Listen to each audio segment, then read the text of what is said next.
Clang! The wine bottle hit the floor and rolled in circles. Xiyan was crying uncontrollably as he stared at the TV screen, his eyes filled with regret. So that's why you didn't abandon our daughter, you died. Muttering to himself, Xiyan suddenly slapped his own face hard. Chen Jalan, I'm sorry. For 14 years, I blamed you, never once reflecting on myself. I'm the one who deserves to die. I should be dead. Xiyan said, slapping himself again. It should have been me, I'm sorry. I'm so sorry. His heart ached as if being cut by knives. He broke down sobbing. Just now, the police had issued a report. A month ago, unidentified remains were found at the foot of Niujiao Cliff. The case had finally been solved. The remains belonged to Chen Jalan. 14 years ago, she had fallen off the cliff while fleeing from debt collectors. Thanks to relentless efforts by the police, all the loan sharks involved had finally been arrested yesterday. According to media reports, Chen Jalan hadn't died instantly after falling. She had tried to save herself somehow. Unfortunately, due to outdated communication systems back then, she ultimately perished at the bottom of the cliff. You were chased by creditors, fell off the cliff. You must have been terrified. You must scream for help over and over again. But no one helped you. It was my fault. I killed you. Tears blurred Xiyan's vision as memories flooded back. 17 years ago, he graduated from a traditional Chinese medicine university, the only college graduate in the village. Full of ambition, he skipped job hunting and partnered up to grow Prince Ginseng, dreaming of getting rich quick. But he got scammed and lost a lot of money. His parents thought he was reckless, so they arranged a marriage for him, hoping he'd settle down before chasing dreams. That girl's name was Chen Jalan. She was beautiful, elegant. Even in the provincial capital, he had never seen anyone as stunning as her. Yet he resisted his parents' arrangement. He felt like they looked down on him, doubting he'd ever amount to anything. Because of that, he resented Chen Jalan too. Except for their wedding night, when he was drunk and slept with her, he treated her terribly afterward. He deliberately became a failure. He abandoned responsibility, drinking heavily every day with shady friends.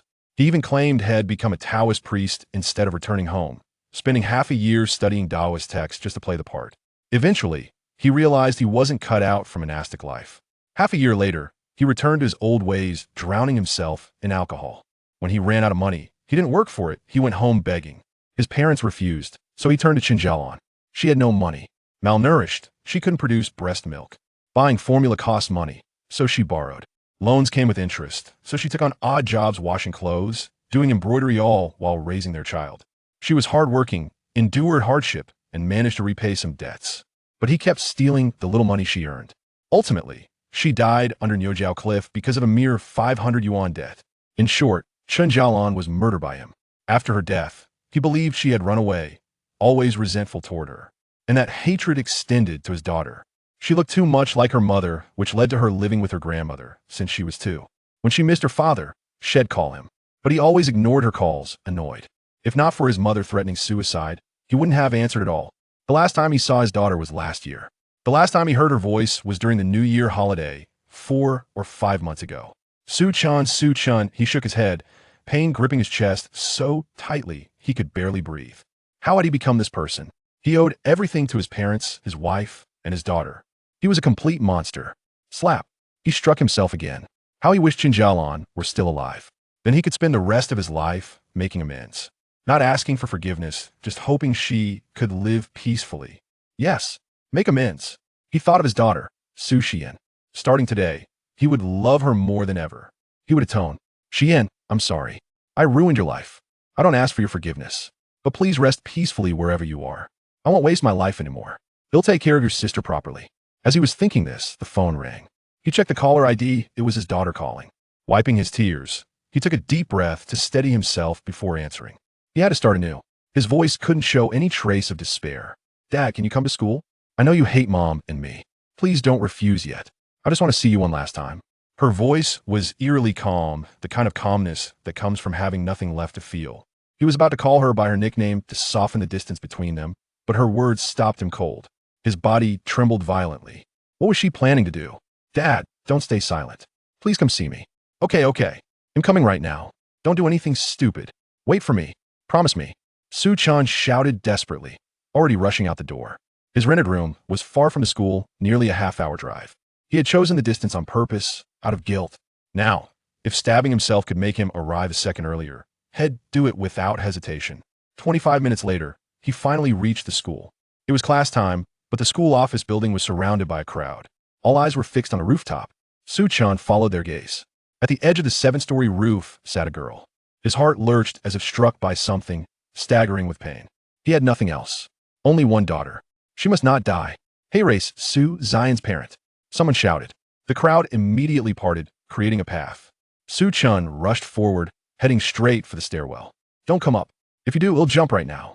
From the rooftop, a beautiful girl screamed hysterically. It was his daughter, Xiyan. At 16, she had grown into a delicate beauty, a mirror image of her mother. Xiyan stopped abruptly, staring at her. He couldn't let anything happen to her. I won't come up. I promise. Just don't jump. Whatever's wrong, tell Dad.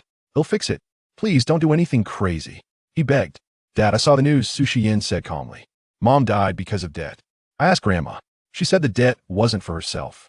The family had no money. Dad, I never knew you were like this. When I was little, Mom used to say you were a good father. She lied. You're not good.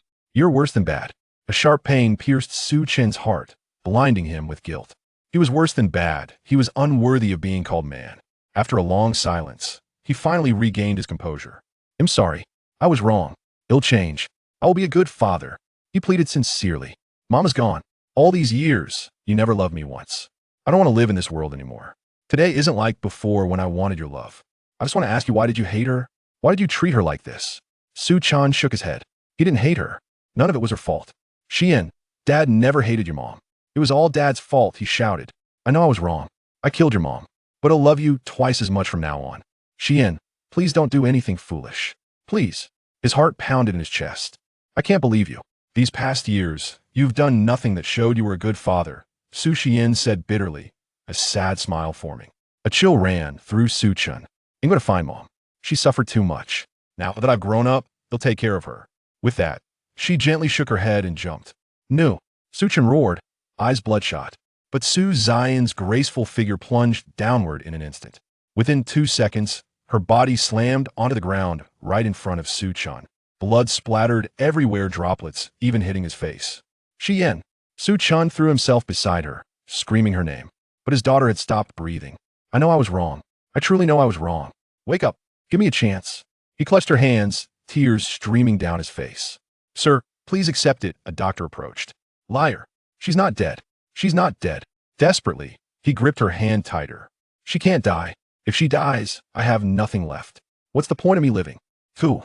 Xiyan's chest tightened. Blood rose in his throat. Then, he spat out a mouthful of blood.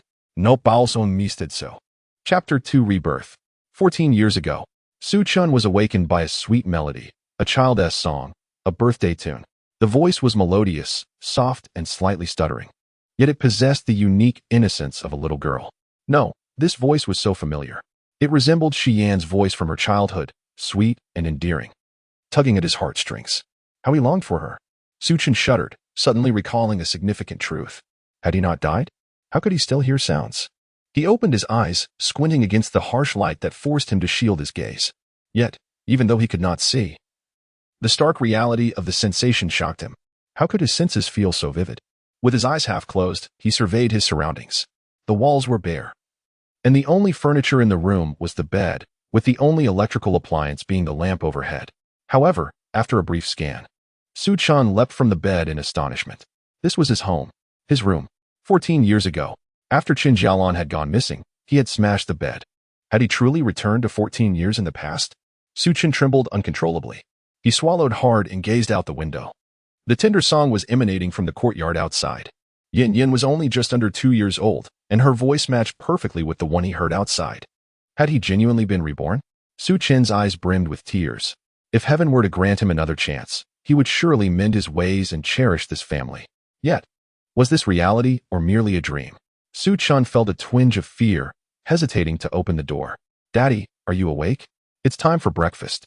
Mommy said you worked all night and are very tired. You need to eat to regain your strength. While Xiyan was in a state of indecision, the small owner of the tender voice scampered to the door and pushed it open.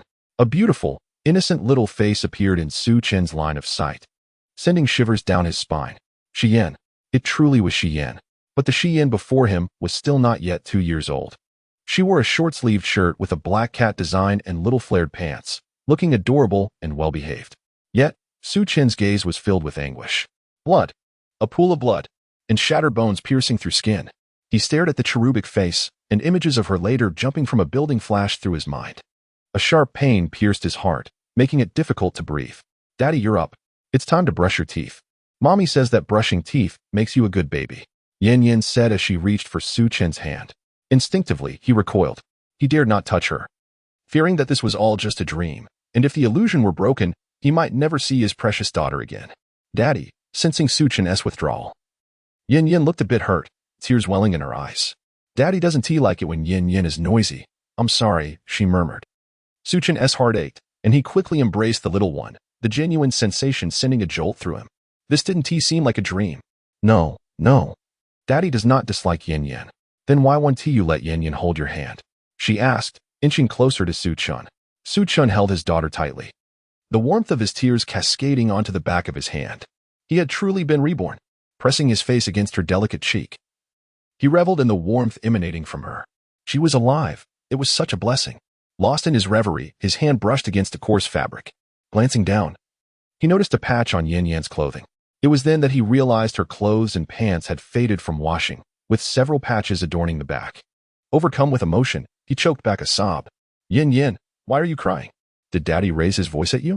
A melodious, sweet voice drifted in from outside. Seemingly anxious, she rushed into the room as soon as her words left her lips. Upon seeing that Xiyan was unharmed, she swiftly grasped her daughter and shielded her behind her. She wore a self-knitted red sweater, though its color had faded somewhat. Despite its worn appearance, it was neatly kept. She possessed striking beauty, with exquisite features, a graceful aura, and an enviable figure. Yet, it appeared that years of malnutrition had taken their toll, leaving her complexion slightly sallow and pallid. Even her hair, tied back, was a dull shade of yellow. Protectively, she stood in front of her daughter, her gaze towards Su Chen filled with wariness and indifference. Such a look pierced through Su Chen's heart like two sharp blades. She must have lost all hope in him. Otherwise, why would she refrain from discussing matters of debt with him? Perhaps she believed it futile to do so. Su Chen gazed at the woman before him, his eyes reddening. This woman, who had unwaveringly followed him when he had nothing, had never once enjoyed a good day in his company. He vividly recalled the light in her eyes when she had married him. If we need to eat, just brush your teeth. If not, go to a friend's house. With no money at home, your return is of no use, Chen Jalan said flatly. Su Chen's breath hitched. He remembered now. Xiyan was nearly 2 years old, and the state provided free health checkups. After examining Xiyan, the village clinic's doctor informed Chen Jalan that the child was severely malnourished and lacked calcium. Her ribs had begun to protrude abnormally, requiring calcium supplements, or else the condition would worsen, likely leading to rickets. Chen Jalan had returned home in tears. Afterward, she took on additional laundry work to earn a few dozen yuan, intending to buy some calcium tablets and inexpensive milk powder for the child. The remainder was meant for interest payments. Unfortunately, just yesterday, those few dozen yuan had been snatched away by him. Chen Jalan assumed he had come to claim more money today, which was why she spoke so. It was precisely due to her lack of funds that she was pursued by creditors, leading to her unfortunate fall from the cliff. Su Chen trembled. If it weren't for his desire to provide a better life for the two of them, he would be tempted to inflict harm upon himself. He felt utterly shameless. He recalled that the previous night, the money had been spent on barbecues and a few bottles of beer. He and his friends had indulged in grilled meat, celebrating a friend's birthday with exuberance. They playfully smeared cake on each other, while his daughter had gone without meat for the month, never even experiencing the taste of cake. Moreover, he had taken the money that could have ensured her well-being, leading to her inability to repay the interest due in 2 days, resulting in her tragic demise on the Bullhorn Mountain. Su Chen clenched his fists tightly. What do you intend to do? Chen Jalan stepped back with the child in tow. Su Chen quickly loosened his fists and took a deep breath. I apologize. I felt I had gone too far, so I wanted to give myself a punch. Rest assured, I vow that I will never behave as I did before. I will ensure that you all live a good life. Su Chen resolutely made up his mind. Even if he were to exhaust himself, he would never allow his wife and child to suffer hunger or cold. However, his solemn vow garnered no attention from Chen Jalan. She didn't even spare him a glance, turning away with the child. Su Chen forced a bitter smile, aware that his previous obstinacy had eroded his credibility to a negative balance. Empty words were no substitute for action. After a meal, he intended to seek work and earn the interest money for the next day. Upon entering the kitchen, he found Chen Jalan dishing out food. It was a bowl of eggplant, but the quantity was meager, merely half a bowl, chopped finely and stir-fried into a sauce-like consistency. Meanwhile, a pot on the other side was steaming with hot porridge. Is this all we're having? Xiyan exclaimed in surprise. What else is there? Chen Jalan replied, serving a bowl of porridge for Xiyan while blowing on it to cool it down. Mom, it smells so good. I'm so hungry. Xiyan gazed longingly at the bowl in Chen Jalan's hands. Can this even be considered fragrant?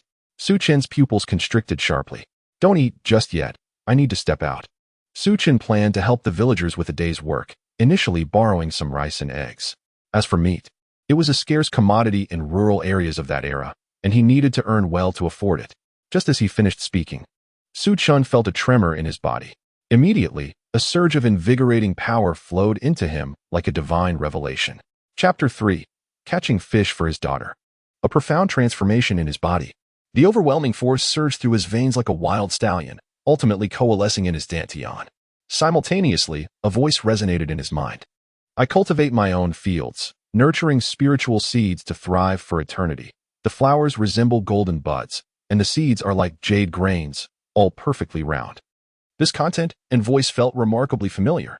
Xiyan quickly recognized it. It was his own voice. Previously, in a fit of spite towards Chen Jalan, he had recited this mantra, claiming he would rather become a monk than see her, thinking it was a mere mockery. This was the mantra for the farming technique. The text stated that this practice could sow spiritual energy like seeds, allowing them to grow into towering trees. In that moment, he would attain enlightenment. He had memorized it to irritate her, but unexpectedly, the heavens not only granted him a second chance at life, but also opened the path to cultivating this farming technique. Xiyan's eyes brimmed with tears. Though he had vowed to provide a good life for the two women after his rebirth, he found himself destitute and lacking any skills, making it difficult to rise above mediocrity. Now, with the farming technique, the path to a better life should be much easier. After experiencing the overwhelming surge of power, he realized his body had undergone significant changes. His strength, speed, and perception had all markedly improved. The exact extent of his newfound strength and speed remains uncertain, however. He is acutely aware of his heightened perception, capable of detecting the location of a mosquito from 10 meters away.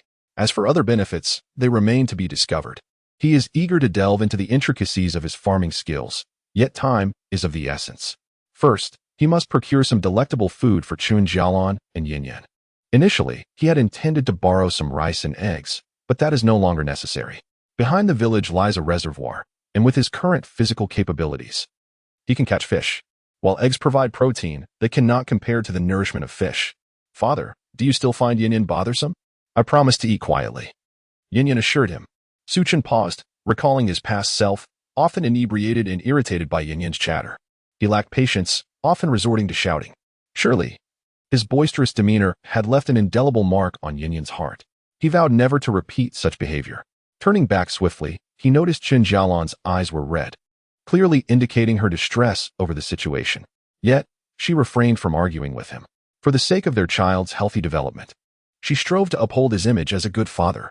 A pang of guilt pierced Xiyan's heart as he quickly reassured, Xiyan, you are Daddy's treasure. How could I ever find you bothersome? I simply noticed the absence of meat in our meal and went out to find something delicious for you. Daddy is wonderful. So just wait patiently for my return.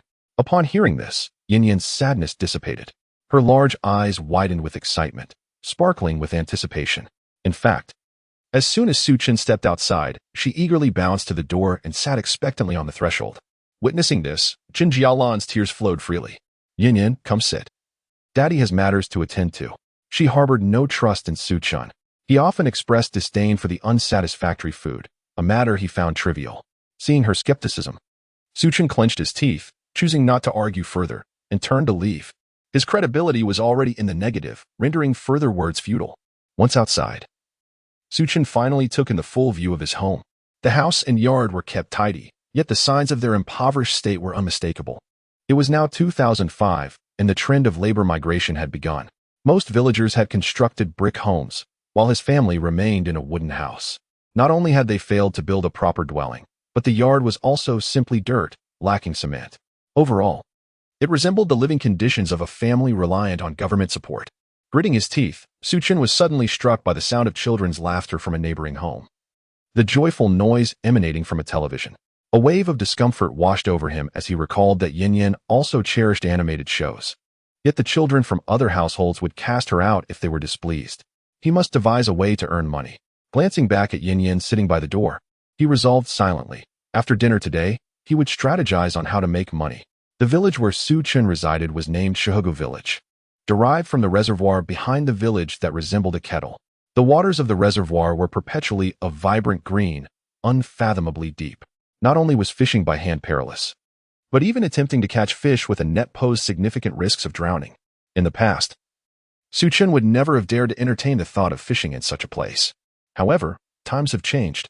Arriving at the reservoir, he found that dusk had already descended. The summer sky darkens late, yet the sun was nearing its descent.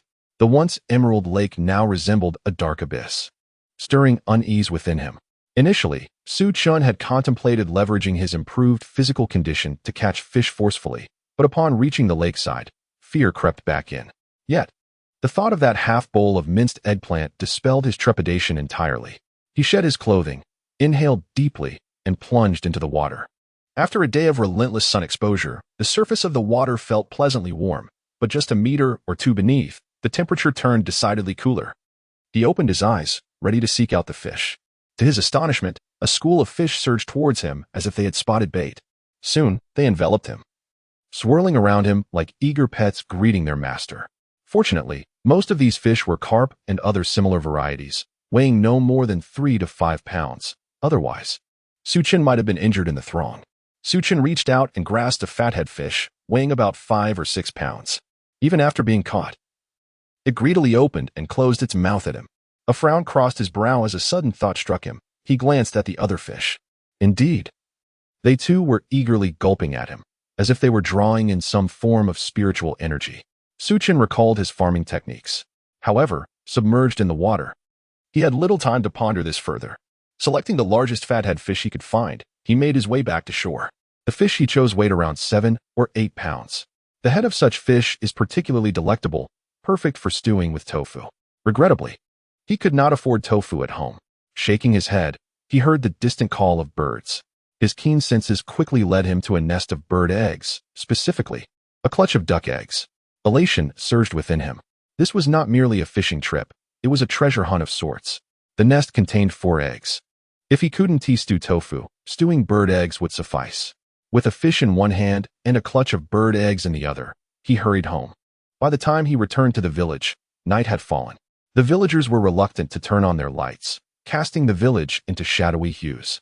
Most had already dined, and as he passed by several homes, the sound of dishes being washed reached his ears. Xiyan quickened his pace, remembering that Chen Jalan and Xiyan had yet to eat. Xiyan, come inside. Daddy want to be back for a while. Chen Jalan's voice called out as he rounded the corner of the courtyard. No. Daddy went to find something delicious for Xiyan. Daddy will come back. Xiyan replied resolutely. Then I'll eat all the vegetables. You want to have any to eat? Chen Jalan retorted. Daddy will come back. Daddy will come back. Xiyan insisted. Xiyan felt a lump in his throat and hastened his steps, arriving at the doorstep. Xiyan, Daddy is home. Look what I brought back for you. He called out joyfully. Wow, Daddy is back. Fish. Xiyan exclaimed.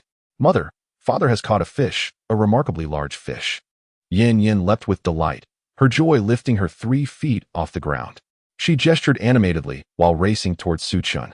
Chapter 4, A Fish. 2 dishes. Xiyan feasted heartily. The little one, not yet 2 years old, scampered with an adorable wobble. Xiyan stepped forward, placing the lively fish on the ground before lifting Xiyan into his arms. Father is amazing. He has brought back a big fish for Xiyan, she exclaimed, her large eyes crescent-shaped with happiness. At that moment, Chen Jalan emerged, holding a bowl of thin porridge, a small bowl prepared for Xiyan. Upon seeing Xiyan return with such a sizable fish, a flicker of surprise crossed her eyes. This is my catch, not stolen or borrowed, Xiyan clarified. Chen Jalan remained silent, merely nodding gently. While Xiyan's words often lack credibility, this particular statement bore a high degree of truth.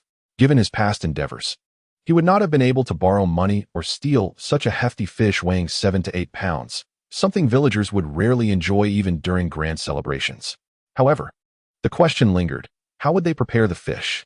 She possessed neither the skills to cook nor the ability to gut it. Sensing her dilemma, Su Chen smiled and retrieved a kitchen knife, bringing the fish to the courtyard. You keep Yin Yin entertained for a while. Today, I shall cook, he declared. You cook? Chen Jalan was taken aback. In their 3 years of marriage, he had never once prepared a meal, not even when she had fallen ill and was bedridden. Su Chen nodded. Although he had never cooked before, his agricultural skills had awakened a newfound aptitude for learning and physical coordination. While he had not engaged in cooking, he had absorbed a wealth of culinary knowledge from short videos on various cuisines. Previously, his mind and eyes had grasped the techniques, but his hands had not. Now, that limitation was no more. As he held the fish and glanced toward the kitchen, an instinct told him he could master the dish. Yet, Chen Jalan remained apprehensive. What if he accidentally set the kitchen ablaze? She had no funds for repairs. Yin Yin can play on her own. I will help you monitor the fire, she offered. Su Chen understood her concerns but chose not to elaborate. He swiftly scaled the fish and cleaned its entrails, ready to commence cooking. Observing his efficiency, Chen Jalan's gaze shimmered, and tears welled in her eyes. It appeared he had never been incapable of cooking.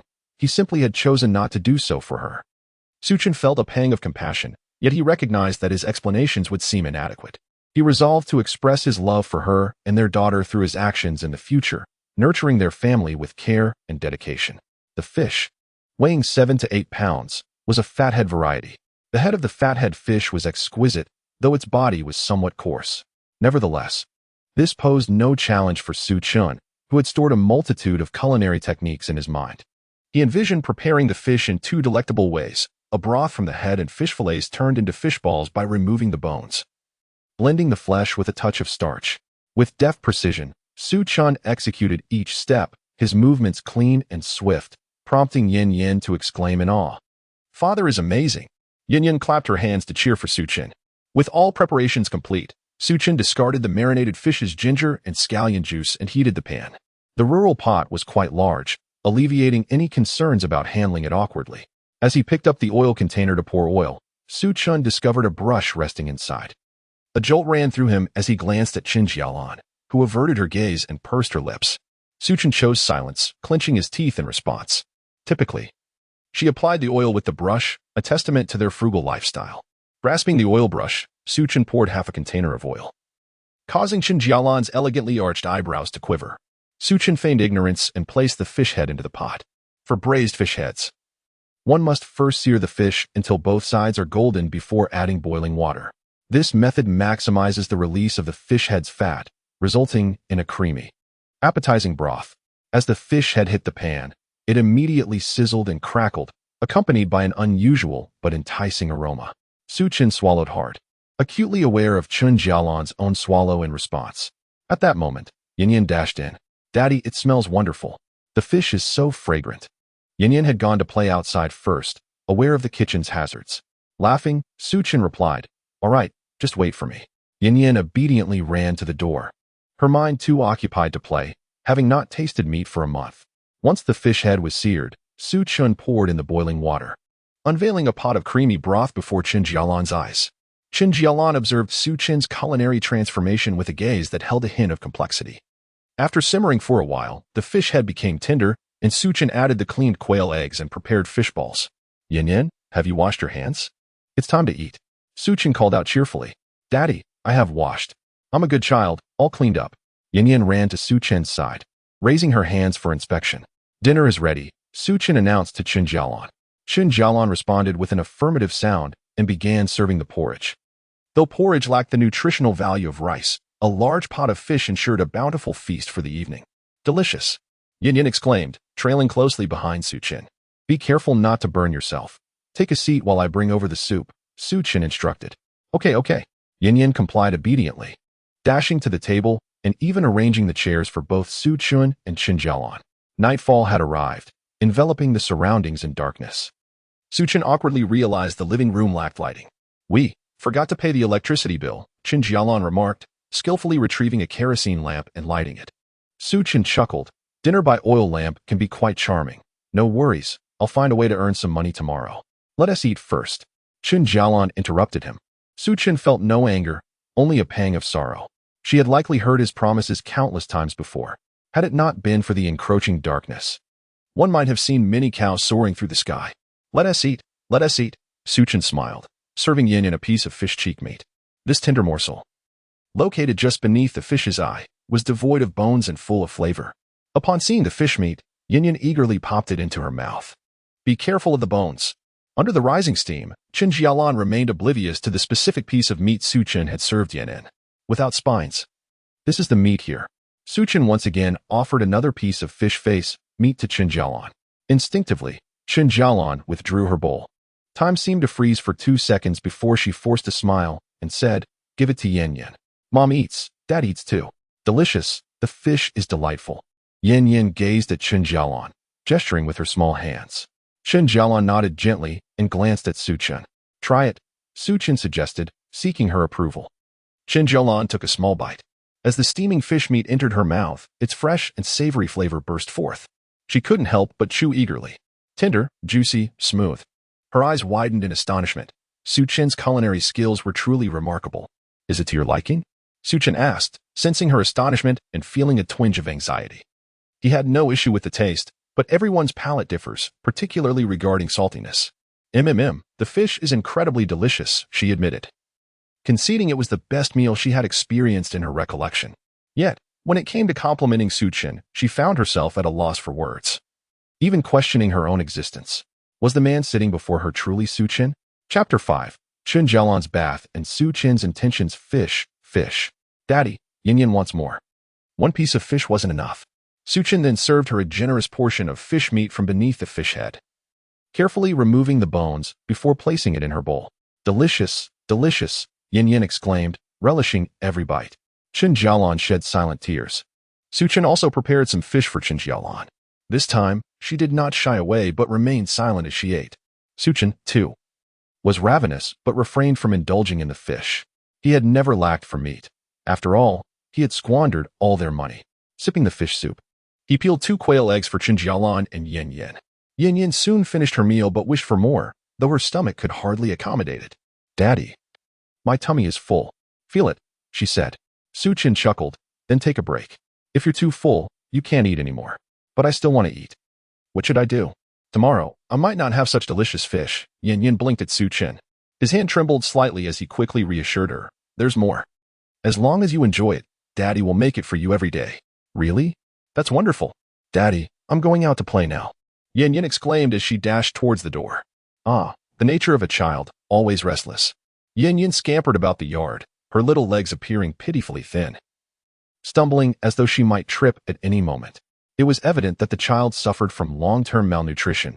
Her stature was notably smaller than her peers. The patches on her clothing tugged at Su Chen's heartstrings. He vowed to ensure that both Yin and Chen Jalan would lead better lives. Once Yin left, Chen Jalan set down her bowl and chopsticks. Su Chen observed her, sensing she had something to express. "Thank you," Chen Jalan whispered. "For what? It's only right. Yin is my daughter too." Su Chen waved his hand dismissively. Chen Jalan bit her lip, staring at Su Chen, her eyes betraying a mixture of distance and wariness. "Su Chen, I am perplexed by your sudden transformation today. Perhaps you feel a sense of greatness within yourself, yet to me, it appears to be the onset of a nightmare," Chen Jalan remarked through gritted teeth. Su Chen was at a loss. "Today you seem so wonderful, but what of tomorrow? Or the day after? You offer hope only to shatter it. I have long since grown accustomed to this. Yin is still so young. She cannot withstand such emotional upheaval." As Chen Jalan spoke, her gaze fell to the ground. Memories of her past few years flooded her mind, and with a sigh, the flushed tip of her nose betrayed her suppressed emotions. "I have long since grown accustomed to this." Su Chen felt a tightening in his chest, his eyes locking onto Chen Jalan's. "I have lost everything. She is my only daughter. Su Chen, I implore you, if you cannot consistently treat her with kindness, then such actions as today must not be repeated." Chen Jalan took a deep breath, seemingly summoning her courage, her gaze unwavering as it met Su Chen's. Su Chen opened his mouth, but found no words. He understood that explanations and promises would be futile. "I am deeply sorry. I have acted foolishly in the past and caused you great pain, but this time my remorse is genuine. Grant me 3 days, and I shall transform our home for the better. I do not ask you to trust me, merely observe my actions. I will strive to be a good father and a devoted husband," Su Chen declared.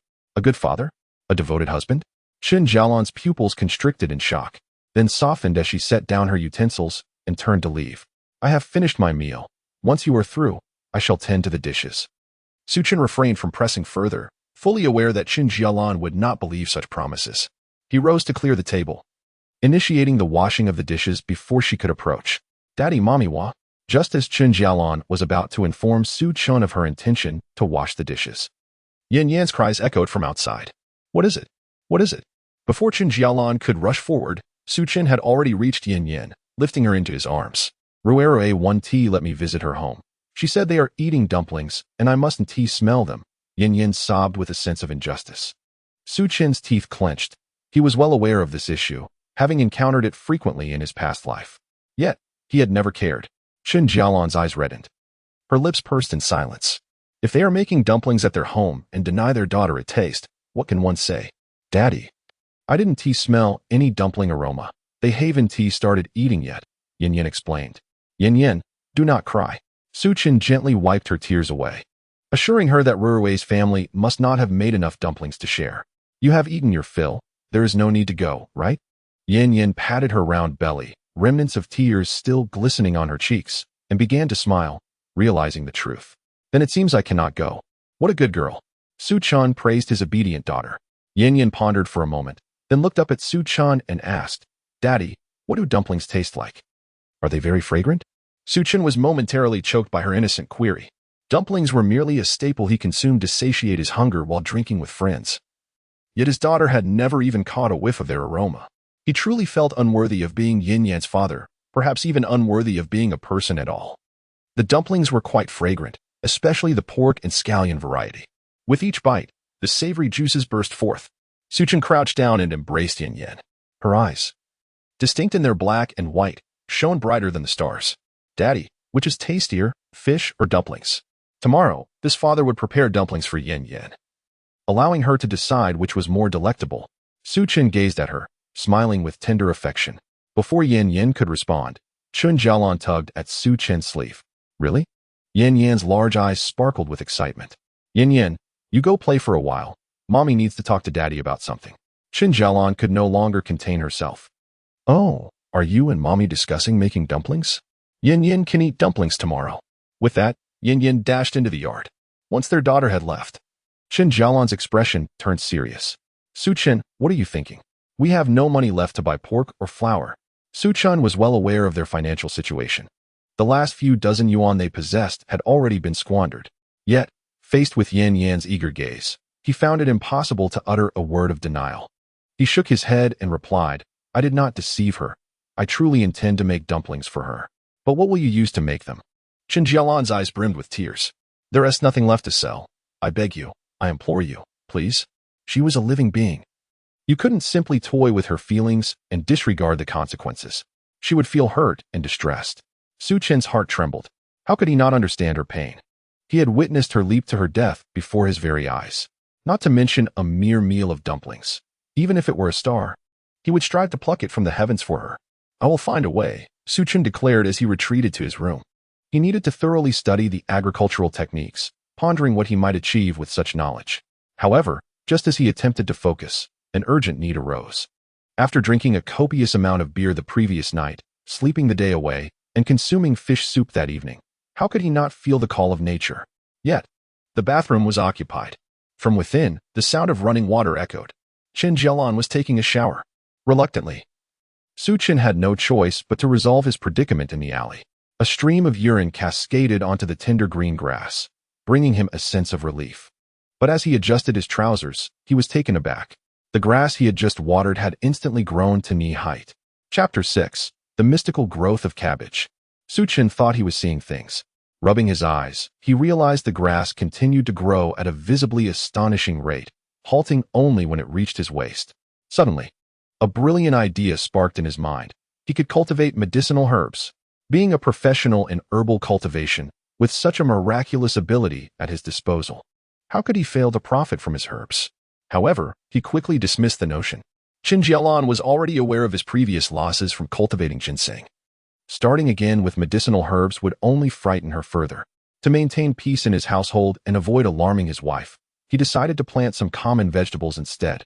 Yet, at present, he lacked even the funds to purchase seedlings or seeds. However, Su Chen recalled that there should be some vegetable seeds in the storage room. So he decided to take a look. To call it a storage room was indeed an exaggeration.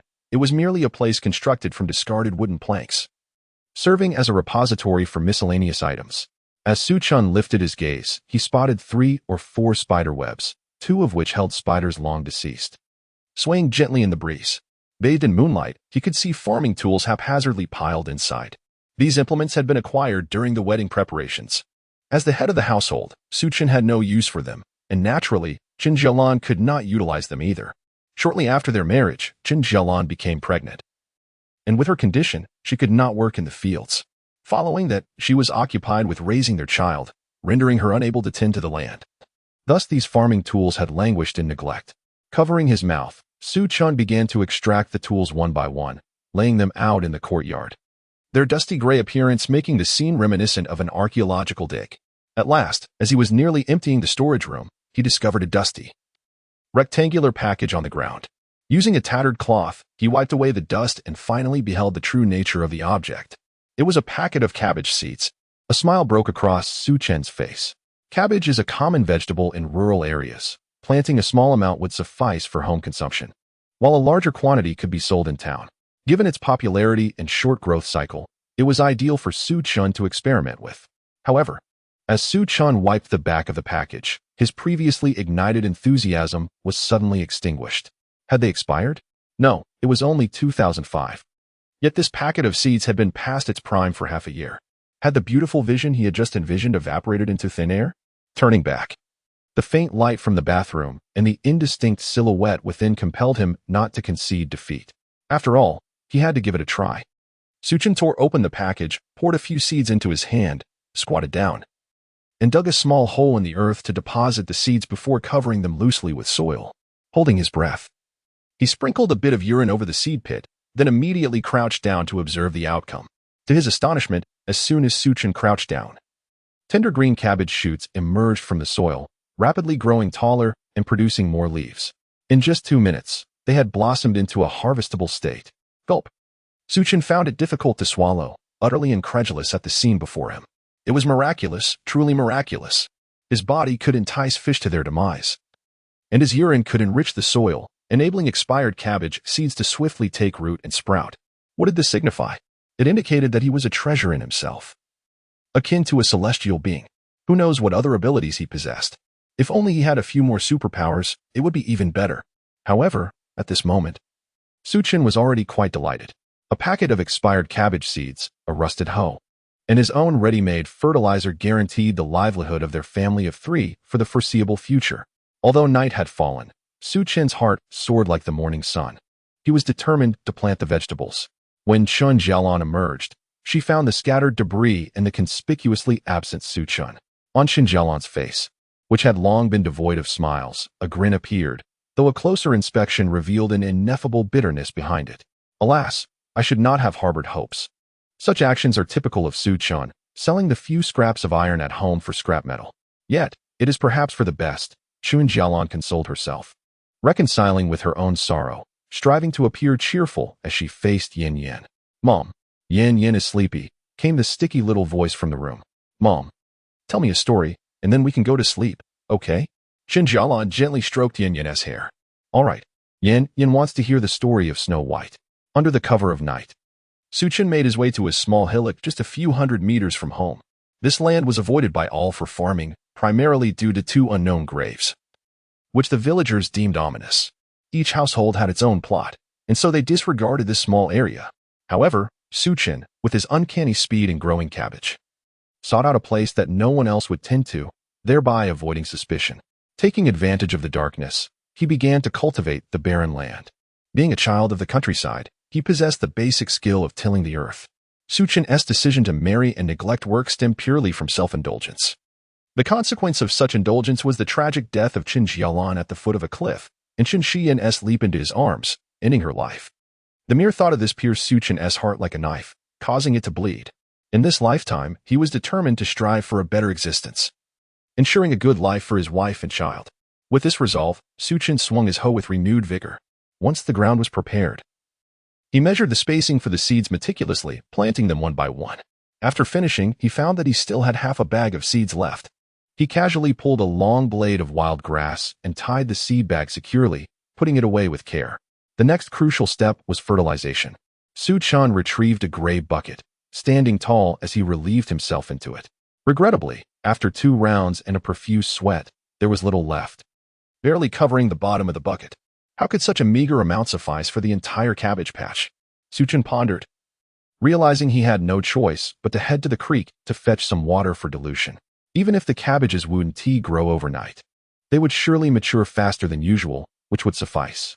While comforting himself, Xiyan took a gourd ladle, pouring water onto the cabbage patch in small amounts. As time grew late, he gathered his belongings, preparing to return home. At the moment he turned, a flicker caught his eye, and upon closer inspection, he was astounded to see the previously dark expanse of land sprouting visible cabbage seedlings, which rapidly grew taller and larger, transforming into robust heads of cabbage. Chapter 7. The 20-pound cabbage, egg custard. Gazing at the verdant patch, Xiyan's breath caught for 3 seconds. He had truly succeeded in growing cabbages. To his astonishment, the cabbages had grown to knee height, resembling a standing winter melon from a distance. Xiyan uprooted one of the cabbages, weighing it in his hands. Indeed, it was quite hefty, no less than 10 pounds. Such a large cabbage was quite rare, as they typically reached only 3 to 4 pounds before being harvested for home consumption or sold at the market.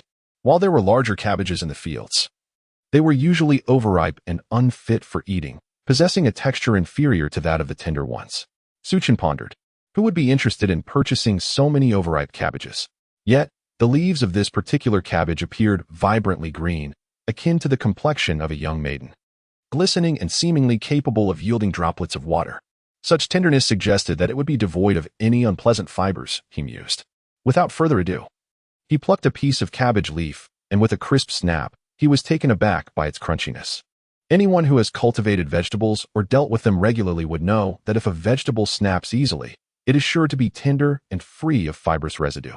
Xiyan, disregarding any concerns about raw consumption, hurried to the stream to wash this cabbage. He then tore off a small piece and tasted it.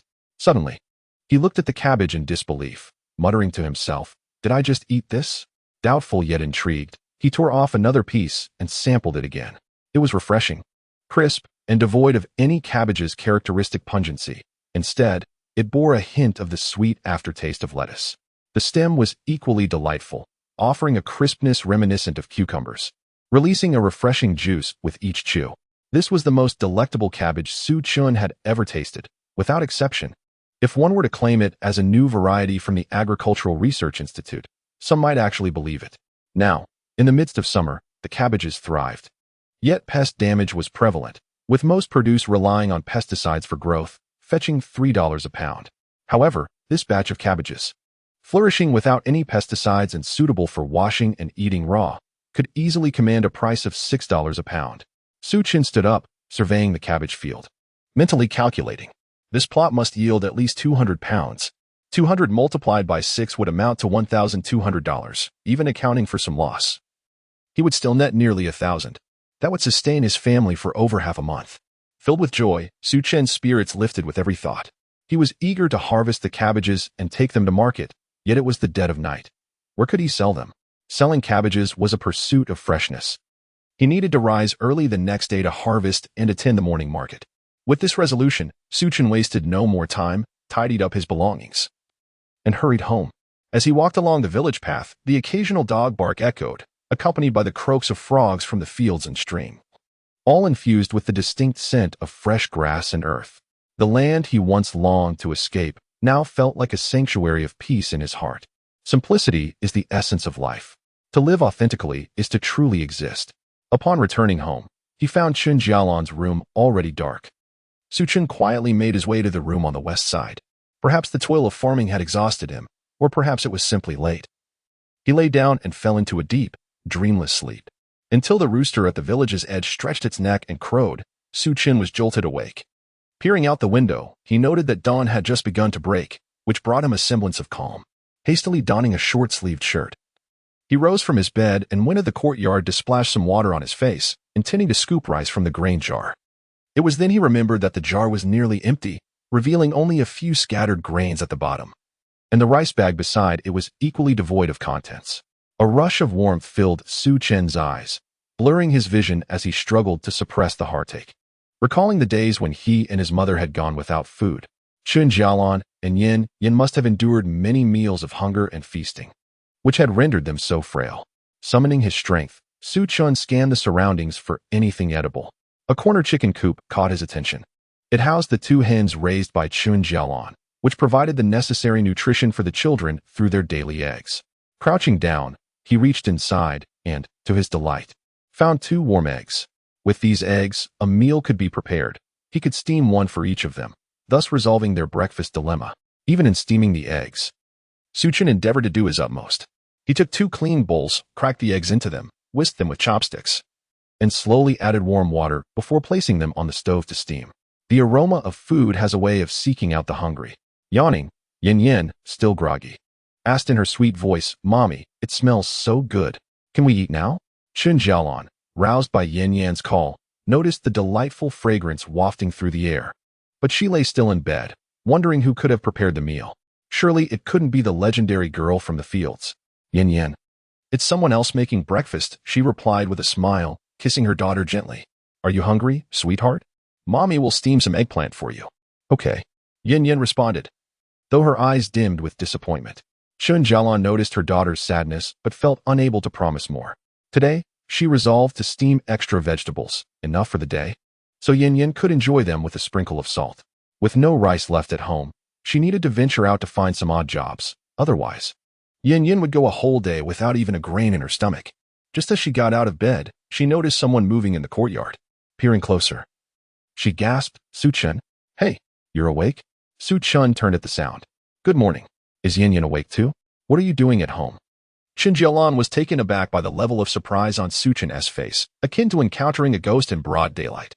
Just as Su Chen was about to explain, a little bundle of joy came rushing towards him. "Daddy." Yin. Su Chen quickly crouched down to catch his little one. Smiling as he asked, "Yin, Daddy has made egg custard. Are you hungry?" "Egg custard?" Yin peered at the stove, but alas, she was too small to see. Su Chen lifted her up, lifting the lid of the pot so she could clearly see the steaming egg custard. At that moment, Su Chen felt a pang in his heart. How could Yin be so light, hardly resembling a 2-year-old? "Wow, it smells so good. Daddy, what is that?" "Is it egg custard?" Yin exclaimed, pointing excitedly at the 2 bowls of egg custard. "You're so clever." Su Chen praised her. "Oh, we are going to eat egg custard." Yin joyfully waved her hands as if what lay before her was not merely steamed egg custard, but a culinary delight. Proclaiming loudly to Chen Jalan, "Mom, today we are not having steamed vegetables. We can eat eggs, the egg custard made by Dad." Yet, Chen Jalan's face bore no trace of a smile as she fixed her gaze upon Su Chen, questioning him word by word. "Where did you get the eggs?" Chapter 8. A conflict arises. Attempting to take Yin to the market, Su Chen had initially anticipated that upon seeing the breakfast he had prepared, Chen Jalan would at least offer a smile. However, to his surprise, she was angry instead.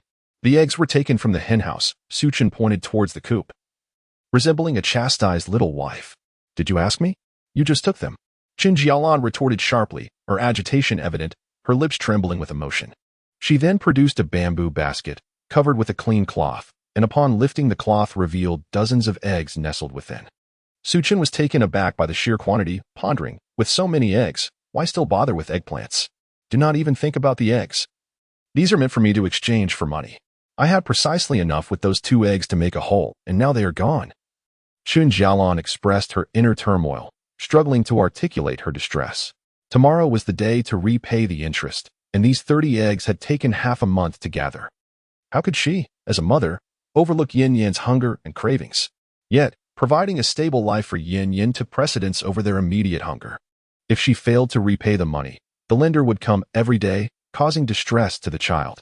Su Chen found himself at a loss for words. Fortunately, he had harvested cabbage yesterday, which could be sold for cash. At that moment, he merely needed to hand the money to Chen Jalan, and surely, it would coax a smile from her. "Mom." Yin had somehow made her way to Chen Jalan's side, her small frame embracing her mother as she pleaded softly. "I want to eat the egg custard that Dad made. Please don't be angry, okay?" Chen Jalan turned her face aside, listening to Yin's repeated entreaties, tears silently streaming down her cheeks. Su Chen's heart ached at the sight. It was merely 2 eggs. In any family, whether affluent or impoverished, such a trivial matter should not lead to such turmoil. Ultimately, the fault lay with him, Su Chen, who had squandered all the family's resources, compelling his wife to sell eggs to make ends meet. Chen Jalan lifted her hand to wipe her tears fiercely, turned back, and embraced Yin, saying, "Wash your face and brush your teeth. How can you eat otherwise?" "Okay, Mom." Yin obediently nestled against Chen Jalan's shoulder, casting a sweet smile at Su Chen. Seeing Yin smile brought slight comfort to Su Chen. Regardless of the circumstances, the egg custard he made was undeniably exquisite, fresh, tender, and smooth. Yin dove into it, not lifting her head once, munching away like a little piglet. Chen Jalan, holding a spoon, couldn't help but admonish, Yin, eat slowly. Don't choke. Yin continued to indulge, not once looking up, as she diligently fed herself spoonful after spoonful, observing Yin's enjoyment in her meal. Chen Jalan felt a small sense of relief in her heart. Su Chen, at last, proved himself to be of some worth, having accomplished a small task for the child. "And what about you?" Chen Jalan glanced coldly at Su Chen. He chuckled softly, patting his belly, and replied, "I have already eaten, at the village entrance." Chen Jalan knew well that Su Chen would never compromise his own needs for anyone else's. At the village entrance, there was a breakfast shop run by Sister Lu, offering a variety of steamed buns and wontons, all quite delectable. Su Chen had frequented this establishment before, yet he never brought any food home. Today, being able to satiate himself while also considering making a bowl of egg custard for her was commendable enough. Before long, the bowl of egg custard was nearly empty. Yin, having been perpetually hungry and with a small appetite, managed to finish one bowl but could eat no more, otherwise Chen Jalan would insist on feeding her instead. "I wish to visit the market," Su Chen proposed. "Go ahead," Chen Jalan responded indifferently. A wayward soul like him could hardly remain at home. "I want to take Yin with me," Su Chen added. Chen Jalan paused in her task of clearing the empty bowls, her gaze sharpening as she fixed it upon Su Chen, saying, "What do you need to take Yin for?" Whenever Su Chen went out, be it for a wedding banquet or to socialize with friends, he never took Yin along. Now, his sudden desire to bring the child raised suspicions about his motives. "I want to take Yin to the mother and baby store to try some formula, to see which one suits her. I have heard that some children have lactose intolerance, and if they consume the wrong type, it could lead to problems," Su Chen explained patiently. Chen Jialan's eyes widened in disbelief, unable to fathom how Su Chen could lie so brazenly. "If you lack the funds for formula, there is no need to go and test it. If you wish to go, then go alone. Yin will stay at home." Her tone was resolute. This was unavoidable. There was nothing of value left in the house, and Su Chen's unusual behavior had led Chen Jalan to consider a troubling possibility, selling their daughter. In the countryside, such deeds were not unheard of. Often, families overwhelmed by children would seek a good home for one, receiving some nourishment fees in return, and once the child entered another household, they would no longer be recognized. Su Chen, it seemed, was intent on acquiring some funds for nourishment. Though Yin was malnourished, she was undeniably beautiful, with sparkling big eyes that could fetch a fair price, enough for Su Chen to squander for a while. Unaware of Chen Jalan's suspicions, Su Chen dared not oppose her. Since he could not take Yin to the market, he resolved to retrieve some formula for her to try. "Yin, when Daddy returns, I will bring you some sample formula and buy you some snacks, all right?" Su Chen gently reassured her, unsure of how to respond. Yin began to cry out as soon as Su Chen stood to leave. Daddy, don't go." Turning back, Su Chen found Yin clinging to his leg. "Daddy isn't leaving. Daddy is just going to the market and will be back tonight," he said, stroking her hair with patience. "I want to go too. Daddy, I want to go." Yin refused to let go. Chen Jalan, her heart aching at the sound of Yin's cries, could no longer bear to stop them.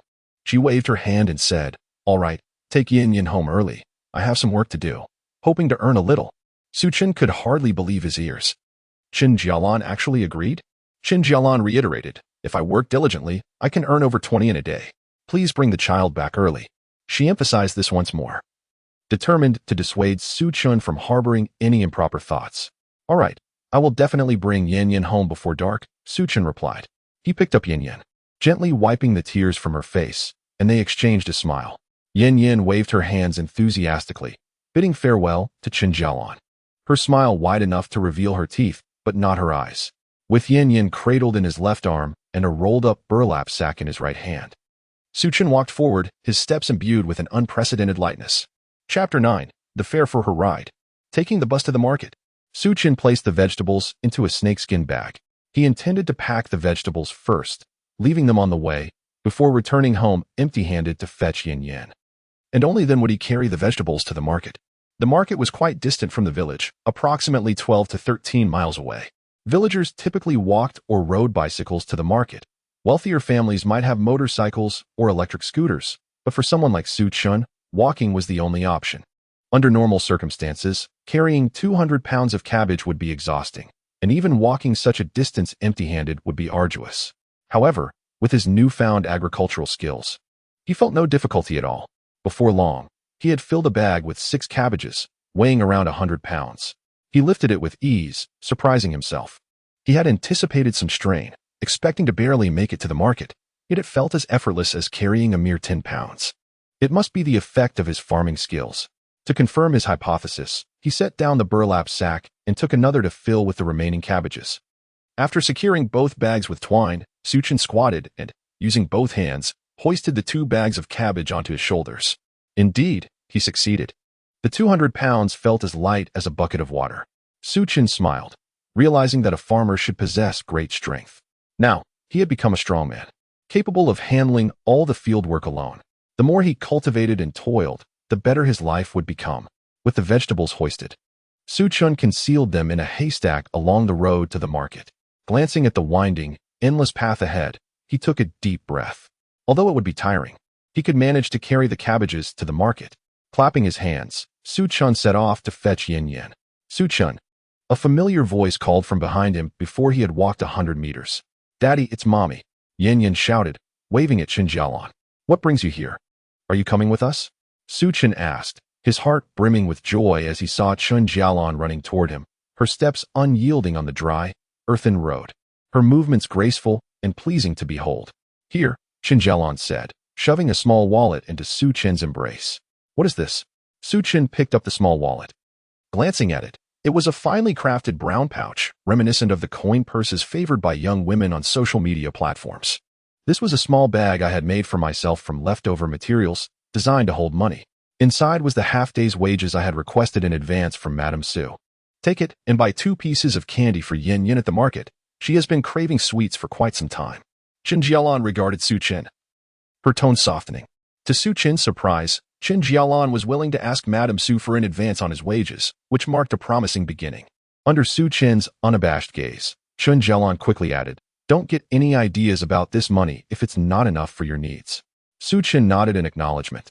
Refraining from further argument, he decided to let actions speak for themselves. At that moment, he needed to head to the fields to pick cabbages. Time was of the essence, and the task was considerable. "All right, let us be off."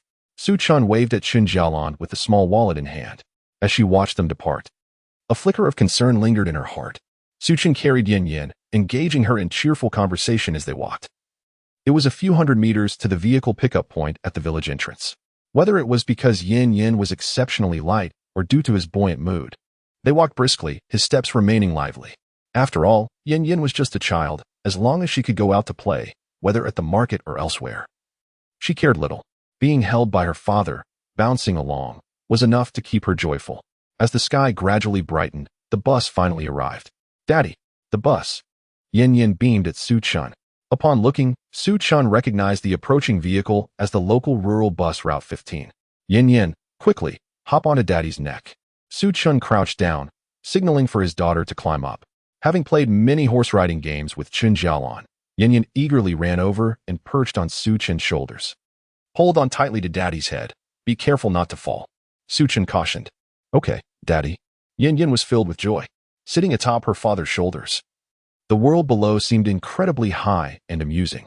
"Hold on tight. Daddy will take you on the bus." Chen maintained a steady gait, ensuring that Xiyan experienced minimal jolting. "We are going to ride the bus."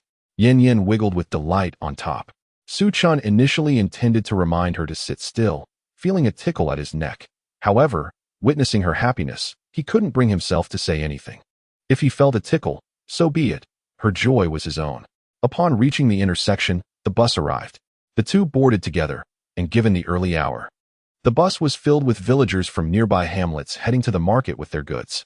Some carried buckets, making a clattering sound filled with fish, shrimp, or eels, as townsfolk favored such local produce.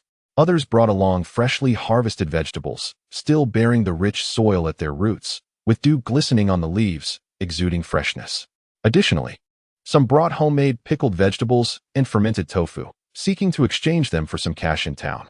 It was quite rare to see someone like Xiyan boarding with so many vegetables. In a household where an abundance of vegetables is available for sale, it is not uncommon to see someone pedaling a tricycle, making it convenient to transport produce and even a person to the marketplace. The sudden influx of several hundred pounds of vegetables rendered the space on the bus even more cramped, prompting disdainful glances from fellow passengers directed at Xiyan. Unperturbed, he noted that they, too, were carrying vegetables. It was merely a case of 50 paces mocking 100. Seated comfortably, he amused himself by engaging Xiyan, observing the scenery outside. Gradually, more passengers boarded the bus, and after a journey of over 10 minutes, they arrived at the marketplace. Xiyan disembarked, carefully lifting the large cabbages from the vehicle before leading Xiyan to find a suitable spot to display their produce. As soon as Xiyan stepped off the bus, she tugged at Xiyan's clothes, her eyes darting eagerly from side to side, filled with curiosity. However, whenever someone made eye contact with her, she would retreat shyly behind her father. Xiyan, stay close to Daddy. Once we sell these cabbages, I will buy you some candy, Xiyan reminded her, recalling Chen Jalan's promise to treat the child to sweets. Upon hearing this, Xiyan's ears perked up, and she bounced excitedly, asking, "Really? Daddy, I want to eat that candied hawthorn." Candied hawthorn? Following the direction of Xiyan's finger, Xiyan spotted an elderly man standing by the wall, selling the delightful treats. The vibrant red of the candied hawthorn looked utterly irresistible. With a smile, Xiyan replied, "All right, as soon as Daddy sells the vegetables, I will buy you a stick of candied hawthorn, okay?" "Okay," Xiyan exclaimed, jumping with joy. Chapter 10. Selling Cabbages at the Market. A rapid sellout. The father and daughter found a corner of a restaurant where there was a small patch of open space suitable for selling their vegetables, as the rest was occupied. Spreading out 2 fertilizer bags, they neatly arranged the cabbages from the burlap sack. While large cabbages were not a rarity in the market, the sheer size of these particular cabbages was indeed unusual, compelling passers-by to stop and stare. "Wow, what enormous cabbages!" exclaimed a woman with permed hair, dressed in a fitted skirt and high heels, as she stood before Xiyan's stall. Her exclamation drew the attention of others who gathered around, eager to comment on the impressive cabbages. "I have never seen cabbages this large before. You certainly know how to grow vegetables, boss," remarked a gentleman who crouched down to lift one of the cabbages. "This is a new variety, distinctly different from ordinary cabbages," Xiyan explained with a smile. "Oh, how fresh. Has the cabbage market introduced a new narrative?" The gentleman, intrigued, sought to understand what made Xiyan's cabbages special. This was precisely the response Xiyan sought. In the marketplace, the key to selling was creating a buzz. With an audience willing to engage, an opportunity presented itself. "Sir, why not take out the cabbages from your basket? I will place mine here, and we can compare to see what distinguishes them," Xiyan suggested, positioning one of his cabbages as a sample. The gentleman quickly caught on, quipping, "Forget the advertisement, let us see the results." His words elicited laughter from the crowd, drawing even more spectators eager to discover the unfolding spectacle. The elder brother was not one to hesitate. A large cabbage, after all, would not cost a fortune. It was reasonable to indulge in a light-hearted exchange with this fellow, so he swiftly produced a sizable cabbage from his pocket. The elder brother initiated the conversation, asserting, "Though my cabbage may not be as grand as yours resembles a plump winter melon. While mine is of a more conventional size, there is still merit in its leaves and stalks. In terms of tenderness, mine certainly surpasses yours." Xiyan, with a smile, plucked a leaf from his cabbage and replied, "You speak true. Leaves are leaves, stalks are stalks, and ours are indeed succulent. However, there is one notable distinction. My cabbage is fit for consumption in its raw state." "What?" The elder brother was taken aback. "In my 30 years of life, I have never heard of eating cabbage raw. I've only consumed tomatoes, lettuce, and carrots in their uncooked form. Cabbage, with its watery essence, is not meant for such treatment." Xiyan extended a leaf of his cabbage towards the elder brother. "Do give it a try." "No need." The elder brother turned his face away in disdain. "Why don't you have a taste? Do you intend for me to be your guinea pig?" With a chuckle, Xiyan took a hearty bite, the crisp sound reminiscent of chewing on sugarcane, and juice dramatically dribbled from the corners of his mouth. Xiyan, who had been quietly observing, noticed her father relishing the cabbage and swallowed hard, extending her small hand and sweetly requesting, "Daddy, Xiyan wants some too. Of course. Let me break off a piece for my daughter." Xiyan tore off a leaf and handed it to Xiyan. She mimicked her father, taking a bite of the white part of the cabbage, her wide doe-like eyes lighting up instantly as she mumbled, "Daddy, it's so yummy, so yummy." For such a tiny child, it was difficult to feign a preference for vegetables. However, witnessing the flowing juice undoubtedly hinted at its deliciousness. "I must try." The elder brother could no longer resist. He took a piece for himself, hesitating not a moment before biting into it. The next second, he stared at Xiyan in astonishment, exclaiming, "Your cabbage stalk possesses the texture of a snow pear. Incredible." The elder brother truly had an exquisite palate. Xiyan explained, "This cabbage is indeed a hybrid, resembling a common cabbage but offering the flavors of various fruits and vegetables, suitable for raw consumption. It embodies the perfect fusion of produce." The elder brother, rendered speechless by disbelief, hurriedly inquired, "How much do you sell this new cabbage for?" $6 per pound, Xiyan replied confidently, certain that his cabbage was worth twice that amount. $6 a pound? The crowd was flabbergasted. Cabbages typically commanded a higher price at this time, and during the winter, they could be found for mere dimes. How audacious this man was to demand such a price. However, the elder brother, who had previously voiced the loudest objections, eagerly selected a particularly large cabbage and said to Xiyan, "I want this one. Please weigh it for me." "Certainly." Xiyan's spirits soared as he finally made a sale. Regrettably, he lacked a scale at hand, so he borrowed one nearby. After weighing, it turned out to be 11 pounds. $66. "Brother, the weight is accurate," Xiyan demonstrated. "All right, put it in my bag." The elder brother readily produced cash to settle the transaction. Witnessing this, others in the vicinity were also eager to sample the cabbage. Xiyan hurriedly picked the vegetables and handed them over. Those who tasted them were filled with surprise, eager to purchase. "I want a big cabbage. I want 3. I want one too." Before long, the cabbage stall was surrounded by a crowd. The noise became so overwhelming that the restaurant owner was disturbed, emerging with an irritated expression and exclaiming, "What's going on? Selling cabbage has become such a spectacle. Everyone, keep an eye on your wallets. Don't believe just anything." Before Xiyan could explain, a stylishly dressed woman nearby interjected, "Old Jean, this cabbage is absolutely delicious. Let's buy the rest. It's perfect for salads or wrapping around grilled meat. Truly exceptional." Old Jean, the owner of the barbecue restaurant, scowled at the fashionable woman and retorted, "Have you lost your mind? Cabbage for salads? Wrapping grilled meat? It's too bitter, too coarse, and too watery. It's inedible. Just wait and see." The restaurant owner's wife, swaying her hips, entered the barbecue place. Seeing his wife go inside, Old Jean's displeasure grew, and he directed his frustration towards Xiyan. "You can set up your stall here, but with such a loud racket, how am I supposed to conduct business? Go on, find another place." Before Old Jean could finish his sentence, someone covered his mouth with something. "Just eat," the boss's wife said as she wrapped a cabbage leaf around grilled meat and stuffed it into Old Jean's mouth. Initially, he wanted to spit it out, but as soon as his teeth touched the cabbage wrap, he felt an explosion of juice in his mouth.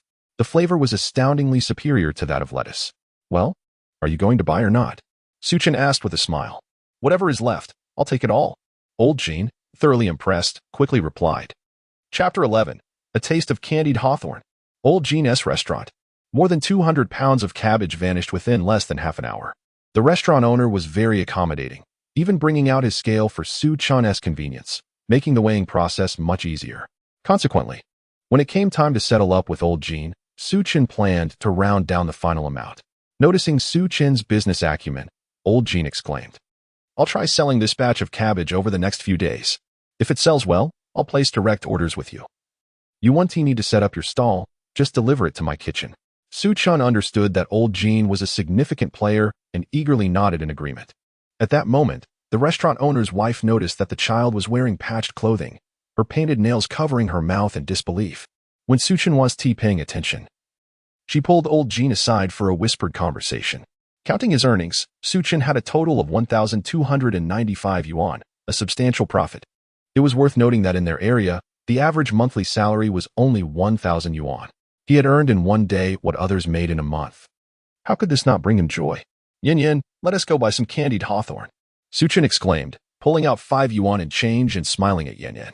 She had been eagerly waiting for her father to speak, and upon hearing the invitation, she jumped up, cheering, "Let us buy candied hawthorn. Let us buy candied hawthorn." The excited voice attracted the attention of passing children, who curiously asked their mother, "Mom, is buying a candied hawthorn really that joyful?"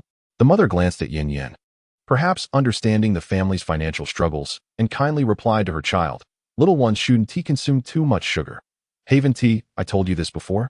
Their family is quite strict, so of course, they would be thrilled to indulge just once." "Oh, I see." The child nodded with a smile. Chen felt a warmth in his heart and offered a grateful smile to the kind lady. It is indeed a virtue to refrain from dismantling the hardships of others. However, as Chen gazed at the blissfully happy Yin Yin, a profound sorrow enveloped him. Just as that little child remarked, there seemed to be no reason to be so elated over a mere candied hawthorn. Other children likely lacked for nothing.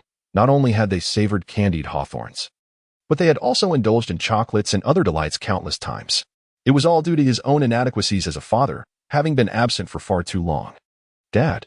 Yin Yin noticed Chen's silence and looked up at him, tugging at his sleeve in confusion. "Hey, let us hold hands and find the grandpa who sells candied hawthorns. Daddy doesn't even know where he is." Chen playfully teased the child. Yin Yin immediately exclaimed, "I know. It's right there. I'll take you, Daddy." A slender little hand grasped Chen's middle finger tightly, pulling him forward while occasionally glancing back to ensure he was still there.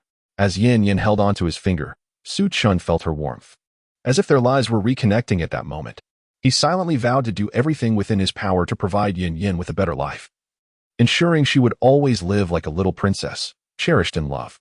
At last, Yin Yin joyfully acquired her candied hawthorn, savoring its delightful, sweet flavor, her happiness causing her to skip as she walked.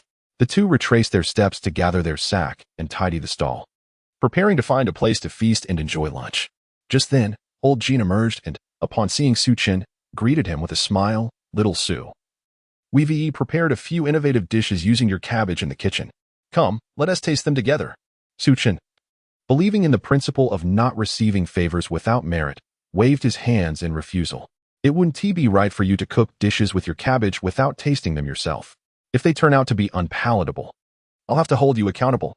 Old Jean, with his persuasive tongue and determined demeanor, insisted on inviting Chen into the restaurant. Chen, having formulated a plan, thought that if it was merely to sample the dishes, it wouldn't be a problem. However, if he consumed too much, he would still need to pay for the meal. Since he had intended to dine elsewhere, he figured he was simply changing the venue for his expenditure. With this thought, he felt a sense of calm. Old Jean's restaurant was modestly decorated, with whitewashed walls and a few wooden tables, complemented by leather stools and potted plants adorning the passageway.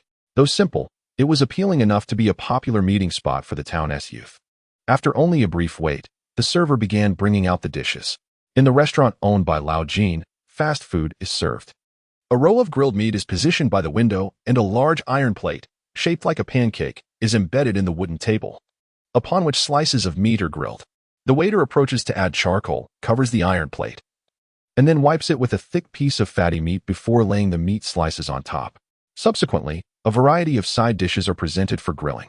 Lao Jean, ever courteous, pours beer for Chen and hands a can of milk to Yin Yin, while also assisting in flipping the meat slices to prevent them from burning. Eventually, a platter of freshly washed and cut cabbage, sized for lettuce, is brought out, appearing even more succulent after being rinsed. "Xiao Su, come quickly and taste this. This sauce is our exclusive secret recipe." Lao Jean encourages, serving the meat slices. Chen expresses his gratitude and prepares a small wrap for the eagerly awaiting Yin Yin. Unfortunately, the child's mouth is too small to accommodate a larger vegetable wrap. After a single bite, Yin Yin's eyes sparkle with delight, and she joyfully exclaims, "Daddy, it's so delicious. Haha, this little one is simply adorable. What's her name? She must be over a year old, right?" Lao Jean inquires with a smile as he observes Yin Yin. Chen, feeling a bit shy, replies, "Her name is Yin Yin. She's already over 2 years old." Lao Jean is genuinely astonished. Having raised a daughter himself, he recalls that at 2 years old, his daughter was much sturdier, weighing at least 20 pounds. How could this little one appear to weigh barely a fraction of that? Soon, Lao Jean understands the reason and chooses not to comment. instead encouraging Su Chen and Yin to eat more. Su Chen, however, hardly indulges. He is eager to ensure his daughter enjoys the delicious grilled meat and meticulously prepares vegetable wraps for her, only sampling some side dishes himself.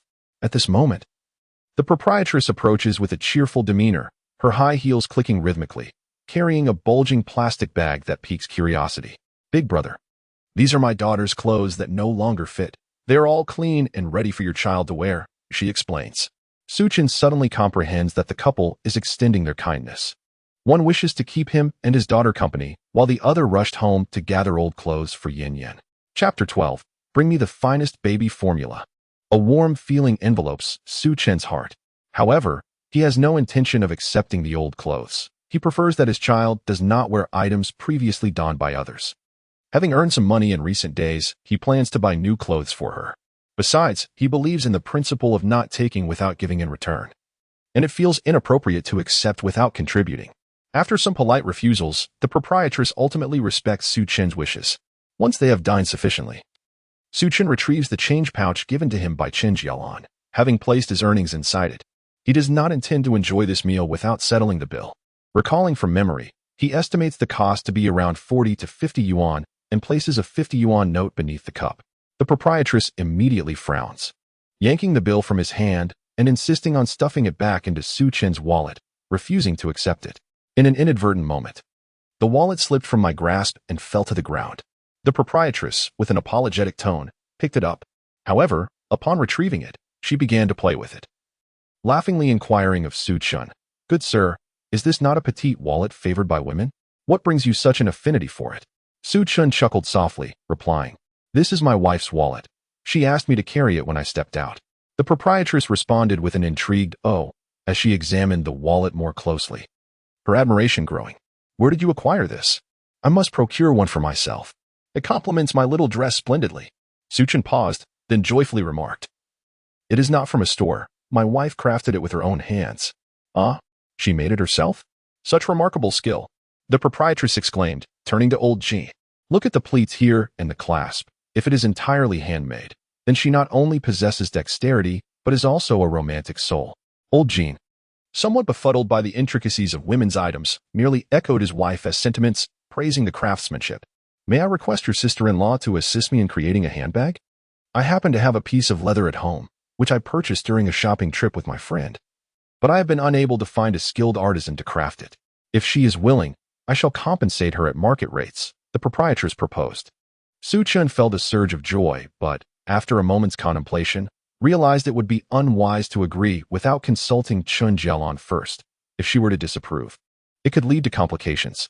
"I shall return home and inquire with my wife. If she is amenable, I will come by tomorrow when I am selling vegetables to collect the leather." His cautious approach earned the proprietress's approval. After expressing gratitude to the couple, Su Chen departed the restaurant, cradling Yin in his arms, as he had more pressing matters to attend to. Upon exiting, he assured Chen Jalan that he would procure some formula to test whether their child would adapt to it. Now that he had earned some money, it was indeed time to visit the maternity store.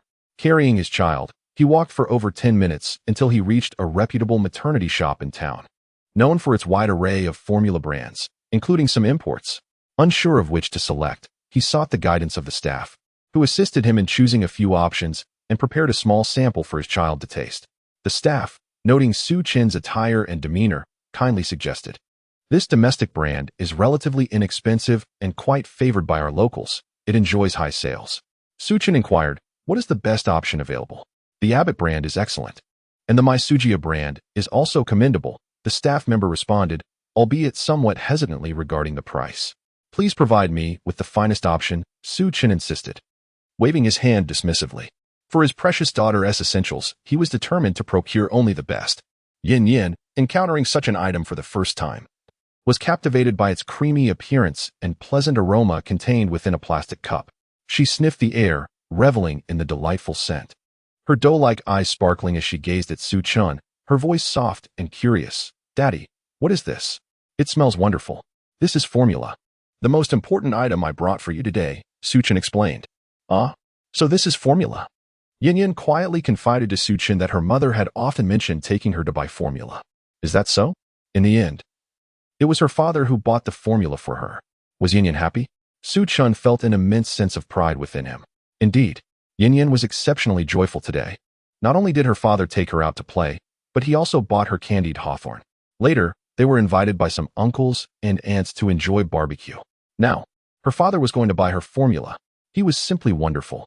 The shop assistant, reluctant to interrupt the beautiful moment between father and daughter, nevertheless checked the temperature and, finding it just right, smiled and said, "It's ready to drink." With great care, Su Chun lifted the cup to offer Yin a sip, cautioning her, "Be careful, it's hot." Yin nodded obediently. The sample of formula was less than a third of a cup, and they had tried 3 different products, each labeled for distinction. The shop assistant was clever. The formulas were arranged from the lowest to the highest price. After all, you get what you pay for. If she tasted the better ones first, the lesser ones would lack flavor. Children can be discerning. After sipping one cup after another, she ultimately chose the imported Abbott formula. "Is it delicious?" Su Chun asked, wiping Yin's mouth. A ring of milky white formula marked her lips, making her look exceedingly adorable. "It's so good, Daddy. Even better than the milk at Uncle Jin's store." Yin's language had suddenly become quite expressive, even employing comparative rhetoric. Su Chun chuckled and patted her little head. "Oh, you are such a delightful child. The milk that Uncle Jin gives you is a milk beverage, while this is pure milk, which is naturally different. This one is a bit more expensive," the shop assistant explained with a smile. "Daddy, what does expensive mean?" Yin was still unfamiliar with such terminology. "It refers to money, dear. It's what I earned from selling vegetables, and we need to give more to others," Su Chun patiently clarified. Immediately, Yin's brow furrowed, and she shook her head, saying, "No. Daddy, if it costs a lot, I don't want to drink it. I don't like formula." Upon hearing this, Su Chun felt as if his heart had been pierced by a knife. How could a child, just 2 years old, be so understanding? While others cried and clamored for the best, she simply rejected it upon hearing it would cost a lot. How could there be such a sensible child? One whose maturity made his heart ache? Feeling a lump in his throat, Su Chun embraced Yin tightly and whispered into her ear, "Yin, my precious daughter, from now on, Daddy will work hard every day, and we will never lack money at home. So, if Yin likes formula, shall we buy some?" Suddenly, Yin's bright, expressive eyes lit up. "Really? Daddy, will you take Yin out every day to earn money so we can buy formula?" Chapter 13. Making dumplings? Where does your money come from? Su Chun was momentarily taken aback. This interpretation warmed his heart profoundly. Indeed, Daddy would take Yin out every day to earn money, and thus they could enjoy formula together. Under the persuasive efforts of Su Chun, the father and daughter reached a consensus and finally purchased the imported milk powder. The store clerk recorded Su Chun's membership information and issued him a membership card. Just as Su Chun was about to leave, the clerk called out to him, saying, "Wait a moment, Brother Su. I have some gifts to offer you. Let me pack them up for you." Aware that maternity stores often give out gifts, Su Chun did not object. While the clerk filled a bag with small items, she cheerfully remarked, "It's rare to see such a deep bond between a father and daughter. You both are truly heartwarming." She continued, "These items are provided by the manufacturer and are meant for customers. Let me add a couple more for you." Although these items were complimentary, Su Chun accepted a small bag, thanked the clerk, and stepped outside. A sudden thought emerged in Su Chun's mind. The harder you work, the luckier you become. In the past, he regarded this notion as a mere joke, but now he saw it differently. One must strive diligently. Everyone possesses an inherent goodness and is drawn towards beauty. Hence, the more one labors in life, the more splendid life becomes in return. Above all, his greatest joy was his daughter, Yin. She nibbled on the remaining candy-coated hawthorn skewers, swaying gently in her father's embrace. Later, Su Chun took Yin to the market, where he purchased 5 kilograms of flour, 10 kilograms of pork, 2 kilograms of beef, along with some scallions, spices, and oil. He initially intended to buy more, but upon reflection, with plans to return to town the next day, he decided to postpone some purchases for another trip. It was Yin's first outing in a long while, and the little one was understandably a bit fatigued, so it was best to head home early. On the bus ride back, as the vehicle swayed, Su Chun noticed that Yin had fallen asleep.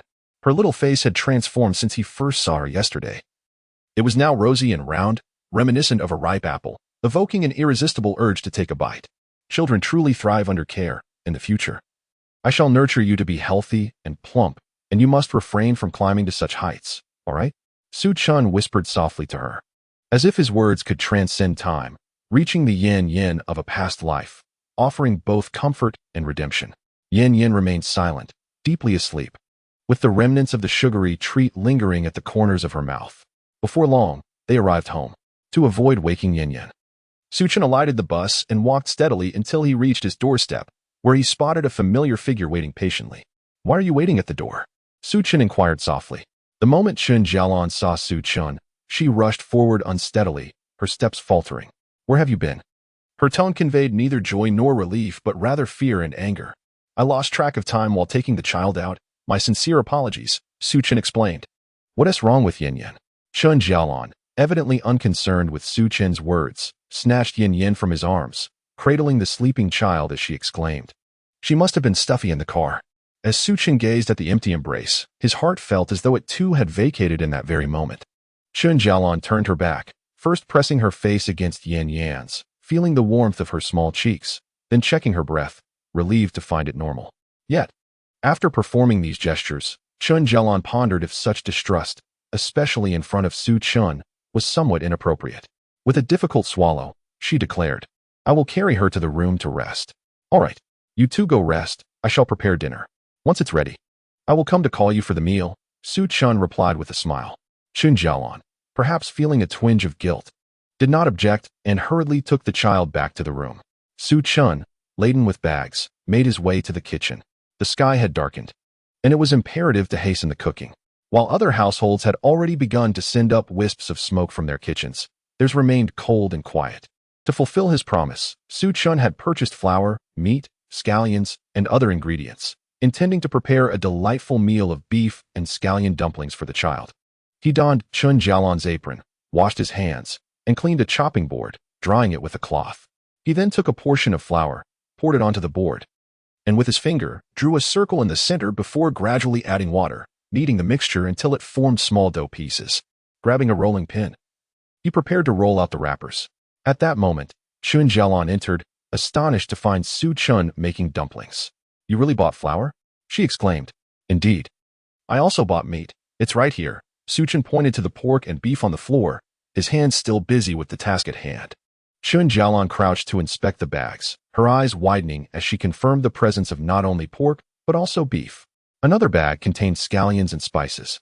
So many items, and flour. Where did the money come from? She questioned, skeptical that it was from her meager funds, insufficient even for seasonings. "Chen, where did you acquire this money?" Chen Jalan asked coldly. Looking at her, Chen replied, "I sold cabbage. This is the money earned from selling cabbage." "Cabbage?" Chen Jalan queried, puzzled about the source of the cabbage. Chen merely stated he had collected it from farmers, deflecting further inquiry.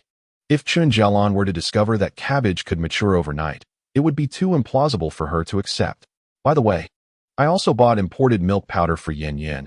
It cost a bit more, but thankfully, the child enjoys it." Chen gestured toward a tin on the countertop. Chen Jalan hurried over to take a look, and with the faint light from outside, she confirmed that it was indeed milk powder, her astonishment mounting. "There's still over 600 left. I'll give you 600, and I'll use the remaining for meals on the bus tomorrow." Chen handed all the money to Chen Jalan. However, as she stared at the sum, a sense of joy eluded her. She felt as though she was on the brink of collapse. The idea that selling cabbage could yield such wealth was simply implausible. This was certainly not the fruit of vegetable sales. The only thought echoing in her mind was one of usury. Did you borrow from a loan shark? Chen initially believed that Chen Jalan would be delighted. Even if not praising his intelligence, a smile would surely grace her face. However, he was met with an aggressive interrogation instead. Accusations of high-interest loans and the claim that the money was earned from selling cabbages were reiterated by him. "Ha!" Chen Jalan laughed derisively. "With so many in the village selling cabbages, where are the prosperous ones? Is it only you who can make money? How much profit? Speak." "It's not true." Chen shook his head in protest. "Why must you indulge in a life of extravagance to survive? What about us, my child and I? Are we not living? If there is no money at home, must you resort to high-interest loans? Do you wish for our demise?" Chen Jalan's voice faltered, and she began to weep. Chapter 14. A Reconciliation Hug. "Let us make dumplings together." Sob. The sound of crying echoed in the room. "Yin has woken up," Chen remarked. This reminded Chen Jalan that Yin had been out with her father all day. Questioning her would surely reveal the truth.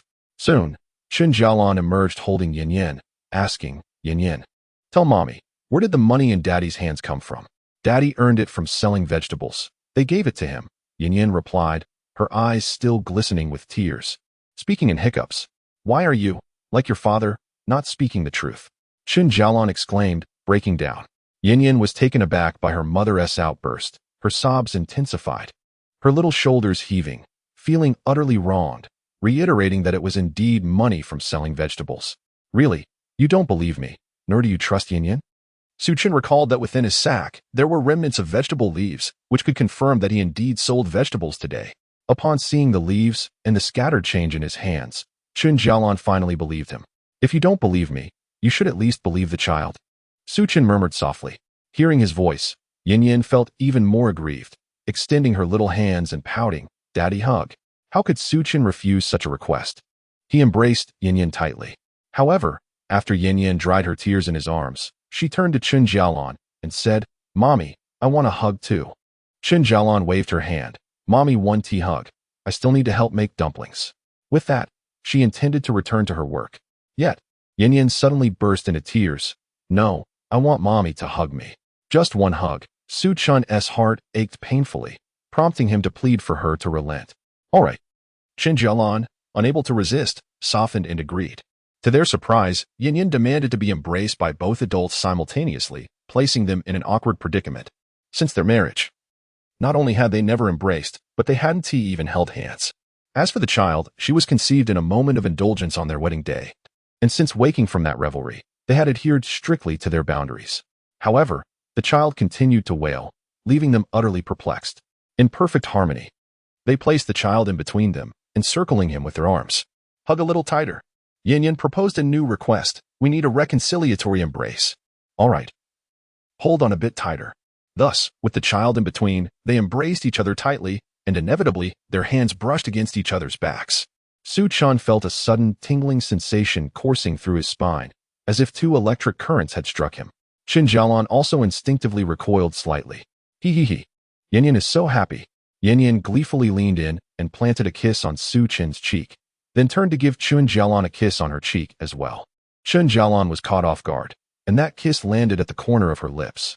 This child, Xiyan, was so thoughtless, having just kissed Chen. She immediately turned to kiss Chen Jalan as well. Wasn't he that tantamount to an indirect kiss?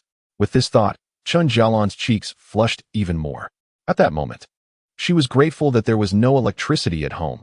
Otherwise, Chen would have witnessed her embarrassment in its entirety. "I will make dumplings. Xiyan, go wash your hands with Mommy, and then we can prepare to eat." Chen sensed Chen Jalan's discomfort and, wishing to spare her any further embarrassment, discreetly withdrew. "Wow, Daddy, are we having pork and scallion dumplings?" Xiyan suddenly recalled. "That's right, Xiyan, your memory is impressive. But today we are having beef and scallion dumplings, which are even more delicious." Chen praised, then hurried off to prepare the dumplings. "First, I will make the dumpling wrappers, and then I will chop the beef filling," he explained while rolling out the dough. Chen Jalan's eyes flickered. Her lips moved as she suggested, "Let me chop the filling, otherwise it will take too long." Chen agreed, acknowledging her point, and remarked, "That's a labor of love from you. I did arrive a bit late today. I will strive to come earlier next time." To Chen's unexpected promise, Chen Jalan merely responded with a non-committal and continued with her tasks. Yet inside, Chen felt as though he had consumed honey. His wife was making dumplings with him. A dream he had long cherished was finally realized.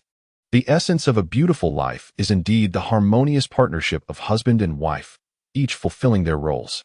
It is often said that a man and woman working together makes labor less burdensome.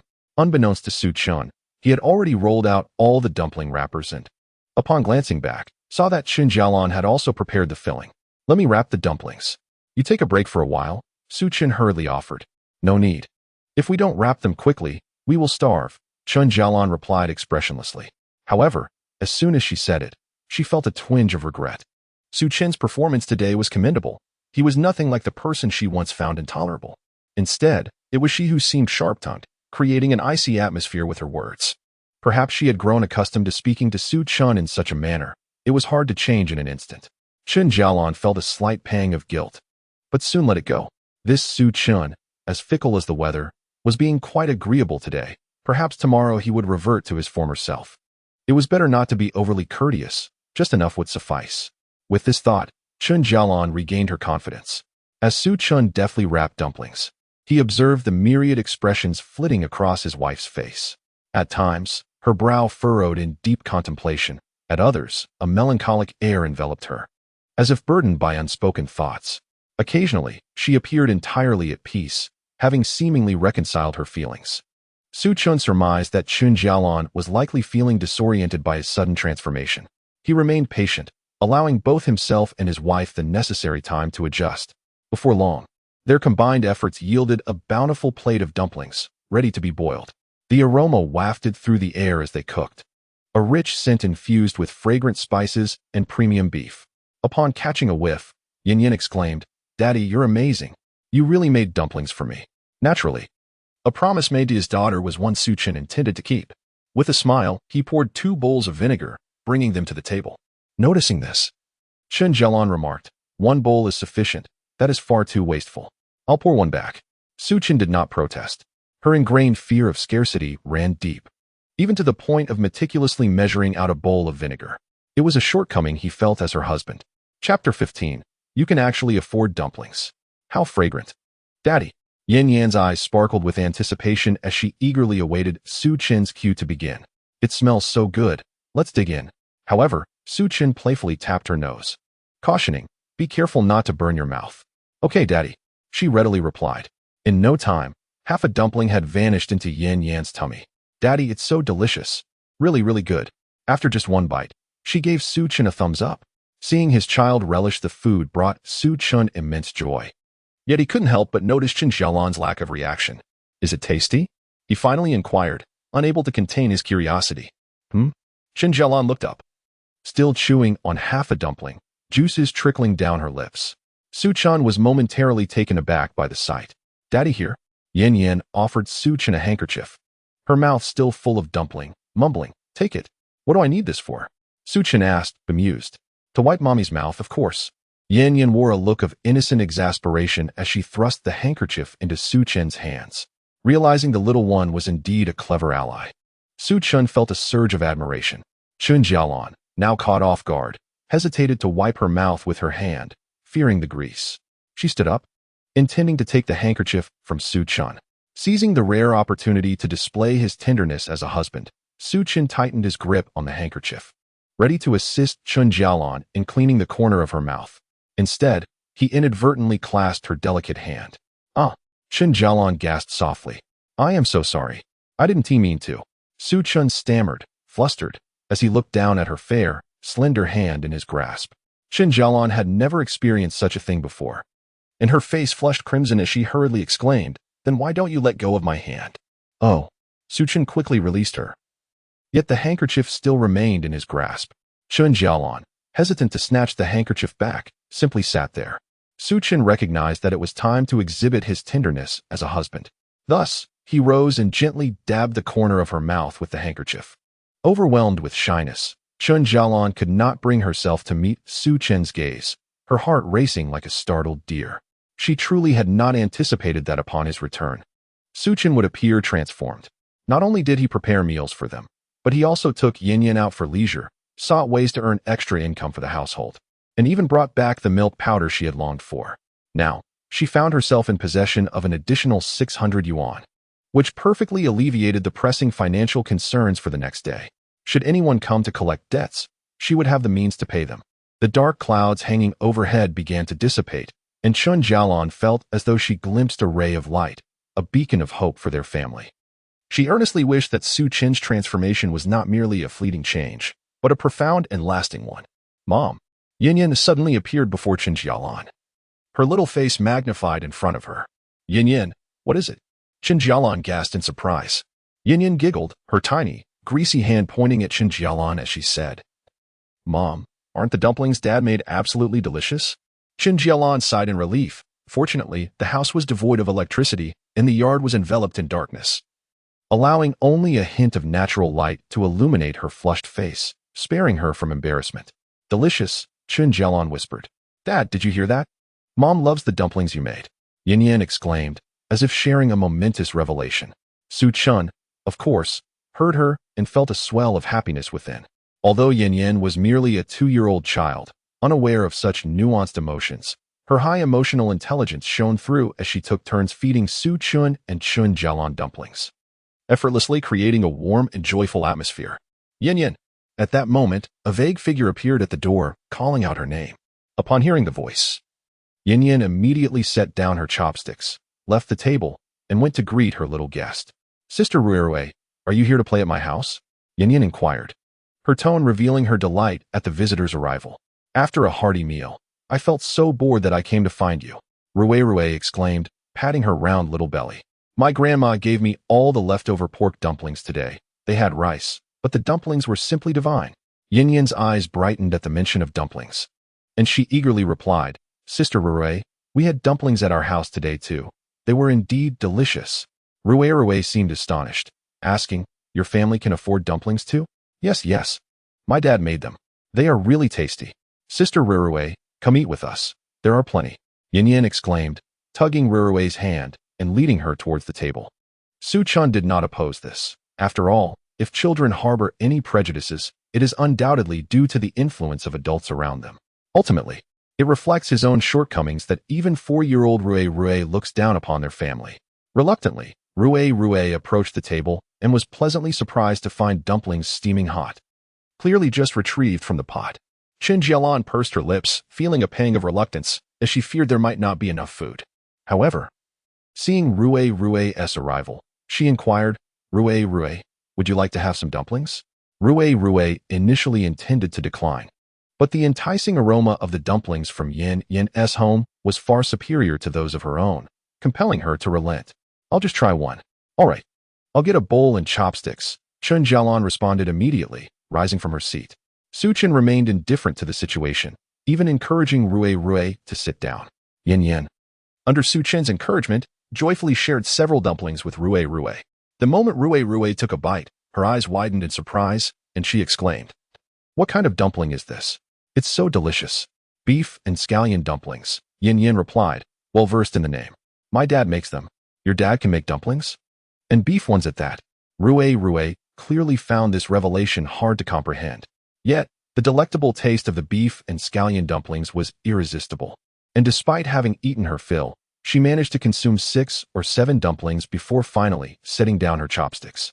Gazing at the 2 remaining dumplings in her bowl, Rui asked Xiyan, can I take these 2 dumplings home for my grandma? I want her to make me beef and scallion dumplings too, okay? Xiyan nodded eagerly, of course. Rui happily held the 2 dumplings in her hands as she returned home, and the entire family enjoyed a hearty meal. With leftover dumplings, Chen Jalan suggested they could serve as breakfast the following day, to which Su Chun had no objections, although they had found a way to earn money. Frugality remained the essence of managing a household. Chapter 16. Magical short sleeves let me clean up. You should take a rest. Su Chun volunteered to clear the dishes. Chen Jalan intended to assist, but, glancing at the clock on the wall, noted it was already 6:30 in the evening, the time for her night shift. So she ceased her polite refusals. I'll make a couple of buns. Xiyan will be in your care, she informed Su Chun. Each bun earns 8 yuan. So 2 would be 16. Once I receive my wages today, I'll buy some rice. It dawned on Su Chun that he had forgotten to buy rice, having instead purchased a plethora of condiments. He then turned to Chen Jalan and said, I still have a few dozen yuan. I'll head to the convenience store to buy some rice and pay the electricity bill. You can focus on your work without worry. That sounds good. Chen Jalan initially thought to refuse, but reconsidered. Su Chen's willingness to manage household chores was commendable, so she did not deter him. Moreover, money in his hands was rather restless. It was better to exchange it for rice. Chen Jalan slung a small bag over her shoulder, filled a water bottle, and prepared to set off. Suddenly, Su Chen recalled something and called out to Chen Jalan, by the way, when I was at the market today, the owner of a restaurant praised the meticulousness of your buns. She mentioned that she purchased a piece of leather and inquired if you could assist in crafting a bag, with the labor cost based on market rates. Upon hearing this, Chen Jalan's eyes sparkled with excitement as she stepped forward and asked, really? Xiyan, who was also present at the time, listened intently. Su Chen replied affirmatively. Xiyan nodded, playing with a small elephant toy gifted from the baby store. That sounds great. I can work some night shifts or perhaps utilize my break time during the day to expedite the process and earn a little extra to support the household, Chen Jalan said, a buoyant smile gracing her face. Su Chen concurred, promising to discuss it with the shop owner the next day. If it's convenient for you. Perhaps you could accompany me. After all, I'm not entirely clear on the specifics of what is required, Su Chen suggested to Chen Jalan. After some contemplation, she agreed. Realizing that for custom bags, her personal presence was essential. Relying solely on Su Chen's blunt understanding could lead to misunderstandings that might result in losses, not to mention potentially damaging the leather. All right, I will accompany you early tomorrow, Chen Jalan concluded before returning to her tasks. Su Chen placed a piece of firewood into the stove, the flames illuminating his face, revealing a faint smile at the corners of his mouth. The fact that Chen Jalan agreed to accompany him to the market signified a deepening of their relationship, and the thought alone was heartening. Daddy, Xiyan approached. Sitting on a small stool, appearing somewhat fatigued. Noticing her weariness, Su Chen comforted her, saying, Daddy is boiling water, once it's ready. I will wash your face and feet, and then we will go buy rice. After we return, I'll prepare some milk for you. How about that? Upon hearing the mention of milk, memories of the sweet and delightful taste flooded back to Xiyan, causing her to smack her lips and nod enthusiastically. Okay, Daddy. Soon. Everything at home was tidied up. Among the gifts from the baby store, Su Chen discovered a brand new short-sleeved shirt adorned with advertisements. Despite the promotional text, it was still a new garment, so he dressed his child in it. Initially, Xiyan had been drooping her head, but upon wearing the new shirt, her spirits lifted immediately. She looked around, her little head turning left and right, excitedly exclaiming, Daddy, is this for Xiyan? This shirt is so beautiful. Oh, what makes it beautiful? Su Chen chuckled, unable to discern its appeal, as it was merely a basic short-sleeve style. Overshadowed by the attire the shop owner had intended to gift him, Xiyan beamed and replied, It's not torn at all, it's new. Her words nearly brought tears to Su Chen's eyes. Not torn at all, it's new.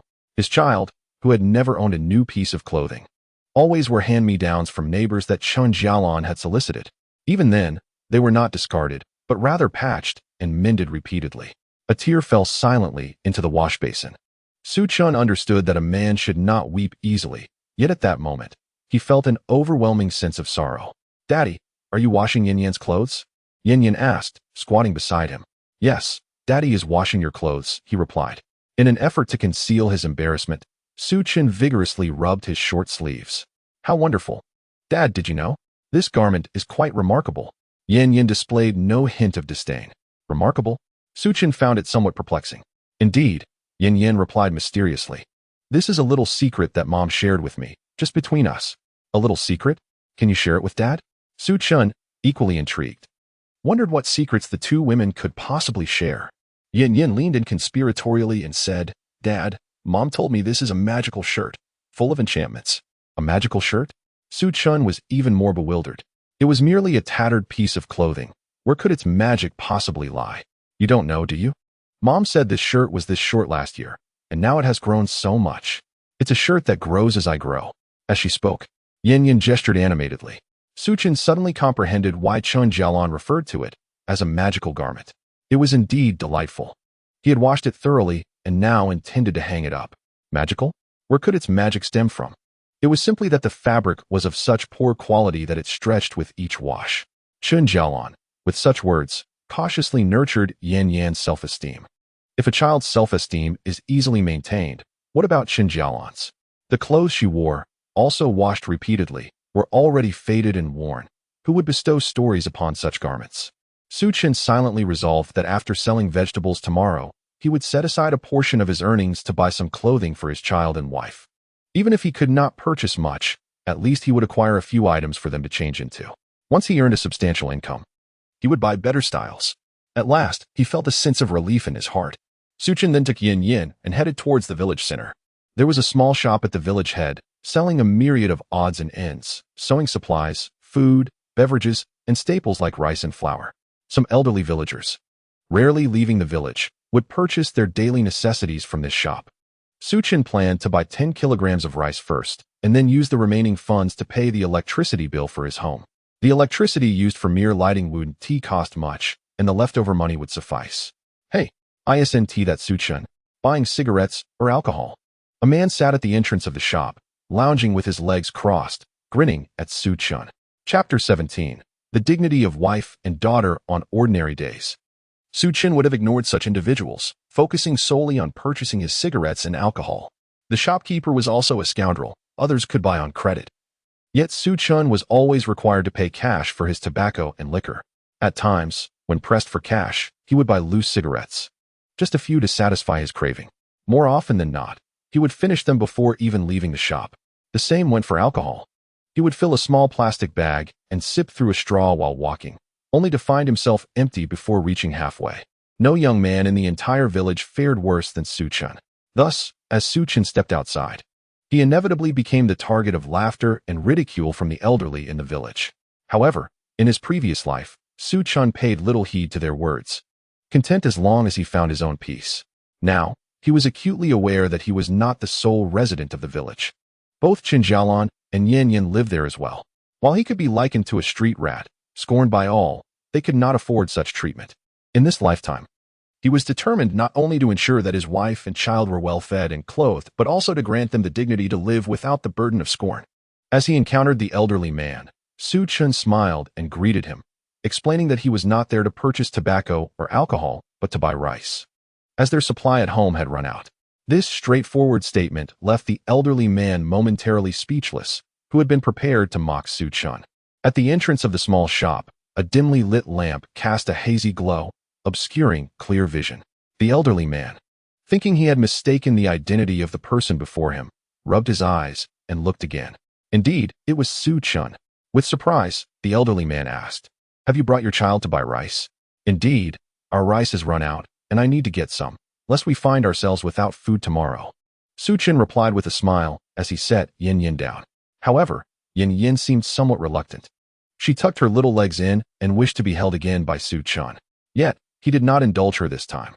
Instead, he crouched down, blocking her attempt to leap into his arms, and patiently instructed her to greet the elderly man. Xiyan shook her head, feeling shy and wanting to retreat into Chen's embrace. But he would not allow it, pulling her back gently and encouraging her to say hello. Realizing she could not evade the situation, Xiyan timidly uttered, "Hello, Grandpa." Her voice was barely audible, akin to the buzz of a mosquito, but at least she had made an effort. The elderly man was astonished. It felt as if the heavens had opened for the first time. Thus, he rummaged through his pocket, producing a piece of candy wrapped in paper, and extended it to Xiyan with a warm smile, saying, "Good child. Grandpa offers you a sweet treat." Chen chuckled and urged Xiyan, "Go on, quickly take it." Being a child, Xiyan could hardly contain her excitement at the sight of the candy, her mouth watering. Despite her initial fear, she bravely approached and snatched the candy from the elderly man's hands. "Thank you, Grandpa." Chen gently prompted her. "Thank you, Grandpa," Xiyan replied in her sweet, childish voice. "Oh, how wonderful. You're welcome. Grandpa likes you very much." The elderly man beamed with delight. Previously, whenever he encountered Chen, the latter had always appeared indifferent, and the elderly man had merely offered a few sarcastic remarks, knowing that Chen had fallen from grace. When Chen Jalan had just married into the family, she had greeted everyone with a smile, but as time passed, her cheerfulness waned, and her demeanor grew more forlorn. As for their child, it was even more pronounced. In public, she would rather bury her face in her mother's arms than meet anyone's gaze. Yet today was extraordinary. Chen was engaging in conversation, and his child was even willing to address others. The proprietor, known as Xiyan, heard some commotion at the door and stepped out to see what was happening. To his surprise, it was Chen. He waved his hand dismissively, saying, "The loose cigarettes are all sold out today, so you might as well not bother coming to buy." Chen smiled and replied, "Brother Xiyan, I'm not here to buy cigarettes, nor am I in the market for alcohol." Xiyan, with a hint of disdain, remarked, "You really are quite the rascal, aren't you? With some money in your pocket, can't you think of purchasing some essentials for your home? You seem to only think about food and drink for yourself." "Xiyan," an elder interjected from the side. "Ah, elder, what is it?" Xiyan promptly responded. Chen had come to purchase rice, as his household had run out. The elder chuckled and addressed Xiyan. "What? Rice?" Xiyan felt as if he had misheard, astonished at the mention of rice. The elder nodded, revealing a rare smile of satisfaction. Yet, Xiyan remained skeptical and turned to Chen for confirmation. "Chen, you are indeed here to buy rice?" Chen smiled in affirmation. Prejudice in the hearts of men is akin to a towering mountain. It is not constructed in a day, nor can it be dismantled in an instant. He still had a long way to go. Brother Huzi, please give me 10 pounds of rice. We've completely run out at home. Xiyan handed over the rice bag along with the payment. Huzi gazed at the rice bag and the money atop it, momentarily dazed, muttering to himself about the strangeness of it all. Eventually, he weighed out 10 pounds of rice and handed it over to Xiyan. By the way, Brother Huzi, here's 35 yuan. Could you pay the electricity bill for my family when you go out tomorrow? Xiyan offered the remaining money to Huzi. Huzi's eyes widened in astonishment as he picked up the bills and scrutinized them under the light of the shop. What a sight! 10 and 5 yuan notes. Could they possibly be counterfeit? The elder, unable to contain himself, chimed in with a reprimand. It's indeed real. Huzi confirmed after a thorough examination, and only then did a sheepish smile spread across his face. Xiyan remained silent, understanding that a transitional period was necessary. After all, Huzi ran a small convenience store. Had this been someone else, fists would have likely flown today. However, Xiyan was not the least bit angered. Thus, he explained, Huzi, please don't take offense. Had you come to purchase cigarettes or alcohol today, I wouldn't have thought twice about it, and money wouldn't be a concern. But your behavior today is so unusual. Coming for rice, it truly caught me off guard. No hard feelings, all right? Xiyan waved his hand dismissively, indicating he did not mind. Huzi, seeing Yen, quickly said, wait a moment, let me get something nice for the child. No need for that, Brother Huzi, Xiyan protested, but Huzi insisted, handing over a marble the size of a cow's eye. Here, this is a marble that the children have been enjoying lately. Take it home and play with it. Yen could hardly believe her eyes, holding the marble aloft and exclaiming to Xiyan, Daddy, this marble is just like the one Rui has. Now I have one too. This remark elicited laughter from all present. Seeing how delighted Yen was, Xiyan chose not to object further. After expressing his gratitude to Brother Huzi, the father and daughter made their way home, with Huzi watching them as they walked farther away. With a deep sigh, Huzi remarked, Good sir, has Xiyan been reincarnated? He appears utterly unlike himself. Ah, human nature. The elder squinted, exhaling a puff of smoke and flicking off the ash. People are akin to the crops in the field, seemingly unremarkable at first, yet they gradually grow tall and bountiful, ready for harvest. Perhaps Xiyan has finally found enlightenment. One can only hope. His wife has endured much alongside him, seemingly wasting her potential. What kind of life is she leading? If he were to mend his ways, surely they could live better. Huzi sighed as well. The two reminisced about Xiyan's past follies, their conversation bubbling with warmth. In the distance, a cacophony of cries approached. Growing nearer. Stop crying, and I shall buy you some candy. You are my ancestor. Upon hearing this, the elder's brow furrowed. The woman in question was none other than Zhao from the Sun family. Zhao was known for her shrewdness in managing her household, yet her demeanor was harsh. She would not tolerate anyone taking advantage of her family. Those with a modicum of dignity among the neighbors shunned her. What a nuisance Zhao is, the elder thought, squinting his eyes as he resolved to avoid her altogether. After all, she would leave once her shopping was done. If he could bear it, he would. Rui approached the entrance of the small shop, her demeanor unusually sullen, her lips pouting and her eyes glistening with tears. Ancestor, go inside and choose. For today you may spend 50 cents. Be decisive. Zhao leaned against the wall, her presence domineering. I do not want to. Rui pouted, refusing to comply. You do not? Very well, then you may never want again.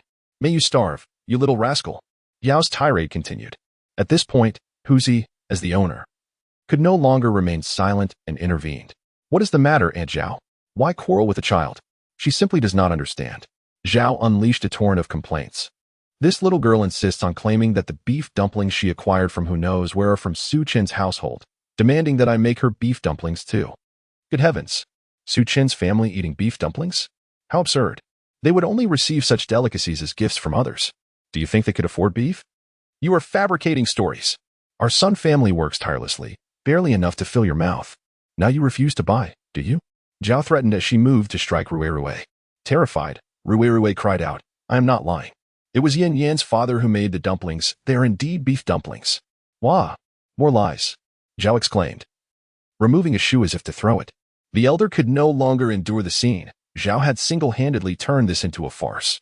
Zhao, he called out sternly. Upon hearing his voice, Zhao ceased her antics, hurriedly putting her shoe back on. Rui, come here to your elder, he beckoned. Rui rushed over, tears streaming down her cheeks. Elder, she sobbed, please tell me honestly, who was the kind soul who gave you the dumplings? The elder smiled kindly. It was Yen. It was Yan's father who made the dumplings, Rue replied once more. The elder let out a sound and remarked to Xiao, that must be the dumplings from Su Chen's family. The child wouldn't lie. Xiao, hands on her hips, laughed heartily towards the sky. Oh, dear elder, have you truly considered your words? The Su family can barely afford rice, let alone clothing. How could they possibly buy beef or make dumplings? People do have their fortunes change, though the elder's conviction seemed somewhat shaky. Enough of this. Xiao was unconvinced. At that moment, many families had finished their meals and were heading towards the small shop. Some came to play cards, while others gathered to chat and boast. Everyone enjoyed congregating here to converse. Upon hearing Zhao's loud discourse, they quickened their pace, eager for the latest gossip. Xiao, naturally a lively character, seized the opportunity to embellish the tale once more upon seeing so many familiar faces. The villagers shared the same astonished expressions after hearing her recounting. In this era, if a family were to make dumplings filled with pork and scallions, it would be seen as a significant improvement in their standard of living. How could they possibly make dumplings with beef? Even pork dumplings were reserved for special occasions or holidays. Who would go to such lengths for a mere meal? After much deliberation, they discovered that all the villagers were present. Each household insisted they had not made beef dumplings that day. This revelation left Zhao dumbfounded. Through the process of elimination, it became clear that the child had not lied. The beef dumplings indeed came from Su Chen's home. What could they possibly taste like? It was something they had never even dared to imagine. Who would have thought? Their family could hardly afford such luxuries either. Most of those present were housewives. After dinner, having washed the dishes, they had come out to chat, and when it was time, they would return home to rest. When gossip was the topic at hand, the chatter was more vibrant than a bustling market. Just moments ago, Zhao had been so loud, but now she faced the consequences of her words. The dumplings were genuinely from Su Chen's family, which meant she had wronged the child. Zhao pondered this outcome, unable to accept it. At that moment, she overheard someone say, "You think Su Chen might have turned over a new leaf? A prodigal son returning is worth their weight in gold. Perhaps a better life awaits her and her daughter. Indeed, even if she has changed, she shouldn't squander money. Beef costs a pretty penny." Clearing her throat, Zhao interjected, "I believe Su Chen's money did not come easily." This statement sent shockwaves through the crowd. A nearby woman leaned in and asked, "Zhao, how do you know Su Chen's money isn't well earned?" "I can deduce it with a mere thought." The more Zhao contemplated, the more convinced she became. "Consider this. Does Su Chen have a legitimate job?" "No," came the response. Others reflected and concurred. Could he have borrowed money from anyone? Zhao continued, "Unlikely.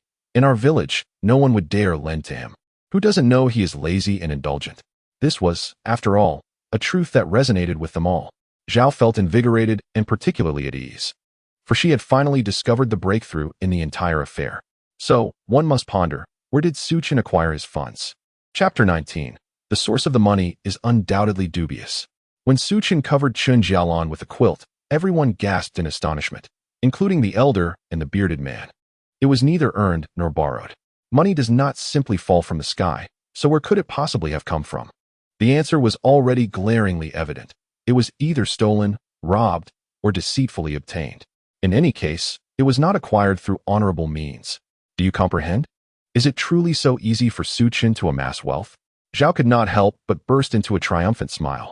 The others exchanged fearful glances, their expressions a mixture of dread. Should we inform the village chief of this matter? Perhaps he can summon Su Chen for a thorough inquiry? Someone suggested. Addressing the elder seated nearby, the elder furrowed his brow, still retaining a semblance of reason, and replied, "Though this child may lack ambition, he is not the sort to engage in petty thievery. Without concrete evidence, do you think we can just apprehend him? That would be utter folly." With that, he waved his sleeve and departed. Once the elder was gone, Zhao became even more unrestrained. Alas, the elder is the only one who still regards Su Chen as a decent person. I believe this lad is hopeless. Tomorrow, he may very well be taken away. At that point, our village will be infamous. Our family may not mind, but for those of you with daughters and young suitors seeking marriage, this will undoubtedly tarnish your prospects. After all, we are all from the same village. It would be utterly disgraceful. Zhao vented her frustrations before purchasing a packet of Tangsing meat for Rue, dragging her home regardless of her willingness, all the while chattering, "Let us return quickly, lest we find our home ransacked without even realizing it." This further unsettled the others, who hastily took their leave. The notion that Su Chen's money was not procured through honest means began to spread like wildfire throughout the village. As night deepened, curiosity prevented people from settling down, lingering in the air for an extended period. Unbeknownst to Su Chen, an array of events transpired outside. He told a story to Xiyan, who soon fell into a deep slumber. Su Chen longed to venture out and work, for today's harvest filled him with confidence for the future. He believed that as long as he persevered diligently, a prosperous life awaited him. However, the evening was still young, and he could not step outside. Furthermore, Chen Jalan had yet to return home, still laboring outside, and he could not leave Xiyan alone at home, as it was unsafe. Thus, Su Chen decided to take a brief rest. As soon as he closed his eyes, it felt as though he had entered a mystical realm. Following a faint sound, he ventured forth and discovered, amidst the mist, a peculiar blade of grass sprouting in a barren patch of earth, standing out remarkably. Why was there a single blade of grass here? Unable to resist, Su Chen knelt and gently touched its elongated leaves. In the next moment, the grass inexplicably grew taller before his very eyes, and within his mind, a new awareness blossomed, bringing him great joy. It turns out that in this lifetime, Su Chen has been cultivating the art of farming. This unique practice means that the more crops Su Chen plants, the larger the celestial tree within him grows, yielding more fruits, thus bringing him closer to the realm of immortality. It is a virtuous cycle. As long as Su Chen diligently toils, producing fruits and vegetables, these bountiful harvests will, in turn, nourish his celestial tree, empowering him further. How wonderful! Su Chen felt a renewed surge of strength within him, prompting an involuntary exclamation. Su Chen! Su Chen! A gentle voice repeatedly called out to him. Startled, Su Chen blinked and awoke from his dream. Upon opening his eyes, he recognized the silhouette immediately. You're back? Su Chen slowly sat up. Yes, the dumplings I made today were a bit intricate, so I took a little longer. You must have dozed off for a while, right? Chen Jalan explained as she entered, noticing Su Chen had been in deep slumber. Su Chen felt a bit dazed. The dream had felt so vivid, yet now it seemed elusive and surreal. I slept for a bit, he replied. Chen Jalan said, I'll keep Xiyan company. You can go to your room, now fully awake. Su Chen hurriedly got up to offer his bed to Chen Jalan. She too was fatigued, loosening her clothing. She slipped into the covers, preparing to sleep. As Su Chen reached the door, he suddenly remembered something and turned back to open it. With a creak, the door startled Chen Jalan, causing her to pull the blanket up to her chin, her wide eyes fixed on Su Chen. What are you doing? Confused by Chen Jalan's sudden change in demeanor, Su Chen explained, I bought 10 kilograms of rice and have already poured it into the rice jar. The remaining money has been used to pay the electricity bill, so there will be power at home tomorrow. Chen Jalan sighed in relief, saying, this can wait until tomorrow. You should go to bed early. Oh, Su Chen replied. Just as he was about to leave, he walked back. I need to grab my jar. His tea jar, filled with freshly brewed tea, was placed on the cabinet beside the bed. As he stepped closer, Chen Jalan held her breath, cautious, fearing that any misstep might lead to unforeseen consequences. A delightful fragrance emanated from Su Chen, growing more pronounced with each step he took, making Chen Jalan feel invigorated. However, Su Chen paused in front of her after retrieving the jar. Chen Jalan felt an intense wave of nervousness, clutching the blanket tightly beneath her, wishing she could bury her face in it for safety. Are you cold? Su Chen inquired, puzzled by how tightly she was wrapped. Unable to deny it, Chen Jalan nodded and replied, yes, it's quite cold. You should go to sleep early. Though Su Chen found her response strange, he considered that it was early autumn, and it was indeed a bit chilly at night. It was only natural for a woman to feel cold. Wait for me a moment, he said, turning to leave with the tea jar. Once he was gone, Chen Jalan exhaled deeply, perplexed by her own anxiety as her heart raced uncontrollably. With another creak, Su Chen entered the room once more. Chen Jalan quickly cocooned herself in the blanket again. This is my quilt. If you find it dirty, you may cover yourself with it. Once we have a bit of money, I shall have a new quilt made for you. After saying this, Su Chen placed the quilt over Chen Jalan's and carefully tucked in the corners. He then inspected the paper covering the window, noticing a few tears, and promptly closed the door before departing. As Chen Jalan listened to his footsteps fade into the distance, she found herself forgetting to breathe. Was this truly Su Chen? Had he just exhibited concern for her? He even offered her his quilt? Chen Jalan pulled Su Chen's quilt closer. It bore his scent, which was far from unpleasant. Rather, it stirred something within her. Thus, she drifted into a deep slumber, a rare smile gracing her lips in her dreams. Meanwhile, in the adjacent room, Xiyan readied himself once more, preparing to venture out. Chapter 20. Aren't there eggs at home? Rumors abound. Armed with farming tools, Xiyan stealthily left his home in the dead of night. He tread lightly, careful not to make too much noise. This time, his steps felt lighter than the previous day, and his pace quickened along the familiar path. He understood that this was the result of his agricultural skills at work. During his recent rest, Xiyan had confirmed that his dreams were not mere figments of imagination, but reality. For each time he entered the dream realm, he was greeted by the sight of that mystical seedling. The hope blossoming within him mirrored that seedling, vibrant and full of life. With diligent hands and the boon of his farming prowess, Xiyan was confident that he could lead a fulfilling life. Soon, he arrived at the small hill he had visited yesterday. With half a bag of cabbage seeds still in his possession, Xiyan followed his previous method, scattering them all around. He then mixed his urine with water to serve as fertilizer, watering the cabbages. Just as before, the cabbages grew rapidly, soon reaching the size of winter melons. This time, Xiyan had learned to be prudent. He could harvest them directly. This meant he wouldn't have to rise early the next day to gather vegetables, allowing him some extra time to prepare breakfast for the two of them. With a series of swift motions, Xiyan harvested all the cabbages, placing them neatly into a sack. Once he secured the bag's opening and lifted it, he found himself carrying 200 to 300 pounds of cabbage on his back. Today, he felt even lighter than before, hardly noticing the weight. As he walked, he contemplated visiting the market the next day to purchase other vegetable seeds and some young cabbages. If old Jean from the restaurant needed a steady supply of cabbage, he could cultivate it himself, ensuring a reliable source of income by delivering directly to their kitchen. Additionally, he aspired to plant new varieties to augment his household income. With extra earnings, he could finally indulge in the desires he wished to fulfill.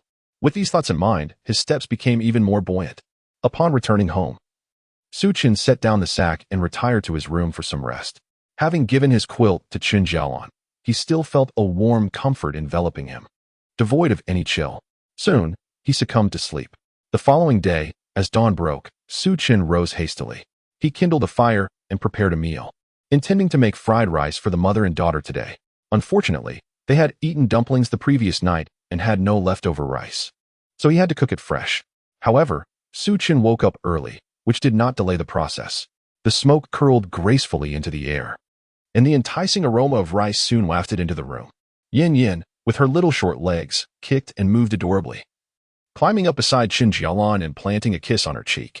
The little one, Chen Jalan, now awake, embraced Yin tightly and returned the kiss, secretly cherishing the moment. Hee. Yin giggled, nestled in her mother's arms, and exclaimed, "Mom, I'm hungry."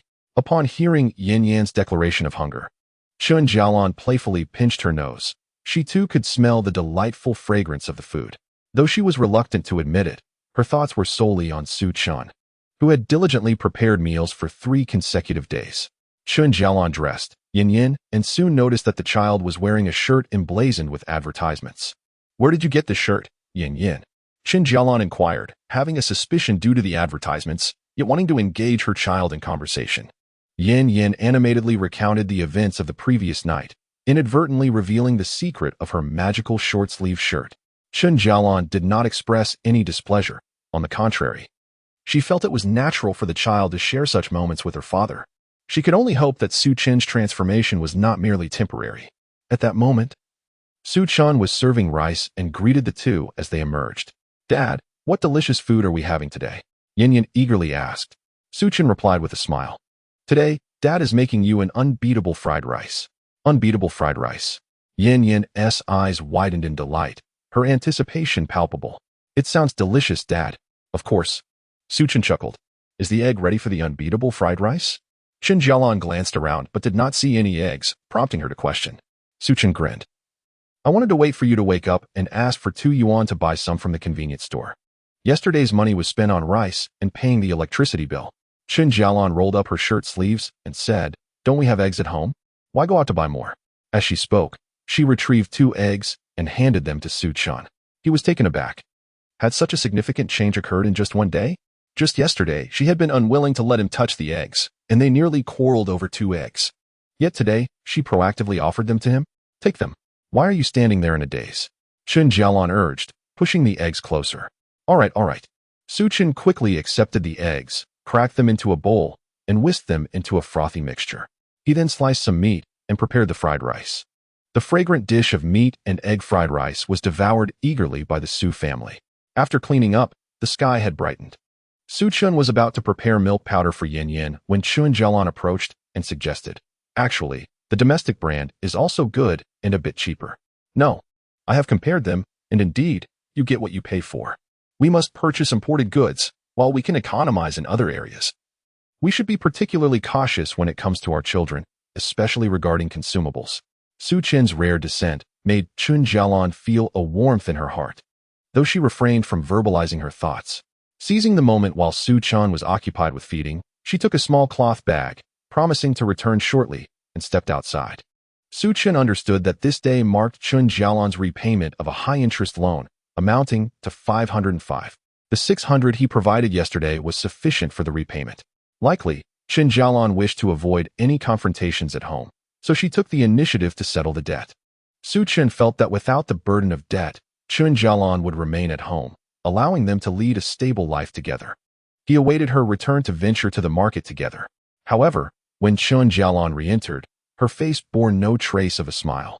"Mama?" Even Yin sensed something was amiss and approached for a hug. Chen Jalan refrained from embracing Yin, merely offering a comforting touch to her hair before letting out a sigh and sitting on a stool, her eyes slightly reddened. "What is it?" Su Chen felt a pang of distress, more painful than if he himself were crying. He wondered if the loan sharks had troubled her. It seemed unlikely. They were only after money. With the payment made, why would they still harass her? Chen Jalan swallowed hard and said to Su Chen, "The entire village is gossiping that you've struck it rich, but they imply the money is ill-gotten." Chapter 21. Do not heed their nonsense. The whole family goes to sell cabbage. Su Chen had not anticipated that yesterday's beef dumplings would incite such speculation. Yet, he understood that this was merely the villagers' envy of wealth. Such sentiments would eventually pass, and they would grow accustomed to it. If they were envious of beef dumplings now, what would they think when he indulged in steak or roasted lamb in the future? Pay no mind to their opinions. You know how I acquired my money. Su Chen reassured her. Chen Jalan regarded him, hesitating to voice her thoughts. Su Chen paused, but soon found solace in her skepticism. Given his past actions, who could truly believe him? "I have procured some cabbages, and today you shall accompany me to the market to sell them. Can you trust me?" Su Chen earnestly proposed. Chen Jalan, moved by his suggestion, agreed to join him in selling cabbage, curious to see how the money was earned.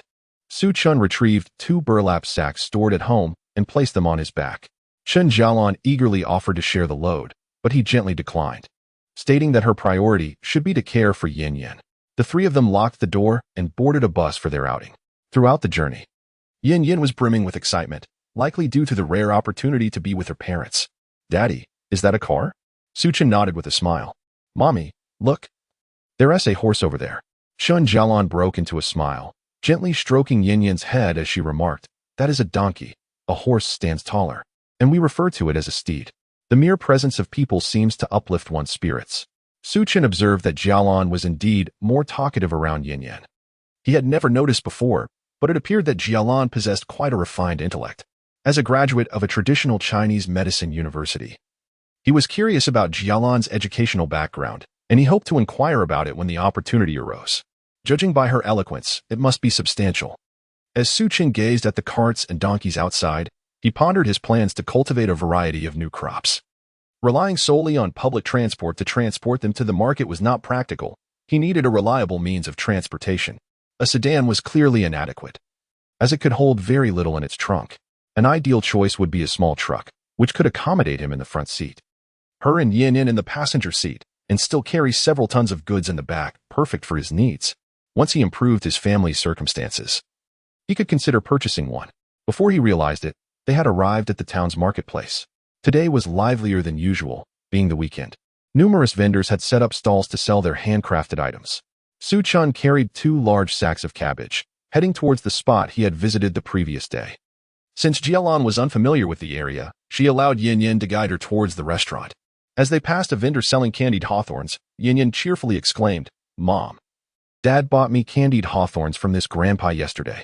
Jialan nodded, her face brightening with a smile. As she watched Su Chen's silhouette, she was taken aback by his remarkable strength. Those 2 sacks must weigh over 200 pounds, yet he carried them effortlessly, without even a hint of breathlessness or stoop. Other men would likely sweat profusely under such a burden. Yet Xiyan seemed completely unfazed. This realization caused Jalan's ears to redden, prompting her to shake her head and dismiss such thoughts. Unbeknownst to Xiyan, his wife was troubled by these thoughts, as he too faced his own dilemmas. Why were there so many people at the cabbage-selling spot yesterday? Could it be that he had arrived too late and lost his place? Xiyan muttered to himself. This mobile market only lasted for a brief period in the morning, as villagers from various localities came to set up their stalls. There were no designated spaces or fees. It was simply a means for villagers to earn a little extra to support their households. Both townsfolk and villagers enjoyed visiting the market, often discovering some hidden treasures. Hence, Xiyan could not claim this as his territory. Given the situation, he decided to seek a new location to set up his stall. Just then, a familiar voice called out to him. "Boss, why are you just arriving now?" Following the sound, Xiyan recognized it as the brother who had been the first to buy his cabbage the previous day. What was he doing here? While Xiyan was still in a daze, the brother hurried over, beaming as he said, "Quickly, come. I've saved you a spot. I'll help you set up." Unable to resist the brother's enthusiasm, Xiyan handed one of the sacks to him. "Wow, this is heavy." As soon as the elder brother grasped the bag, he felt a sudden weight pulling him down. Gazing at Xiyan, the veins on his forehead throbbed. "Boss, can't you see? Though he appears so frail, his strength is remarkable." Xiyan chuckled, realizing he couldn't simply confess that his strength stemmed from rigorous agricultural training. Instead, he vaguely referenced the notion that a farmer must possess strength to earn a livelihood. "Here we go." The elder brother, unwilling to lose face in front of everyone, clutched the hefty bag of cabbage and made his way to the corner of the restaurant, calling out to the crowd as he walked. Xiyan observed the gathering disperse and understood that these individuals had come specifically to await his stall's opening. He had initially feared that his spot had been claimed by someone else, nearly contemplating a relocation. At that moment, Chen Jalan hurried over to assist. The efficiency of the couple working together was markedly superior to that of a solitary individual, significantly accelerating the pace of their sales. Chen Jalan intended to retrieve the remaining half-bag of cabbage, but Xiyan stopped her, explaining, "This cabbage is reserved for old Jean. We cannot sell it." Chen Jalan was taken aback. "You've already secured a regular customer after just one day?" Before Xiyan could respond, the elder brother interjected. "You must be the boss's wife, right? Your cabbages are exquisite. Just one day was enough to establish a reputation. Let me tell you, I had my wife salt a dish of cabbage with a dash of oil and salt, and it surpassed even the taste of a spring chicken. My wife dreamed about it last night and insisted I purchase more today. As soon as dawn broke, I was here, guarding my spot. No one is to snatch my turn. I am the first buyer." The elder brother was quite amusing, loudly sharing anecdotes about his household. And his enthusiastic feedback served as an unsolicited endorsement for Xiyan. With a smile, Xiyan inquired how much he wished to purchase today. "2. The elder brother declared with grandeur. No one mocked him. Xiyan's cabbages were indeed not inexpensive, priced at 6 yuan per pound. 2 cabbages would amount to over 100 yuan. Considering the current wages, which hardly suffice for a few cabbages, it was remarkable. Nevertheless, the cabbages continued to fly off the shelves, and within less than 20 minutes, they were all sold out. Chapter 22, A Meeting with Old Jean and His Wife. Chen Jalan prepares dumplings. With Chen Jalan's assistance today, the pace of sales had greatly improved. Yesterday, Xiyan had to manage weighing, packing, calculating, and making changes, all while introducing himself to new customers. During that hectic period, he truly felt overwhelmed. Today, however, things were easier. Chen Jalan was quick with calculations and adept at handling money, significantly alleviating Xiyan's burden. Once the cabbages at their stall were sold out, several customers attempted to rummage through the remaining half bag, but Xiyan swiftly intervened, stating it was reserved for the restaurant owner. Just then, old Jean and his wife approached. "Xiaosu, you've arrived?" Old Jean called out as he stepped forward eagerly. "Old Jean, how did the cabbages sell yesterday? Were they well received?" Xiyan inquired with a smile. The reason he had yet to bring the sack inside was that he needed to confirm the sales status with old Xiyan. In the event that sales do not meet expectations, he would be unable to transfer the half bag of cabbage to old Jin's kitchen. But he could always set it out for sale again. "Excellent." Old Jean gave a thumbs up, his eyes crinkling with joy. Sales were thriving. And every table that ordered cabbage requested additional plates, even boosting the sales of grilled meat. Old Jin's wife chimed in with a smile. noting that several tables had only consumed one plate, and when they sought more, it was all gone. They even made reservations to return in the coming days, urging us to ensure ample supply. Upon hearing this, Xiyan felt a significant weight lift from his heart. Old Xiyan was Xiyan's largest customer from the previous day. Running a restaurant where diners had diverse tastes, yet all relished the cabbage Xiyan cultivated, reflecting its popularity. Old Xiyan approached, clapping Xiyan on the shoulder, and inquired, "Little Su, have you saved any cabbage for me today?" "Indeed, I have preserved half a bag.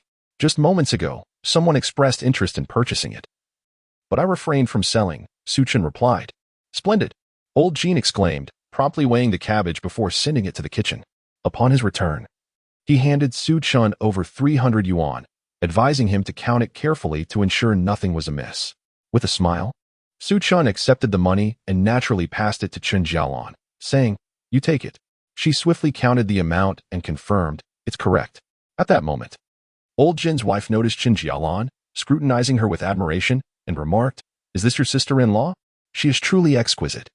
I have never encountered such a graceful woman in the entire town. Little Su, you have struck gold."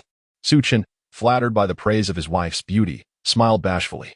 In his previous life, he had been oblivious, rarely paying attention to Chen Jalan, though he recognized her attractiveness. In this life, having encountered numerous beautiful women, he understood the truth in Old Jin's wife's words. He had indeed married a treasure without realizing it.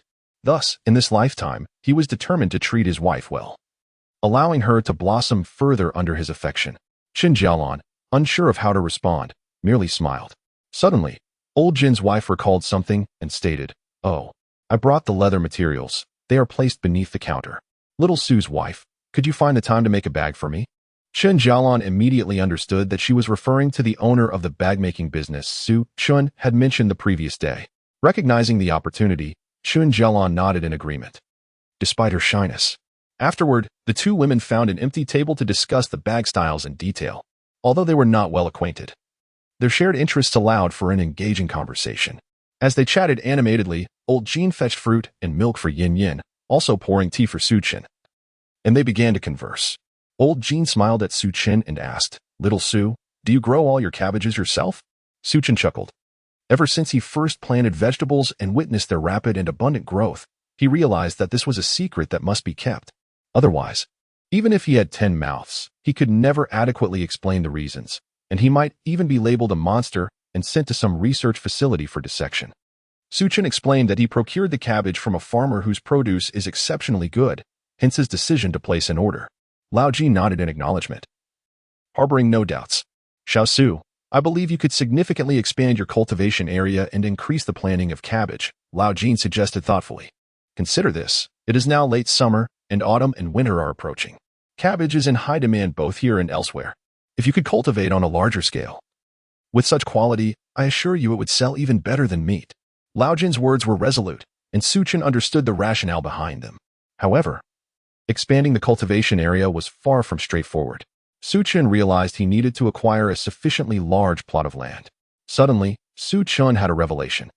The cabbage he planted could mature from seed to vegetable in just 3 minutes. This meant that after 3 minutes, he could plant a second batch. Consequently, there was no need for a vast expanse of land. He simply needed to sow and harvest continuously. "I would like to purchase more and encourage him to plant more, but my strength is limited. I can only carry 2 sacks of goods to the town at a time," Xiyan chuckled. Indeed, while the cultivation challenges seemed to have been resolved, transportation remained a significant hurdle. He couldn't possibly carry a dozen sacks of cabbage in plain sight. Although he could manage it, public perception would not be forgiving. Lao Jin contemplated suggesting a vehicle but hesitated, realizing that if Xiyan had the funds for a car, he would be dressing so modestly and selling vegetables at a market. "Yes, let us take it slow. A small truck would cost around 50 to 60,000. "That's quite a sum," Lao Jin lamented.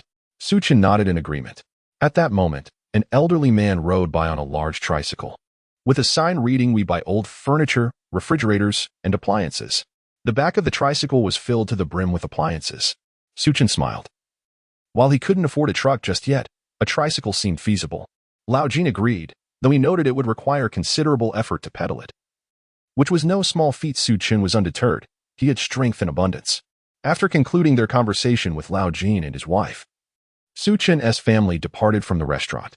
Chen Jalan held a large plastic bag containing leather materials from Lao Jin's wife and the agreed-upon design sketches, feeling quite pleased. Noticing her happiness, Su Chen asked, "So, how challenging are Lao Jin's wife's requirements?" "Not difficult at all. I can make all the styles she desires. Although the details are quite demanding, with a little effort, I can certainly achieve them," Chen Jalan responded. After a brief pause, she added, "However, I may need to purchase some accessories, as I cannot create the hardware for the bags." Chapter 23. Pink Cotton Candy. The family of three enjoys beef noodles. Su Chen inquired, "Is there a place in town that sells those?" Chen Jalan nodded. "Yes, but it is a bit far from here, to the west. There is a clothing wholesale market on the west side, and right outside the market, there is a shop specializing in accessories for bags and clothing." "You know about this?" Su Chen exclaimed in surprise. "I didn't, but I overheard Su's wife mention it," she replied. A hint of suspicious crimson crept across Chen Jialan's face. The wife of Su, whom Chen Jalan referred to as the proprietress, is Su Jie. Originally a city dweller, she possessed more progressive ideas than the villagers. She operated a handbag store in town, flourishing in business, and procured some leather materials, enlisting the skilled rural women to craft them for her. The processing fees, along with the cost of materials, amounted to only a few dozen yuan, allowing her to sell them at a considerable profit. Thus, there was no shortage of handbag work at her home, and the farmers relied on the daily income of 20 to 30 yuan to supplement their households. Since Chen Jialan took up the task of making handbags, she was no longer faced with the gnawing pangs of hunger every day. However, she could not shake off the absurdity of Su Chen's past actions. On one occasion, while the two mother and daughter were fast asleep, he audaciously took the wages Chen Jialan had earned from making handbags to indulge in drinking. Whenever Su Chen thought of this, he berated himself internally for being a scoundrel. Now, with an opportunity to assist Chen Jalan, he resolved to make amends. "Let us head to the clothing wholesale market," Su Chen suggested. Chen Jialan looked at Su Chen in disbelief. That place was distant, and there were no vehicles available to get there. If they were to walk, even if they managed to arrive, they would be unable to return home. Were they to sleep on the streets as a family of three? Su Chen chuckled. His laughter prompted Yin to join in, leaving Chen Jialan perplexed as the two of them seemed to share a foolish mirth. Yin, what are you laughing at?" Chen Jialan inquired. Yin giggled, pointing at Su Chen, saying, "Daddy is laughing. Yin wants to laugh too." "And what, pray tell, are you laughing about? Did I say something amiss?" Chen Jalan asked, bewildered. Su Chen quickly stifled his laughter, waving his hands. No, I merely found the thought of sleeping on the streets rather amusing." "Amusing? My foot." Chen Jialan pouted, striding ahead.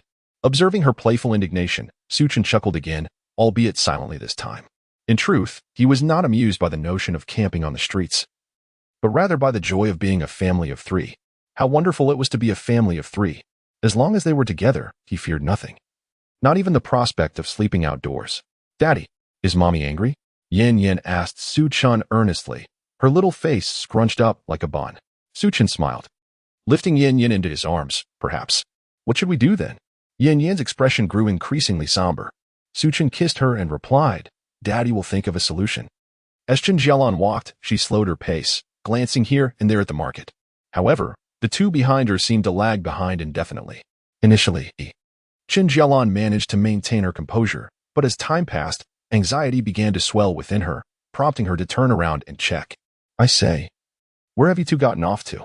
Upon turning, she realized they had vanished. Panic set in as she retraced her steps, searching fervently. Yet there was no sign of them. Yin, Chen Jialan felt a profound emptiness in her heart.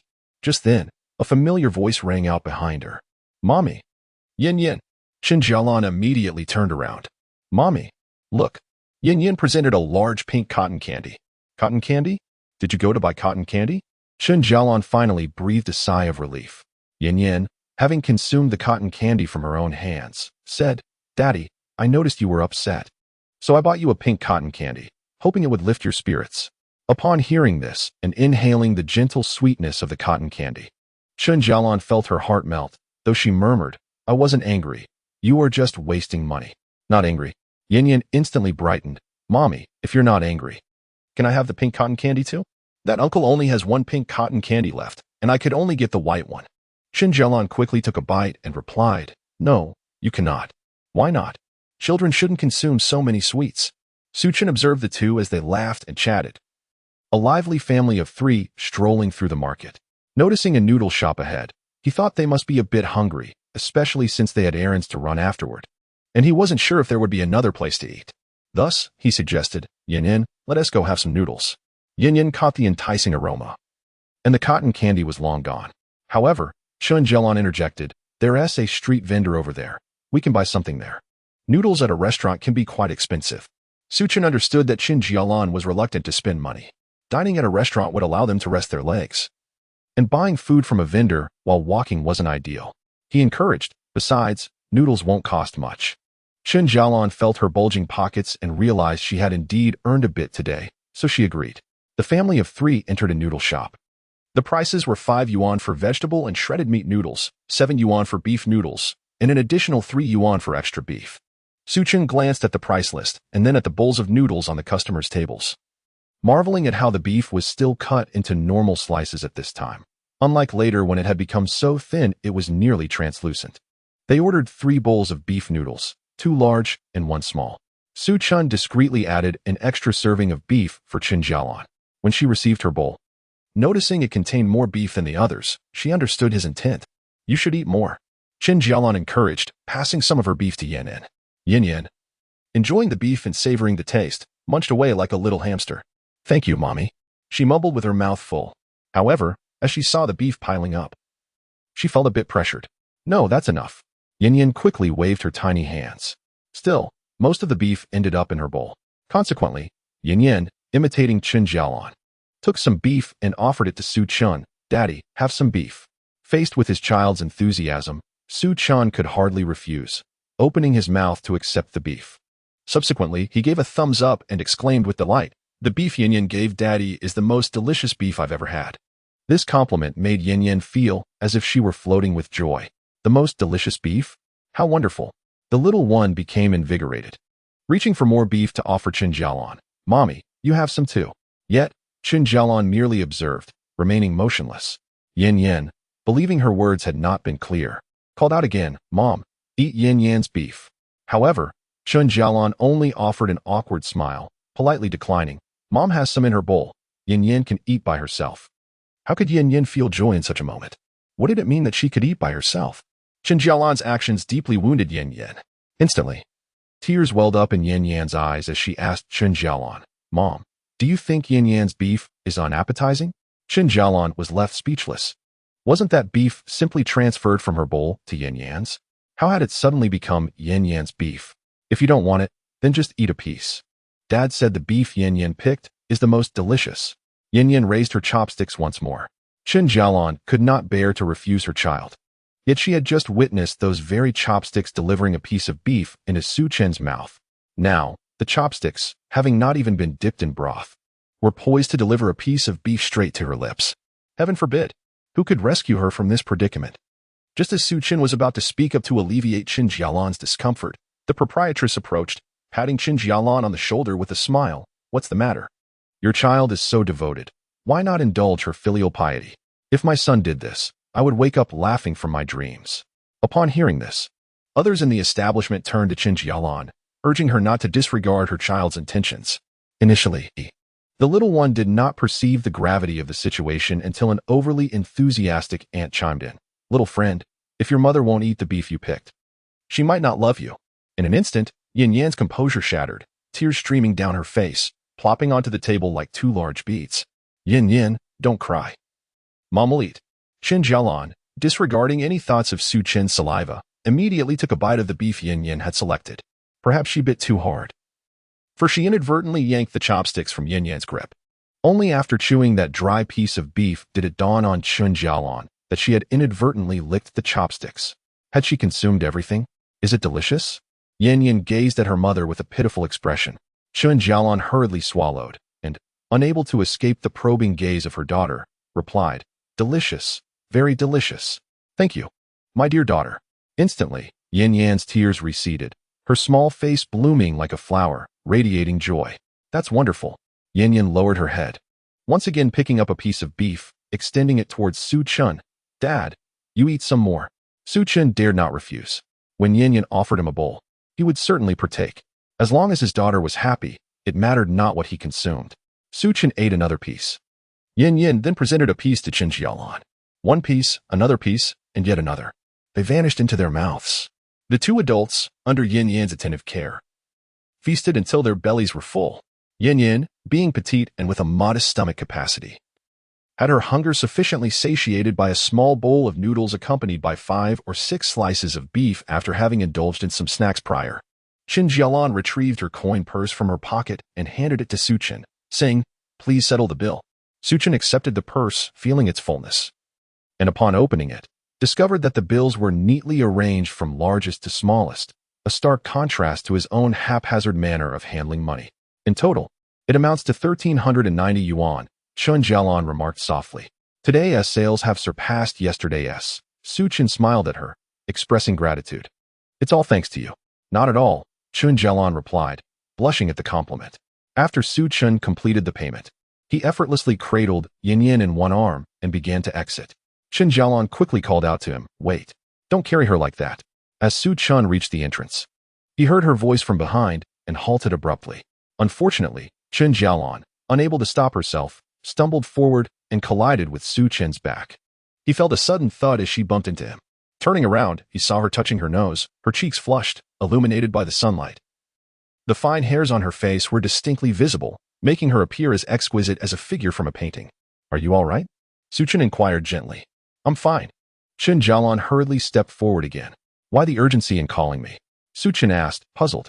Without responding, Chen Jalan adjusted Yin's position slightly, urging Su Chen to cradle her bottom. Yin has eaten too much. Her stomach shouldn't be compressed. If you bounce her around too much, she might throw up, Chen Jalan explained. Su Chen then understood and chuckled. Indeed, a mother must be attentive. Chen Jalan remained silent, continuing onward. After a moment's contemplation, Su Chen said to her, "I need to purchase something and would like to discuss it with you." "What is it?" Chen Jalan inquired. "A tricycle," he responded. "I believe I need one for my daily vegetable sales. Carrying everything by hand is quite burdensome. A tricycle would help transport the goods and save on transportation costs. Wouldn't that be too extravagant?" "You're right, but I wonder how much it would cost," Chen Jalan mused, momentarily setting aside her habitual frugality. Recognizing the practicality in Su Chen's words, it is indeed time to buy a vehicle. Otherwise, Su Chen will exhaust himself. Yet, recalling the high interest debts they had just managed to escape, Chen Jalan's heart remained unsettled. The transformation in Su Chen over the past few days had been remarkable. Could it be that he truly had turned over a new leaf? Chen Jalan regarded Su Chen with a complex gaze. "It should cost a few hundred yuan." Su Chen pondered. "Let us go take a look." The two of them conferred and, after inquiring with a few acquaintances, finally learned of a location that sold tricycles. They arrived within 5 minutes. The shop, once a supply cooperative, had undergone a change in management and had been contracted out to a few individuals, resulting in a flourishing business. Inside, a variety of tricycles were on display, both large and small, along with bicycles, baby walkers, and an array of household items such as thermoses, kettles, pots, and bowls, all dazzling to the eye. "What shall we look at?" A salesman approached with a greeting. Su Chen smiled and inquired about the tricycles, unsure of the pricing. Hearing the potential for a significant sale, the salesman eagerly began to recommend options. "This model is priced at 580, that one at 598. If you're looking for something smaller, this one is 300. He introduced Su Chen to nearly all the available models. However, upon hearing the prices, Su Chen felt somewhat disheartened. He had anticipated that a larger model could be acquired for around 400, yet the prices exceeded 500. The salesman, with a grin, asked, "Which one catches your eye, sir?" Just as Su Chen hesitated, he noticed a nearby repairman working on a tricycle, exactly the model he had in mind.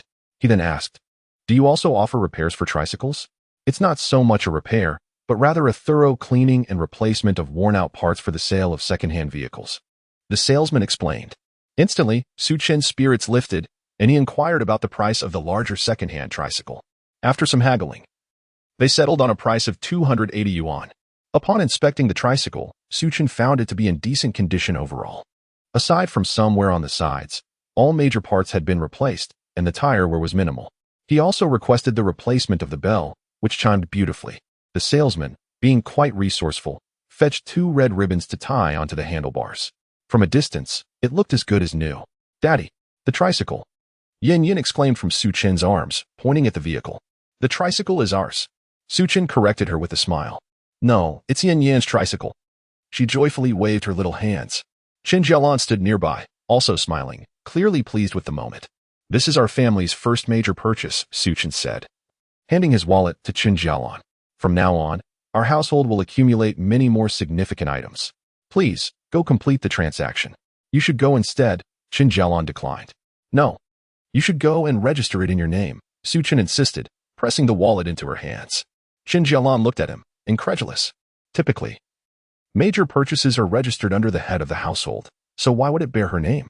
Though it was merely a second-hand tricycle. It marked their family's first significant acquisition.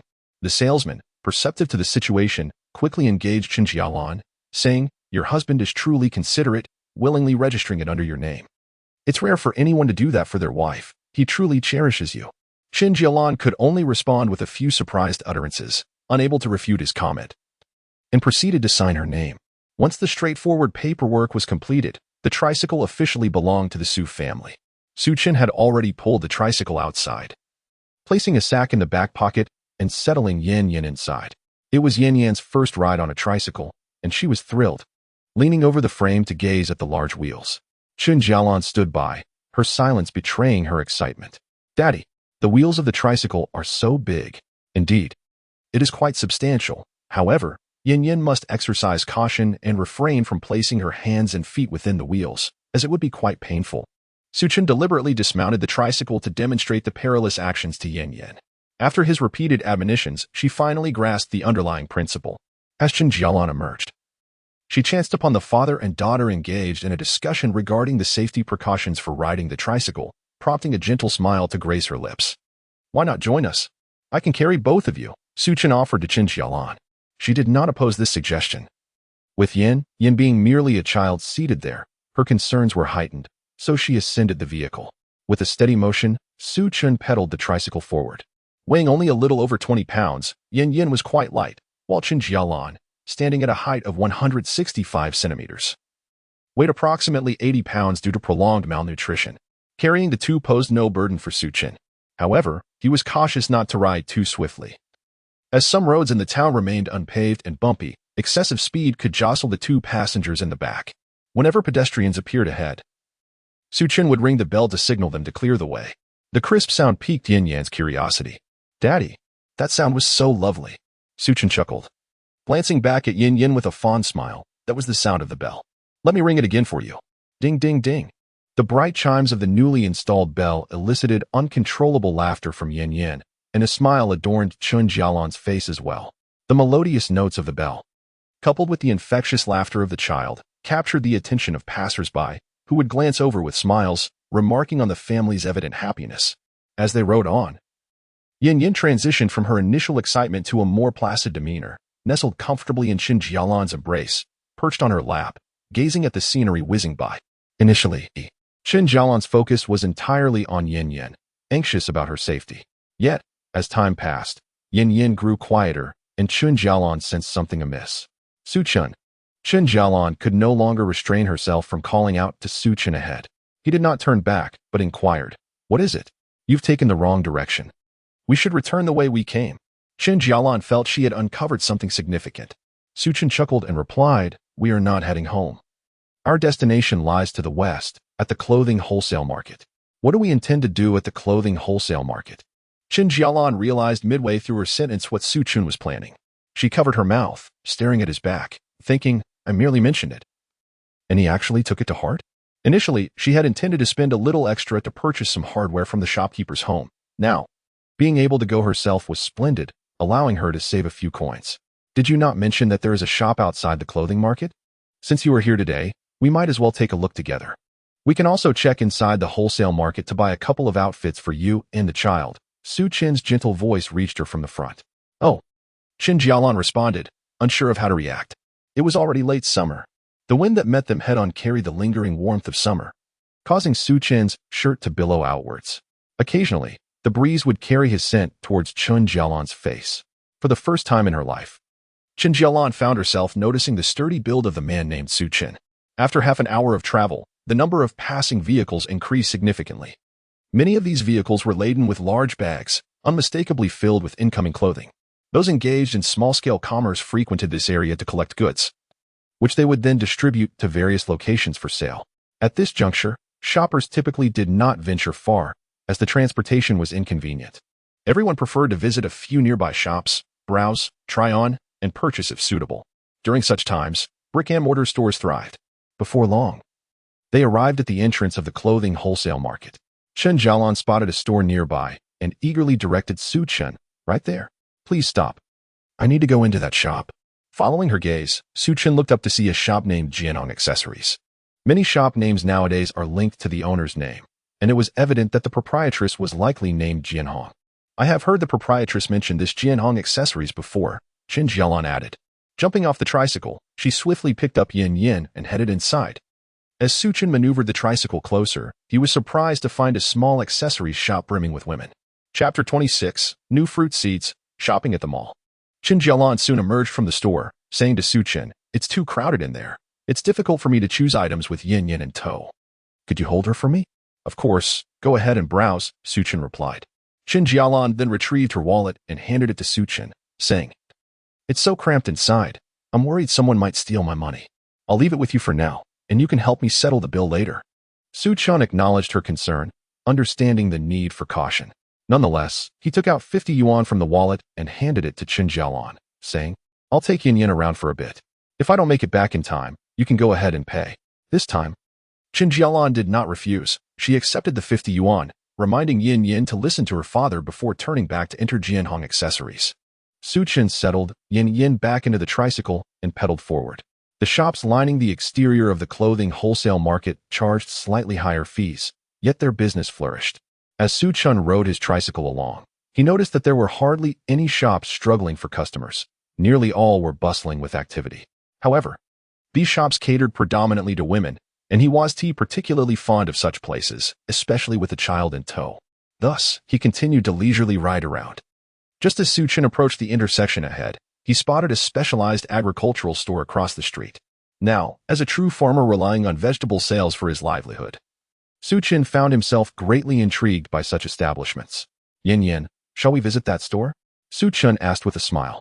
Xiyan, indifferent to the type of store as long as they were exploring, raised her arms and exclaimed joyfully, "Yes, across the road."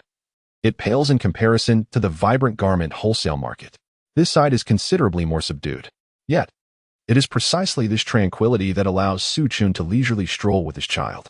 After parking the tricycle at the entrance of the agricultural specialty store, Xiyan took Xiyan's hand and entered the establishment. The owner, busy organizing farming tools within, greeted Xiyan upon his arrival. Xiyan replied, "I shall browse on my own for now." The owner, understanding, left Xiyan to his own devices. Xiyan's household was in dire need of various farming tools. Many had succumbed to rust or wear and were being used out of necessity. Replacing them all at once would undoubtedly entail a significant expense, especially after already purchasing the tricycle today. As for the tools, they could be acquired gradually. The pressing matter at hand was to purchase seeds for cabbage. The proprietor had thoughtfully crafted a large wooden box, divided into small compartments, where the seeds were neatly stored. Xiyan quickly located a package reminiscent of the one at home. He marveled that even after 2 to 3 years, the seed manufacturers had largely retained their packaging. Unlike the later versions which underwent constant redesigns, yet contained ever-diminishing quantities. Xiyan selected 5 packets of cabbage seeds and contemplated acquiring some additional varieties. Vegetables, after all, were not particularly expensive. The profits were modest and hard-earned. It would be preferable to sell seeds for higher-value crops. The array of seeds was overwhelming, and Xiyan found himself momentarily dazzled by the options. Xiyan, holding Xiyan's hand with one, began to explore the seeds with the other. Suddenly, she excitedly pointed to a packet, exclaiming, "Daddy, is that grass seed?" Following her gaze, Xiyan noticed a compartment containing several bags of grass seed. Indeed, it was grass seed, yet it was not edible. Xiyan clarified, "This is seed, not for consumption." Her cheerful expression faltered at his words, unable to bear her disappointment. Xiyan whimsically decided to designate the new variety as grass seed. When it was time to settle the bill, the owner kindly reminded Xiyan that it was still too early to plant grass seed. It should be sown when the weather cools, which would require waiting another 10 days or so. Grateful for the advice, Xiyan left the shop. Although it was not the season for planting grass seed, Yin remained exuberant after their purchase, practically bouncing with joy. Xiyan's only desire was for his daughter's happiness. The type of seed was of secondary importance. Moreover, with his newfound agricultural skills, he felt confident that even grass seed could thrive under his care. He would find out later that evening. After wandering for a while longer, Xiyan returned to the accessory shop. Chen Jalan was still inside, energetically sifting through items. Indeed, women seem irresistibly drawn to charming little trinkets. After waiting for less than 10 minutes, Chen Jalan emerged with a small bag, her cheeks flushed with excitement. "Did you wait long?" she inquired, first glancing at Yin before addressing Xiyan. "Not for too long. I took Yin for a little stroll." Xiyan replied with a smile directed at Chen Jalan. She then placed her hand in her back pocket, explaining, "There were just too many accessories in the shop. It was my first visit, and I was rather lost. The shopkeeper was quite busy. Everyone was just finding their own pieces and tossing them into bags." As Xiyan rode his bicycle, he responded, "Business is thriving, indeed. If I have the opportunity to visit again, I shall certainly find my way back swiftly." Chen Jalan remarked. "Good." Xiyan listened to her words and suddenly blurted out, "As long as you remain in this home, you may go wherever you please. And I shall accompany you." Chen Jalan was left bewildered by his statement.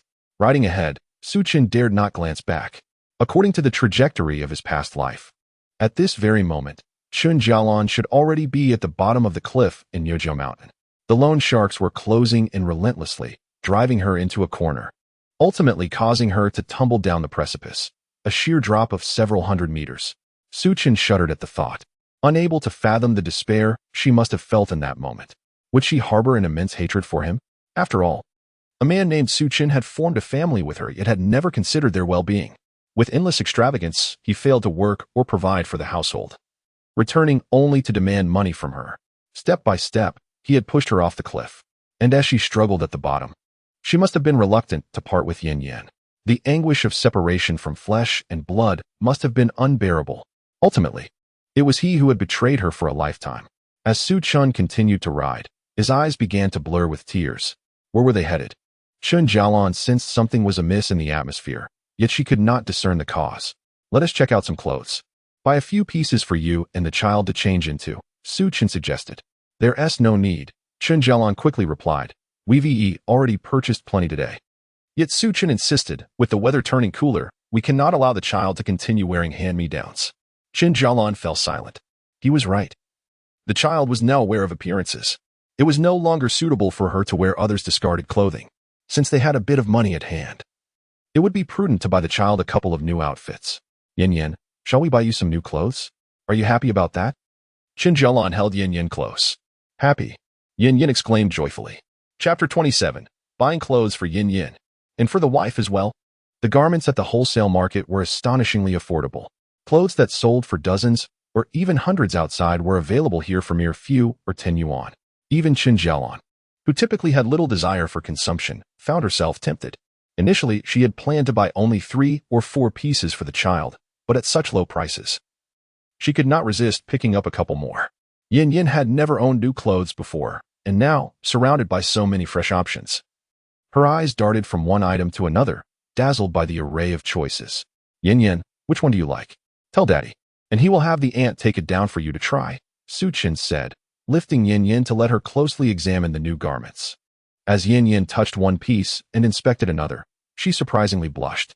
Xiyan leaned down, intending to inquire about her behavior, but found the child so endearing as she nestled against his shoulder, shyly hiding her face. "What's wrong?" Xiyan gently sniffed her cheek. After just 2 feeds, a delicate scent of milk enveloped Yin, exuding an intoxicating sweetness. Leaning on Xiyan's shoulder, Yin whispered, "I like them all. They are all so beautiful." Xiyan, amused by her words, replied, "Oh, you like them all, do you?" The shop owner, a savvy businesswoman, overheard and promptly approached, saying, "Since our little darling adores them, let us encourage your parents to purchase a few more." Amused by her comment, Xiyan turned to Yin and asked, "Is that all right, Yin?" However, Yin shyly turned away, remaining silent, yet her crescent-shaped eyes sparkled with delight. At that moment, Chen Jalan had already selected 5 or 6 charming outfits. Yin was requested to stand on the ground for Chen Jalan to compare and see which ones fit best. Xiyan stepped back a couple of paces, preparing to offer his earnest opinions. At first glance, Chen Jalan's taste was indeed commendable. She had chosen garments made of pure cotton, which were visibly soft and gentle to the touch. The designs featured whimsical cartoons and princess-like pastels, perfectly suited for Yan's tender age. However, it was perplexing that each piece seemed rather oversized. For such a petite child, the long-sleeved coat required rolling up the sleeves twice, diminishing its initial allure. Isn't this a bit too large? Xiyan quietly inquired of Chen Jalan. Before she could respond, the shop owner interjected, "No worries, you may choose. We have various sizes available, and I'll fetch them for you."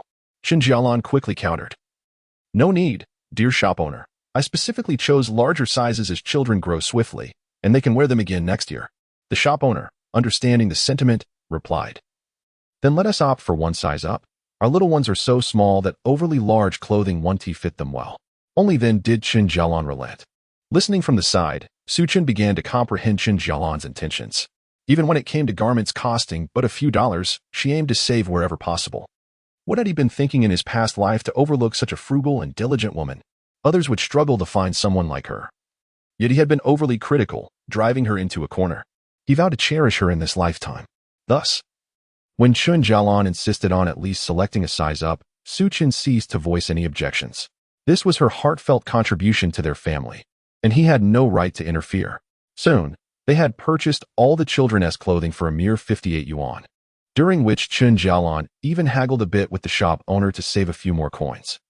The shop owner handed them a large bag to neatly pack the garments. Moments ago, they had been engaged in a lively negotiation, and now they were all smiles. "Oh, you two as a couple are truly well matched. Such a talented husband and a beautiful wife. Your child is equally adorable. Among so many children trying on clothes, yours looks the best, like a little model from a picture book. Wonderful. Please do come again." As they walked ahead, the shop owner continued to sing their praises from behind. Chen Jalan was flattered to the point of blushing, murmuring, "People nowadays truly excel at business. Their words as sweet as honey. Our Yin is indeed beautiful." The proprietress did not speak falsely. Xiyan chuckled in response. But she also mentioned. Chen Jalan lifted her chin, ready to retort, only to realize that the words she wished to say remained unuttered. Xiyan understood that the combination of talent and beauty held Chen Jalan's expression in check and was about to inquire further when they passed by a women's clothing store. Chen Jalan's gaze lingered on a dress inside, her eyes widening slightly. Realizing she had momentarily lost her focus, she quickly shifted her gaze and asked Xiyan, "Which way did we come in? I can't seem to find the exit." Xiyan had been attentively observing Chen Jalan's every move and had certainly noticed her recent behavior.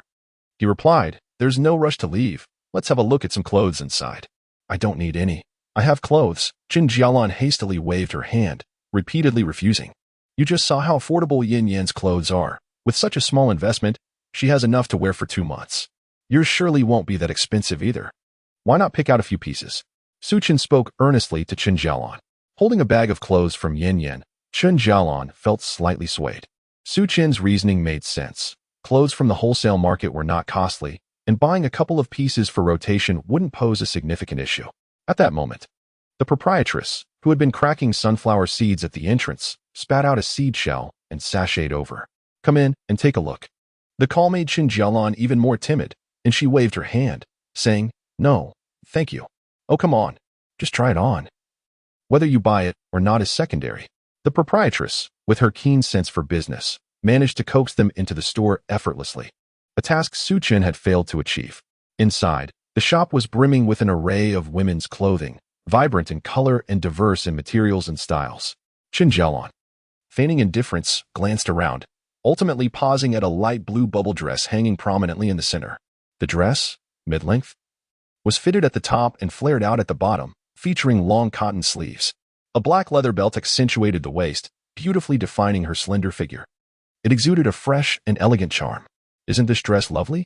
the proprietress inquired with a smile. Chen Jalan nodded, whispering, "How much is this dress?" "Try it on first. If it fits, we can discuss the price later." The proprietress, with her adept salesmanship, swiftly retrieved the dress and handed it to Chen Jalan, encouraging her to head to the fitting room. Chapter 28, The Blue Bubble Dress. Xiyan personally negotiates while waiting outside. The father and daughter soon saw Chen Jalan emerge. Xiyan knew Chen Jalan had a good figure. Even in old clothes, she looked appealing. However, when she stepped out wearing the bubble dress, he was utterly captivated. The dress perfectly showcased Chen Jalan's slender silhouette, and its bright, youthful color complemented her exquisite features, making her appear particularly vibrant and radiant. Well, the dress looks absolutely stunning on you. The proprietress, unable to contain her delight, exclaimed as she approached. It is indeed the proprietor's exquisite garment. Chen Jalan, feeling a touch of shyness, modestly replied. The proprietress led Chen Jalan to the full-length mirror, urging her to behold her own beauty. As Chen Jalan stood before the mirror, she momentarily felt a sense of disorientation.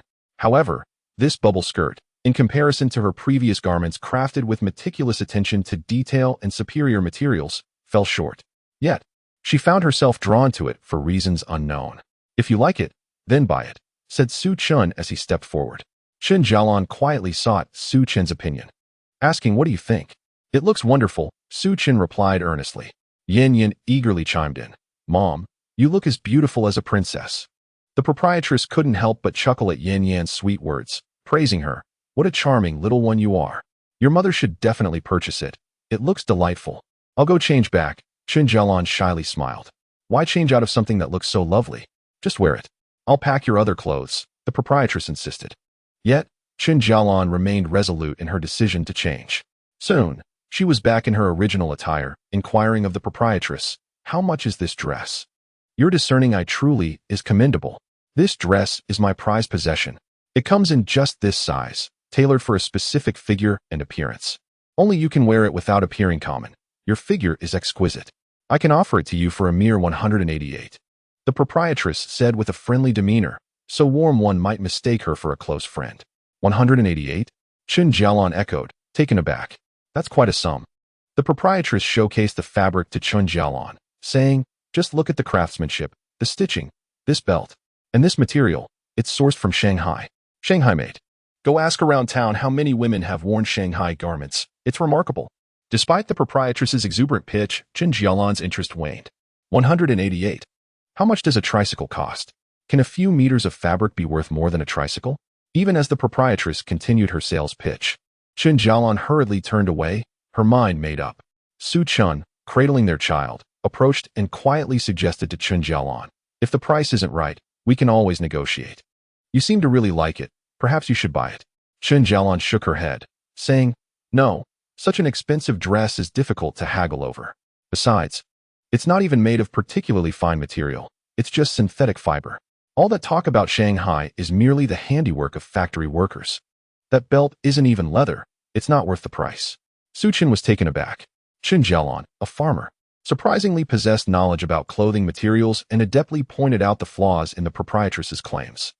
Su Chen realized that he had never truly exposed Chen Jalan to the wider world before.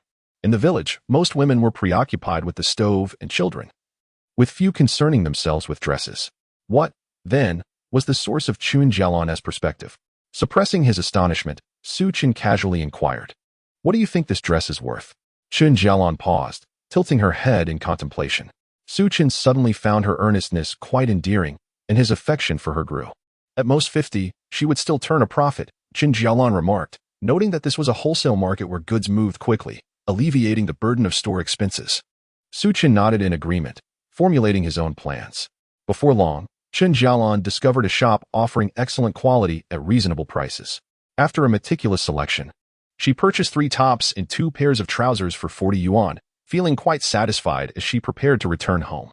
Upon boarding the tricycle, she noticed that Su Chen held an additional small bag. "What have you bought now?" Chen Jalan asked. Before Su Chen could respond, Yin excitedly interjected, "Mom, guess what?" Chen Jalan quickly understood, playfully tapping Yin's nose and asking, "Did you buy something to eat for me again?" "Not at all." Yin pouted, hands on her hips, and declared, "Mom, why do you always think about food?" Su Chen couldn't help but chuckle. Chen Jalan shot a scrutinizing glance at him, prompting Su Chen to immediately silence himself. Having been reborn, he understood that nothing was more important than Yin and his wife. If she disallowed laughter, he must suppress it. "What is it then?" Chen Jalan asked Yin. Unable to hold back any longer, Yin exclaimed, "It's a dress to make mommy a princess." Chen Jalan was momentarily speechless, incredulous as she opened the bag to reveal a delicate light blue bubble dress nestled inside.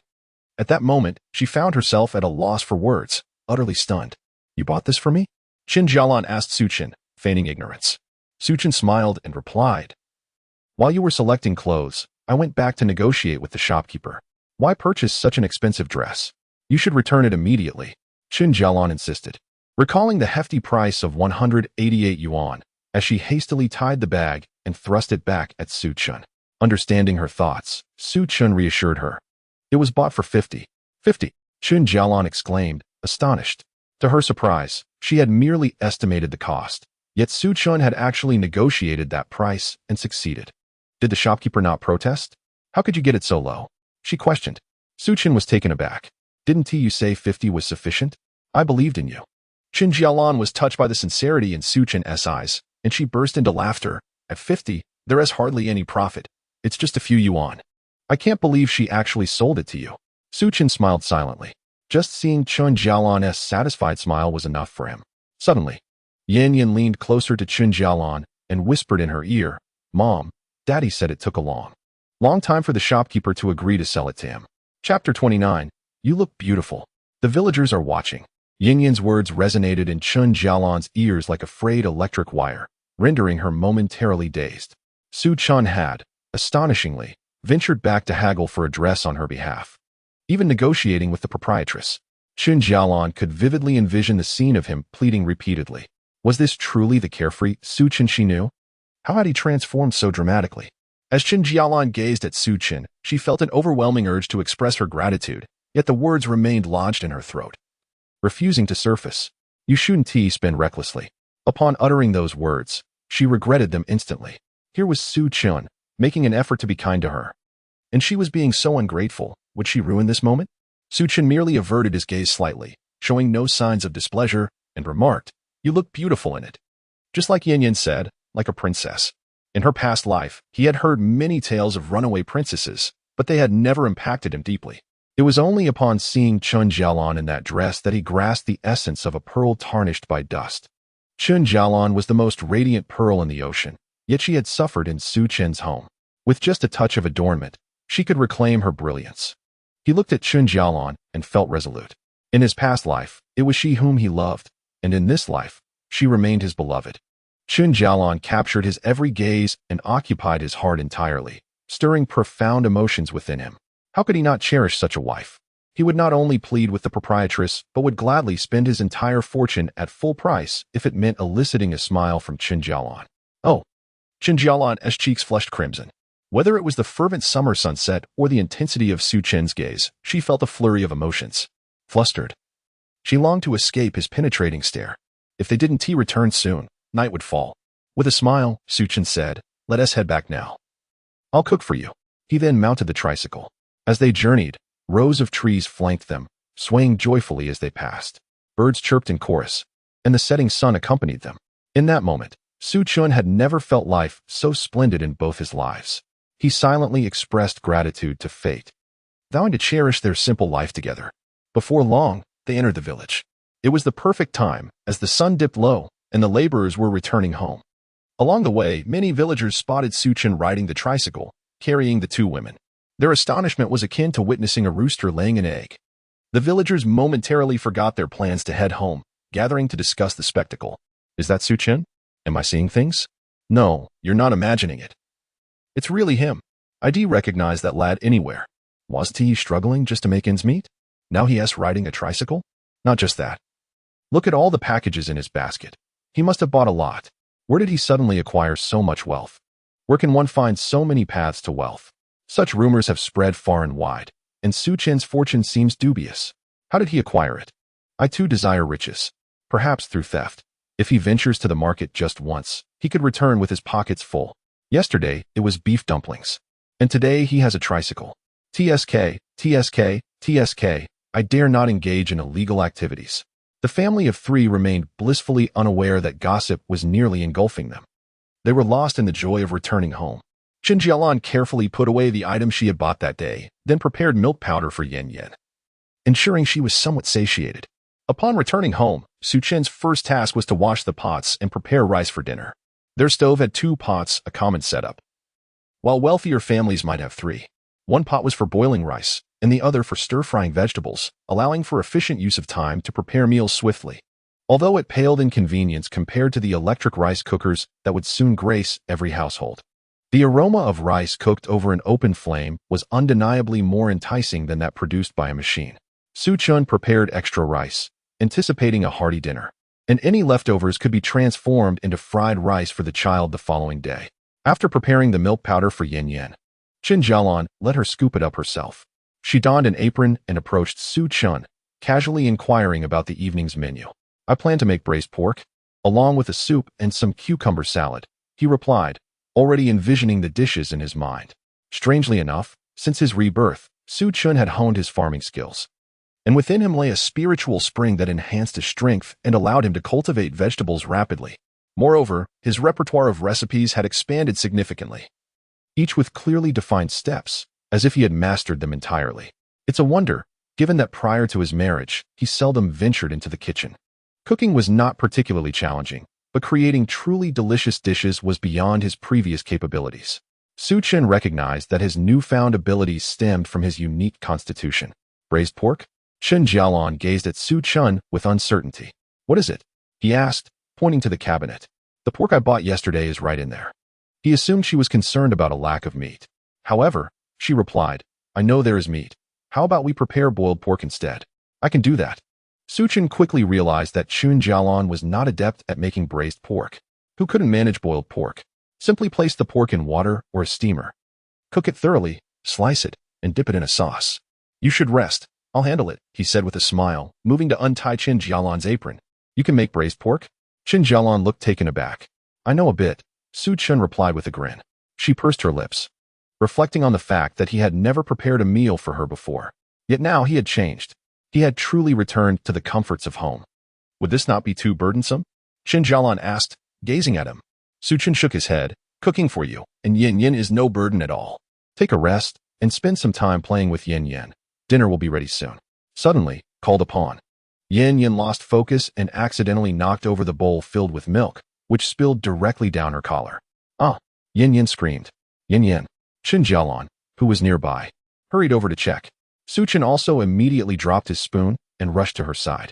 Upon closer inspection, they discovered that only a few remaining sips of milk had trickled down her collar. "Oh dear, my little ancestor. You nearly gave me a fright," Chen Jalan exclaimed as she scooped up Xiyan to inspect her.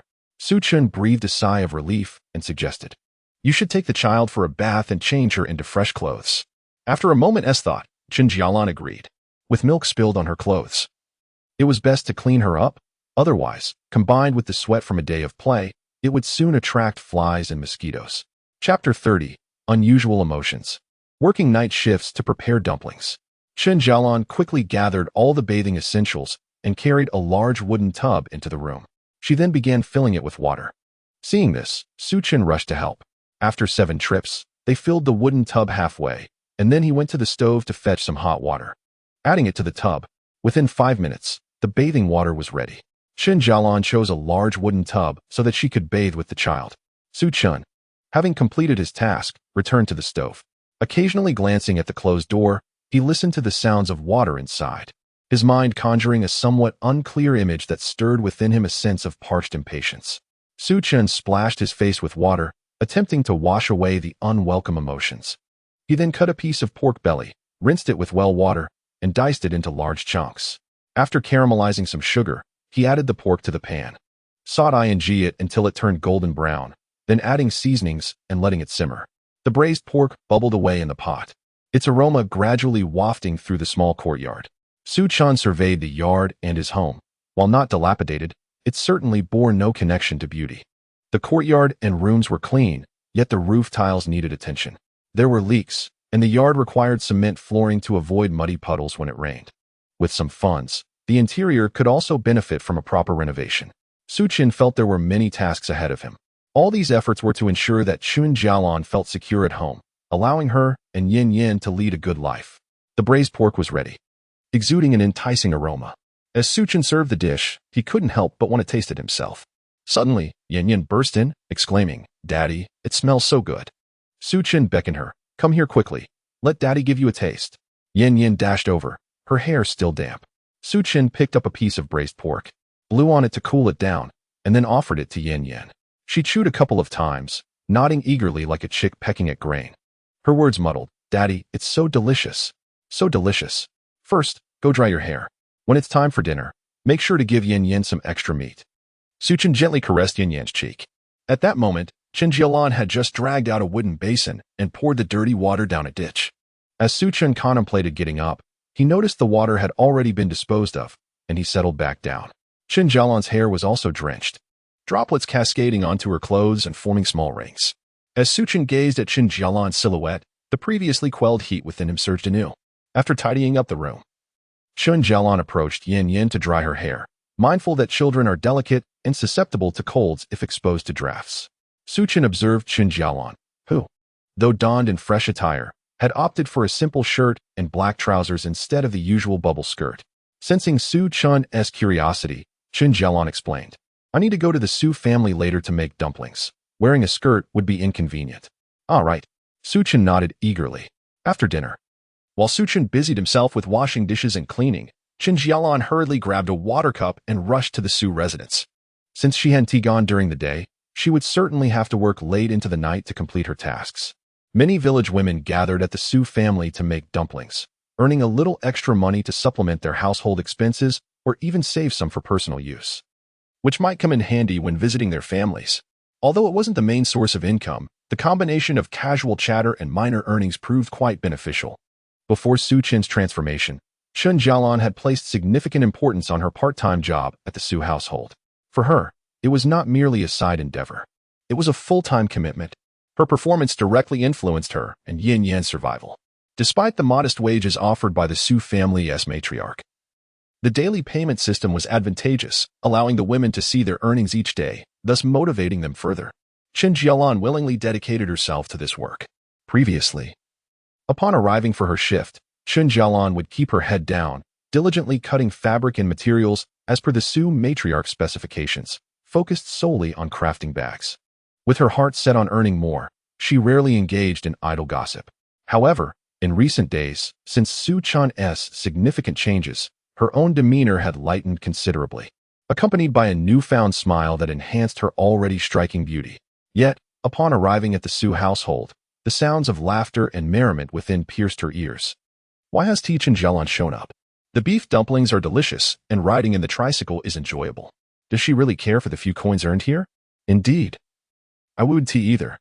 Staying home while being supported by a man is quite pleasant, but who knows how long that can last. This sort of petty thievery certainly cannot endure. Chen Jalan's previously carefree mood plummeted upon hearing these remarks.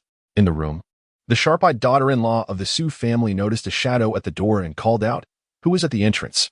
Chen Jalan was startled and attempted to leave, but her feet felt heavy, rendering her momentarily immobile.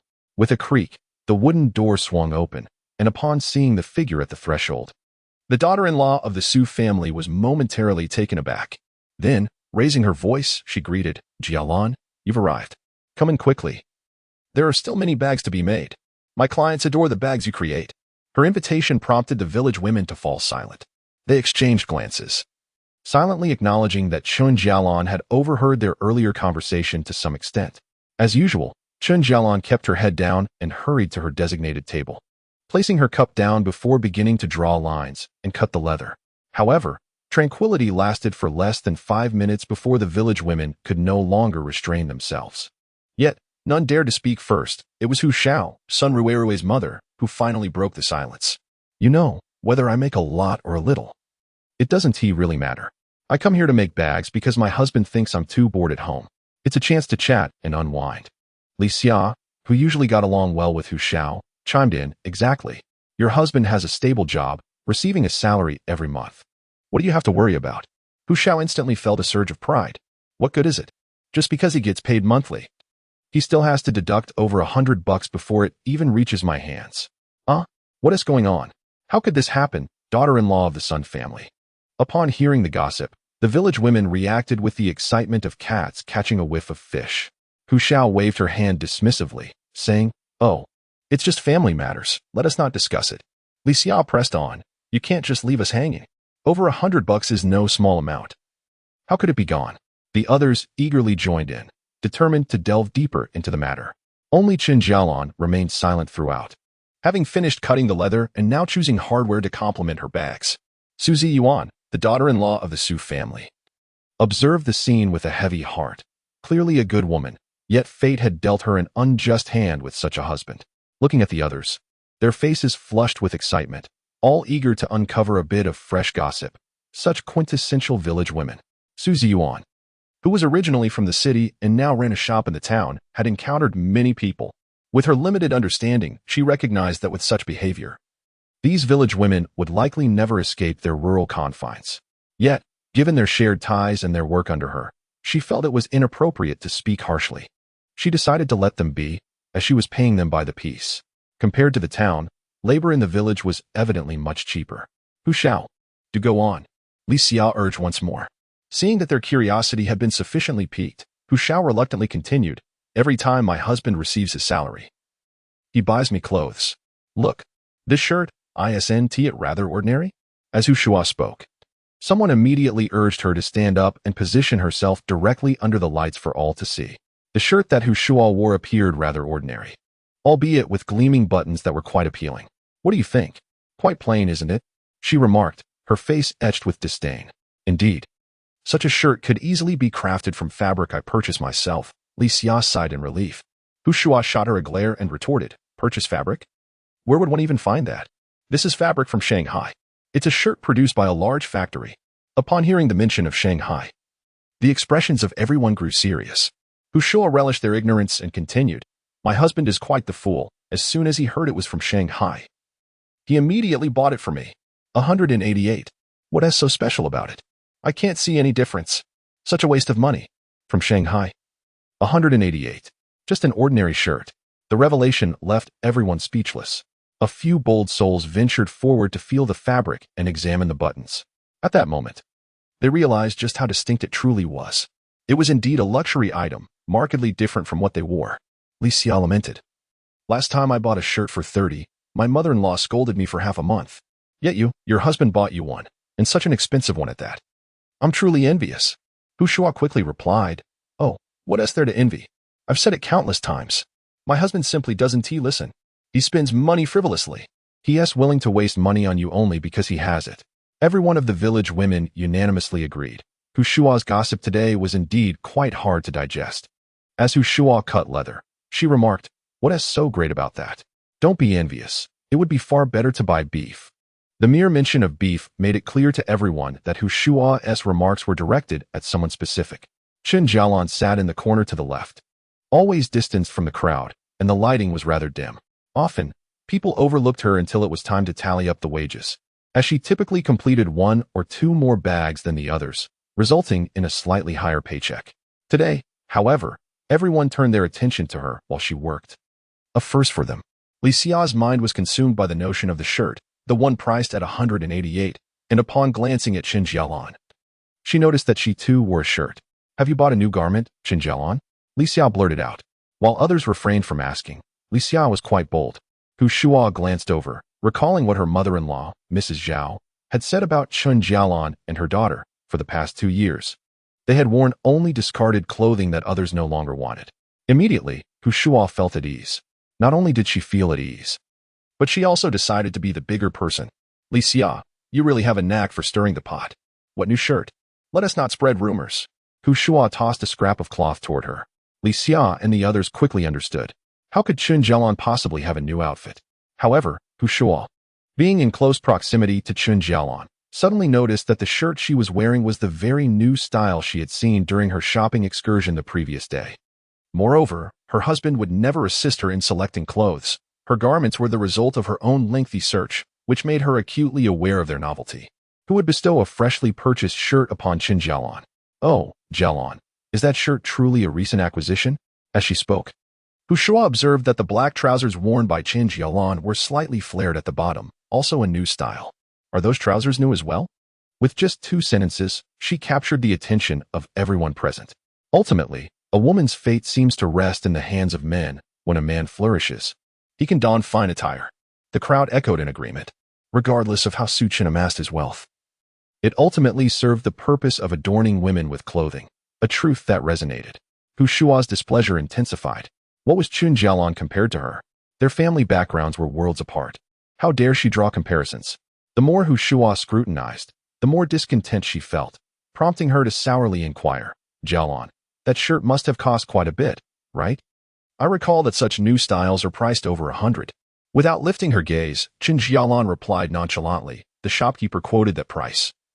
But Su Chen haggled for quite a while and managed to acquire it for just over 20.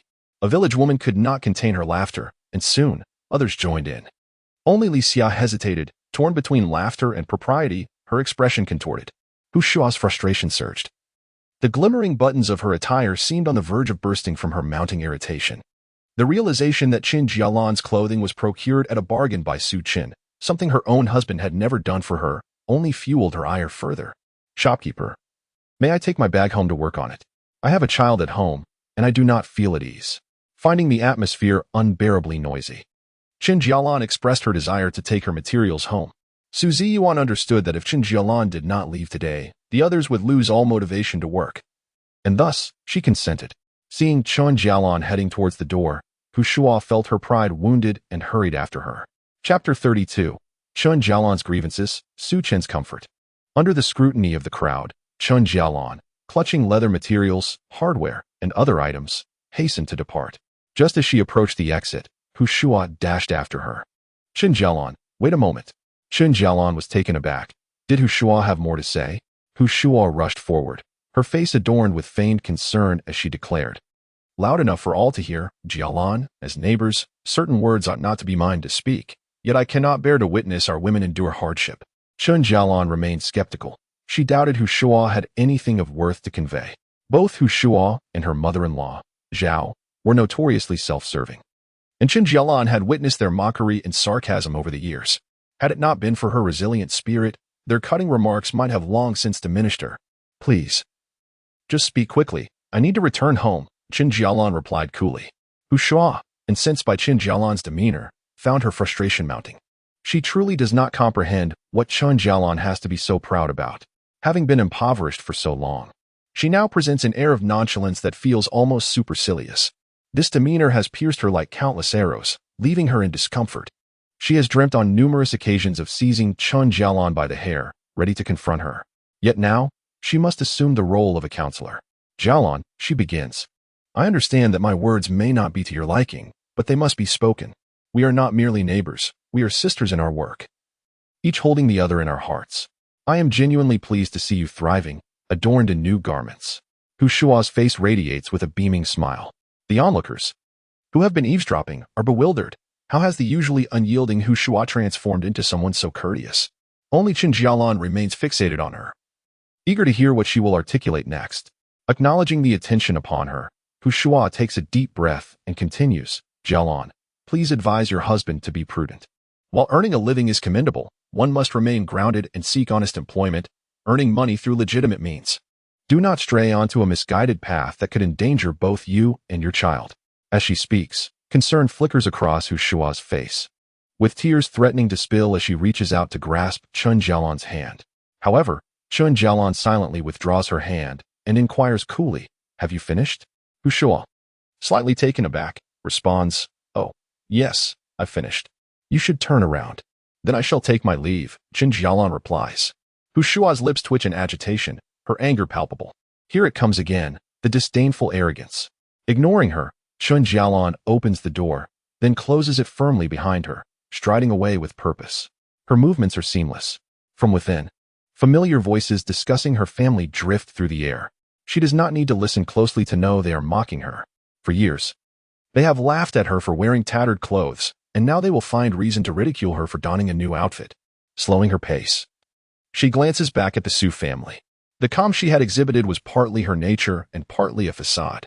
She is but a small woman, and such cold remarks inevitably wound her. Yet, the more she feels wronged, the more delighted they seem. The best retaliation lies in living well with Su Chen. The thought of him sends a shiver through her. When Su Chen was undergoing his transformation, she too had been distant, sarcastic, skeptical, and even quarrelsome. It was not only strangers who doubted him. Even she, the one benefiting directly, had been incredulous, while she faced scorn from outsiders. Su Chen bore the weight of her skepticism, his sole supporter. In comparison, He must have felt even more distressed when she questioned him. Yet, each time she pressed him, Xiyan would patiently elucidate, diligently proving his truth through actions. Just today, he had intentionally brought her along to sell vegetables, demonstrating that the money he earned was indeed through honest labor. Treat him with a bit more kindness. After all, he is but human, with a heart of flesh. With this thought, Chen Jalan quickened her pace towards home. Upon her return, she found Xiyan playing with the doll alongside Xiyan. Did you finish your tasks so swiftly today? Xiyan inquired, puzzled. It had scarcely been half an hour since she left. What could she have accomplished in such a brief span? The lights in the room flickered to life, having been paid for yesterday. Xiyan noticed the subtle details on Chen Jalan's face, particularly the slight redness in her eyes, a clear indication of her distress. This revelation tugged at his heartstrings, igniting a sense of unease within him. Had something transpired? Though hesitant to inquire directly, his concern compelled him to speak. Nothing at all. Everything is perfectly fine between us, Chen Jalan replied, abruptly halting, realizing she had perhaps revealed too much. Xiyan, being perceptive, deduced that the village women were likely weaving tales about them once more. He lamented his past indiscretions that had led to their current predicament, and though he had reformed, skepticism lingered. Yet, he remained resolute. With diligent effort, he was confident they could rectify their reputation and restore their family standing. Feigning nonchalance, Chen Jalan tidied the table, preparing to work late into the night on her sewing. Xiyan, observing her, declared, I will sell vegetables diligently, and you shall craft your bags with care. Let others gossip as they will. Our focus is on nurturing our lives and our child. Their envy and jealousy are of no consequence. Chen Jalan's hands paused, her gaze lifting to meet Xiyan's. For the first time, his words enveloped her in warmth. Unknowingly, her eyes glistened with tears, this time born from joy. Is that all right? Xiyan asked gently. Yes. Chen Jalan replied, smiling through her tears. With Xiyan's commitment to change, she felt assured in her ability to create beautiful bags, raise their child, and lead a fulfilling life. As evening fell, Xiyan resolved to plant some cabbage and experiment with growing grass seeds. Meanwhile, Xiyan had gone next door to watch cartoons at Rui's house, leaving Chen Jalan at home to sew. Xiyan fabricated an excuse to procure supplies. And upon receiving her agreement, Chen Jalan resumed her work.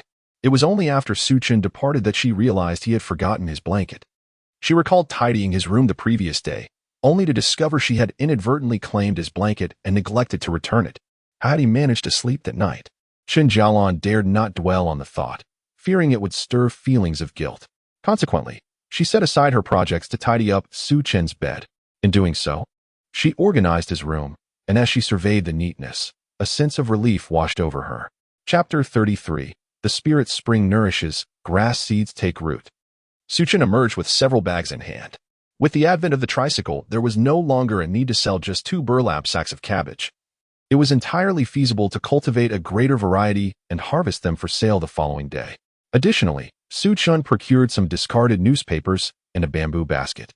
Contemplating the possibility of planting herbs for observation, the delicate surface of the herbs was quite fragile, and if they were to thrive, burlap sacks would be inappropriate. The bamboo basket seemed a commendable alternative. Stepping out quietly, Xiyan rode his tricycle swiftly to the vegetable patch. In his pursuit of cultivating a wider array of produce, he wielded a hoe to clear another plot of land, specifically for new varieties. He retrieved a packet of cabbage seeds, intending to sow an entire bag today. After planting the seeds, he realized that fertilization was next on his agenda. Xiyan had never envisaged that the act of urination would become a component of his work. Yet it left him feeling somewhat fatigued. Continuing in such a manner was not a sustainable solution. Gazing at the dark, rich soil, he found himself troubled. He could dilute his homemade fertilizer for 1 or 2 rows, but what would he do when the fields expanded? This was ultimately not a long-term strategy. Lost in contemplation, Xiyan suddenly felt as though he were immersed in a warm spring, receiving the purifying essence of the spring water, cleansing him of all impurities and fatigue. Once rejuvenated, he felt invigorated, both in spirit and energy.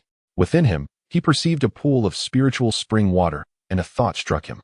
Perhaps he could harness this water through sheer will, directing it for his purposes. As soon as this notion took root, he sensed a transformation. No, to be precise, he witnessed a transformation. An empty bucket that had been resting on the ground began to fill with water. Xiyan stood in awe at this miraculous sight. The spiritual spring water, which he had believed to be ethereal, had indeed manifested into tangible water within his bucket. This was utterly astonishing. Unable to quell his curiosity, he scooped a handful of water with his hand and delicately tasted it on his tongue. The spring water was refreshing and left a sweet aftertaste, unmistakably of superior quality. Xiyan was overjoyed. Eager to experiment, he wondered if the spiritual spring water would also hasten the growth of crops when used for irrigation. This time, Xiyan was cautious. He decided to water the first row lightly, the second row a bit more, and so forth, with the final row receiving the most. His intention behind this experiment was to discern whether the quantity of water applied would influence the growth of the crops. Less than a minute after watering, the cabbages began to exhibit changes. They first sprouted as seedlings, then transformed into small cabbages, growing progressively larger until they blossomed into full-sized cabbages. Xiyan was elated. His experiment had indeed succeeded. The spiritual spring water could be utilized for irrigating crops, proving far more convenient and efficient than his previous method of dilution. This breakthrough would undoubtedly save him significant time. Moreover, while observing the growth rate of the cabbages, he noted a slight temporal discrepancy between the first and last rows. Though it was nearly negligible, waiting an extra few seconds would not hinder progress. Xiyan had already devised a plan in his mind. Understanding that the limited amount of spiritual spring water in the bucket could be conserved, it was not merely a matter of the cabbage field. Even for the herbal patches he would tend to later, it would suffice. Although Xiyan was uncertain whether the spiritual spring water was inexhaustible, he recognized the importance of not squandering it recklessly, as the consequences of such wastefulness were beyond his capacity to bear. Therefore, if he could afford to be frugal, he would indeed save some. Having harvested the cabbages, he methodically placed them into burlap sacks, securing them as he had done in the previous days. Soon, he had gathered 4 substantial sacks of cabbages. Xiyan calculated that he could not afford to pile too many, as he cherished the 3-wheeled cart he had painstakingly purchased. Adding more sacks might risk collapsing the frame of the cart. Hence, it was prudent to stop while he was ahead. Next came the planting of the herbs, which his beloved daughter, Xiyan, adored. Though it was late summer and not the optimal season for sowing herbs, Xiyan was eager to give it a try, if only for the sake of his precious daughter. He was cautious with the seeds, as he was unsure whether they would sprout, and thus chose not to waste them. However, upon watering the seeds with the spiritual spring water, there was no immediate sign of growth. Sighing in disappointment, he was about to rise when an astonishing spectacle unfolded before him. The tiny seedlings, as if awakening from a prolonged winter slumber, finally greeted their spring. They began to sprout, a sight that brought him immense joy. Without delay, Xiyan scattered more seeds nearby, eager to experiment further. As he tended to one patch, he noticed that the herbs on another plot were already maturing. The sight of the plump, ruby-red herbs was enough to make anyone salivate, and he could not resist plucking one to examine under the moonlight. The herbs appeared remarkably full, their swollen forms indicating ample moisture within. The vibrant red flesh and glossy black seeds suggested outstanding quality, and even Xiyan, who rarely indulged in herbs, could discern their excellence. Yet, the proof of their worth lay in tasting them. With a decisive crunch, he bit into the herb. The succulent juice burst forth, enveloping his palate and cascading down his throat. The flavor was such that after the first bite, he craved a second. The tartness was perfectly balanced, while the sweetness overshadowed the sourness, leaving a delightful aftertaste. Between the tangy and the sweet, he devoured a herb the size of half a palm. It was exquisite. Xiyan gazed at the row of herbs, each plant bearing a dozen or so large specimens, amounting to at least 100 pounds. Unlike cabbages, herbs commanded a high market price, especially at this moment, as they were scarcely found in the market. Thus, the pricing would be entirely at Xiyan's discretion. He was reluctant to set a price arbitrarily and contemplated discussing it with Chen Jalan upon his return. Now, what he needed to do was to hastily gather the herbs. He took out the prepared basket, layering it with newspapers and herbs alternately. This was not the most efficient method. When time permitted, he would ask Chen Jalan to tear some clean white cloth into small pieces to replace the newspapers. Xiyan then loaded a large basket of herbs onto the tricycle. However, upon returning to fetch the farming tools, Xiyan was astonished to discover that the freshly picked herbs had wilted. Was it truly that effortless? After a brief tidying up, he joyfully returned home to let Xiyan taste the herbs, planning to earn some money the following day. Unfortunately, just as he neared his home, he heard Xiyan's cries and hurried his pace towards the house. Chapter 34. Herbs to soothe a child, neighbors disallowing television. The door to the house stood ajar, and Yin Yan's cries echoed from within. Chen quickly rode his tricycle inside, dismounting and rushing towards the room. Yin Yin, what happened? Daddy's back, he exclaimed, breathless as he saw Yin Yin sobbing on the bed. Daddy, woo-woo daddy. Upon seeing her father return, Yin Yin extended her arms towards him, clearly yearning for his embrace. Chen swiftly wiped his hands on his clothes and approached her, gently enveloping her in his arms. Yin Yin buried her face in Chen's shoulder, crying sorrowfully.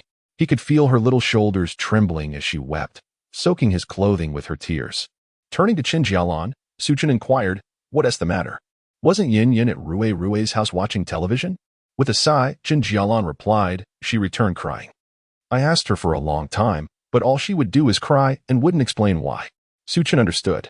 Something must have happened to make the child upset, and she was unwilling to share it. Observing Chen Jalan's worried demeanor, which seemed close to tears herself, Chen quickly reassured her, "Do not worry just yet. Let Yin Yin finish crying, and I will ask her afterward." His words immediately calmed Chen Jalan's anxiety, though Yin Yin continued to weep on Chen's shoulder. He began to gently walk around the room, softly patting her back to soothe her. With her father's comfort, Yin Yin improved considerably, yet her sobs persisted. Reflecting her deep sorrow, Chen felt troubled. In other matters, he was confident in his ability to handle them based on life experience. However, when it came to a child's tears, he found himself utterly flustered. This was his precious little one. He wanted nothing more than to cradle her in his hands and cherish her. Yet, at this moment, she was crying on his shoulder, breaking his heart. Carrying Yin Yin, Chen walked into the yard and noticed the tricycle quietly parked there. Suddenly, he remembered the basket of herbs. Wasn't Yin Yin particularly fond of them? Perhaps if she tasted the herbs he had grown, it might alleviate her sorrow. "Yin Yin, sit here. Daddy will prepare something delicious for you," he said mysteriously as he placed her on a stool. However, Yin Yin simply lay her head on the table, continuing to sob. Chen took a rice washing basket and selected a dozen large strawberries from the bamboo basket, then rinsed them lightly with clean water. "Here you go, Yin Yin. Enjoy the strawberries." Chen's voice finally captured Yin Yan's attention. Rubbing her eyes in disbelief, she gazed into the basket filled with strawberries, her mouth agape. "Well, there are really strawberries. Let me taste one." Chen quickly picked one and brought it to her lips. Yin Yin bit into it, savoring the flavor before swallowing it down and immediately taking a second bite. In the room, Chen Jalan was growing anxious as Yin Yan's earlier cries had suddenly ceased. Feeling uneasy, she stepped outside to investigate. To her astonishment, she found Yin Yin happily indulging in strawberries. The basket was brimming with vibrant, juicy strawberries. Enough to whet anyone's appetite. "Where did you get these strawberries?" Chen Jalan inquired, sitting down beside her. The size and quality of the strawberries were clearly not the result of an ordinary gardener's handiwork. Chen explained that he had gathered them from a local farmer, who charged a fair price for the exquisite fruit. "You should try one too," he offered, handing a strawberry to Chen Jalan. She waved it away, her heart not yet settled. Yin Yin still had tears lingering in her eyes. Understanding her feelings, Chen refrained from insisting. Observing that Yin Yin had already calmed down with 2 strawberries in hand, her previous rhythm of crying now lost. "Yin Yin, how do the strawberries taste?" Chen asked with a smile. Yin Yin nodded enthusiastically, raising a finger to affirm, "Delicious. I can have another." 3 is truly too many, Chen Jalan gently reminded. Yin Yin stuck out her tongue, her eyes fixed on the strawberries, though her little belly was genuinely full, making it impossible for her to eat more. Noticing the right moment, Chen asked, "Why were you crying today?" Yin Yin glanced at him, her mood shifting slightly as she pouted. "I went to Sister Rui's house to watch cartoons, and the cat bumped into the cupboard. A jar fell and hit its head. It was so funny that I laughed. That does sound amusing." Chen chuckled. "And then what happened?" Yin Yin lowered her head, her small hands nervously fidgeting beneath the table. "Sister Rui said I laughed too loudly and it disturbed her, so she kicked me out. I don't even know if the little mouse got caught. What if it did? I still want to watch." Chen felt a surge of laughter at the child's innocent charm, yet his heart ached for her. Such a young child, merely enjoying a laugh while watching television, was cast aside.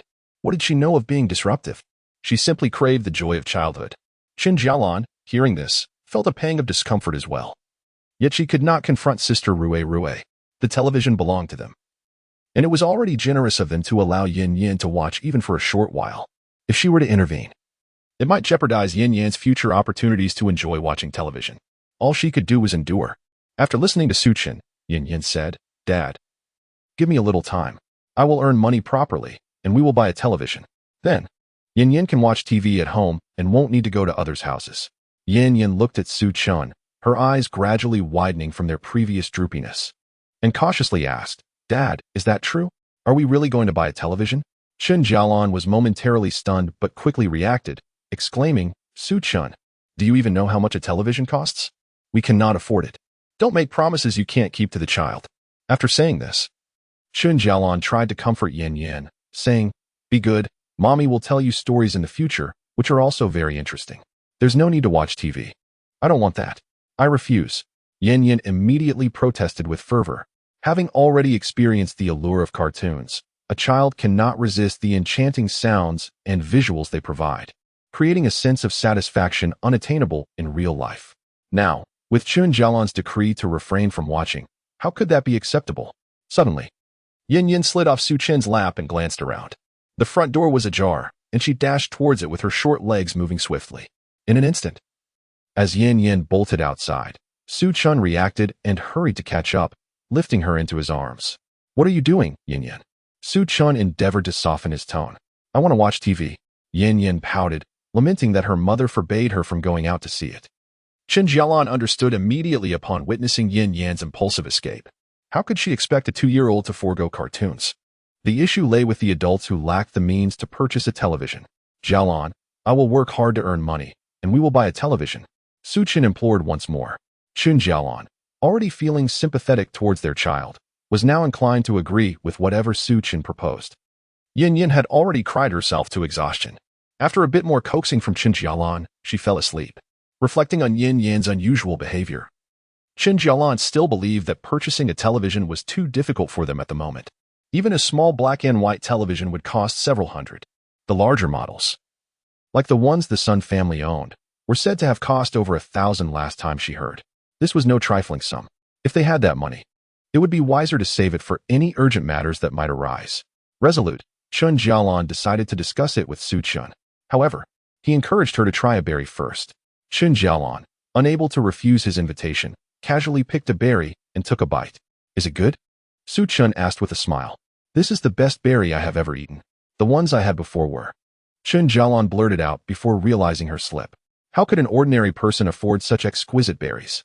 Taking a deep breath, she feigned nonchalance and continued to enjoy the berry. As the delectable fruit, the grass fruit, proved irresistibly delicious, Chen Jalan indulged herself, taking bite after bite without pause. Meanwhile, Xiyan, having lived 2 lives, quickly sensed something amiss. In these times, while one could easily afford an orange, an apple, or a banana if their family circumstances were decent, the grass fruit was a different matter altogether. Its storage was inconvenient, its freshness fleeting, and its price prohibitive, rendering it an unlikely choice for an average household. Moreover, Chen Jalan had just proclaimed it the best grass fruit she had ever tasted, indicating her extensive experience with the fruit and suggesting that her family had nearly achieved a state of abundance with it. Since their marriage, Chen Jalan had never mentioned her relatives from her maternal family, which likely had its reasons. Had he not been such a scoundrel, she would not have refrained from discussing her origins. A multitude of thoughts swirled in Xiyan's mind. After contemplating this, he was startled by the depth of his own reflections. In the past, he would never have pondered so extensively. How was it that a single remark from Chen Jalan could prompt such a rapid cascade of thoughts? Could it be yet another unexpected effect of his farming skills? Realizing this, Xiyan felt a surge of joy. Opposite him, Chen Jalan, initially intending to discuss the television, was so captivated by the delightful grass fruit that she ended up consuming 4 pieces in succession. It was only when her stomach felt full that she decided to stop. "I can't eat anymore. Let's put it away," she finally acknowledged, realizing she had overindulged. As Xiyan noticed the remnants of the fruit clinging to the corner of her mouth, he instinctively reached out to brush it away. The moment his fingers grazed her skin, she felt a delightful shiver, her heart skipping a beat. "You've got some fruit pulp on you. Let me help you," he offered, displaying the fragment in his palm. Upon seeing the piece of fruit, Chen Jalan blushed deeply, shooting him a playful glare. Xiyan, inadvertently looking down, missed her expression. "By the way, how much do you think I should sell my grass fruit for?" Xiyan inquired. Chen Jalan glanced at the fruit and asked, What was your purchase price? Xiyan found himself momentarily stumped by her question. Considering the seeds as part of the cost, he mused, about 80 cents per pound. 80? You're quite bold. If it doesn't sell, and we're left with it, we be eating grass fruit for days? Chen Jalan remarked. Her face clouded with concern. Xiyan found her expression utterly charming. It seemed that her cuteness was inherited from Chen Jalan. Such delicious grass fruit. Yin had 2. And you had 4. They surely wouldn't be able to resist either. Surely, they can afford a pound or 2, Xiyan chuckled. After pondering for a moment, Chen Jalan concurred with this reasoning. Then let us price it at 16 per pound, she decided, noting that it was significantly more expensive than meat. Xiyan nodded in agreement, recognizing that at this price point, they could make a decent profit. Sounds good. Let us follow your lead, he replied. The words slipping out effortlessly. In a fleeting moment, Xiyan realized that he had inadvertently referred to Chen Jalan as wife when they were alone together. Chen Jalan, however, merely exhibited a hint of stiffness in her demeanor without voicing any objections. After agreeing on a price, she assisted Xiyan in preparing the baskets of grass. Regrettably, she informed him that she would not be able to accompany him to the market the following day, as she needed to finish several bags at home. Xiyan assured her that he would manage everything and that she could rest easy at home. By the way, are you really buying a television for Yin? Chen Jalan inquired. Xiyan nodded solemnly, stating that a television was an inevitable purchase and that Yin, being at an age where she adored watching cartoons, deserved to enjoy them. If we deny her, we would only break her heart. I'll sell a bit more and save up for a few days. The money will come, he added. Chen Jalan felt encouraged by Xiyan's confidence and replied, all right. Then I will also work diligently on the bags to earn some extra money. Great, Xiyan exclaimed. Once we have a television, we can enjoy meals while watching together. Haha. Upon hearing this, Chen Jalan envisioned a delightful scene in her mind, unable to suppress a laugh.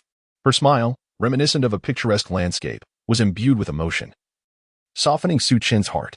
He was momentarily entranced. Oh, by the way, Chen Jalan noticed it was getting late and, with a playful demeanor, beckoned Xiyan, come here. Me? Come over? Xiyan was perplexed, unsure of what she meant since he was already standing right in front of her. Yes. Chen Jalan stepped forward to the door and, seeing Xiyan still rooted in place, smiled gently. Come here. Xiyan was bewildered. What did this mean? Chapter 36, The Quilt Made by Hand. Selling grass baskets. Chen Jalan stood behind the door, waving her hand at Xiyan with a charming smile. He was uncertain about the situation, hesitant to inquire or voice his confusion. After all, they were married and had a child together. If something were to transpire between them, it would merely be a natural occurrence. Those few meters felt like an insurmountable distance. As Xiyan battled with his thoughts, 3 waves of internal conflict had already ensued. Finally mustering the courage, he approached the door. Yet, he became self-conscious, wondering if he smelled of sweat, and hesitated, thinking it inappropriate to enter just like that. After 3 seconds of indecision, he softly suggested, perhaps I should take a shower first. That's fine. Chen Jalan's voice floated from within. There's still hot water in the thermos. Just as Xiyan was about to leave, he noticed Chen Jalan approaching with 2 quilts in her arms. What is this? Xiyan asked, surprised. Chen Jalan smiled at him. I almost forgot. Your quilts were all brought to my side. The original covers were worn out. So I stitched you a new one from the sheets we used at our wedding. You should take it and use it. As Xiyan looked down, realization struck him. Chen Jalan had made him a new quilt, which made him feel a little disheartened. He had thought she was calling him for a deep conversation. However, seeing the large joyous characters and images of mandarin ducks and blooming flowers on the quilt warmed his heart. The fact that Chen Jalan had made him a quilt indicated that he held a place in her heart and that she cared for him. Thank you, Jalan. Xiyan took the quilt and smiled at Chen Jalan. The blush on her face had yet to fade, and now another flush appeared as she replied.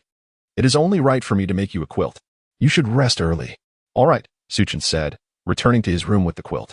Although he had trained in farming techniques and was untroubled by the chill of the night, a quilt made by his beloved wife was a necessity. He meticulously arranged the bedding, the bright red sheets and covers exuding a festive aura. This sight made Xiyan reminisce about the night he and Chen Jalan had spent together on their wedding night, a night that had led to their child, Yin, taking root in Chen Jalan's womb. The more he thought about it, the warmer he felt, prompting him to take a shower. The night passed in silence. The next morning, Xiyan prepared their favorite egg fried rice and made a soup. He reminded Yin Xiyan to listen to her mother while he rode his tricycle out. The sky was still dimly lit, and Chen planned to visit 2 places, necessitating an early departure. He had delicious cabbage to sell, well known among the marketgoers, ensuring he would sell most of it there. However, selling the grass may prove to be a challenge, priced at 16 yuan per pound, which might be beyond the reach of some buyers. Thus, he planned to sell it near the department store. With the convenience of his large tricycle, there was no need to lay everything out on the ground. He simply parked the tricycle, opened the top bag of cabbage, and displayed a few for sale. Just as Chen returned from delivering half a bag of cabbage to old Jin's kitchen, he found the front of his tricycle surrounded by eager customers. Some were previous buyers, while others had come specifically to purchase Chen's highly praised cabbage. The most amusing part was that some of the recent customers had come just to see the commotion. Hurry and buy. I bought 3 cabbages yesterday, and my wife was about to scold me for being wasteful, but once she tasted it, she realized I made the right choice. I bought some too. They are incredibly delicious, especially when stewed with vermicelli. Chen found he no longer needed to call out to customers. His loyal patrons were doing the advertising for him. He focused on weighing the produce, collecting money, and giving change. At that moment, a woman noticed the grass may in the basket nearby and exclaimed, "Oh, boss, why is your grass may so large?" Chen, busy and flustered, had forgotten to lift the gauze covering it. This is a variety carefully cultivated by farmers. Its flavor is exceptional, and my child particularly loves it, he explained with a smile. The woman held a little boy, clearly her grandson, who, upon seeing the large grass may, was nearly drooling. He tugged at his grandmother's arm, exclaiming, "Grandma, I want to eat the big grass may. I want to eat the big grass may." Naturally, grandparents are indulgent towards their grandchildren, and upon hearing the boy's wish, the grandmother could not refuse. She turned to Chen and asked, "Boss, how much for your grass may?" Chen replied with a smile, "My grass may is unlike any other. Its taste is superb, priced at 16 yuan per pound." "Oh, how wonderful." As the elderly woman was about to take out her money to purchase 2 pounds, she was startled by Chen's announcement of a price of 16 per pound, causing her to drop the cash in her hands. 16 per pound? Goodness, your grass is far too expensive. Even local pork doesn't cost this much. This is nearly the price of beef. A bystander quickly spoke up on behalf of the old lady. "Indeed, boss, there are better ways to earn money than this." "What a hefty demand." Another voice chimed in. Nearby, another elderly woman added, "Just the other day, I saw grass being sold at the Southgate community for just $5 a pound. Albeit not as large as yours. You've more than tripled that price." Chen understood the sentiments of the crowd and empathized with them. Merely stating the price would not persuade anyone to willingly purchase his grass, yet they lingered, clearly intent on haggling. Thus, Chen proposed, "Everyone, could you please wait a moment? I will wash a few pieces of grass for you to sample, so you can determine whether it is worth 16. With that, he filled a plastic bag with 4 pieces of grass, went to the back kitchen of old Jean, borrowed a fruit knife, cleaned the large grass pieces, diced them into small cubes, and presented them on a plate. The crowd had been eagerly anticipating this moment. As Chen finally brought out the samples, they quickly reached out to grab a few cubes. Wow. The delighted exclamations of those who managed to get a taste resonated, their eyes sparkling with surprise. "Boss, this grass is incredibly delicious. I'd say it's worth not just 16, but 60. I must buy some for my wife, she is expecting. And this will be perfect for her." A young man promptly produced a $50 bill. Chen swiftly packaged the grass for him. No price could dampen their longing for exquisite flavors. Having tasted the delicacy, everyone clamored to buy. The grandmother of a little boy also fetched him a handful. And once they were all consumed, he too insisted on purchasing more. The elderly woman hurriedly took out her money and had 2 pounds weighed for the little boy. He, eager to indulge, had his grandmother rinse a piece with her water cup before handing it back to him. At that moment, a Santana vehicle pulled up beside Chen's tricycle, and a well-dressed man emerged from within. Chapter 37. Huimin Department Store Approaches. Discussing cooperation. In this era, the economic development of the town where Chen resided was rather modest. Owning a motorcycle was considered a sign of affluence. A Santana could be regarded as a vehicle reserved for the wealthy elite. Though Chen had encountered many peculiar luxury cars in later times, a Santana hardly stirred any emotion within him. However, the onlookers were abuzz with excitement. A 4-wheeled, imported vehicle that only a few well-off individuals could afford was now parked before them. "Look, it's that boy who was eating the grass," he exclaimed, pointing excitedly at the Santana. "Oh my, it truly is," the elderly woman remarked, glancing around in awe. "I wonder which affluent individual drives this. Their demeanor is quite impressive." Someone mused. As they spoke, the affluent man approached Xiyan, scrutinizing him from head to toe. The man was impeccably dressed from head to toe, sporting a tailored suit, slick back hair, and holding a rectangular leather bag. "You must be the one selling the cabbages," he remarked with a smile. "I am the purchasing manager of Huimin department store. You may call me Manager Chen." "Ah, so you are Manager Chen," Xiyan replied with a smile in return. Huimin department store was the only department store in their town, and Xiyan intended to visit it shortly, as it was located right at the entrance. The ground floor of the store offered dried goods and vegetables, while the upper level showcased cosmetics, women's clothing, men's attire, and children's apparel. Indeed, Huimin department store represented the pinnacle of consumerism in their town. Many who were planning joyous occasions would bring their wives to select items there, signifying their importance. As the bystanders began to murmur, the purchasing manager of Huimin department store, "No wonder he carries such an air." Another chimed in, "That department store is something else. They say they sell goods worth tens of thousands in a single day. Not tens of thousands, but hundreds of thousands." Manager Chen, hearing the chatter around him, remained unperturbed. He had grown immune to such conversations over time, instead focusing intently on Xiyan's cabbages. "Would you like to weigh some of the cabbages?" Xiyan inquired.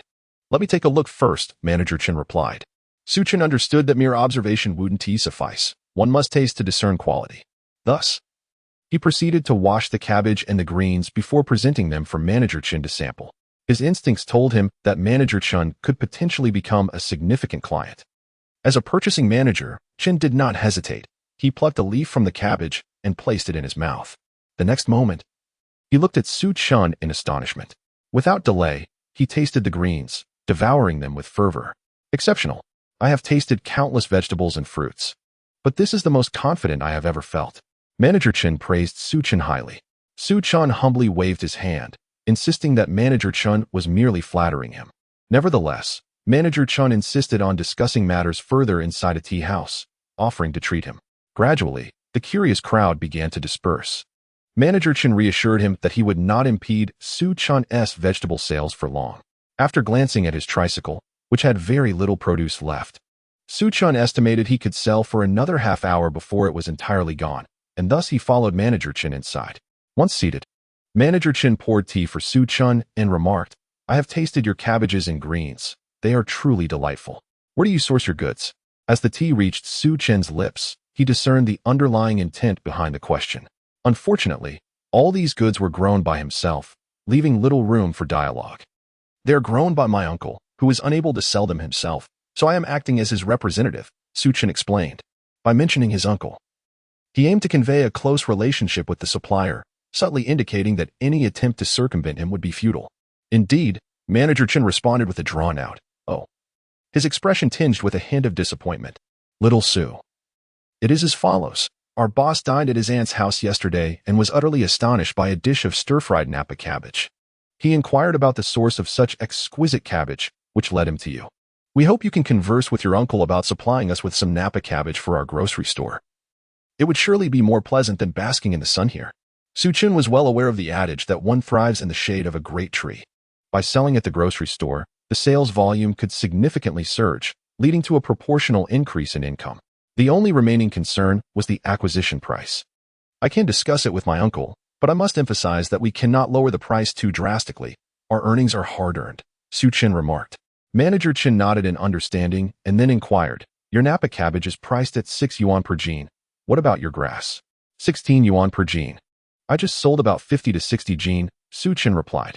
Despite having encountered high-priced items before, Manager Chen was taken aback. "I cannot purchase at 16, my friend. You must provide me with a reasonable price."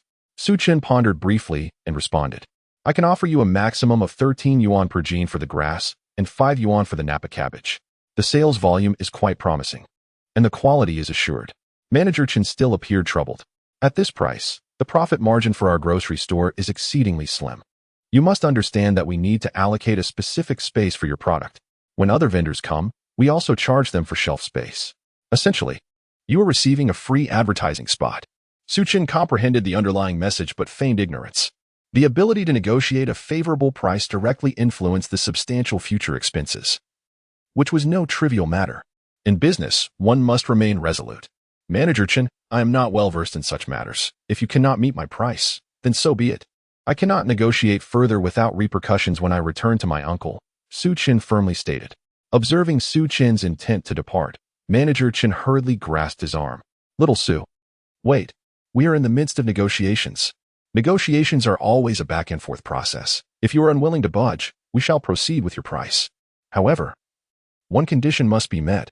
You must ensure a steady supply of the product. Isn't ensuring product supply a simple matter? It merely requires a few more harvests. Su Chen countered. Once they agreed upon the price and the details of the delivery, Manager Chen suggested taking Su Chen to visit Huimin Grocery and to sign a simple contract. Riding his tricycle, Su Chen leisurely followed Manager Chen's vehicle. Huimin Grocery soon came into view. A promotional poster on the building immediately captured Su Chen's attention. Polar bear color television. Infuse your life with vibrancy. Chapter 38. I want to buy a polar bear. A deposit is mandatory. The poster was grand, cascading from the topmost level of Huimin Grocery, prominently featuring the colorful television. With its classic black frame, it displayed a stunning peacock in full plume, igniting the imagination of what the television could portray. Coupled with that enticing slogan, it was truly irresistible. The more Su Chen observed, the more satisfied he became. Initially intending to purchase a television, he now possessed a clearer objective. After parking his car beneath the department store, Manager Chen approached, inviting Su Chen inside. Maintaining his composure, Su Chen followed Manager Chen into the building. The signing area was located on the 3rd floor, necessitating passage through the 2nd floor appliance section. It appeared as though Manager Chen was intentionally showcasing the prowess of Huimin department store, as he provided a running commentary while they walked. Here we have the cosmetics section, where women apply their facial products. Over here is the appliance area, featuring numerous small appliances as well as larger ones. Su Chen, not particularly interested in skincare products, found his gaze wandering toward the small appliances. Many of these contemporary gadgets consisted merely of electric fans, rice cookers, radios, while the larger appliances included televisions, refrigerators, and washing machines. At last, Su Chen spotted the display for the Arctic Bear television. A vibrant red banner hung above, and a crowd gathered below, all drawn to the Arctic Bear color television. The Arctic Bear color TV brings vibrancy to your life. Such slogans were ubiquitous. Huimin department store was evidently adept at business. Having set up 6 color televisions playing a live channel, the visuals were simply breathtaking. Regardless of whether one intended to purchase, who could resist stopping to admire? Thus, the crowd gathered in layers. Standing at a height of 183 meters, Su Chen stood out amidst the throng, and with a slight tilt of his head, he could easily read the price tag. 4,998 yuan. Upon seeing this figure, Su Chen was taken aback. Even in the future, such a large television, particularly an LCD model, would only cost around 2,000 to 3,000. Why was it more expensive now? Noticing Su Chen's interest in the Arctic Bear color television, Manager Chen smiled and engaged him in conversation. Xiao Su, has your family purchased a television yet? Su Chen shook his head, replying, not yet. I've been looking recently. Why is this Arctic Bear color television so expensive? I saw a large black and white television priced at only 1,000, and even with discounts, it was just over 900. Manager Chen chuckled, explaining, Xiao Su, as you mentioned, that is a black and white television. This is a color television. They are not comparable. Moreover, our domestic cathode ray tubes are average at best. The exceptional picture quality is due to imported tubes, and many components are sourced from abroad. Don't be surprised by the price of 4,998 yuan. Even if it were to increase by a few hundred, there would still be buyers. There's a demand for it. Su Chen was puzzled by the phrase, there's a demand. We have only received 30 units of the 29-inch Arctic Bear color television. Each size has merely dozens available. And once they're sold out, that's it. If you wish to buy one, you will need to place an order with the manufacturer or source it elsewhere, Manager Chen elaborated. Understanding this, Su Chen's desire to acquire the Arctic Bear color television intensified. He envisioned bringing this grand television home, placing it on the cabinet where there was a perfect outlet. Xiyan could sit on a small stool nearby, watching cartoons and giggling with delight. Just imagining this scene filled Su Chen with immense joy. Su Chen called out to Manager Chen, who was about to continue walking. Manager Chen turned around. I wish to purchase a polar bear color television. Do you have any room for negotiation? Su Chen understood that in the realm of large department stores, one certainly held a degree of leverage. Earning money is no simple task, and if there is an opportunity to haggle, one ought to seize it. Manager Chen chuckled, approached Xiyan, and patted him on the shoulder, saying, 5,000, my friend. This is rather steep. I do have an internal price, but even with a discount, it remains a substantial amount. Do you possess the funds to make such a purchase? Manager Chen was not dismissive of others. Among the crowd gathered, how many could truly afford such an expense? Even at his level, he would not spend 5,000 on a television. Keeping it in the bank to earn interest would be far wiser. I do have the means, Xiyan replied. Manager Chen, intrigued, scrutinized Xiyan once more. Although Xiyan appeared tidy, it was clear from his attire that he had not spent more than 30 yuan.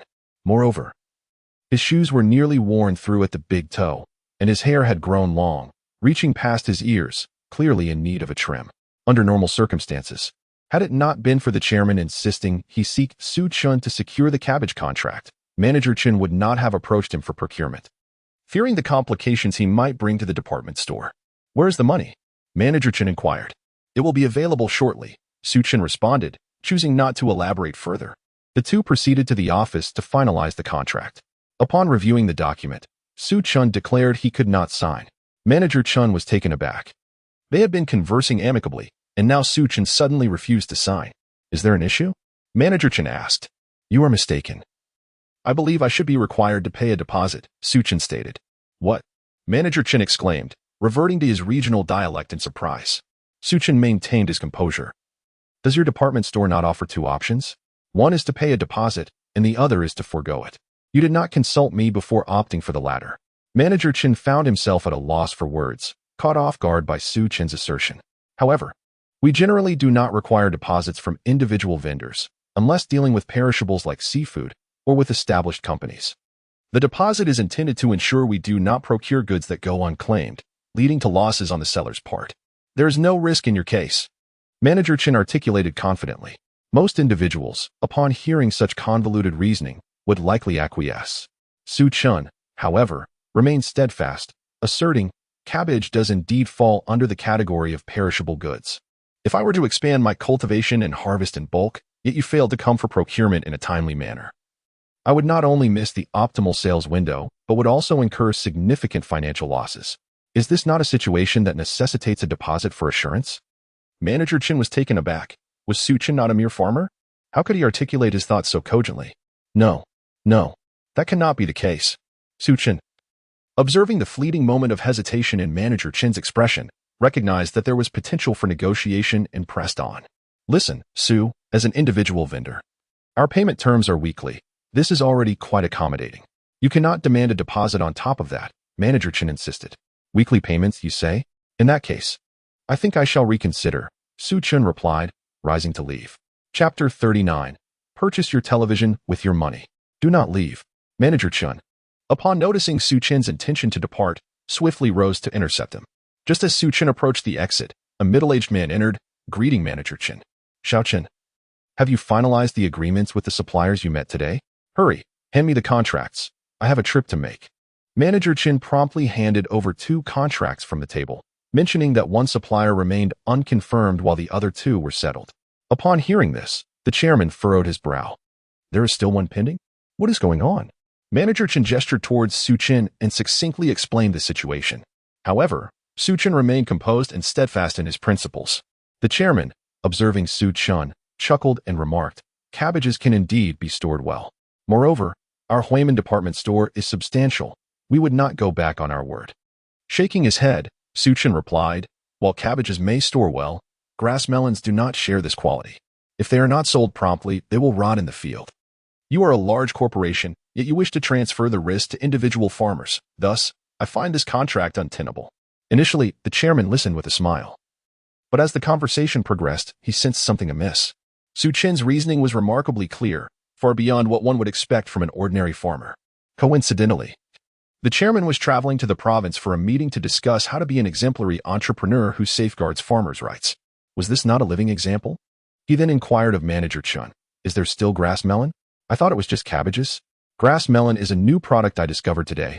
I have tasted it, and its flavor and appearance are exceptional, Manager Chen responded. Seizing the opportunity, Xiyan declared, my goods are just outside. I will fetch some samples for the chairman. Very well. The chairman regarded Su Chen with an approving glance. Su Chen quickly went to retrieve the grass melons, recognizing the opportunity before him. He understood the importance of seizing it. If he did not, it would be claimed by another. Su Chen did not take many grass melons. He merely acquired a few before heading upstairs. Manager Chen immediately took them, meticulously washed them with bottled water, and presented them for the chairman's tasting. Upon encountering the grass melons cultivated by Su Chen, the chairman was taken aback, and after sampling them, he praised them profusely. Xiao Su, how many pounds of this grass melon do you have left? The chairman inquired eagerly, unable to stop eating. Approximately 30 pounds remain. I intend to sell some at your esteemed location. If not sold today, they will begin to spoil tomorrow, Su Chen replied. The chairman, still chewing on the grass melon, mumbled, no need for that. Xiao Chen, go fetch some packaging boxes and neatly pack the remaining grass melons. I was just pondering what local specialties to present to friends at the meeting. This will be perfect. Manager Chen immediately gave a thumbs up, exclaiming, the chairman is truly astute. Gifting grass melons is both generous and tasteful. It is undoubtedly an excellent choice. I shall ensure they are exquisitely packaged. Flattered by this praise, the chairman added, purchase all remaining cabbages as well, and divide them into 3 portions, one for my home, one for my brother-in-law, and one for my mother-in-law. Ensure it is done. Understood. Manager Chen responded promptly. Su Chen had not anticipated that his most significant client today would be the chairman of Wayman Department Store. To his astonishment, the chairman placed an order for goods worth 1,600. Coupled with previous sales, Su Chen estimated the total to be around 3,500. Indeed, with this influx of revenue, the turnover could see a substantial increase. After concluding the sale, upon returning to the office, Manager Chen requested the chairman to sign for reimbursement from the finance department. For the chairman of such a large department store, this modest sum was hardly a concern, and he readily signed. Shall we sign the contract as well? Manager Chen inquired, only to be taken aback when the chairman mentioned that the contract required a security deposit. If Su is unwilling to provide the deposit, then we must offer it ourselves. The chairman asserted, am I mistaken in my understanding? Fresh produce is perishable. Our department store should afford individual vendors greater protection. Have you disregarded what I discussed in our meeting? The chairman's sudden ire left Manager Chen startled, prompting him to hastily draft a new contract for Su Chen's signature. This time, Su Chen signed contentedly, clutching the contract and receipt bearing the chairman's signature, while Manager Chen felt a sense of disbelief wash over him. Meanwhile, Su Chen remained composed, as if assured of victory. After signing at the finance department and counting the cash, he received the 600 from the sale and a 5,000 security deposit. Manager Chen gave him a thumbs up, exclaiming, young man, you truly possess remarkable skills. Despite my dealings with numerous suppliers, I find myself impressed by you. Su Chen smiled modestly, replying, it is all thanks to your support, Manager Chen. I came in such a hurry that I didn't bring you any cigarettes. With that, he produced a 20 and slipped it into Manager Chen's pocket. The latter's demeanor softened. As he remarked, I also smoke less. You are too kind. However, Su Chen's next question made Manager Chen wish he could return the money. Manager Chen, what discount do we get on the Arctic Bear color television? Manager Chen's lips twitched as he responded, a 30% discount. That amounts to 3,500, doesn't it? Here. Take this 3,500, Manager Chen. Let us purchase the television. Su Chen chuckled, handing over the amount. Realizing the implications, Manager Chen shook his head in disbelief, exclaiming, you sly fellow. You were using our company as security deposit and my discount to buy our own large television. How did I not calculate this sooner? Su Chen merely smiled in response. He glanced at the clock on the wall. It was already 1 in the afternoon. He yearned to have the large television set up at home immediately. With Manager Chen's assistance, acquiring the television proved effortless. And an installation technician followed Su Chen home on a bicycle. Famished, Su Chen purchased several baked cakes from a roadside vendor, sharing 2 with the technician. And they rode home, chatting and laughing. Boss, what business do you run that is so lucrative? You can afford such a large television, inquired the technician. Su Chen chuckled. I merely sell vegetables. It is all hard-earned savings. The technician nodded, praising Su Chen for his prudent management. As they exchanged banter, they soon arrived at the village entrance. The master sighed once more, Yuanshan Village. I have yet to install a polar bear television here. You are the first. Is that so? Su Chen's heart swelled with delight upon hearing this. At the village entrance, the old shopkeeper, Uncle Air, sat leisurely, smoking his dry tobacco while watching 2 other elderly men engage in a game of chess. Huzi was busy sorting through cardboard, hoping to gather some scrap for sale. From a distance, he noticed an individual riding a confident bicycle and another on a tricycle, prompting him to take a closer look. Xiyan, Huzi's eyes widened. Was that Xiyan riding the tricycle? Chapter 40. Such a large television. The elder tapped his tobacco pipe and squinted to get a better view. Soon realizing it was indeed Xiyan. It truly is Xiyan, riding a tricycle no less. I wonder who he borrowed it from, Uncle Air frowned, displaying a look of disappointment. Huzi recalled something and remarked, I remember they mentioned seeing Xiyan riding a tricycle with his wife and child returning home yesterday. Could it really be true? Alas, one can never tell what he is up to. I hope he doesn't bring misfortune to his wife and child. Uncle Air had heard plenty of gossip recently. At that moment, Xiyan slowed his pace as the village entrance was somewhat bumpy. He feared that riding too quickly might jostle the television. The intricate structure within the television could easily be damaged, which would be unfortunate. As he decelerated, the installation technician also deliberately slowed down to assess the situation.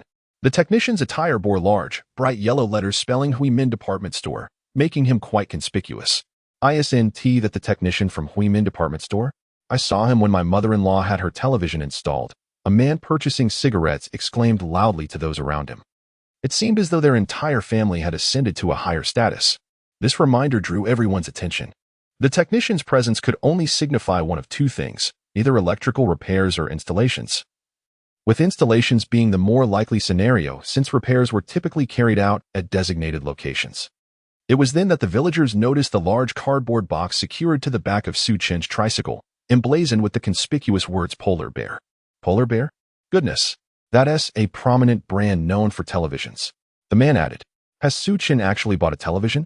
Uncle Air was taken aback. He had yet to even consider purchasing a television, yet Xiyan had already made such a choice. Huzi was equally stunned. Indeed. It seems Xiyan has struck it rich, acquiring a color television, and such a large one at that. Surely it must cost over 1,000. That's more than a month's salary for a steady job, remarked the elder engrossed in chess. Truly impressive. What could he possibly be doing to earn so much? Huzi couldn't help but step closer to get a better look. He ran that small shop, toiling from dawn till dusk, barely making a meager sum of around 800 a month. Yet, how had Xiyan managed to earn so much in just a few days? With beef dumplings, a tricycle ride, and now even a television. Wherever Xiyan went, villagers who caught sight of him would gaze in astonishment, pondering what marvel lay within the large cardboard box. At home, Chen Jalan had already completed several bags throughout the morning, and now she was diligently working on a bag ordered by old Jin's daughter-in-law, this being her first private commission. Chen Jalan was determined to invest extra effort into her creation. In a corner, Yin played with a stuffed toy gifted from the baby supply store. She would pick it up and plant kisses on it, then place it on the table, setting a stone in front of it while chirping, "Come, let us watch TV." All set now, the cartoon is about to begin. Chen Jalan overheard Yin's musings. Yet, a deep-seated pride within her forbade her from conceding and allowing Yin to visit Rue's house to watch television. After all, a few days could pass before that happened. Seeing Yin's downcast expression tugged at Chen Jialan's heartstrings. Thankfully, Xiyan had suggested saving up for a television first. She thought that if she worked diligently, it wouldn't be long before they could bring a television home. If necessary, they could follow the example of purchasing a tricycle and buy a second-hand television, affordable and functional. The child wouldn't know the difference, as long as they could watch something. That was all that mattered. With this thought, Chen Jalan's spirits lifted. She planned to discuss this with Xiyan upon his return. However, it suddenly dawned on her that her thoughts were consumed by Xiyan. When had this occurred? How had he taken over her mind? "Jalan, I'm back." Upon hearing his voice, Chen Jalan jolted, muttering to herself, "Oh no, my ears must be failing me. I can actually hear him." Yin, clutching her toy, dashed outside, exclaiming, "Daddy, Daddy, you're back." It was then that Chen Jalan realized her ears were not deceiving her. Xiyan had indeed returned. "You're back." Chen Jalan couldn't help but rush forward to greet him. Yin, Jalan, guess what I brought home?" Xiyan asked with a beaming smile, shrouded in mystery. Cotton candy," Yin exclaimed, bouncing with excitement. Xiyan shook his head, playfully scolding, "You little rascal, always thinking about sweets." Indeed, she shouldn't indulge excessively. Chen Jalan was quite concerned about her teeth. In an unusual moment of unity with Xiyan, she asked, "Is it a toy?" Xiyan still shook his head. "What delicious treat is it, Daddy?" Yin could hardly contain her anticipation, her little legs anxiously bouncing on the ground. Look, a television. Su Chen pushed the tricycle inside, revealing the entire cardboard box. A television. A television. The expressions on Chen Jalan and Yin Yan's faces were virtually identical, both gazing at Su Chen in disbelief. Where on earth did you get the money for a television? You didn't drain all our funds, did you? Chen Jalan noticed the installation technician behind and refrained from exclaiming loudly, but couldn't resist whispering her concern to Su Chen. Su Chen patted Chen Jialan's arm and reassured her, "Don't worry, the source of the money is entirely legitimate. I'll show you the receipt for the television shortly." Chen Jalan still had questions, but the installer was already hard at work. "Where shall we place the television, madam?" he inquired. Chen Jalan hesitated, her mind a blank. Su Chen quickly interjected, "In this room, there's a cabinet that is perfectly suited for the television." He led the installer into Chen Jialan's bedroom. Yin Yin followed closely behind the installer, bouncing with excitement and unable to contain herself. Regaining her composure, Chen Jalan hurried to prepare tea. She poured 2 cups, remembering that Su Chen had also endured a long journey. It would be inconsiderate to focus solely on the installer and neglect her husband. After expressing his gratitude, the installer took a few sips of tea and swiftly began his work. In Yuanshan village, the television lines were all interconnected, making the installation straightforward. The installer was adept at his craft and quickly connected the wires. Upon unwrapping the packaging, Chen Jalan was taken aback, covering her mouth in astonishment as she turned to Su Chen and exclaimed, "What a massive television! Who will watch it?" Chapter 41. Affectionate Couple? The first color television. Su Chen erupted in laughter, nearly spitting out his tea. "Who will watch?" "Our precious Yin Yin will, and so will I," he replied with a grin. The installer, amused by Chen Jialan's comment, chimed in, "Madam, you truly know how to pamper. You've purchased our latest model, the largest Arctic Bear color television. Now, you and the little one can enjoy a color television." "Color television?" Chen Jalan was bewildered, unfamiliar with the term. Su Chen clarified, "A color television displays images in color. Currently, our village only has black and white sets, which do not depict images clearly.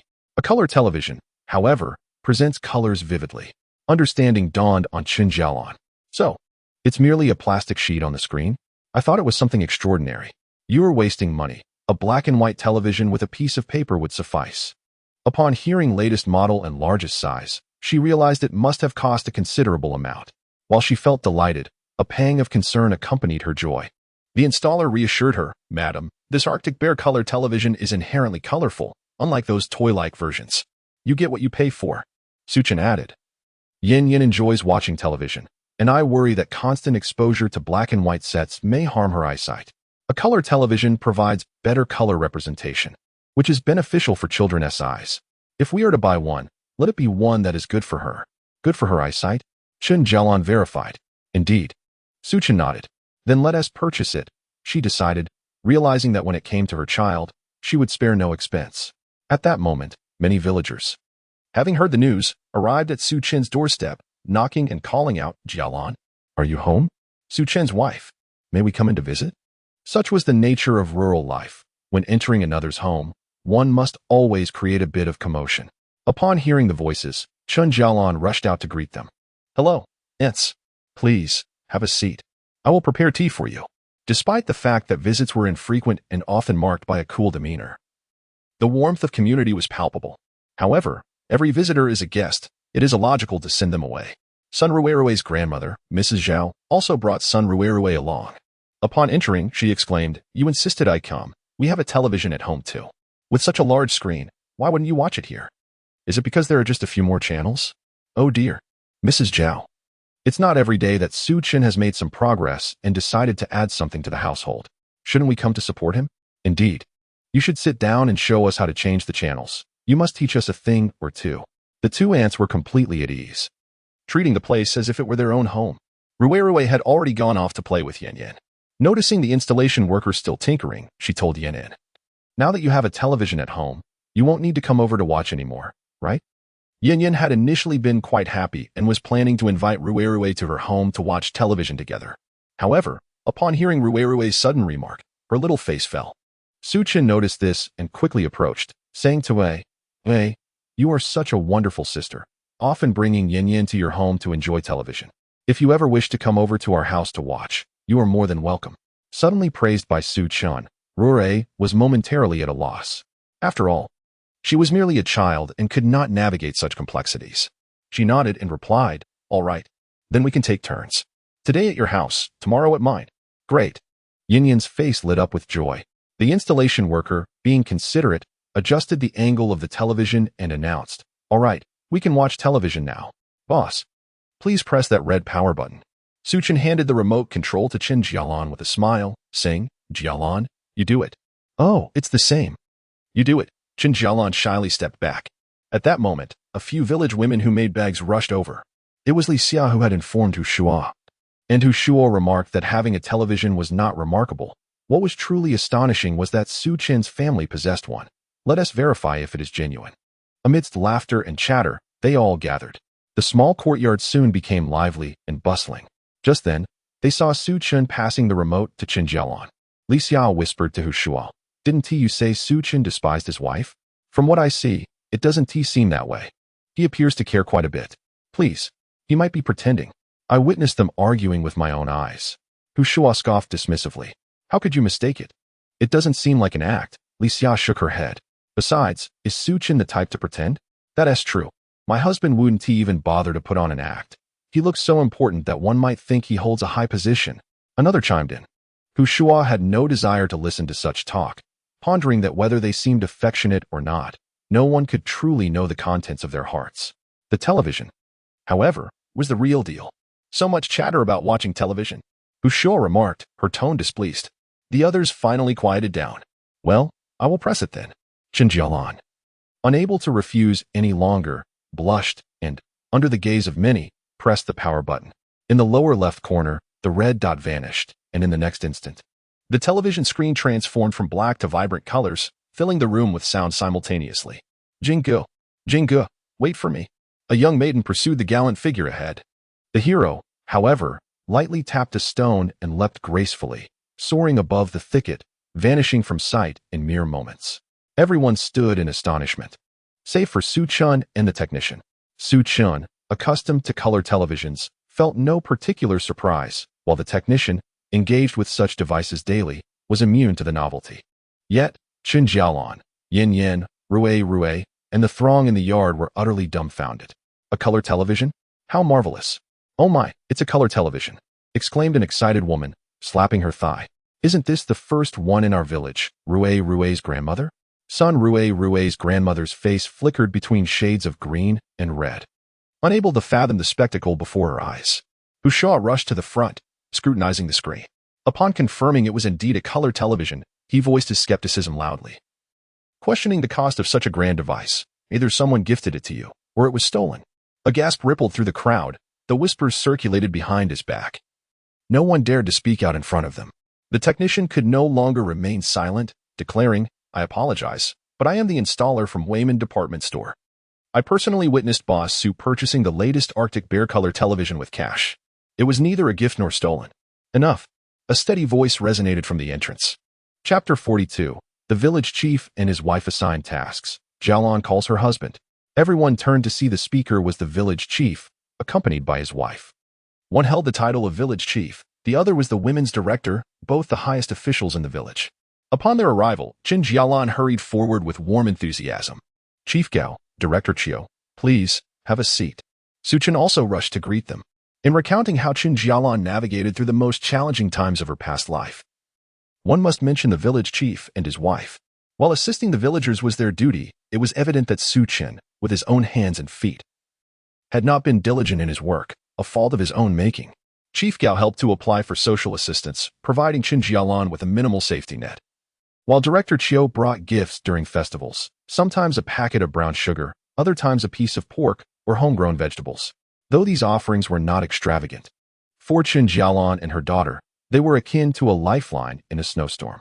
Thus, while she treated others with customary regard, the arrival of the village chief and his wife genuinely delighted her. Xiyan even brought out the sunflower seeds he had weighed at the market yesterday to offer to Chief Gao and Director Chiu. With their presence, who would dare to speak out of turn? Xiyan had already retreated to the side, falling silent. Reflecting upon the recent events, it dawned on me that my earlier frustration led to hasty words. Regarding Xiyan's alleged theft of a television, Xiyan possesses no tangible evidence. His disdain stems solely from the sight of Su Chen's family acquiring a grand color television. At this moment, in alignment with the village chief's admonishments, he should swiftly retract his accusations, for further pursuit will yield him no benefit. Meanwhile, Rue adeptly tuned into the children's channel. The familiar antics of Tom and Jerry now burst forth in vibrant hues. How delightful it is to witness the cat and the adorably charming mouse in their true colors. The cheese is not the red hue described by grandmother, but a gentle yellow. It appears that a new world has been unveiled for Rue, and she and Yen are thoroughly engrossed in the spectacle. Occasionally, the two children lean against each other, pointing excitedly at the scenes on the screen, their laughter resonating joyfully.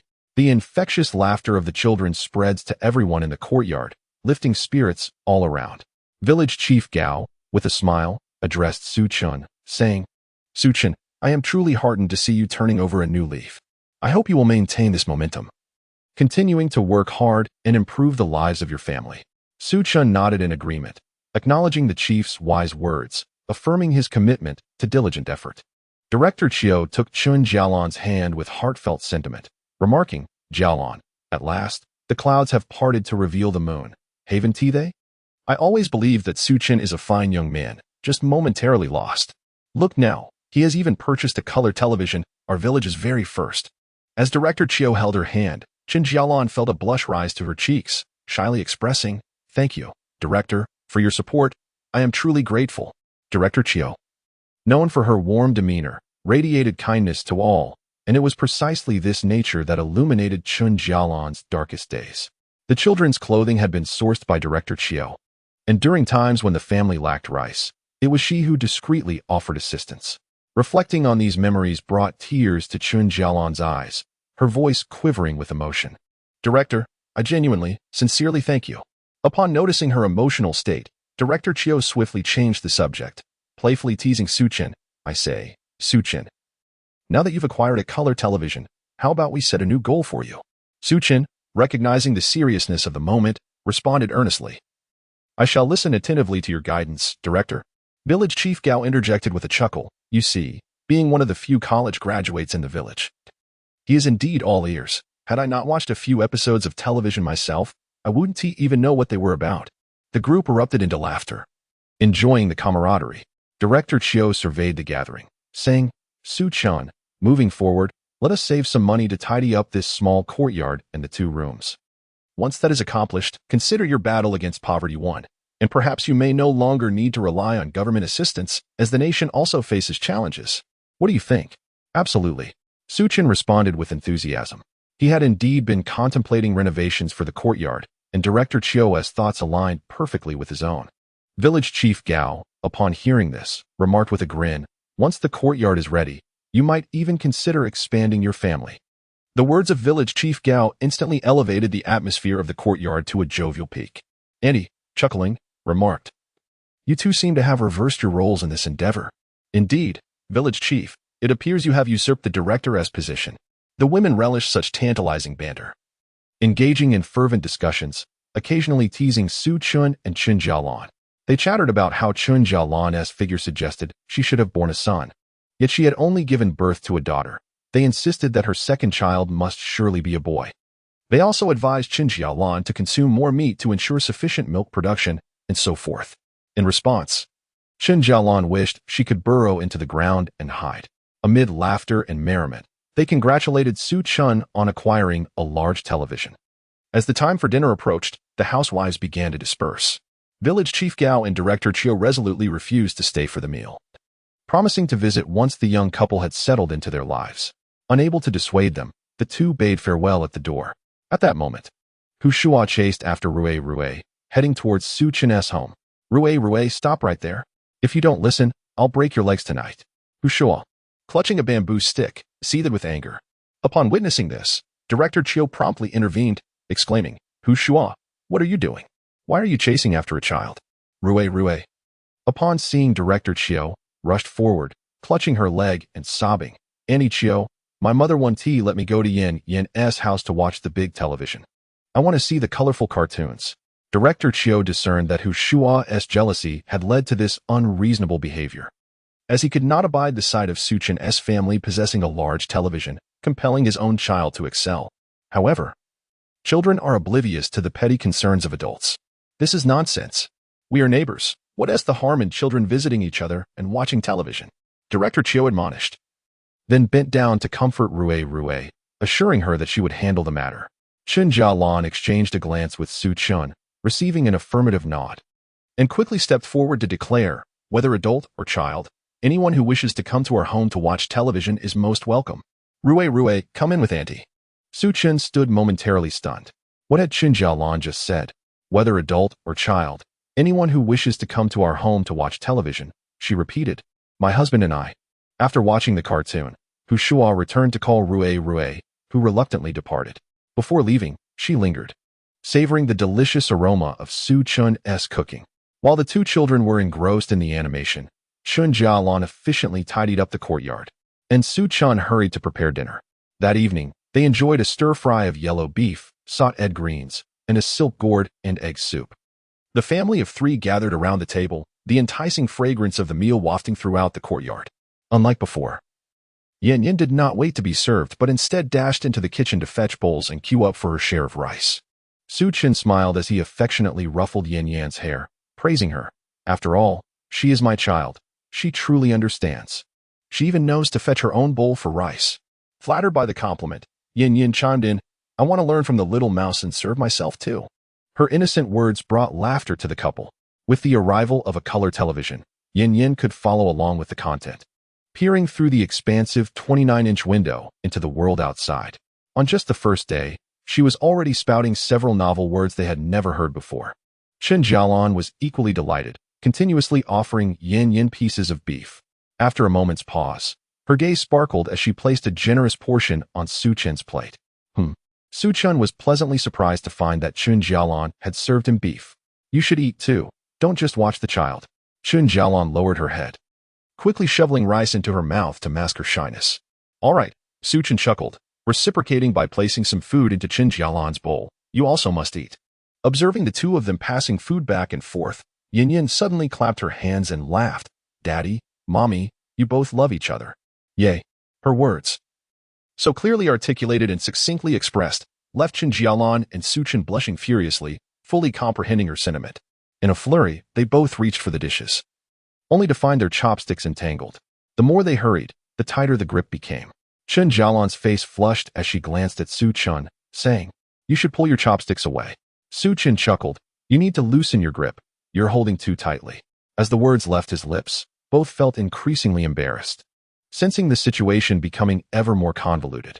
It was not until they were nearly finished that Chen Jalan remembered to inquire, Su Chen, how much did the color television cost?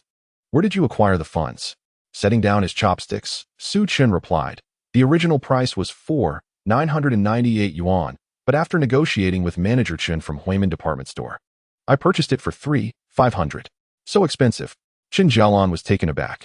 Even 500 seemed a considerable sum to her. She had thought it would be no more than 3,000. That's the internal price. Only a manager can secure such a deal, which is only marginally above the factory price, Su Chen explained. Chen Jalan responded with an O, then inquired, Where did the money come from? Did you spend all of yesterday's earnings along with today's inventory funds? If that's the case, wouldn't we be out of money for new stock? That would create an even greater dilemma and might jeopardize our livelihood. Noticing the concern etched on Chen Jalan's face, Su Chen unzipped his jacket, revealing a waist pouch strapped underneath. He retrieved the money, displaying it before her. Among the assortment, there were 100 yuan in neatly stacked bills, while the rest comprised loose change, scattered and disorganized. The sheer quantity was startling. Having been tucked away in the pouch, it hadn't seemed so substantial until now. So much money.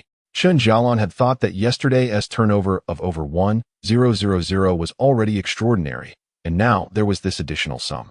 Her mind struggled to comprehend it. Su Chen smiled, explaining, Manager Chen from Huimin department store and I have signed a purchasing contract. From now on, I will be the supplier for their cabbage and grass. In return, they provided me with a deposit of 5,000 yuan. I utilized a portion of my margin to purchase a grand television, spending 3,005. The remaining 1,005 remains here, while the rest constitutes the earnings from today's sales. My mind is quite befuddled. Such meticulous tasks are better suited for you. Please, count the money and keep a record. It was at this moment that Chen Jalan grasped the situation, eagerly nodding in agreement before saying, "Wait a moment, I will fetch a pen and paper." "Very well." Suchen responded with a nod. After a brief flurry of activity, Chen Jalan retrieved a small leather notebook and a black pen from the cabinet. Suchen recognized this type of pen, having seen it in the possession of his professor. He recalled how the professor had been quite proud of it, claiming it was an imported item that was difficult to procure, gifted by a cousin who had married abroad and had it custom-made for him. Back then, Suchen had examined the pen closely. The black fountain pen in Chen Jialan's hand, while not an exact replica, bore a striking resemblance to the professor's. Chen Jialan's pen was slightly more slender, seemingly designed for a lady, and the cap was adorned with a small, sparkling crystal reminiscent of a diamond. Surely, it could not be a diamond, Suchen mused. Otherwise, in their dire straits, Chen Jialan would likely have sold the pen.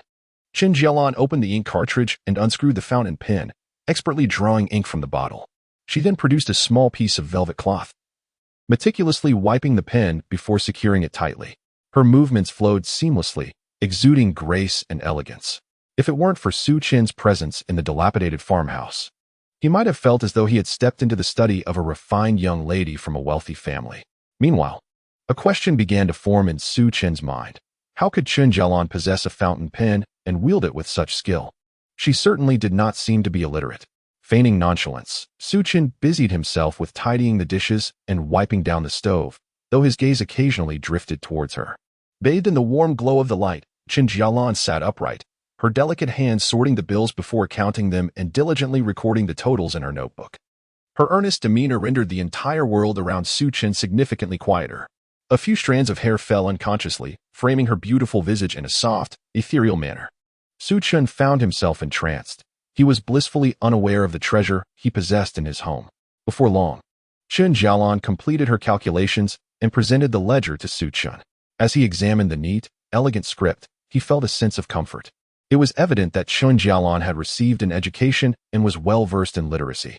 Suchen intended to entrust all the money to Chen Jalan for safekeeping, but she insisted he was being foolish, as the earnings still needed to be paid. Reluctantly, Suchen conceded to a figure of 1,350, which felt far too modest for his newfound little treasury. However, this small cash was compelled into action the very next morning. At that time, Suchen was busy tidying the courtyard, preparing to supply goods to Huimin department store. The previous night, he had made numerous trips with a tricycle, each laden to the brim. Now, the entire courtyard was filled with his merchandise. Soon, their truck would arrive to collect the goods, and Suchen decided to clear the mud first. Unexpectedly, an incident unfolded before him. Chapter 44. If you have money, hire someone to move. If you cannot beat them, join them. As Suchen opened the gate to the courtyard to greet the delivery truck, he had made preparations for the workers. Knowing the loading time was early, he had specifically bought 30 eggs from Huzi, weighed some tea leaves, and purchased a few preserved eggs to prepare breakfast for the laborers. His motivation stemmed from empathy. During his previous life, he had experienced hardship and worked as a loader. The toil, the hardship, and the disdain from others had left an indelible mark on his heart.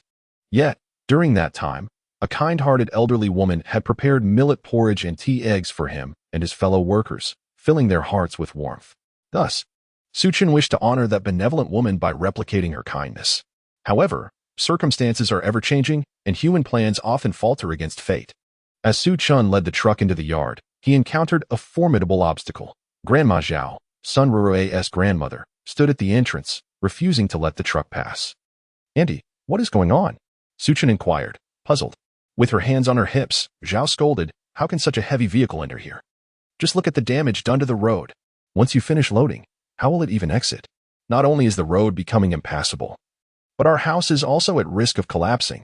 Her exaggerated demeanor and dramatic words painted a picture far removed from reality. Those aware of Suchen's intentions understood the situation, while others might have thought he was about to demolish a fortress. Upon inspecting the road behind, Suchen found Zhao's claims to be exaggerated. The ground was merely pressed down by the truck's tires, with some soft soil slightly sunken, nothing out of the ordinary. Yet, in Zhao's narrative, it had transformed into a tale of impending disaster.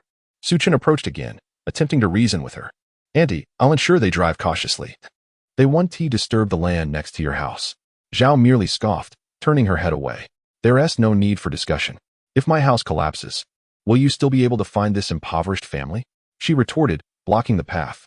Chen was left speechless, feeling pity for the old woman, knowing he could neither scold nor resort to violence. Auntie, my goods are piled high in the courtyard. They must be loaded today, he implored once more. Zhao had already assessed the situation, seeing the courtyard filled to the brim. If it weren't for this, she wouldn't be so anxious. Witnessing Chen's family flourishing, even acquiring a large television, felt like an affront to her. There's no way these goods will be transported smoothly. You've made money, haven't you? If you're so wealthy, why not hire some people to carry the goods out instead of driving it in here? With her hands firmly on her hips and legs apart, she stood resolutely in the middle of the road, embodying an immovable barrier. Observing her stance, Chen couldn't help but smile. With a smile directed at Zhao, I remarked, isn't it said that Ant is wise and adept at managing a household? How could I have overlooked such a brilliant approach? We shall proceed as you suggested. Zhao had prepared an array of over 100 unique phrases, ready to unleash her retorts, but Chen's compliment about her wisdom stifled her words. She glanced around, curious about Chen's intentions. Approaching the driver's cabin of the large truck, Chen whispered a few words to the driver. The truck began to reverse slowly, accompanied by the announcement, "Please be advised." Reversing. Please be advised, reversing. Is it really going back? Zhao murmured, barely able to believe her eyes. As Chen turned and caught her gaze, she quickly resumed her imposing stance. Chen found her demeanor amusing and moved on to attend to other matters. Zhao felt trapped, unable to leave her post, standing there with arms crossed, growing increasingly weary. Just as she contemplated changing her posture, Chen returned, accompanied by 5 villagers. Having waited patiently, Zhao called out, "What are you doing? Are you planning to have someone beat me? I'm just an old woman. I fear nothing." Chen clarified, "Aunt, you misunderstand. I've brought people to help move the goods." The villagers nodded in agreement with Chen's statement. Move goods? That's laborious. Are you trying to exhaust the villagers? They deserve payment for their work. Zhao seized upon this point. At that moment, one villager chuckled and said, "Aunt." Chen mentioned that each person would receive 30 after the work is done. 30. Zhao's eyes widened in astonishment. Such an amount was substantial. It could buy several pounds of meat. Just for this little task, everyone would earn 30? She interjected, "Do not be deceived by Chen. Where would he get such funds? What if he refuses to pay after the work is done?" Son, Zhao called out loudly. At that moment, her son Jiaqiang, who had yet to leave for work and was still at home sleeping, hurriedly threw on a shirt and rushed outside. "Mother, what is going on?" he inquired. Zhao recounted the situation, urging son Jiaqiang to dissuade the villagers from falling for Chen's scheme. If work is to be done, let Chen do it himself.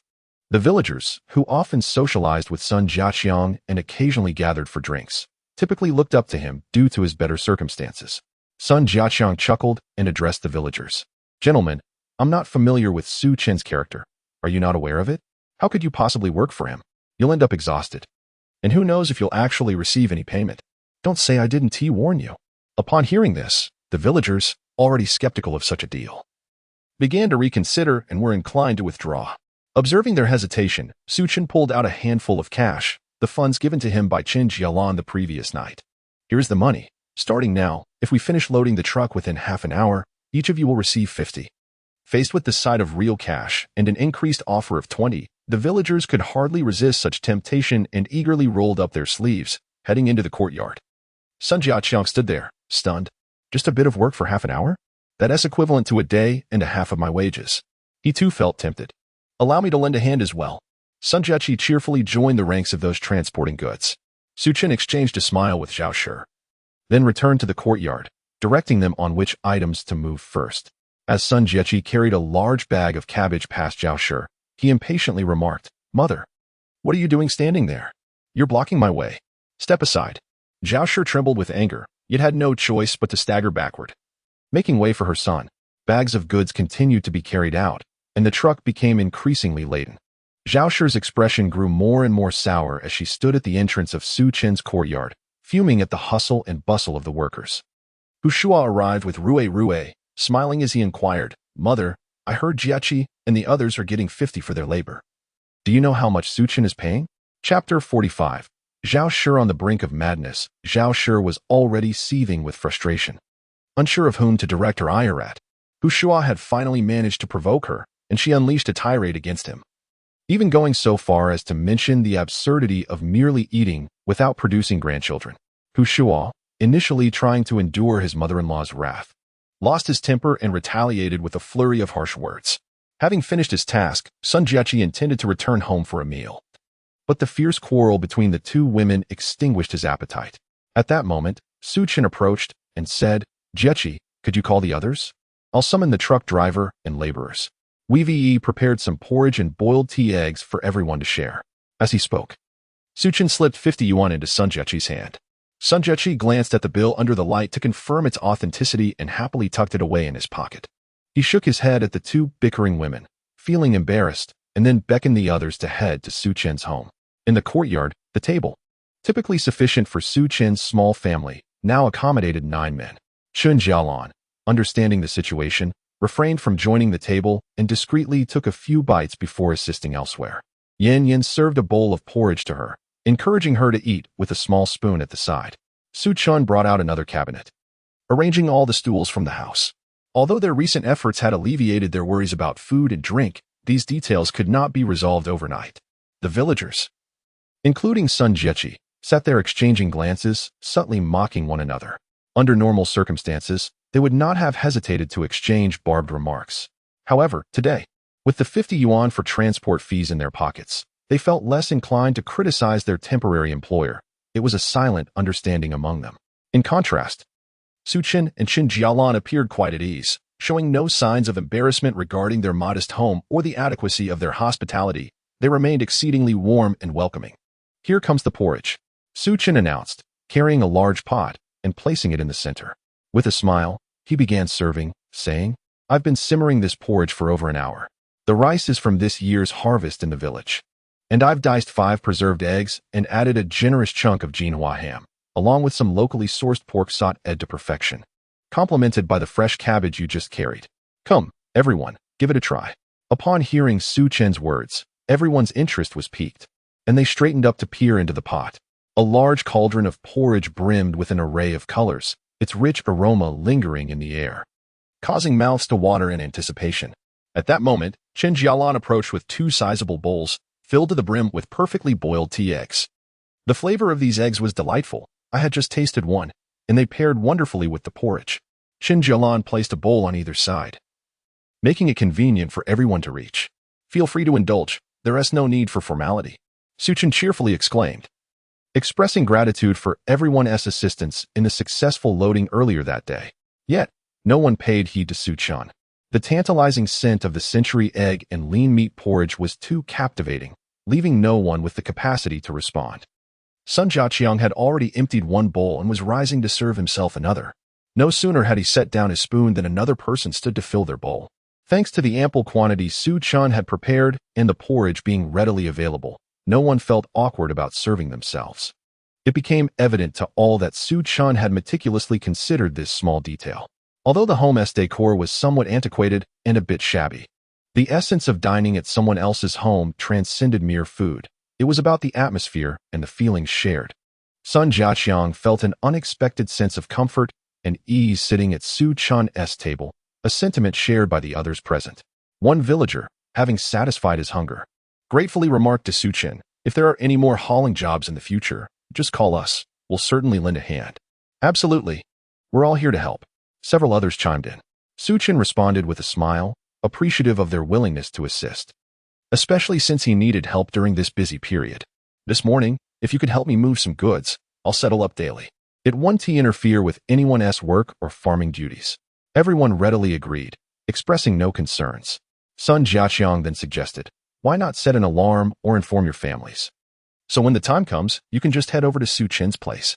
It will save him the trouble of running back and forth, right, guys?" The neighbors immediately concurred.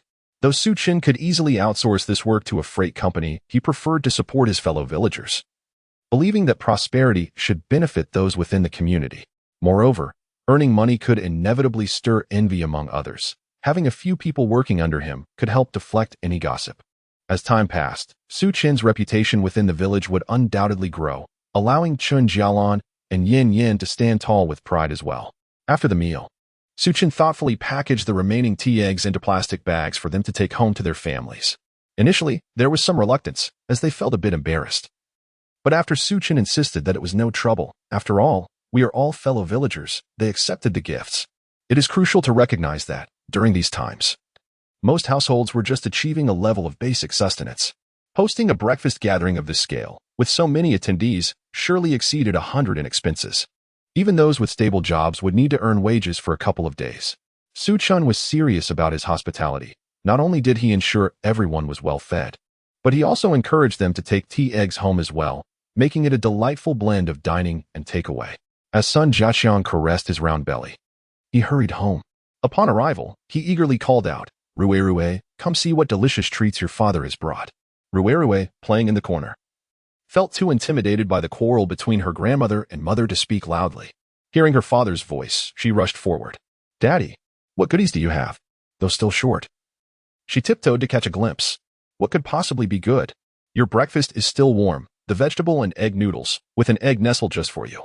Your wife wanted to eat hers, so I brought it for you." Zhao, with a stern expression, approached. Chen Jalan frowned slightly at her words. The constant bickering between the two women in the household irked him. They argued over trivial matters incessantly. He wondered what today's dispute was about. "I've already eaten at Xiyan's place.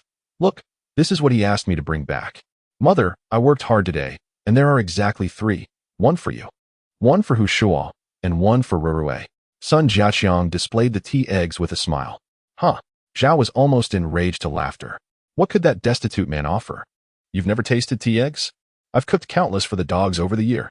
Can you even eat from that shabby table and those broken bowls?" Zhao, filled with unexpressed grievances, began to scold again, her daughter-in-law having retreated to her room. Chen Jalan could no longer tolerate it. "I can eat it." Chapter 46. Rising affections and Xiaolan's gratitude. Chen Jalan wandered around the house, taking in the white walls, the exquisite eight immortals table, and the black and white television, along with various cabinets and stools. Yet, inexplicably, despite having everything, this home lacked the comfort found at Xiyan's. "How dare you speak to your mother like that? You little rascal. Are you revolting?" Zhao's anger surged at Chen Jalan's words, and she picked up a rice spoon, threatening to strike. Chen Jalan, holding the tea egg, declared, "If you want to eat it, I'll give it to my wife." Zhao was left speechless in her fury. Watching Chen Jalan retreat to the room with the tea egg, meant for soothing his wife, she glanced down to find Rue squatting and seemingly up to something. "Rue?" Zhao squatted down to investigate. Rue was nibbling on a tea egg. "Put that down," Zhao commanded, trembling. Rue quickly stood up and retreated. "No? The tea egg is delicious." Zhao grasped her chest, exasperated, and sank into a chair, gasping for breath. Little did Xiyan know that even the astute old compass could be driven to frustration by trivial matters. His spirits were high today. For the cabbages and grass he planted the night before had been loaded onto a truck, dispatched to the Wayman department store. Today, Xiyan could take it easy, intending to stroll through the town and check for new crops to plant. Additionally, he needed to deliver a sack of cabbages to old Jean. This time, he brought 2 days' worth to save himself the daily trip. Chen Jalan had also completed the bag for old Jin's wife. Having mentioned this morning that she would be heading to town, Xiyan readily agreed to Chen Jalan's request, promising to take her to deliver the goods. Upon hearing this, Yin was overjoyed at the prospect of visiting the town again, her excitement causing her to dance with delight. "Daddy, I'm actually feeling a bit unhappy," she suddenly confessed after a moment. Chen Jalan, having just finished packing, was momentarily taken aback by Yan's unexpected remark. "Why are you unhappy? Didn't you tell your mother that you love going to town?" Yin explained to Chen Jalan. "I want to go to the town to buy cotton candy and watch the big television at home. That's why I'm not happy." Xiyan chuckled at her innocence, gently ruffling her hair. "One cannot have both fish and bear's paw, my dear." Yin tilted her head, clearly perplexed by the adult's cryptic expression. As Chen Jalan secured the door and settled into the back, Xiyan utilized a burlap sack from home, stuffing several worn garments inside to create a comfortable seat for the mother and daughter. When Chen Jalan sat down, she immediately noticed the softness. The little one was already perched on her lap, making little difference to her, yet it felt vastly different for Chen Jalan. Bumping over uneven terrain no longer jolted them. Instead, it was a gentle, pleasant ride. After a moment of contemplation, Chen Jalan decided to speak up. "What?" Xiyan, riding ahead, asked. "Thank you." Chen Jalan's voice was barely audible, akin to a whisper of a mosquito. The wind carried her words away, leaving no trace behind. What? Speak louder. I can't hear you. Chen inquired again, thinking she was addressing some matter of importance. Thank you. Chen Jalan exclaimed more audibly. Chen paused, feeling a warmth envelop his heart, as if being caressed by a gentle stream of affection. At the village's entrance, the shopkeeper, Huzi, happened to be sweeping the ground, and upon hearing her words, he burst into laughter, teasing, "Hey, Chen, you two are still exchanging thanks, huh? Ha ha, this is hilarious." A nearby aunt purchasing soy sauce also joined in the laughter.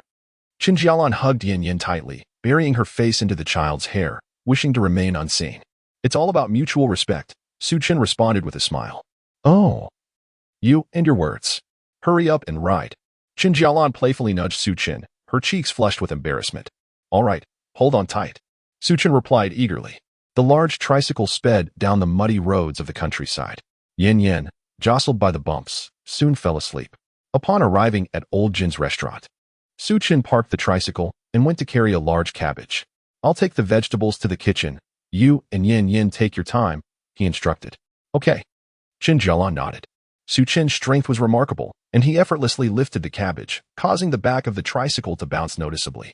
Chen Jialan couldn't help but gaze at his retreating figure, marveling inwardly at how much stronger Chen had become.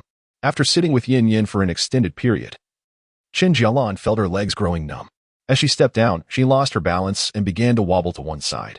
At a critical moment, Chen Jialan tightly embraced Yin, shielding her from harm while presenting her back to the ground. Just as she braced herself for a heavy fall, a pair of large hands steadied her. Chen Jialan screamed. She would rather tumble to the ground and emerge bruised than be caught by someone. "Are you all right?" A familiar voice rang in her ears. It was Chen. As Chen Jialan opened her eyes to see Chen's enlarged face, she sighed in relief. "Oh, it's you. Who else could it be?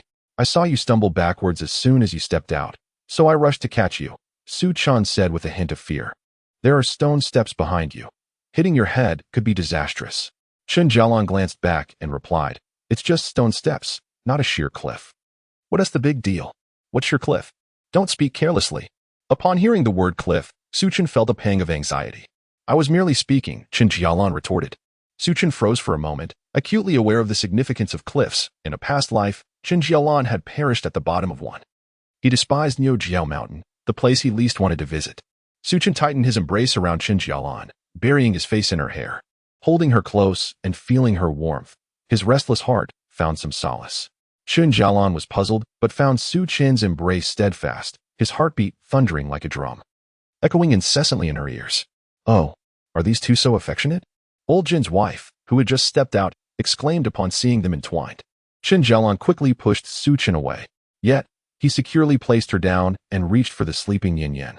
"No need," Chen Jialan declined, as the child served as her shield. "You still need to discuss the bag with my sister-in-law, so let me take the child," Chen insisted. Unable to refute this time, Chen Jialan reluctantly handed Yin over. Old Jin's wife, now in no rush to retrieve her bag, observed the pair with keen interest, her hands empty and seemingly yearning for a handful of sunflower seeds. Chapter 47. Competing for custom bags. Once inside, it was business as usual with Old Jin and Chen sipping tea and chatting, while Old Jin's wife engaged Chen Jialan in conversation. However, the restaurant was bustling that day, and they could not occupy two tables, so they all gathered at one. "Sister-in-law, I'm not sure if this is the style you wanted. If you don't like it, I can make adjustments," Chen Jalan said politely as she presented the bag. Old Jin's wife repeatedly assured her it was no trouble and took the bag for a closer inspection. The leather was the simplest cowhide, crafted into a classic black, making it a versatile choice for any design. With Chen Jalan's ingenuity, it had been fashioned into a neat, rectangular crossbody bag. The bag appeared structured and stylish, the kind one would expect to find in a high-end department store. Chen Jalan explained, "I used double-layered materials for added firmness, ensuring it maintains its shape for many years. Additionally, I've made a matching coin purse. All these accessories are coordinated." Old Jin's wife was utterly captivated, hastily rising to drape her bag across her shoulder. Just by examining it in her hands, it already resembled a piece of art. Once worn, it harmonized beautifully with her brown dress, enhancing her elegance. "Wow, it looks absolutely stunning," she exclaimed, admiring herself in the glass mirror, indulging in her vanity. Old Jin couldn't help but praise her beauty. At that moment, The female patrons in the store could no longer remain seated. A few bold ones approached to inquire. "Madam, where did you purchase this exquisite bag? It's so fashionable. Just look at the craftsmanship. It's truly remarkable. Is it imported?" The interest women hold for handbags is innate, and before long, everyone gathered around to touch and admire it. This greatly pleased old Jin's wife. The reason women carry bags is fundamentally to enhance their beauty and attract attention, and now, with her bag freshly donned, she was the center of admiration. The value of the bag needed no further explanation. With a smile, old Jin's wife elaborated. "I sourced the leather myself and had this lady customize it for me. She is a professional bag maker, beautiful, kind-hearted, reasonably priced, and with exquisite taste. You may inquire with her." She gestured towards where Chen Jalan was seated. All the women rushed to Chen Jalan, asking if she had more bags like this one and if they could see them. Chen Jalan had always been marginalized in the village, largely ignored due to Su Chen's shortcomings. Yet now, she found herself in the spotlight, akin to a celestial body surrounded by admirers. For a moment, she was taken aback. Not only Chen Jalan, but even Su Chen was astonished by the scene unfolding before them. Su Chen had a better capacity to process the situation. Women in later generations are indeed drawn to anything that enhances their beauty, and luxury handbags can become a means of self-expression. Thus, the frenzy could be somewhat understood. Old Jin's wife adeptly took charge of the situation, stepping in to clarify. "Ladies, please don't ask too many questions. She doesn't have any stock available, as everything is custom-made." She winked at Chen Jalan, indicating that she should refrain from interjecting. Yet, the question lingered. What was the price for such customization? Some young women hesitated to relinquish their hopes. Old Jin's wife was well aware of this. Previously, she had discussed pricing with Chen Jalan at a nearby table. For a single bag, including hardware and unique design, she had offered Chen Jalan 80 yuan, allowing her to earn 70. 70 was a substantial amount.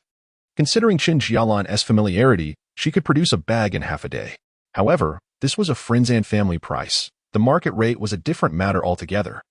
For custom orders, our leather comes in varying prices, 51 yuan per meter and 31 yuan per meter, depending on your choice. The labor cost depends on the complexity of the bag. For a bag like mine, the labor fee is 100, plus the leather and hardware, totaling just under 200. Old Jin's wife is truly a master in the art of business. The prices she offers are higher than those initially set by Chen Jalan. Yet they are not exorbitantly inflated. Overpricing would inevitably deter potential buyers. The balanced pricing is such that any working young person can manage to afford it with a little effort. This is indeed the ideal price. As expected, a young lady spoke up, requesting a custom order for a vibrant red top-grain leather bag for her wedding next month. "Can you manage it in time?" she inquired. "Absolutely. I'll make a note of it," Chen Jalan replied, immediately recognizing a promising opportunity, glancing towards Su Chen. Su Chen offered her an encouraging look, silently supporting her. Old Jin's wife promptly took out a brand new notebook and a pen.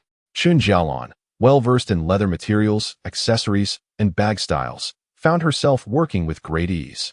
Almost every 5 minutes, she could jot down the client's requirements and propose tailored solutions.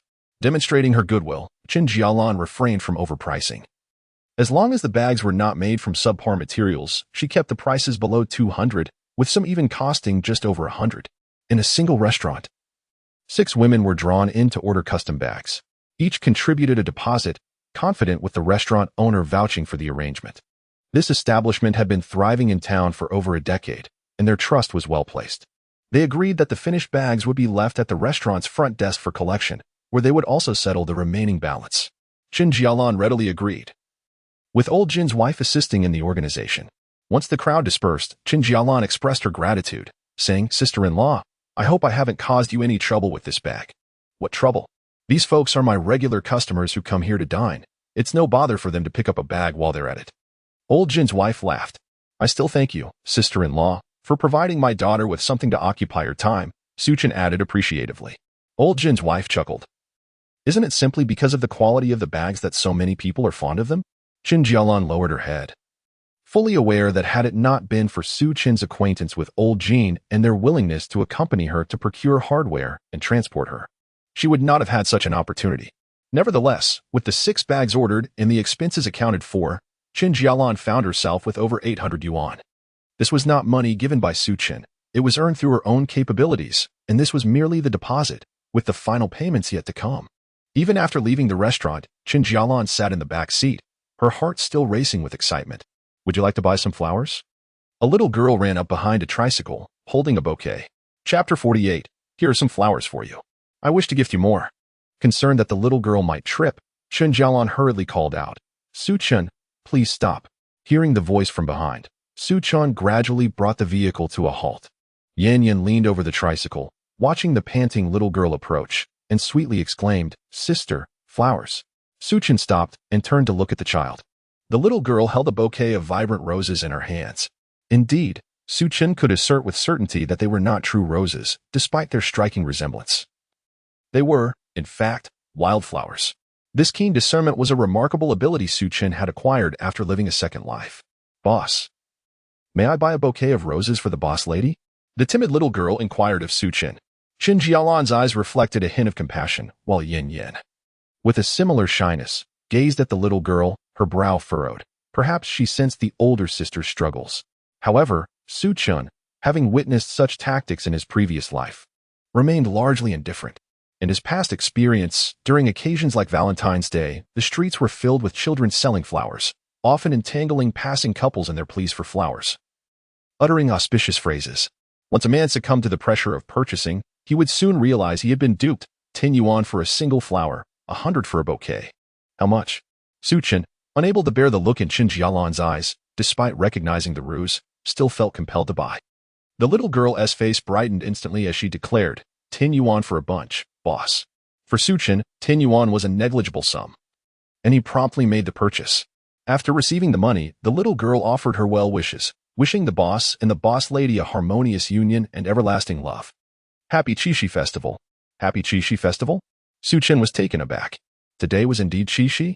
No wonder the old Jin restaurant was bustling with couples, fully occupied. The streets were alive with flower-selling children. In his 2 lifetimes, this was the first time Xiyan had formally gifted something to Chen Jalan. It would be a lie to say he was not nervous. His heart raced with anticipation. Jalan, happy Qixi Festival. Xiyan presented the bouquet to Chen Jalan. The little girl furrowed her brow and advised, Boss, you should say wife, dear, sweetheart. Calling her by name sounds awkward. The child, possessing a certain maturity, navigated such situations with ease. Xiyan found himself being instructed by a child, his mind swirling with 1,000 thoughts. Xiyan, nestled in Chen Jalan's embrace, gleefully observed the scene and chimed in, clapping her hands in encouragement, Daddy, do it again. Listen to sister. Chen Jalan recognized Xiyan's discomfort. It was indeed too much to ask him to utter such words in public. Moreover, even after years of marriage and with a child over 2 years old, they had shared intimacy only once, with little affectionate interaction since. Forcing Xiyan to articulate such sentiments was undeniably a tall order. Thus, Chen Jalan resolved to take the flowers herself. Yet, Xiyan stepped back, summoning the courage to say, Wife, wishing you a happy Qixi Festival. I hope you can accept my heartfelt gesture. Well done. Xiyan, the innocent bystander, savored the sweetness of the moment and promptly applauded. Chen Jalan accepted the flowers with a smile, her cheeks flushing. Xiyan scratched his head, captivated by the rosy hue of her face, and suddenly recalled the slenderness of her waist and the gentle touch when he had embraced her moments ago, causing his heart to flutter once more. After a brief interlude, Xiyan set off on his bicycle once more. Chen Jalan had received numerous orders and needed to procure some leather materials and hardware from the clothing wholesale market. However, Xiyan's heart was far from tranquil this time. On the occasion of the Qixi festival, he had presented a bouquet of imitation roses, mere street vendor flowers, which felt woefully insincere. Throughout 2 lifetimes, Xiyan had never gifted Chen Jalan anything worthy. Even during their wedding, he had failed to offer her a meaningful present. Chen Jalan had married him with such purity, and instead of cherishing her, he had repeatedly caused strife between them. Thus, whenever an opportunity arose, Xiyan would endeavor to make amends in every conceivable way. Lost in his thoughts, he soon arrived at the clothing wholesale market. Xiyan expressed his desire to explore the surroundings, suggesting that Chen Jalan take Xiyan shopping and they would reconvene at the entrance in an hour. Chen Jalan did not object. She simply cautioned him to be careful. As soon as Chen Jalan turned away, Xiyan pedaled away briskly. He had calculated that the distance to Huimin department store was still 2 kilometers, and by riding a bit faster, he could arrive in about 7 or 8 minutes. Spend half an hour selecting a gift, and return just in time. Everything around him sped past, but in Su Chen's eyes, only Huimin department store remained. He felt a twinge of frustration. He had only brought over 1,000 yuan given by Chen Jalan the previous night. After deducting the moving expenses and the cost of breakfast ingredients from that amount, he was left with just over 300 yuan for purchasing gifts, totaling around 1,002 or 300 yuan, which would hardly suffice for anything extravagant. Skincare products?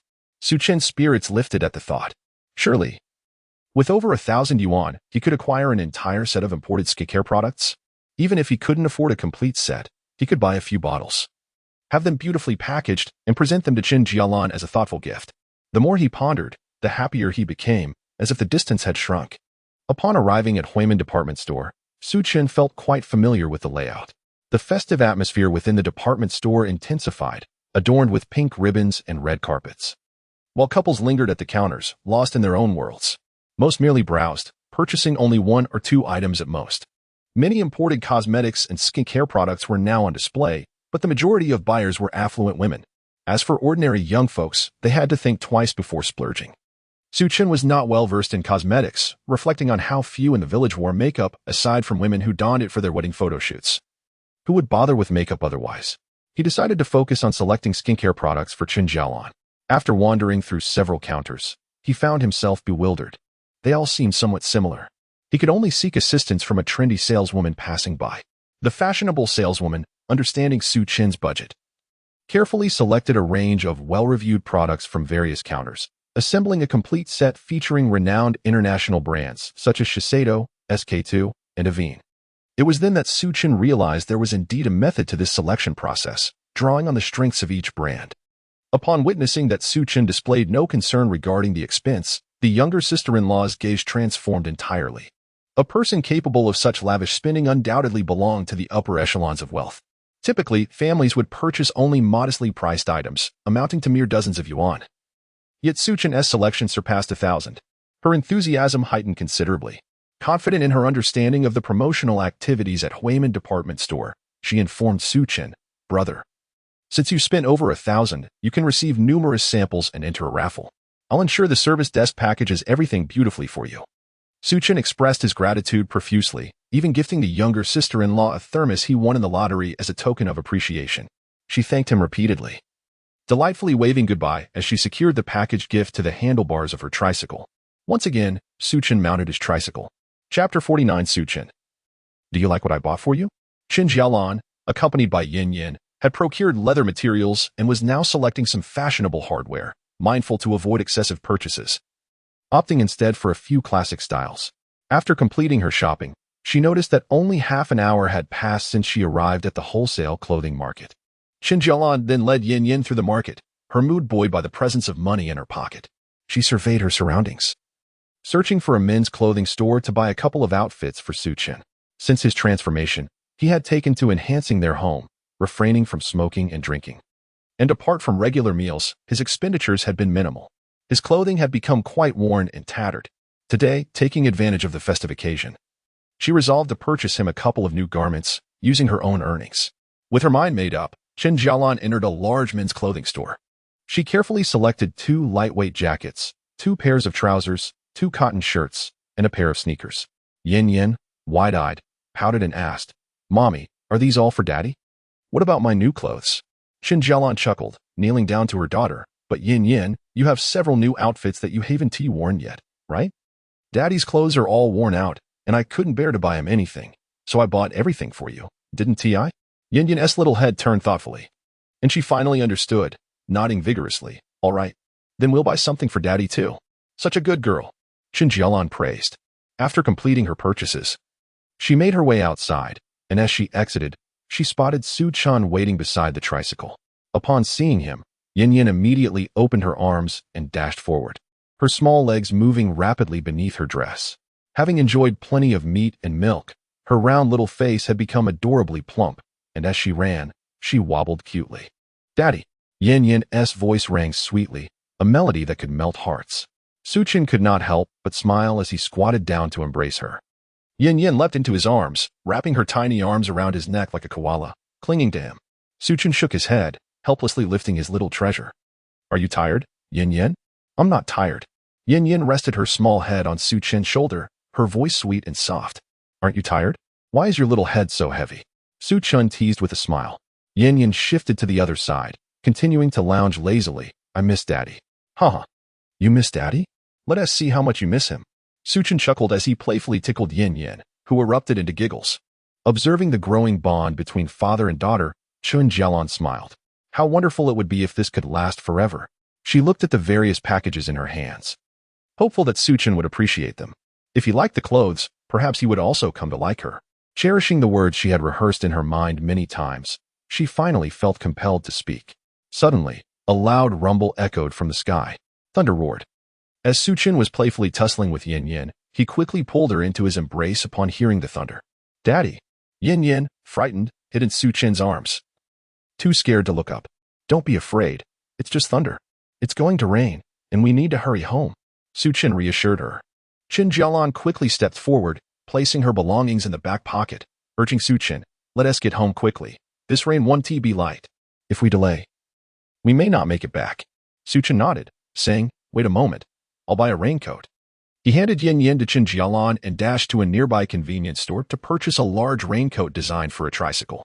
Once donned, it featured a long trailing cover that would shield both mother and daughter, ensuring they would remain dry even if it rained mid-journey. After securing the raincoat, he mounted the tricycle just as the first large raindrops began to fall.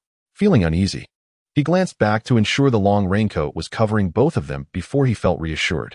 Yin Yin, stay snug with Mommy. Daddy will ride us home. Su Chen instructed. Inside the raincoat, Yin Yin, seeing the dark surroundings, quickly responded, got it, Daddy. Hearing her muffled voice, Su Chen smiled and pedaled away. No matter how fierce the wind and rain ahead, he could protect both of them beneath his care, a feeling that filled his heart with joy. The downpour was heavy, as if the sky had split open. Chen Jalan cradled Yin Yin in one arm while clutching the leather materials with the other, unaware that half her body had slipped out from under the raincoat. Yet, she was unconcerned, as long as the items remained dry and her child stayed protected. Everything was fine. After an indeterminate amount of time, they finally came to a halt. Su Chen dismounted and lifted the raincoat, announcing, we're home. Come on down. The sudden brightness startled Yin Yin and Chen Jalan, causing them to squint. Su Chen parked the tricycle under the eaves of their home, where rainwater couldn't reach. He first carried Yin Yin into the house, allowing her to play, before returning to assist Chen Jalan with her belongings. What are all these? Su Chen wondered as he discovered, in addition to the leather, various metal fittings and several bags of clothing. As Chen Jalan descended, shaking off the water from her body, she said, I bought you clothes and shoes, wishing you a happy Qixi festival. Su Chen paused, her hand holding the items, hesitating as she looked up at Chen Jalan, incredulously asking, for me? Yes, for you, Chen Jalan replied, slightly anxious. I wasn't sure if you'd like them. They are styles I found acceptable, purchased with the money I earned from my bag making. They aren't your favorites, but I like them. Su Chen stepped forward, unable to restrain herself any longer, and embraced Chen Jalan tightly. Chen Jalan froze, astonished that Su Chen was holding her. Why would Su Chen embrace her? As long as you bought them. I will wear them. I will love them. I will go shower immediately and change into them, all right? Su Chen whispered into Chen Jalan's ear. Chen Jalan nodded, resting her head on Su Chen's shoulder, cherishing this hard-won moment, this precious warmth. Unable to contain herself, Su Chen held her even tighter, wishing to meld her entirely into her being, her heart. At that moment, the damp sensation on her hands prompted Su Chen to glance down, her expression shifting in alarm. Chapter 50. Heartwarming Ginger Soup. Do I look good, Dad? Isn't there a raincoat? How did you get so wet? Su Chen released Chen Jalan and moved behind her. Chen Jalan's entire back was soaked, the cotton shirt clinging to her skin, outlining her delicate form. Su Chen felt a tightening in her throat. It was an accident, Chen Jalan said, wrapping her arms around herself, feeling shy. Su Chen glanced at the dry clothes and the previously unaffected Yin Yin, quickly understanding the situation. Clothes can be washed again, but if you neglect your health, what will happen if you fall ill? Su Chen's tone turned unexpectedly stern. Go change into dry clothes. Chen Jalan looked at Su Chen, slightly dazed. This man had just been whispering sweet nothings, yet now he was so brusque. Truly fickle. What are you still standing there for? Hurry up. Su Chen felt a headache coming on. This woman was so oblivious. Chen Jalan responded with a soft "oh" and entered her room. Su Chen sighed and hurried to prepare ginger soup. She needed to warm her up quickly. If she caught a cold, With her frail constitution, it could be dire. Chen Jalan initially intended to change into the clothes she had washed the night before, but unfortunately, those hanging on the line had also gotten wet. Glancing at the blue bubble dress in her closet, she felt a surge of desire. Knock, knock, knock. Shortly after Chen Jalan had changed, Xiyan knocked on the door. Come in, Chen Jalan called. This is ginger soup I made for you. Drink it while it's hot. Once you finish, you'll feel better and won't catch a cold. Xiyan said, carefully placing the ginger soup on the bedside table while blowing on it to cool it down. Ah, so you were worried I might catch a cold? Chen Jalan finally realized Xiyan's kind intentions, having previously thought Xiyan was being harsh with her. What else could it be? Xiyan replied, somewhat exasperated. At that moment, Xiyan also caught the scent and came over. Seeing Chen Jalan drinking, she pouted, saying, Xiyan wants to drink too. Xiyan wants to drink. Chen Jalan hurriedly handed ginger soup to Xiyan. To ward off the chill, Xiyan had added an ample amount of ginger slices, resulting in a rather potent brew. The child, however, was not fond of such a strong ginger flavor. After just one sip, her little face scrunched up in distaste. Yuck, it's so spicy. Mommy, it's too spicy. Xiyan pleaded with a frown for help from Chen Jalan. With a smile, Chen Jalan replied, did you not insist on drinking it?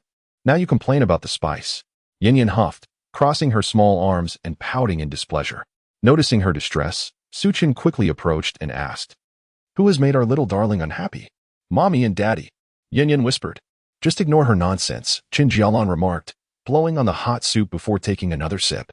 Xiyan, however, exhibited great patience, lifting Xiyan onto his lap. With the experience of his past life, Xiyan was determined not only to provide Xiyan with the finest life, but also to nurture her psychological well-being. Had Xiyan's spirit been sufficiently strong in her previous existence, she would not have leaped from such a height. Thus, Xiyan paid particular attention to every shift in Xiyan's demeanor. If she lacked new clothes, he would procure them. If she had no television, he would buy one. If she was unhappy, it was imperative to ensure that this little princess was content. What's wrong? Would you like to tell Daddy? Xiyan gently kissed Xiyan's cheek and inquired.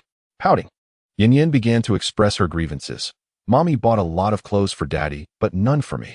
And Daddy made delicious soup for Mommy, but didn't let me have any. You both hug at the door and never hug me. With each complaint, her tone grew more pitiful, her little shoulders trembling. Upon hearing this, Xiyan found her accusations utterly convincing, leaving him both amused and bewildered. He could only offer solace. As soon as Xiyan's new clothes are ready, Daddy will have Mommy take you shopping. As for that soup, Mommy got caught in the rain and is at risk of catching a cold, so Daddy made her a remedy. How about I prepare some milk powder for you right now? The mention of milk powder instantly brightened Xiyan's eyes, and she exclaimed, okay, with a smile. Xiyan set Xiyan down and stepped out the door. Chen Jalan observed the scene with a shake of her head, remarking, you spoil her. I'm her father. If I don't indulge her, who will? Xiyan chuckled in response. Chen Jalan leaned over and playfully tapped Xiyan's nose. You little rascal. Xiyan stuck out her tongue, beaming triumphantly at Chen Jalan. Watching Xiyan outside the window, diligently preparing the milk powder, checking the water temperature, and sterilizing utensils with meticulous care. Chen Jalan couldn't help but reflect, even I wouldn't be able to do it so meticulously. Isn't my daddy handsome? A sweet voice interrupted her thoughts. Startled, Chen Jalan turned to find Xiyan behind her. Handsome? What are you talking about? Chen Jalan feigned denial. Then why do you keep looking at my daddy? Xiyan had already seen through it all. Chen Jalan boldly declared, he is my husband, you little rascal. Am I not allowed to see my husband? Just then, Xiyan entered the room. Xiyan quickly sat up, eager to inform Xiyan, but Chen Jalan covered her mouth and laughingly said, it's nothing. We were just discussing that foolish cat from yesterday that still hasn't caught a mouse. Upon hearing this, Xiyan was instantly wide awake, exclaiming, Daddy, remote. I want to watch cartoons. As a devoted father, Xiyan hurriedly set down the milk and handed the remote control to Xiyan. In just a couple of days, she had become quite adept at operating it, effortlessly changing channels while sipping her milk and giggling. Are you feeling any better? Xiyan asked after ensuring Xiyan was content before turning his attention to Chen Jalan. He naturally settled beside her. Much better. I've finished my meal, Chen Jalan replied. Lifting her bowl to take it outside, Xiyan quickly took it from her, saying, I'll handle the bowl. You should rest in bed for a while. Cover yourself up and sweat it out, and you'll be completely well. No need. Chen Jalan attempted to refuse, But Su Chen was undeterred, pulling the blanket over her. It was then that he noticed Chen Jalan had changed into the blue bubble dress he had purchased for her. Lying on the bed, her jet black hair spread out around her, she looked enchanting in the delicate light blue dress, which appeared both romantic and beautiful, coupled with Chen Jalan's elegant and graceful features. Reminiscent of an orchid, she was truly a sight to behold. Is there something on my face? Chen Jalan felt her heart race under Su Chen's unwavering gaze, which seemed to draw him back to the sensations of holding her. No, but I bought something for you, Su Chen said hastily. Let me go get it. You can use it on your face. He stood up quickly, heading towards the door where the cosmetics were placed. Earlier, he had been concerned about Chen Jalan catching a cold and had refrained from giving them to her, but now that she was settled, he could finally present them. Chapter 51. Su Chen, thank you. Another hug. This is for you. Su Chen handed her a beautifully packaged velvet box. Chen Jalan gazed at Su Chen standing there, holding a heart-shaped velvet box adorned with a large red bow, clearly a gift of considerable value. What have you bought this time? She asked, though her heart melted at the sight. This was the moment she had longed for, a vision so many women dream of. To have their man present them with thoughtfully chosen gifts. Before marrying him, she had often fantasized about how deeply her partner would love her, plucking flowers for her, selecting gifts with care, worrying about her health, and being flustered by her occasional whims. However, what awaited her was only that night and the coldness that followed. When Su Chen returned home, he was either bringing money or selling things. Even when she lay in bed, bare and vulnerable, Su Chen only sought the 5 yuan beneath the mat, treating her with disdain. That day, she wept for a long time, unable to comprehend how a man could be so callous. Yet, fate had not entirely forsaken her. Su Chen had finally changed. He stood before her now, holding a gift, a tangible symbol of his affection. Chen Jalan was overwhelmed with emotions, her beautiful eyes welling with tears as she averted her gaze from Su Chen, holding the gift box. Su Chen stood there for several minutes, receiving no response from her. Initially filled with excitement, he suddenly felt at a loss and anxiously asked, "Do you not like this gift? What do you prefer? Just tell me, and I will rush out to buy it." "Of course I like it," Chen Jalan exclaimed, embracing the gift box tightly, 2 warm tears falling onto Su Chen's hand. Su Chen's heart skipped a beat, and he became flustered, quickly looking down to check. "What's wrong? Did I do something wrong? Please, don't cry." With tear-filled eyes, Chen Jalan gazed at Su Chen and said, "I'm just so touched. You have never been this kind to me." "Thank you." Su Chen sighed in relief.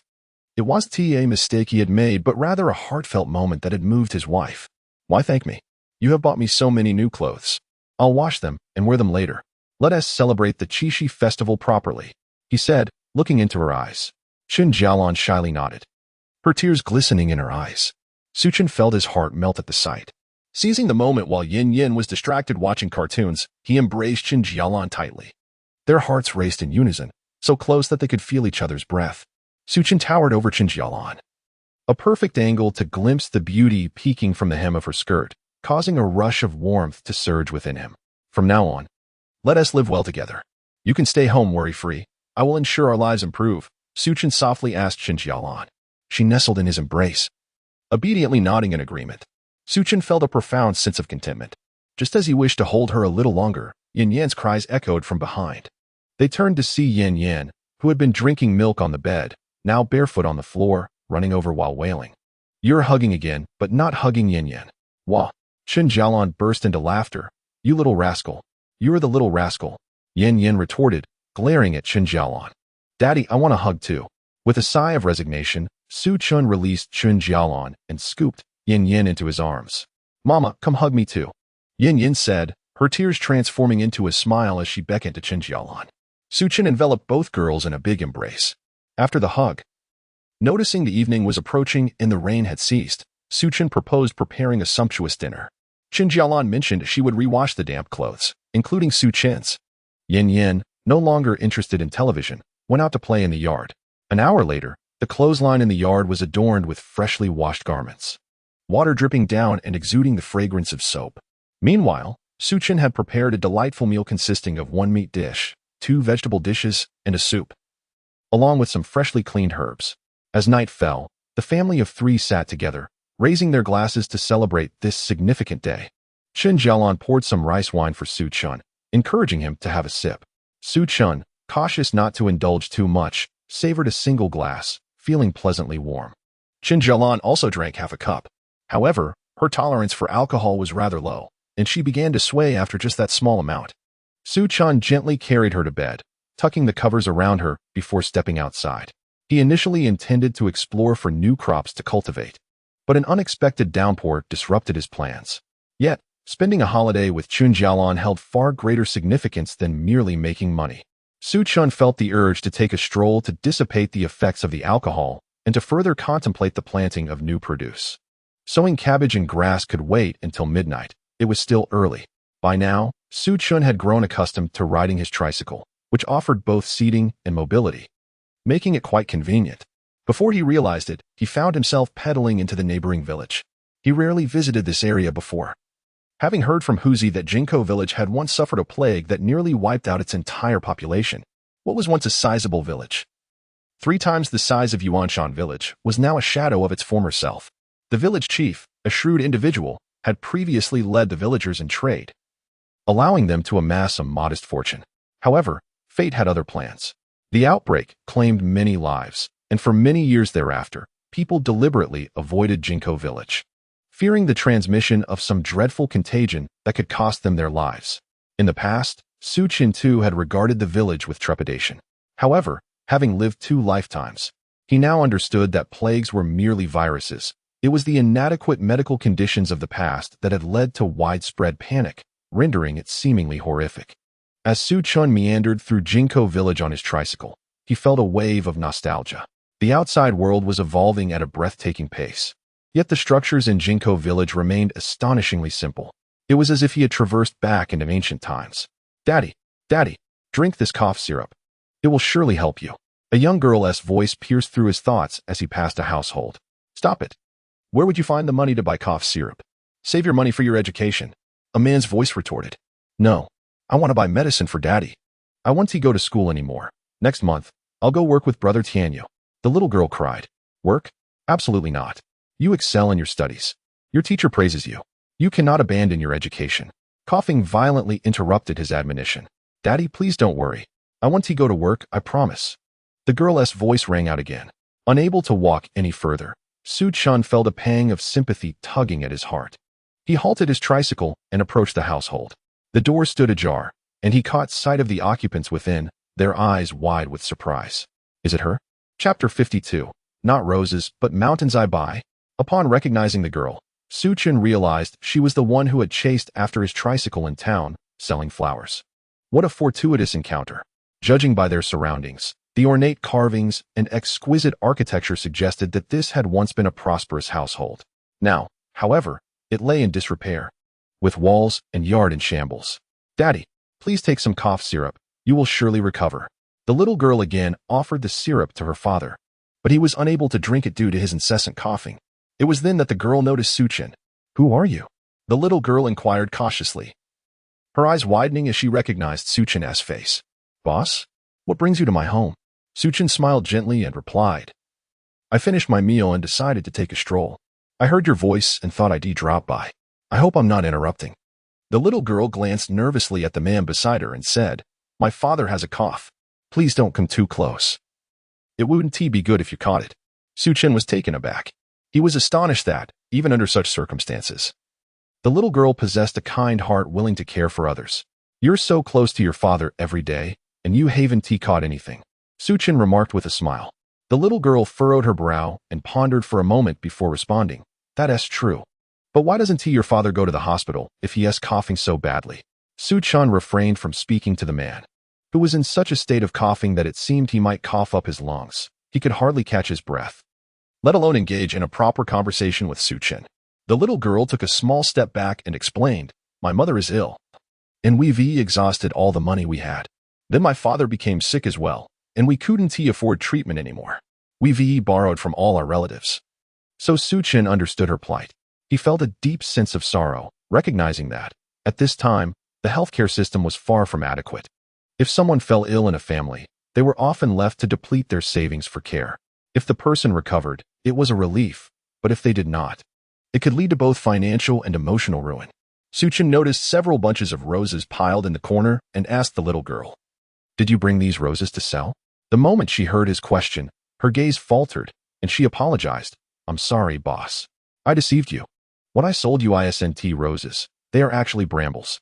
I picked them from the mountain near our home. Xiyan chuckled, saying, no wonder they were so beautiful. They are brambles. The little girl was taken aback, not expecting Xiyan to overlook her misrepresentation. My father is ill, and I had no choice but to sell flowers. Nobody wants brambles, so I had to call them roses. I'm truly sorry. She took a step back and bowed to Xiyan. It's quite all right. Flowers are merely a gesture of goodwill. My wife was delighted to receive them. Your intention is what matters, and I understand, Xiyan reassured her. Thank you, boss. The little girl expressed her gratitude once more. Please, don't call me boss. My surname is Su. Just call me Uncle Su. I live in the village behind yours. Xiyan said. Is it Yuanshan village? The little girl inquired. Yes, it's south quite close to here, Xiyan confirmed. The little girl's eyes sparkled with excitement as she exclaimed, Uncle Su, could I ask you for a favor? Intrigued, Xiyan asked, what is it? The little girl tugged at Xiyan's sleeve and led him to the door, pointing to a mountain on the right. This mountain was purchased by my great-grandfather. Originally, my father would plant fruit trees and gather mountain goods to sell, which brought in some income. But now, as you can see, my father is in no condition to continue. I discussed with him the possibility of selling this mountain to raise some money for treatment in the city. However, I inquired with every household in the village, and no one could afford to purchase our mountain. Uncle Su, could you perhaps ask the owner in your village? All our documents are in order, permitting us to cultivate any crop. It is certain that we could achieve great wealth. Xiyan was amused by the little girl's unwavering certainty, particularly her adorable yet poignant declaration that they would surely become prosperous. Why not keep the mountain for yourself if it is so promising? Xiyan chuckled. The little girl smiled back. What use is wealth to me? I only wish for my father to be healthy, for he is all I have left. Before she could finish her sentence, tears streamed down her cheeks. In that moment, Xiyan's eyes brimmed with moisture. He understood all too well the feeling of reliance on one another. In his previous life, he too had been inseparable from Xiyan. The moment he lost her, the beauty of the world dimmed, leaving him in profound despair, as if all that was good had become irrelevant to him. Regaining his composure, Xiyan asked, how much do you intend to sell your mountain for? The little girl, sensing a glimmer of hope, replied, the village chief discussed it with my father. The lowest price for this mountain is 30,000. 30,000. Not an exorbitant sum. If they could wait 5 more years, this mountain would be worth 3 million. And subsequently, all terms would change, prohibiting private transactions. Previous owners would only retain development and profit rights without the ability to sell. Upon the natural death of the mountain's owner, it would revert to the state. Thus, now is the optimal time to purchase the mountain and cultivate the land, ensuring substantial profits. Isn't that a bit too expensive? The little girl timidly asked. Xiyan nodded, acknowledging that while the mountain itself was reasonably priced, few villagers possessed such funds. Even if some did, they would hesitate to invest their entire savings into a barren mountain. Xiyan's analysis was astute. In this vicinity, how many wealthy owners were there? Most families struggled financially. Even if they managed to save some money, they would prefer to invest in a house in the city rather than a desolate mountain. The little girl lowered her head and murmured, just as the village chief said, it seems we won't be able to sell it. Cough, cough, Xiyan. Xiyan. A man's voice called from inside the door. The little girl hurried in. Daddy, are you feeling better? Much better. Your medicine is very effective, the man replied, gently stroking the little girl's hair. Do not go around trying to sell the mountain. Who has that much money? Everyone is poor. But if we don't sell the mountain, what will happen to your illness? The little girl choked back her tears. Xiyan stood there, contemplating. The father's illness could not be postponed any longer. They must seek treatment. If he were to purchase this barren mountain, not only would its value likely appreciate, but he would also be free to cultivate whatever he desired without concern for prying eyes. This was indeed a multifaceted opportunity. As for the 30,000, although he lacked the funds at present, a week from now, upon settlement, he would have the money. Xiyan was resolute. He may not have known all the details, but understanding their plight compelled him to assist them as an act of kindness towards his own family. I will buy the mountain. Chapter 53. She agreed to sell the barren mountain. As the father and daughter were about to embrace each other for comfort, they heard Xiyan's voice from behind, declaring, the mountain, I have purchased it. The little girl, filled with doubt, inquired, Uncle Su, do you have 30,000 yuan? Earlier that day, she had seen Xiyan riding a tricycle. Surely, A family with 30,000 yuan would not be riding a tricycle, at the very least. They would possess a motorcycle. Xiyan nodded, affirming, yes, but I can only pay a portion as a deposit in 6 days. Is that true? The little girl hurriedly approached him for confirmation. Uncle Su would not deceive you, Xiyan assured her. The man raised his gaze and remarked to Xiyan. The deposit must be at least 5,000. If the remaining funds are not provided, the deposit will be forfeited. This is the customary practice in rural transactions. Should one retract their commitment after agreeing on a date, the deposit is non-refundable. No problem, Xiyan replied. I will return home to fetch the money. Please wait for me. All right, Uncle Su. I will wait for you at the door. The little girl exclaimed loudly. Xiyan promptly turned and departed. Hastening home on his tricycle, he noticed blood streaking through the phlegm the man had just coughed up, and it was not a trivial amount. He needed to quicken his pace. No matter what, he had to save this precarious family. Upon returning home, the house was enveloped in silence. Indeed, Chen Jalan and the child were asleep, ensuring a tranquil atmosphere. It suddenly struck Xiyan that he had not discussed the matter of purchasing the mountain with Chen Jalan. This was no trivial sum. Today alone, he needed to present 5,000 yuan. 5,000 represented nearly all their savings, with only a few hundred more to spare. Xiyan pushed open the door and stood at the entrance, gazing at Chen Jalan's serene sleeping face, reluctant to disturb her. However, sensing something, Chen Jalan awoke. Startled to find Xiyan at the door, she placed a hand on her chest and softly exclaimed, You made no sound at all. You scared me half to death. I need to discuss something with you. Xiyan finally decided to speak. He could envision the anxious anticipation of that father and daughter waiting for him at home. And he could not bear to break his promise. What is it? Chen Jalan inquired as she sat up. Xiyan briefly recounted the situation. Chen Jalan was taken aback, her expression reflecting surprise at Xiyan's words. The previous Xiyan had only cared for his own pleasure, neglecting her and their child, let alone others. It seemed he was genuinely attempting to change. Chen Jalan felt a surge of joy. Xiyan had caused her profound hurt in the past, and she still dreamed of good days that had suddenly vanished. What is it? Xiyan assumed Chen Jalan was opposed to the idea. However, she paused and replied, It's nothing. Let's talk about the mountain purchase. She had heard Director Chiu mention this family before, and indeed there was truth to it. She had also seen the mountain, recognizing it as a good piece of land that would be useful for cultivation in the future. If we can help, we should. But where will the remaining funds come from? Xiyan had not contemplated further and merely believed Chen Jalan was taken aback by his proposal. It was understandable that she would find it difficult to adjust to such a significant expenditure all at once. However, he was surprised to find that rather than causing a commotion, Chen Jalan remained composed, rationally analyzing the benefits of purchasing the mountain. A true partner indeed. I thought you would accuse me of meddling and frivolously spending money, Xiyan said, scratching his head in embarrassment.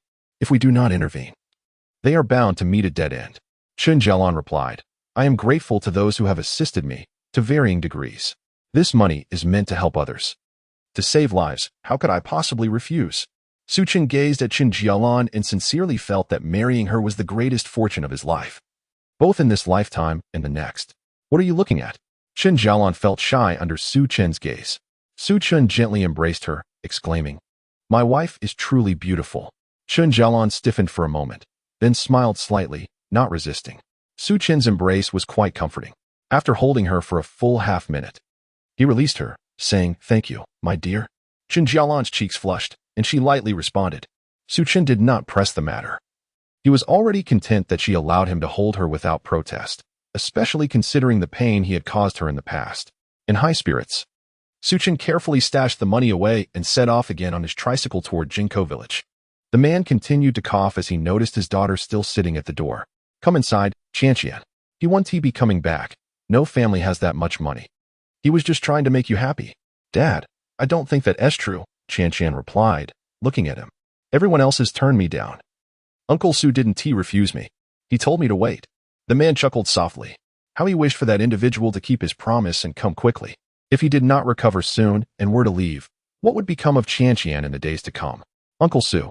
Suddenly, Xiyan shouted, standing up and turning to him. Dad, Uncle Su is back. The man widened his eyes in disbelief. Could it be that he truly returned? Was he really going to buy their mountain? Xiyan entered, looking weary and hurried. He immediately pulled out a bundle of money, saying, I've brought the deposit. Shouldn't you write me a receipt now? It was only when the man saw Su Chen open the bag and reveal the cash that he believed this was real. He hurriedly told Xiyan, "Quick, go call the village chief and the clerk." Xiyan responded with an okay and dashed outside.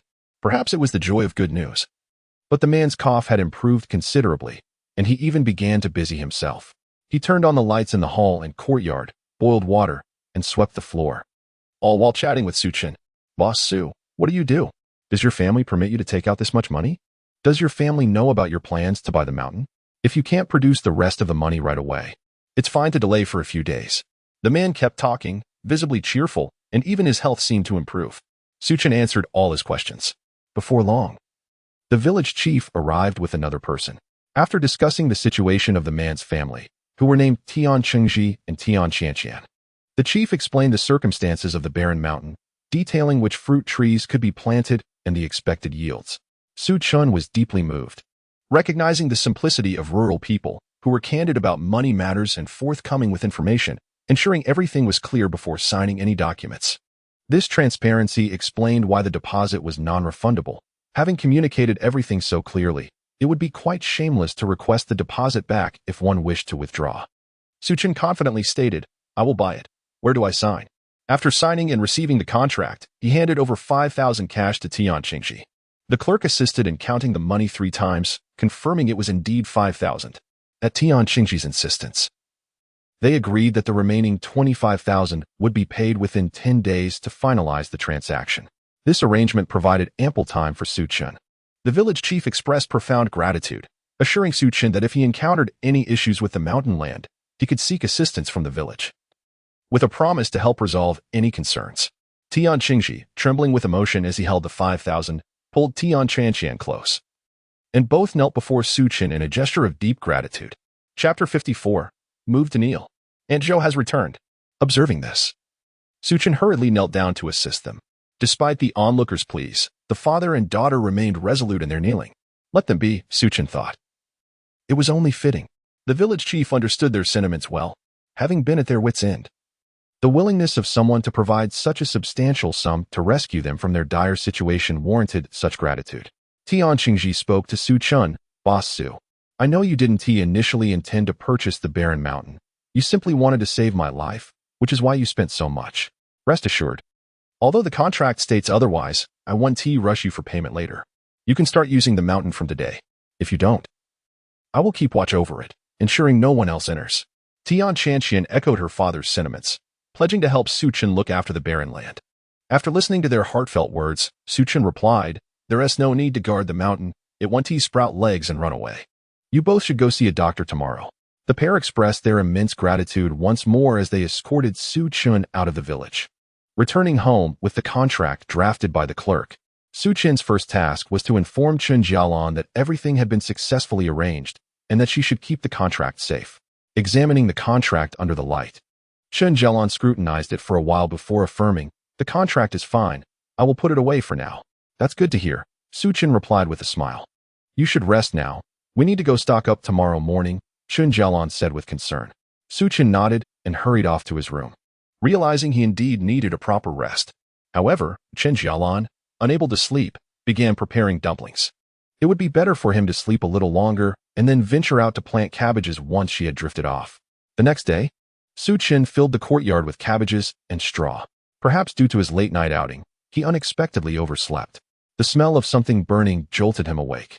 He sprang up, hastily threw on a shirt, and rushed outside.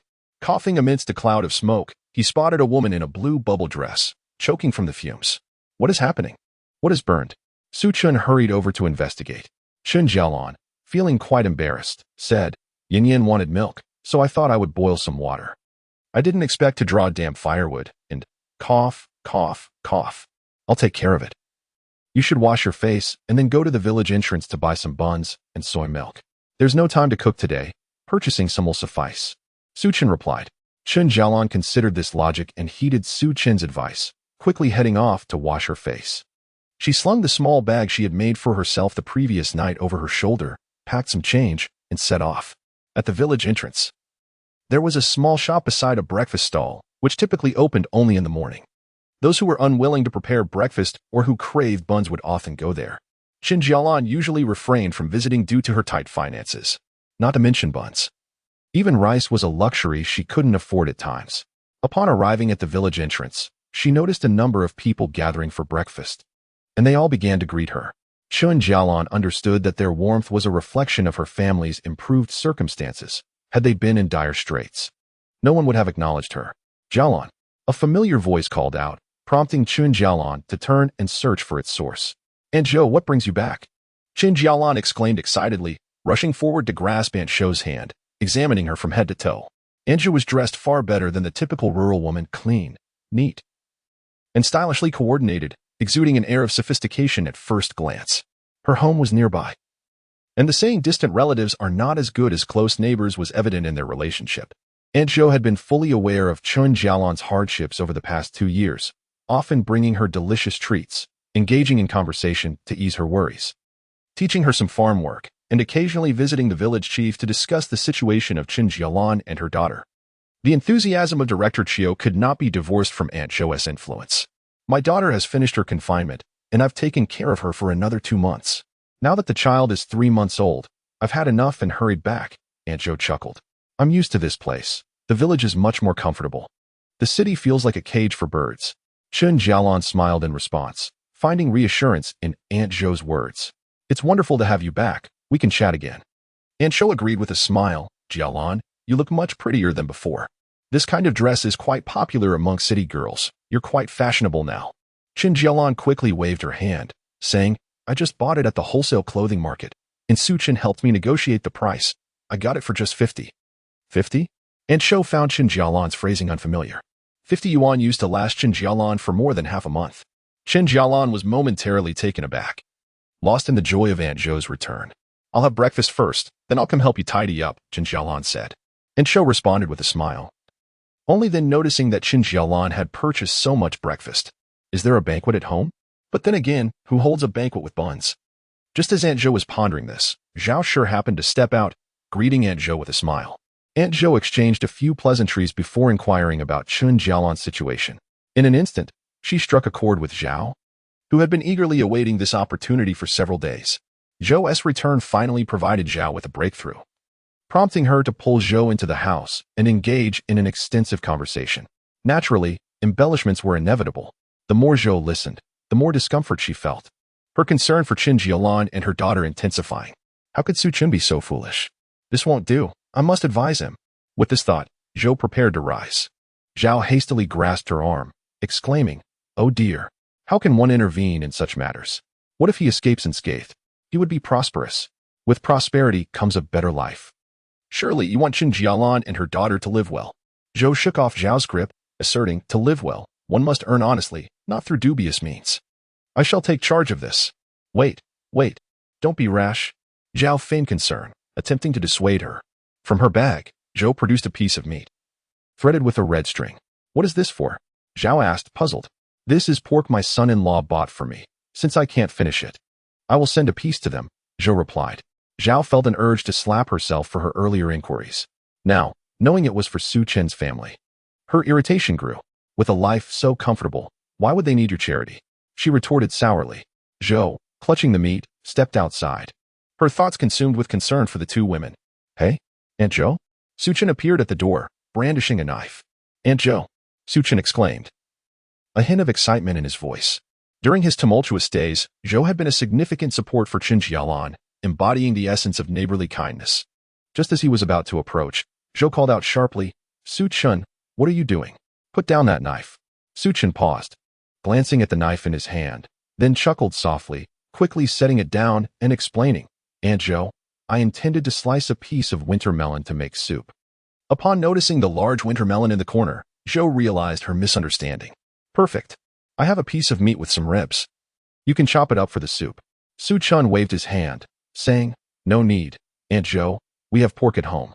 Zhou was skeptical. It was conceivable that any household might possess meat, even a bachelor, but Su Chen's family? How could they afford pork? Yet, to her astonishment, she discovered a substantial piece of pork on their cutting board. Just then, Chen Jalan emerged, cradling Yin in and preparing to mix formula for her. Zhou was utterly stunned. This brand of formula, imported and rather expensive, was what her daughter had longed for but had hesitated to purchase. Zhou was at a loss for words. Everything she witnessed at Su Chen's today felt like a surreal dream. How could their circumstances have transformed so dramatically? She recalled Zhao's words. Su Chen seemed to have embarked on some lucrative venture, returning from the market with hundreds in earnings. Where could such wealth have come from? Astonishment surged within Aunt Zhou, her mind racing through countless possibilities. How could Su Chen acquire money so swiftly? What could be the source of such fortune? Unable to contain her curiosity, Aunt Zhou addressed Su Chen, saying, "My dear Su Chen, if you are facing difficulties, do not hesitate to confide in me. Although I may not earn a fortune, I possess some savings that could assist you through this trying time. Please, do not resort to any illicit means." Su Chen, observing Aunt Zhou's misapprehension, sought to clarify. "Aunt Zhou, I have not strayed into any nefarious paths. I am merely engaged in the trade of fruits and vegetables, earning a modest profit." He gestured towards the yard, where a multitude of sacks and baskets were piled high. "Is all of this your enterprise?" Aunt Zhou, who had seen her fair share of the world, was momentarily taken aback by the sight. "Indeed, Aunt Zhou, are you now reassured?" Su Chen smiled as he resumed his work. Aunt Zhou gazed at Su Chen and then at the abundant vegetables, struggling to connect the dots. Her attention shifted to Chen Jalan, tenderly caring for Xiyan, who was sipping milk. The transformation in Su Chen's household was astonishing. "Aunt Zhou, please wait. I will tidy up and assist you shortly." Chen Jalan assumed Aunt Zhou sought her help, hastening her tasks. Su Chen interjected, "Jalan, do not trouble yourself with this. Allow me to handle it while you aid Aunt Zhou." After a moment's contemplation, Chen Jalan set down her belongings and left with Aunt Zhou. Aunt Zhou observed Su Chen closely, sensing he was no longer the same person she once knew. Once outside, she could not contain her curiosity any longer and inquired of Chen Jalan, "Jalan, what has transpired? Su Chen seems like a different individual altogether. What has happened?" Chen Jalan recounted the recent events to Aunt Zhou, who listened in wide-eyed astonishment. "This child, Su Chen, has chosen to turn over a new leaf, seeking to earn a living and contribute at home. You are truly fortunate," Aunt Zhou exclaimed, grasping Chen Jalan's hand with joy. "Indeed, I am pleased to witness his transformation. Yet I wonder if it will endure," Chen Jalan said, her expression turning contemplative. Aunt Zhou, unwilling to voice any negativity, feigned ignorance, hoping for Su Chen's perseverance. Otherwise, the plight of the mother and son would be too pitiful. As they wiped the tables with cloths, they engaged in conversation, time passing swiftly. Sun Jiaqiang and his companions arrived to collect vegetables, creating quite a commotion, prompting Aunt Zhou to step outside to observe. By midday, she had come to understand Su Chen's means of earning money, which brought her considerable relief. People often find solace in what they can see and comprehend. After a busy morning, Aunt Zhou finally deemed her house presentable. "I had intended to bring you some meat, but to my surprise, Su Chen has managed to procure some on his own." Aunt Zhou chuckled as she hung the pork on a bamboo pole. "Aunt Zhou, our family will not suffer a lack of meat from now on. There is no need to concern yourselves with us," Chen Jalan replied with a smile. Aunt Zhou, equally delighted, announced, "Very well. I shall prepare some smoked meat for you. Once it is ready, I will deliver it." "No need, Aunt Zhou." Chen Jalan waved her hand dismissively. "I am indifferent to your preferences. Nonetheless, Yin delights in the smoked meat I prepare for the children," Aunt Zhou remarked. "By the way, it's noon now. I shall prepare some noodles. These noodles were specially weighed out for me by my in-laws. They are egg noodles, delightfully chewy. Call Su Chen and the children to join us for a meal." Just as Chen Jalan was about to decline, a knock echoed through the air. "Knock, knock, knock."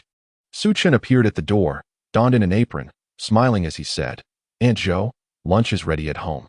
You and Jialan should wash your hands and come eat." He cast a glance at Chen Jalan. Instantly, a smile blossomed on her face, a spontaneous reaction. "Oh my, Jialan. Have you and your husband's relationship improved?"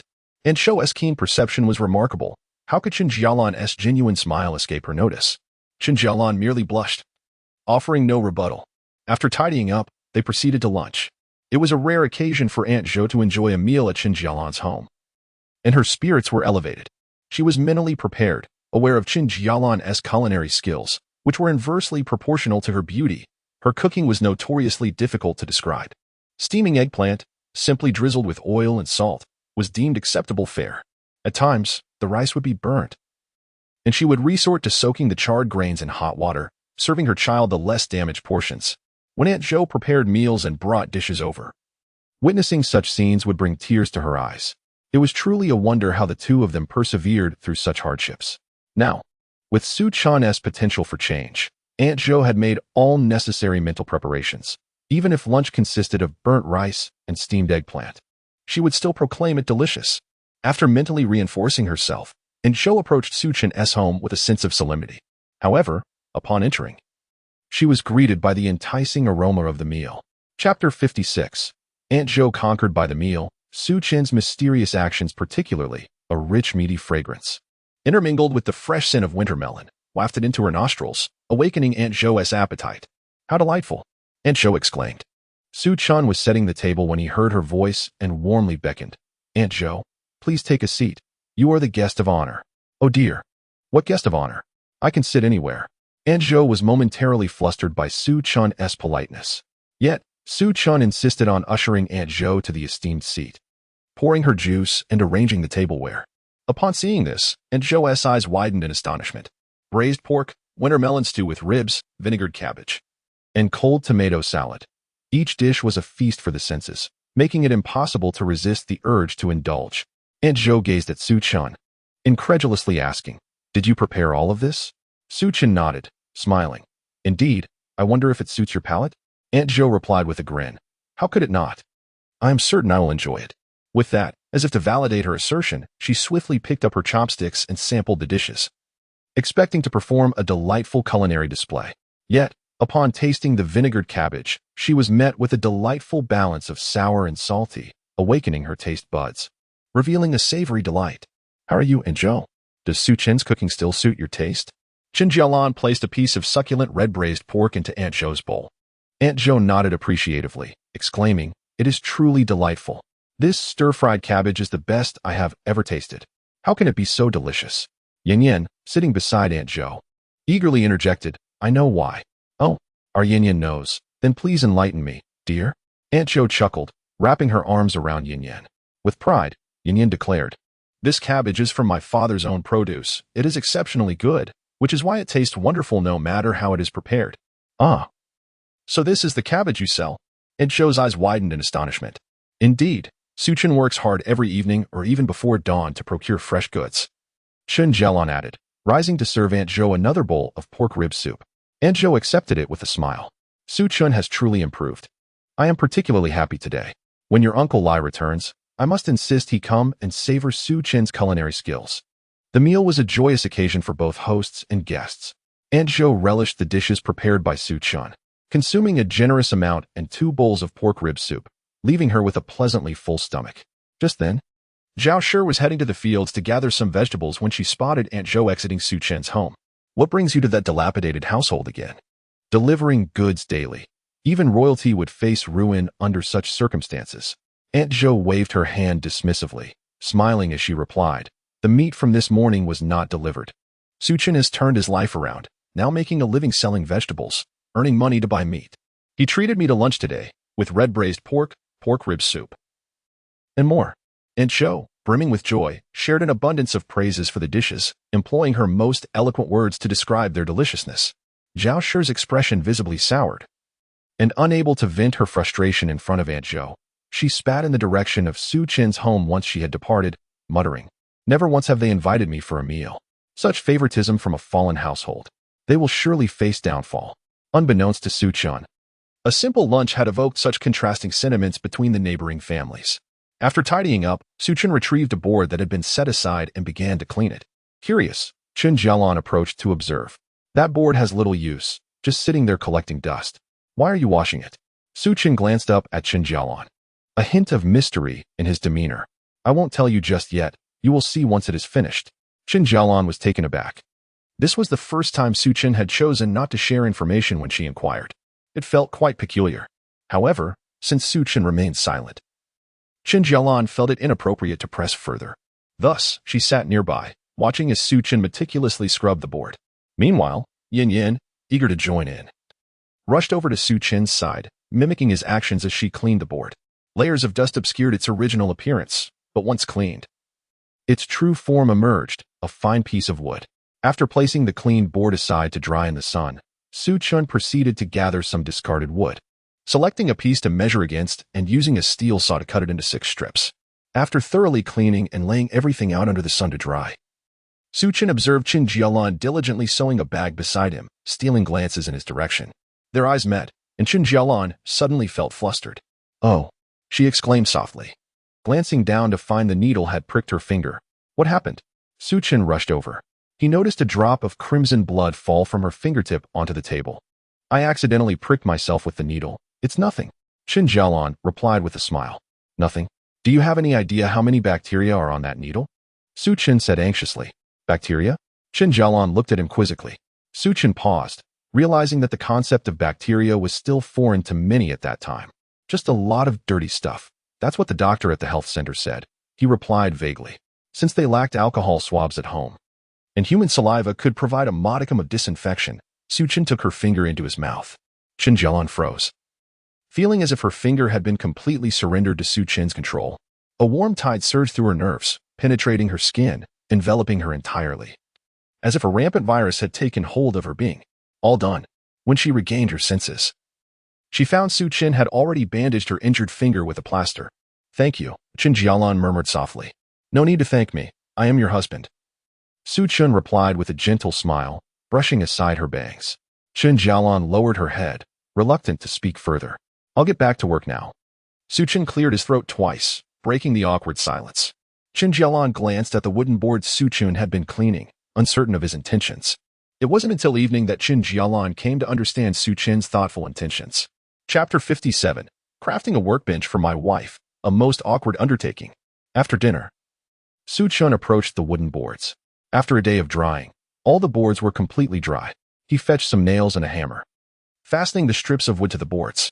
Chen Jalan remained in her room, continuing her work on the bags after dinner. She was crafting no fewer than 6 custom bags, each with a distinct style and design. It was not merely a matter of creation. She intended to infuse her own ideas into them. Drawing from her notes, Chen Jalan recalled the characteristics of the women who had previously ordered these custom bags. Considering factors such as height, weight, attire, and demeanor, a mini bag would look unflattering on a large woman, as it would not appear cute, but rather seem as if the bag were being bullied by its owner. Conversely, a refined woman carrying a large tote would give the impression of carrying someone else's bag. In essence, a bag that is deemed attractive by others may not necessarily suit oneself. Chen Jalan was not only passionate about this endeavor, but also skilled, laboring joyfully on her creations. Meanwhile, Yin had watched a couple of episodes of Tom and Jerry before heading off to bed. Chen Jalan, with the light on, was wholeheartedly engrossed in crafting the bags. Though working on the bed posed some inconvenience, it is not a matter of searching for this item or that item, but rather the fragments scattered haphazardly around me. Unlike the convenience I experienced at the Liu residence, Su Chun, in the adjacent room, was persistently making a clattering sound. Intrigued, Chen Jalan set aside her belongings to investigate. After a considerable effort, Su Chun had fashioned something that was starting to take shape. "What is this?" Chen Jalan inquired. Only then did Su Chun reveal. "This is the workbench I've made for you. I'll bring a stool so you can sit and try it out." "A workbench?" Chen Jalan pointed to herself. "Is this made for me?" Su Chun turned back, smiling as he nodded. "Who else would it be for? I have no need for such a surface." Watching Su Chun's retreating figure, Chen Jalan found herself momentarily stunned. Was this man truly the Su Chun she once knew? He had once been so self-absorbed, indifferent to her well-being. After their wedding night, she vividly recalled lying beside him, filled with joy, believing he would embrace her gently and whisper myriad promises for their future. Instead, he merely asked, "Why haven't you made breakfast yet?" Almost in a state of disarray, Chen Jalan rose without washing her face and hurried to prepare the morning meal. Lacking culinary skills, she merely managed to boil a porridge, inadvertently burning the bottom. Su Chun awoke to the acrid smell of charred rice. Observing the questionable black bits mixed in the white porridge, he cast a glance at Chen Jalan, filled with disdain, which plunged her into a long period of self-doubt. He then left in a huff to enjoy a lavish meal at the village entrance, neglecting to bring back even a morsel for her. On their second day of marriage, Chen Jalan endured the bitterness of that burnt porridge, spending the entire day weeping. She continuously felt that her shortcomings were to blame. Thus, whenever she prepared porridge, she remained glued to the stove, stirring incessantly. However, Su Chun never again shared a meal at home. Eventually, Chen Jalan became pregnant. The joy of impending motherhood eclipsed even that of her marriage. The child will change a man, and Zhou had assured her, and she believed wholeheartedly. Yet, Chen continued to stay away from home.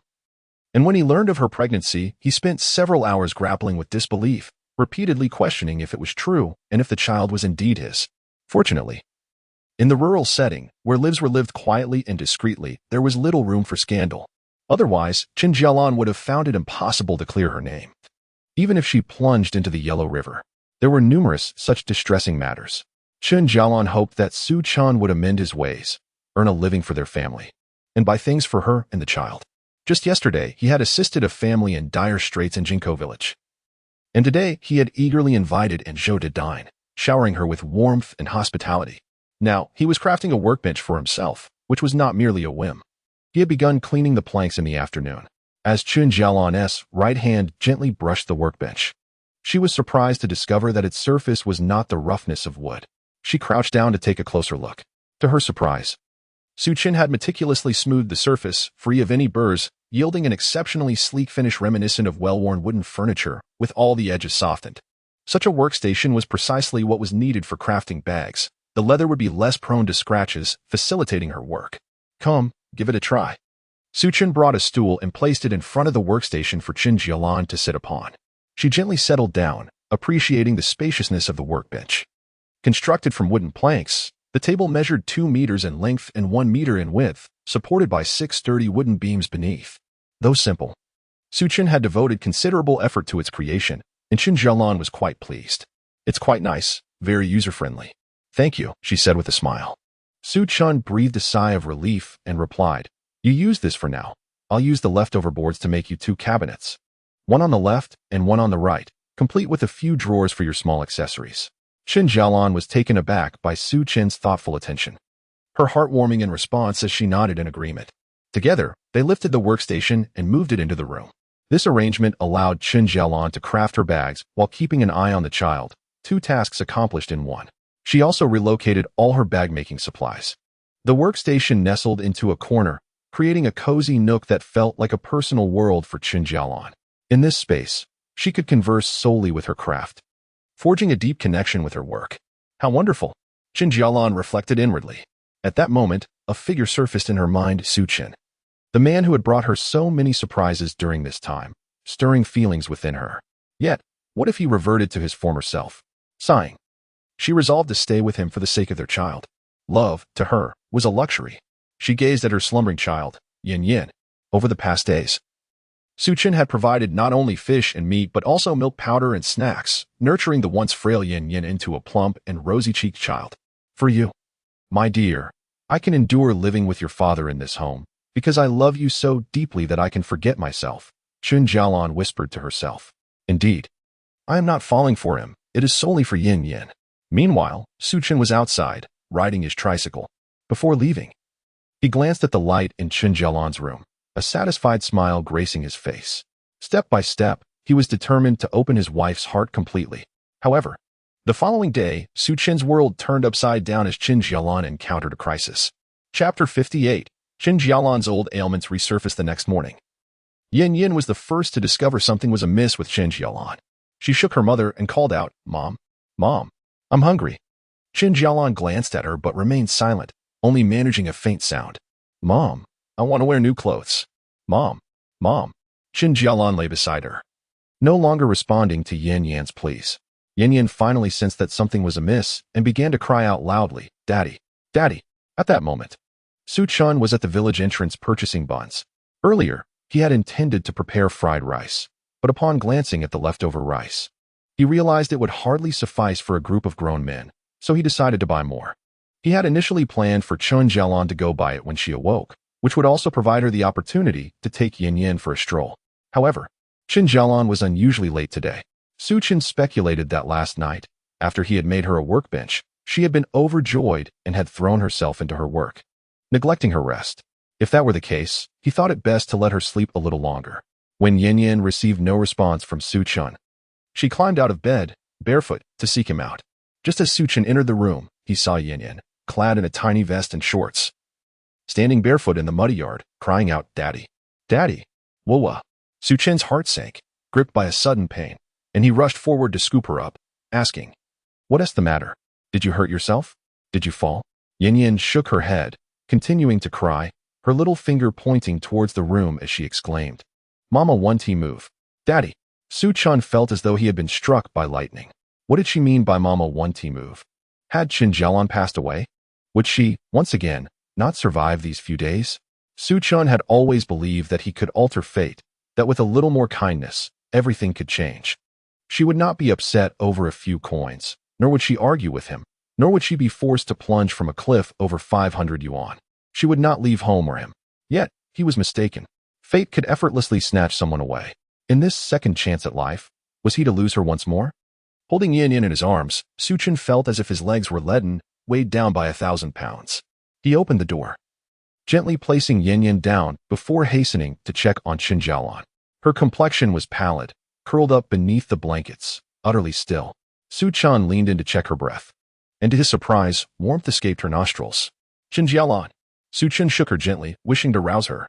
This method proved effective. Chen Jalan opened her eyes, glanced at Xiyan, and weakly said, "Dress Xiyan, feed her, let me sleep a while, don't shake me." Xiyan finally breathed a sigh of relief, thinking, as long as she is alive, that is what matters.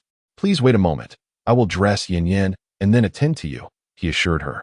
After all, the child was still very young, and wandering about barefooted could lead to a cold, which would be a significant hassle. He quickly found a dress and put it on Xiyan. Xiyan looked at the dress, furrowing her brows, and said, "Daddy, this isn't a new dress." "Xiyan, dear. Mama is ill, and we must first help her. I promise to put the new dress on you later," Xiyan replied, his heart racing with anxiety.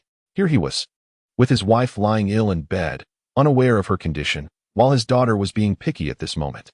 Unable to scold, yet unwilling to refrain. He could only offer patient counsel. Observing Chen Jalan's anguished expression, Xiyan turned to Xiyan and implored, "All right, Daddy, please hurry and save Mommy." "Good child," Xiyan replied, affectionately ruffling Xian's hair. He then handed her a large meat bun, urging her to enjoy it on her own. As for washing her face, what could possibly be more important than the well-being of his wife? "Jalan, I will carry you to the clinic," Xiyan declared, intending to wrap Chen Jalan in her blanket. Upon hearing this, Chen Jalan perked up, exclaiming loudly, "No, don't. I just want to sleep. That's all I need. Please don't touch me." Her sudden outburst of fierce resistance left Xiyan bewildered. He had no ulterior motives. He merely wished to take her to see a doctor. Why such a dramatic reaction? There is plenty of money for medical expenses at home. If it's insufficient, I can ask Huayman department store for an advance on the bill. You need not worry about the costs, Xiyan reasoned, assuming her fears revolved around finances. That is not it. Chen Jalan moaned, her eyes closed, shaking her head in agony. Seeing her distress only deepened Xiyan's concern. "Then what will make you feel better? Please, tell me," he asked. Chen Jalan, I still shut as if enduring immense pain, implored. "Just take care of Xiyan and let me sleep in peace, all right? I beg you." Xiyan was taken aback by her plea. What more could he say? He softly agreed before carrying Xiyan out of the room. Once outside, Xiyan could hardly find solace, pacing anxiously. She wouldn't allow him to take her to the clinic, nor would she let him intervene. How could he stand by idly? What kind of situation was this? "Grandma Joe," Xiyan, munching on her bun, suddenly exclaimed, "Daddy, let us find Grandma Joe. Last time, when Mommy was like this, Grandma Joe helped." Xiyan felt a pang of uncertainty. Find Aunt Joe? She is not a doctor. Nevertheless, since the child suggested it, he felt compelled to give it a try. Aunt Joe had been a source of support for Chen Jalan over the years, and surely knew more about her condition than he did. Even if Aunt Joe couldn't provide treatment, she might persuade Chen Jalan to visit the clinic. Thus, Xiyan hurried to Aunt Joe's home. Knocking heavily on the door, calling out, Aunt Joe, are you home?" "Ah, I'm here. Who is it?" came Aunt Joe's familiar voice from within as she was washing clothes. Wiping her soapy hands, she quickly emerged. Upon seeing Xiyan, a smile spread across her face. "Xiyan, what brings you here? Have you had breakfast? I made egg noodles. Would you like to have some?" Aunt Joe was always warm and welcoming. Whenever Xiyan visited, she insisted on offering him something to eat. "No, thank you, Aunt Joe. Jalan is in trouble. You must come quickly." The smile faded from Aunt Joe's face as she stepped outside and asked, "What's wrong? Are you two having a quarrel?" "I've told you. Jalan is quite stubborn. She wouldn't ask for help even if starving. You need to be more accommodating. Xiyan felt a sinking sensation in his heart at Aunt Zhou's words. No, we haven't fought. What was it, if not a quarrel? Aunt Zhou was also flustered. After merely 2 days of tranquility, what on earth were they intending to do? Truly. Grumbling, Aunt Zhou entered Chen Jalan's room. And upon seeing her condition, she was taken aback. Chapter 59. Xiyan, you truly are a scoundrel. The blanket lay discarded on the floor. And on the bed was Chen Jalan, curled up, with a pool of blood beneath her. Xiyan felt darkness envelop him, nearly fainting as he rushed forward. Jalan, what has happened to you? Although Aunt Zhou had initially been startled, she quickly regained her composure. So that was the matter. She approached Xiyan and instructed, you. Go boil 2 pots of hot water, and then leave everything else to me. Boil 2 pots of hot water? Xiyan was bewildered. Just do as I say. Can you not boil water? Do you need Aunt Zhou to teach you? Aunt Zhou replied tersely. Xiyan hastily nodded. Yes, I can boil it. I will go do it right now. He hurried out of the room to start the fire. The others who came to transport goods and fetch breakfast noticed his dazed demeanor. He was utterly preoccupied and could hardly muster a word. His mind was solely consumed by the 2 pots of hot water, flames licking the bottom of the pots, and amidst the fervent blaze, he envisioned that small, curled form and the shocking pool of blood. What had transpired? What in the world was going on? Xiyan repeatedly questioned himself, further chastising his own conscience. Had he not been a scoundrel, failing to care for Chen Jalan, she would not have been in such a predicament. When she fell ill, she should have received immediate care, rather than a 2-year-old child stumbling to seek help. What if the child got lost again? Xiyan dared not dwell on it. The more he thought, the more he deemed himself a complete scoundrel. Where was the hot water? Just then, Aunt Zhou emerged, inquiring. It will be ready shortly. Xiyan replied, springing to his feet. It shouldn't be too hot. It's for wiping down, Aunt Zhou remarked. Understood, Aunt Zhou. Xiyan responded eagerly. With Aunt Zhou's presence, Xiyan felt a surge of reassurance. Following her instructions, he busied himself fetching water, carrying basins, and preparing various items to bring into the room. With Aunt Zhou's assistance, Xiyan found the task considerably lighter. Before long, Aunt Zhou had thoroughly cleaned Chen Jalan's body and removed her bloodied garments. She even made a trip home to fetch additional supplies. Gradually, Xiyan began to grasp some of the situation. She is resting now. You can breathe easy, Aunt Zhou said as she exited. To confirm his suspicions, Xiyan stepped forward and inquired, Aunt Zhou, what exactly is wrong with Jalan? It is simply a woman's monthly affliction, Aunt Zhou replied, exasperated. A monthly affliction, so that was it. Xiyan felt as though a heavy weight had been lifted from his heart. This revelation clarified everything. When Xiyan proposed taking her to the hospital, she refused to go, which was understandable. When he attempted to tend to her, she shyly resisted, and that too was entirely normal. As soon as Aunt Zhou arrived, all problems were resolved, and everything felt normal again. What is the matter? You seem quite cheerful. What is going on? Aunt Zhou was truly infuriated. My wife is fine. So of course, I'm happy. I thought something serious had happened. Xiyan chuckled. That is what you call being fine. Aunt Zhou was genuinely enraged. This Xiyan is truly a scoundrel. The things he did, one after another, if he weren't her own flesh and blood, she would have long since given him a beating. Xiyan, sensing Aunt Zhou's anger, quickly inquired, Aunt Zhou, what is the issue? Just tell me.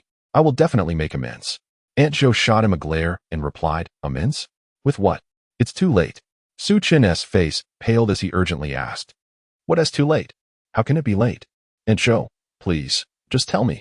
Aunt Zhou sighed and sat down. Xiyan hurriedly poured her some tea and brought over some fruits. Though Aunt Zhou initially intended to reprimand Xiyan, seeing him act so thoughtfully and recalling that lunch, she felt a bit shy about scolding him further. You are truly reckless. In this vicinity, in the surrounding areas, if you inquire, any man who neglects his family would still ensure everything is in order when his wife is giving birth. Am I right? Xiyan was taken aback, realizing Aunt Zhou was referring to the time when Chen Jalan was in confinement. And you, while out with a bunch of good-for-nothings, you didn't even bother to come home. In the freezing cold, your wife, all alone, heavily pregnant. That year, the snow was so heavy. Do you remember? The snow was so deep that it reached her calves. She had to boil water and cook by herself. By nightfall, her water broke, and it was as if heaven had turned a deaf ear and the earth had gone blind. If it weren't for your Uncle Lai, who heard the commotion and woke me up, where would you have found your wife and precious daughter? Upon hearing this, Su Chen lowered his head even further. I woke up immediately upon hearing Chen Jalan's cries. Something was clearly wrong. When I rushed over, it was indeed time for her to give birth. In such heavy snow, I sent Uncle Lai to look for you. He searched for over an hour and couldn't find any news about you. With no other options, he suggested we push a unicycle to take Chen Jalan to the hospital. Chen Jalan flatly refused, saying we didn't have any money. So there was no way to go to the hospital. And Cho couldn't help but wipe away a tear at this point. The events of those years were still vivid in her memory. Su Chen's eyes glistened as well. He struggled to recall that time. What on earth was he doing? Why didn't he come home? Why couldn't he provide a warm home for his woman and child, ensuring a safe arrival for his offspring? She resolutely refused to go, so I had no choice but to boil water, gather some white liquor and scissors, and let fate take its course. It was sheer luck that she managed to give birth after an entire night. Blood was everywhere, and she even cut the umbilical cord herself. At that moment, I told Chen Jalan, "Child, fight hard and survive. You have passed away once, and in this instance, you are no longer yourself. You have become the mother of a child. Your resilience is remarkable, how you managed to carve out your own path." Chen Jalan expressed her understanding. Such a woman. How could you scoundrel, treat her so? Su Chen felt utterly ashamed. "Aunt Zhou, the kindness you have shown me is beyond my ability to repay. I shall demonstrate my gratitude through my actions." Su Chen spoke with sincere appreciation. Aunt Zhou, aware of Su Chen's recent transformation, refrained from elaborating further, simply assuring him that it was of no concern. "Was my wife's illness rooted in that time?" Su Chen inquired. Aunt Zhou reflected carefully, recalling the past, and replied, "To be precise, it was not that day, but rather in the months that followed." Chapter 60, Bitter Memories, Sweetened by Brown Sugar Water. Su Chen listened intently. Aunt Zhou recounted her memories. "That day, I stayed. Your Uncle Lai was also there, tirelessly assisting me with boiling water. However, by the next day, Chen Jalan insisted that we, as a couple, should not help her any longer and urged us to return home, assuring us she could manage on her own. How could I possibly feel at ease? I insisted that your Uncle Lai go back while I stayed to support her and care for Xiyan. At that time, the child was so tiny, truly pitiful, hardly larger than a kitten or puppy. I even told Chen Jalan that thankfully the child was small. Had it been any larger, she might not have been able to give birth at all. The infant was too small and Chen Jalan's milk was slow to come in. So I stewed some frozen fish from my home for her to drink in hopes of stimulating her milk supply. By a stroke of fortune, after a day of hunger, Xiyan finally received nourishment. I had thought you would be home soon, yet you did not return.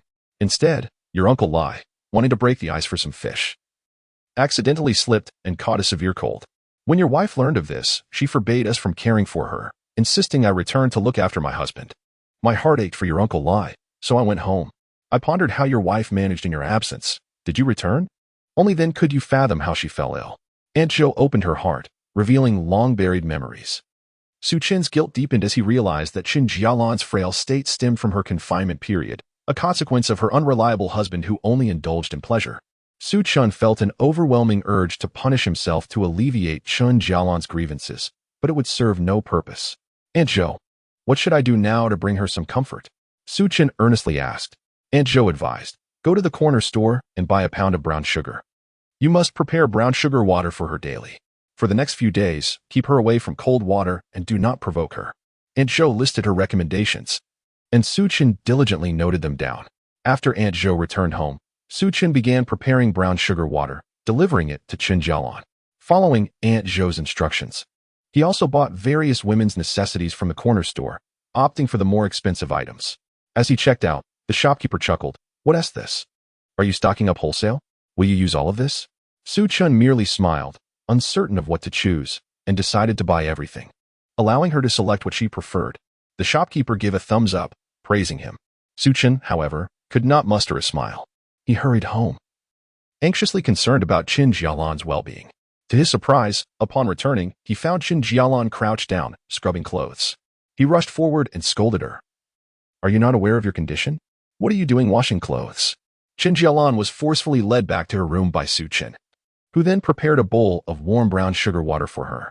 He took it upon himself to wash her soaking clothes and repeatedly confirmed with her that for the next few days, she was not to touch any garments or cold water. Later that evening, Aunt Zhou came to visit Chen Jalan. She had refrained from visiting all day. Eager to ascertain whether Su Chen had genuinely reformed, or was merely paying lip service. Upon arrival, she was astonished to see Su Chen tending to the stove, adding firewood. "Ah, you're here.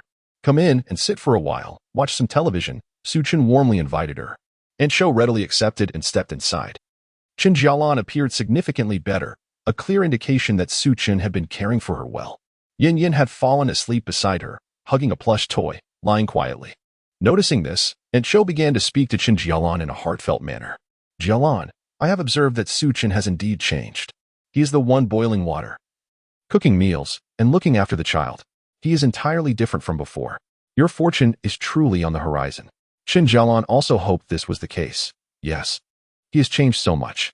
I never expected he would be willing to attend to me in such ways." Aunt Zhou took Chen Jalan's hand and lowered her voice, saying, "I have not held back in my words to him today. He is undoubtedly paying for you. You should seize this opportunity to win his heart." Chen Jalan felt her cheeks flush in embarrassment. "What do you mean by winning his heart, Aunt Zhou? I do not comprehend. Still do not understand." Aunt Zhou shot her a knowing glance. "When I helped you change clothes, I noticed there was not a single piece of Su Chen's clothing in the cabinet. You two are still sleeping in separate rooms?" "Aunt Zhou, he rises early and goes to bed late. It's more convenient this way." Chen Jalan managed to force a smile. Aunt Zhou was aware of the past quarrels between Chen Jalan and Su Chen, understanding that their separation had been for the best. However, given the changes in circumstances, she felt compelled to offer her counsel. "Jalan, I must tell you, a wayward son returning home is worth more than gold. Since Su Chen has turned over a new leaf, do not dwell on past grievances. The hardships endured may very well lead to his doubled affection, which is worth it. We women must also treat men with kindness, show concern, and fulfill our roles as wives." Aunt Zhou's words were direct and devoid of ambiguity. When she first entered the room to help Chen Jialan change clothes, she had noticed that the room bore no trace of Su Chen's presence. A glance into the adjacent room revealed a solitary man living in desolation. Over time, could this estrangement between husband and wife ever be mended? Thus, Aunt Zhou felt it necessary to speak up. Chen Jialan understood the implications of Aunt Zhou's words and replied, "Su Chen does not appreciate intimacy between spouses. And I feel the same. It is simply more convenient for me to live apart while caring for the child." Aunt Zhou inhaled sharply, lowering her voice as she spoke. "It's truly not a big deal, but how did Jin Yin come to be?" Aunt Zhou observed Chen Jialan's cheeks flushed with embarrassment. Being rather traditional, Chen Jalan felt too shy to articulate such matters openly. I simply cannot comprehend you young people." Realizing that advising her was futile, Aunt Zhou added, "Just do your best to treat Su Chen well. Keep his heart tied to this home, and ensure he doesn't run wild again." Chen Jalan nodded, indicating her understanding. Aunt Zhou then stepped outside to chat with Su Chen for a moment, reminding him to take good care of his wife before heading home. Su Chen insisted on giving Aunt Zhou a basket of grass, and though she hesitated, she eventually accepted a portion, asserting that Su Chen should sell the remainder for money, as she already had enough to eat. Unsure of what to do next, Su Chen filled a bowl with brown sugar water and offered it to Chen Jalan. In the porcelain bowl, the rich, dark syrup shimmered invitingly. Chen Jalan could see her reflection in the brown sugar water, and she could no longer contain herself, calling out, "Su Chen." Chapter 61, The Grace of a Wife, First Ascent of the Mountain. Su Chen turned to Chen Jalan, like a student awaiting instruction, his heart heavy with guilt. "Su Chen, how many bowls of brown sugar water is this today? You are going to make me burst." Chen Jalan protested, genuinely unable to drink any more. "Oh, in that case, let us save it for tomorrow." Su Chen hurriedly took the bowl away. "You." Chen Jalan recalled Aunt Zhou's words. Understanding the source of Su Chen's unusual behavior and the concern evident in his eyes, it was admirable that Su Chen had changed so much. Besides, it was Chen Jalan who had chosen to marry Su Chen in the first place. When you marry a chicken, you follow the chicken. When you marry a dog, you follow the dog. Even if there were grievances, they must be endured. The past, no matter how bitter, is behind us. Who can live life shackled to bygone events? What matters most is to look ahead. If Su Chen can improve, that is sufficient for her. What more could she possibly desire? Following Aunt Zhou's advice, she resolved to treat Su Chen better, binding his heart to their home and striving for a good life together. "You should rest early. I have nothing else to attend to, and I too must rest," Chen Jalan said to Su Chen. Su Chen shook his head in concern, stating, "No need. I'm not tired. I will stay by the door to watch over you. If you feel unwell, just call for me." Chen Jalan understood Su Chen's fears and smiled reassuringly. I am fine now, feeling much better, truly. Yet Su Chen remained furrowed in thought, hesitantly saying, Jialan, I have caused you suffering. It is my fault. Upon hearing this, Chen Jalan's eyes welled with tears, and she replied, It's all right. It's all in the past. There is no need to bring it up again. How can we not mention it? If it weren't for my foolishness, you wouldn't be in this situation. Su Chen looked at Chen Jalan, who, frail and leaning against the headboard, appeared to have little flesh on her bones. Though her complexion had improved, her weakness was palpable. The scene from that morning replayed in Su Chen's mind, filling him with heartache, yearning to hold her close and cherish her. As long as you can change for the better, let us not dwell on the past. What matters is that we live well in the future. Isn't it? Chen Jalan gazed gently at Su Chen, as Su Chen gazed into her tenderness. The anxious heart that had troubled him throughout the day was soothed and warmed by her presence. In the silence, an unspoken understanding blossomed between them.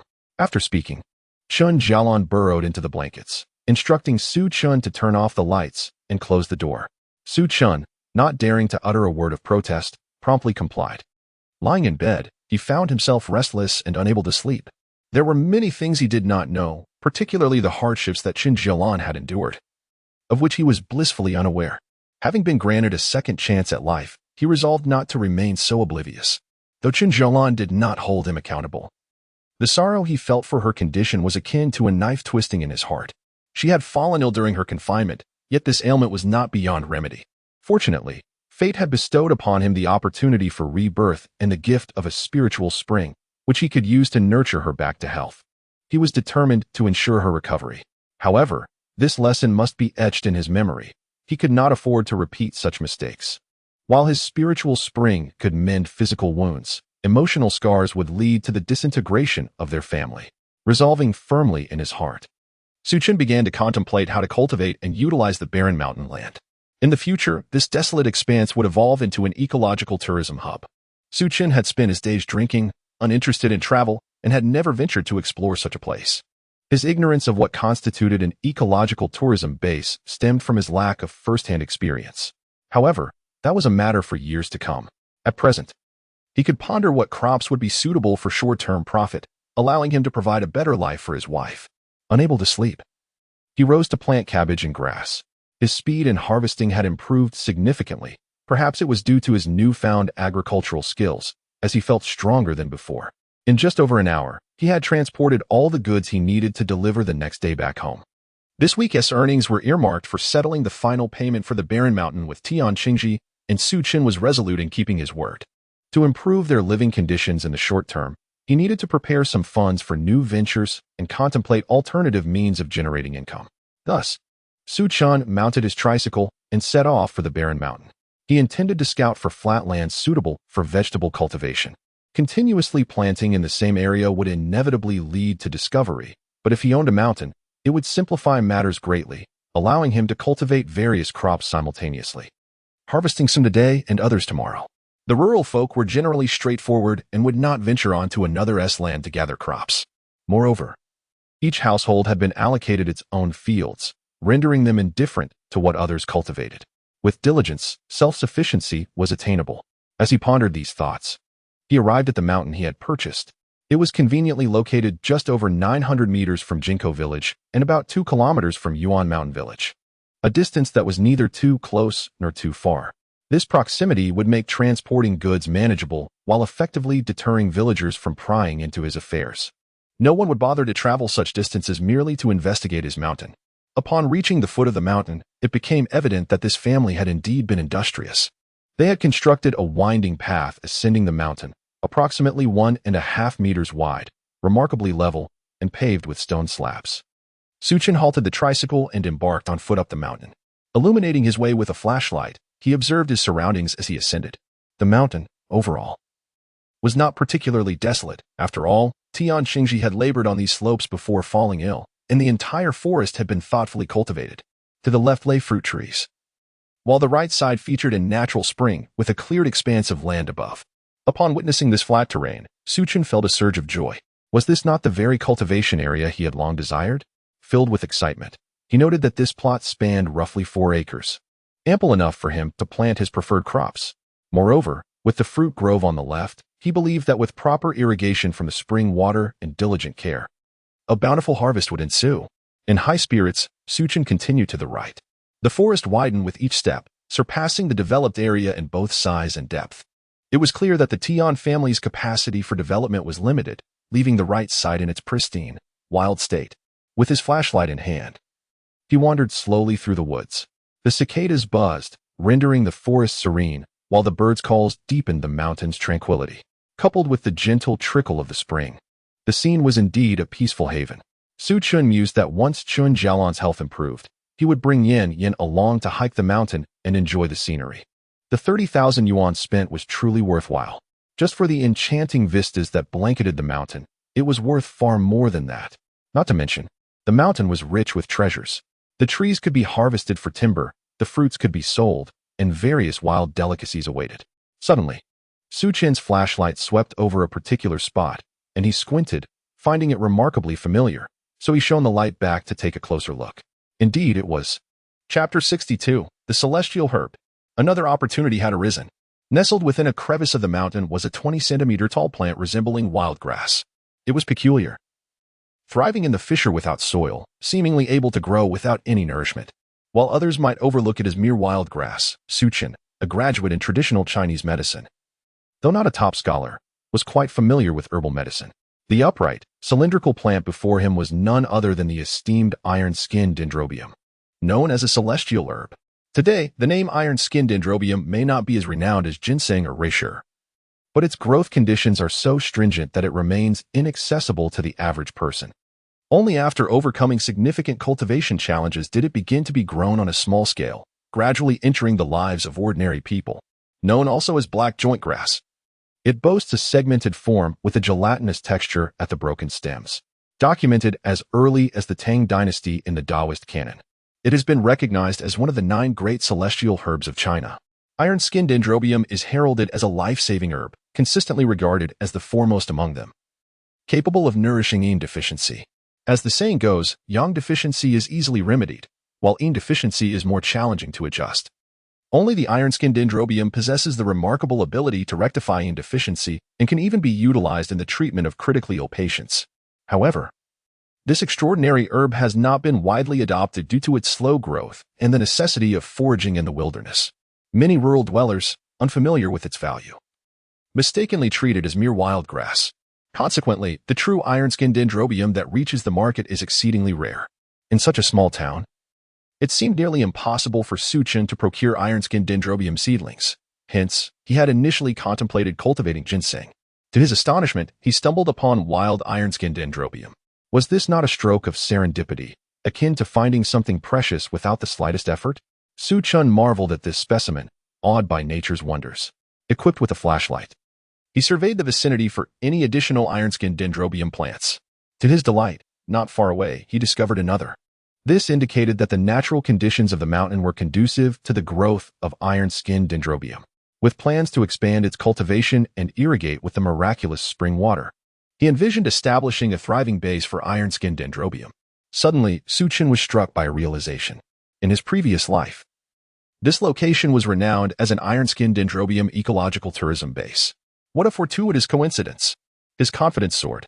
If memory served him correctly, the medicinal value of iron-skinned dendrobium would soon be widely publicized, leading to a surge in its market price, which could reach as high as 1,000 per kilogram at its peak. This price was for the whole plant, roots and soil included. Indeed, no agricultural product could rival iron-skinned dendrobium. It was utterly unique. With newfound determination, Xiyan carefully extracted one of the smaller iron-skinned dendrobium plants and returned to the clearing where he had first found it. He then gathered some pine bark, breaking it into small pieces to use as a substrate. Focusing his mind, he drew out several liters of the miraculous spring water. The water in the bucket was clearer than the mountain spring water, full yet not overflowing, a testament to its rich mineral content. After soaking the pine bark in the spring water, Xiyan used a hoe to dig a shallow pit in the ground. He placed 2/3 of the soaked pine bark into the pit, then gently positioned the iron-skinned dendrobium within, covering it lightly with more pine bark. The weight of the soaked bark would secure the iron-skinned dendrobium in the center of the pit, preventing it from tilting. Xiyan did not bury the entire root system. Instead, he allowed half of it to remain exposed to the air. After all, as a celestial herb, it was inherently unique and preferred the nourishing essence of heaven and earth over mere soil. This iron-skinned dendrobium had already grown to palm size, indicating it had been thriving for at least 2 to 3 years. To reach maturity suitable for harvest would require approximately another 2 years. Xiyan was filled with anticipation, curious to discover how much the spring water could shorten the growth cycle of the iron-skinned dendrobium. While waiting, he plucked a wild fruit, washed it in the mountain spring, and settled on the ground to enjoy it, all the while eagerly observing the changes in his experimental specimen. After waiting for 3 minutes, Xiyan clearly observed the dendrobium officinale growing taller. However, its growth was exceedingly slow. Only by fixating on a reference point could he perceive its progress. Unlike cabbage or grass, which could grow wildly within a minute to the size of a winter melon, the dendrobium's growth cycle was lengthy. Even when accelerated, it resembled a slow-motion replay. Nevertheless, if the Research Institute were to learn of this speed, they would surely be astonished. Remarkably, the several-year-old dendrobium had matured in just 10 minutes. Xiyan was exhilarated, yet his experiment was far from complete. He continued to observe the dendrobium's transformations. Soon, the plant sprouted new buds, lush and vibrantly green, a sight to behold.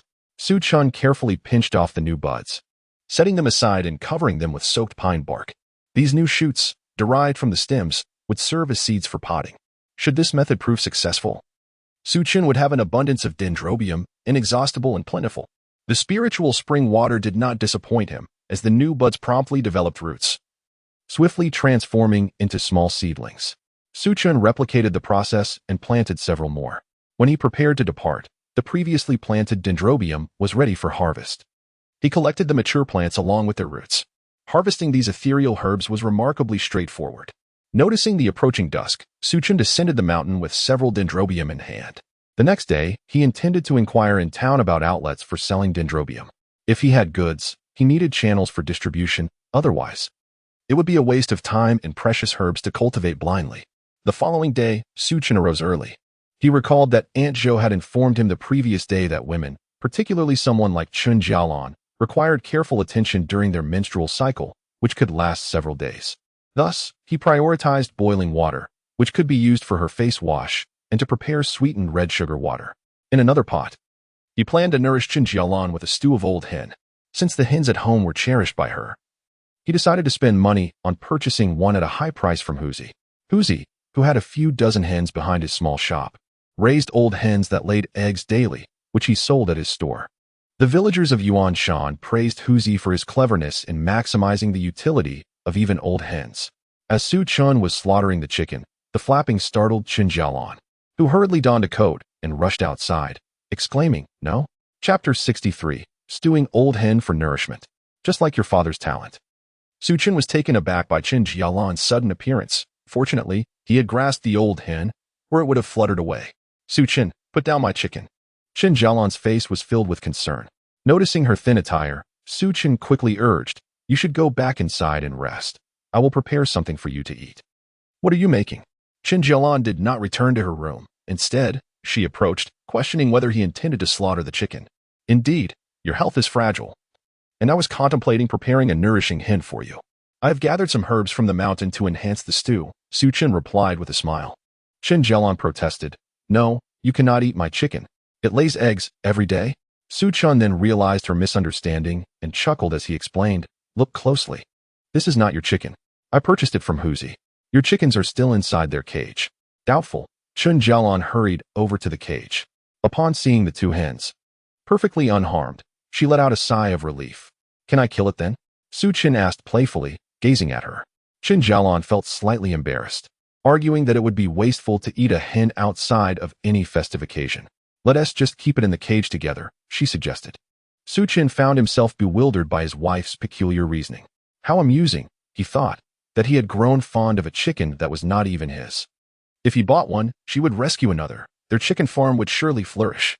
In time, the cycle of eggs and chicks would continue endlessly. "No. The chicken I bought is for your nourishment. It matters not what day it is. From now on, whenever you are in need, we shall celebrate," Xiyan declared with an assertiveness that left no room for argument, effectively sending Chen Jalan back to her room. Although she could not interject, her mind echoed Xiyan's recent promise, "This chicken is for your health." It matters not the occasion. As long as you need it, we shall celebrate. Such words were foreign to Chen Jalan, who had never heard such sentiments in her 22 years, not even from the boastful aunts and sisters-in-law.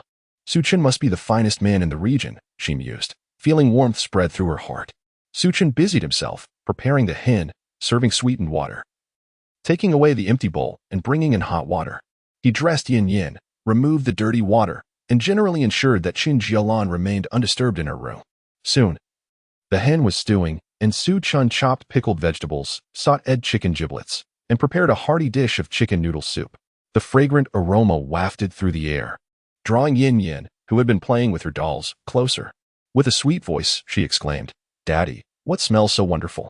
Xiyan lifted Yin onto a stool, serving her a bowl with a little less broth to prevent her from burning her mouth. "This is chicken noodle soup made by Daddy, crafted from fresh giblets. Do tell me how it tastes," he said with a smile. Yin opened her mouth wide in exaggerated amazement, declaring, "Wow, Daddy is amazing. This chicken noodle soup smells incredible. It must taste delicious." Chen Jalan laughed at her daughter's dramatic expression, teasing, "You seem to possess a natural talent for flattery." Yin, confused by the comment, tilted her head and, adhering to her principle of asking when uncertain, turned to Xiyan and inquired, "Daddy, what does flattery mean?" With a playful smile, Xiyan ladled a generous bowl of soup for Chen Jalan, accompanied by ample noodles and an abundance of chicken offal. Flattery, as it turns out, is simply the act of praising others. "Oh, so praising others is akin to flattery," Yin pondered, nodding thoughtfully. Chen Jalan rose to pick some more for herself and quietly remarked to Xiyan, "I can't possibly eat this much. Just take your time," Xiyan encouraged. Yin then inquired, "Daddy, what is talent?" Xiyan chuckled, explaining, "Talent is something you are born with, inherited either from your mother or your father. Do you understand?" Yin responded with a soft "oh." Seeing that he had finally calmed his little ancestor, Xiyan advised, "You should eat the noodles before they get soggy." Just as Yin bent her head to begin eating, she asked another question, "So, is my talent for flattery inherited from you or from mommy?" At that moment, Chen Jalan, in the midst of eating her noodles, couldn't contain herself and ended up spraying a mouthful onto Xiyan. "Oh dear," she exclaimed, immediately rising to wipe him off. Xiyan waved her off and grabbed a cloth to clean himself. "Mommy, your mouth can spray noodles," Yin exclaimed, giving Chen Jalan a thumbs up. "That's flattery." Chen Jalan, clutching her stomach, leaned over the table, laughing uncontrollably. Xiyan too found it impossible to continue eating. After a while, he turned to Yin and said, "In the future, the mischievous traits will come from me, while the good ones will come from your mother. Understand? A talent for flattery, surely, is inherited from me."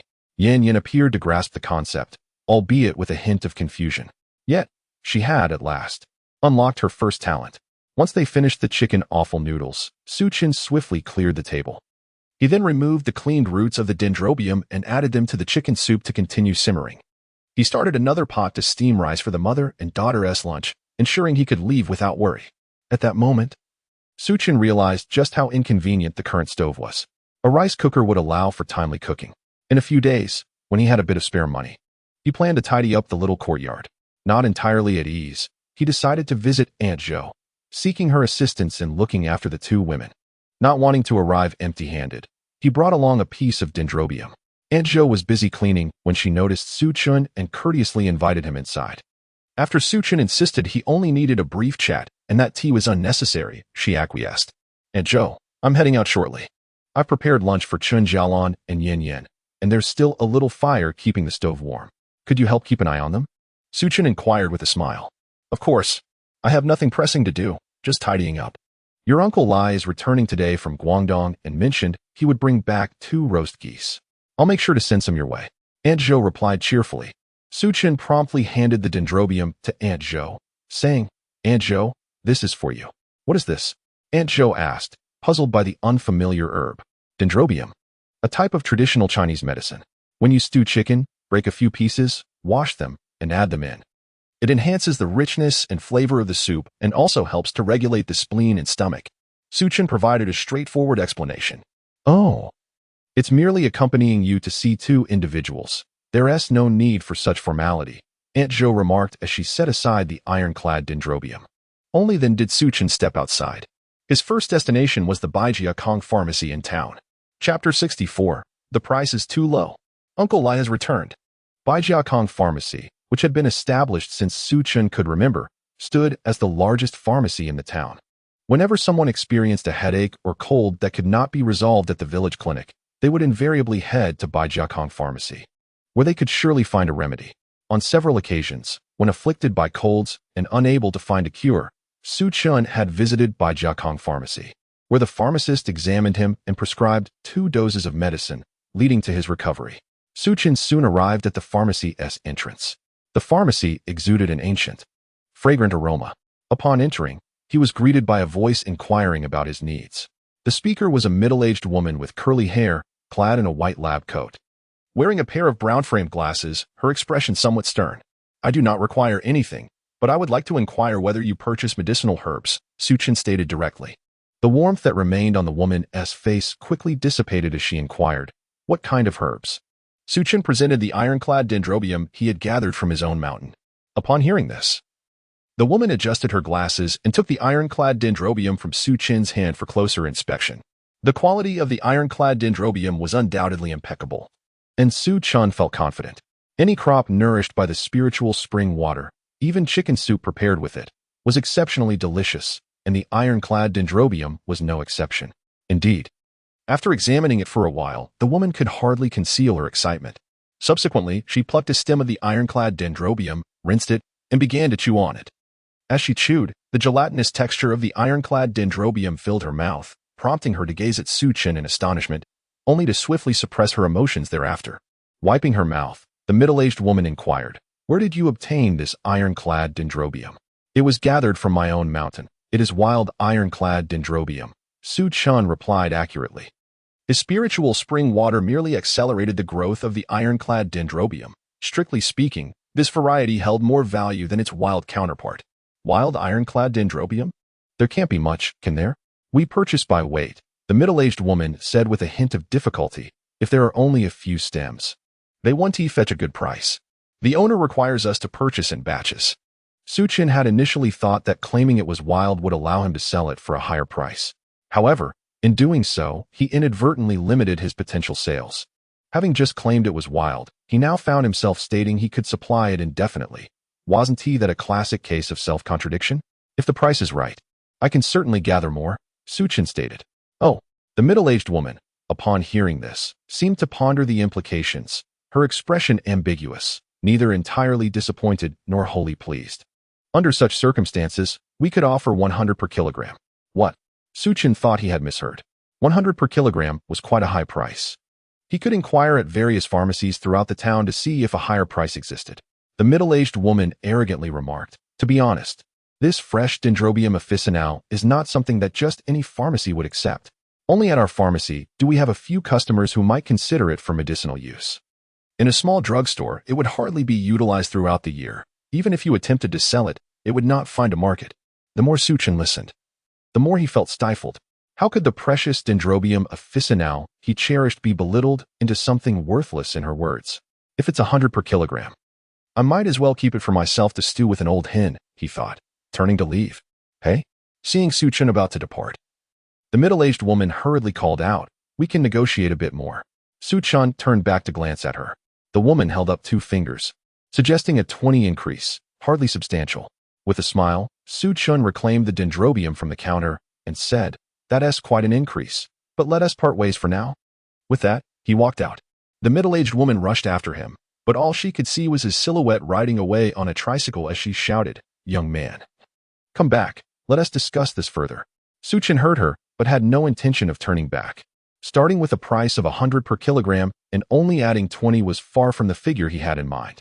Thus, leaving and seeking alternative paths seemed the only sensible course. He visited several pharmacies of similar standing, inquiring at each one. The woman at Baijiakong Pharmacy did not speak falsely. Their highest offer was indeed 120 per kilogram. And some smaller pharmacies wouldn't accept it at all. Economic foundations dictate this superstructure. In this area, the economy was weak, and even ordinary medicines were beyond the reach of many, let alone dendrobium officinale. Unless one's life depended on it, who would consider using it? Yet, when lives were at stake, most would opt for Western medicine for rescue. Traditional Chinese medicine had become almost a superstitious belief here. with only the older generation holding steadfast to it. After his rounds, Xiyan realized he had been overly idealistic regarding the sale of Dendrobium officinale. The reality was one of insurmountable barriers to sales. Even if he returned to Baijiakong Pharmacy now, how much could they possibly take? At most, 100 or so kilograms. This was not the market Xiyan envisioned.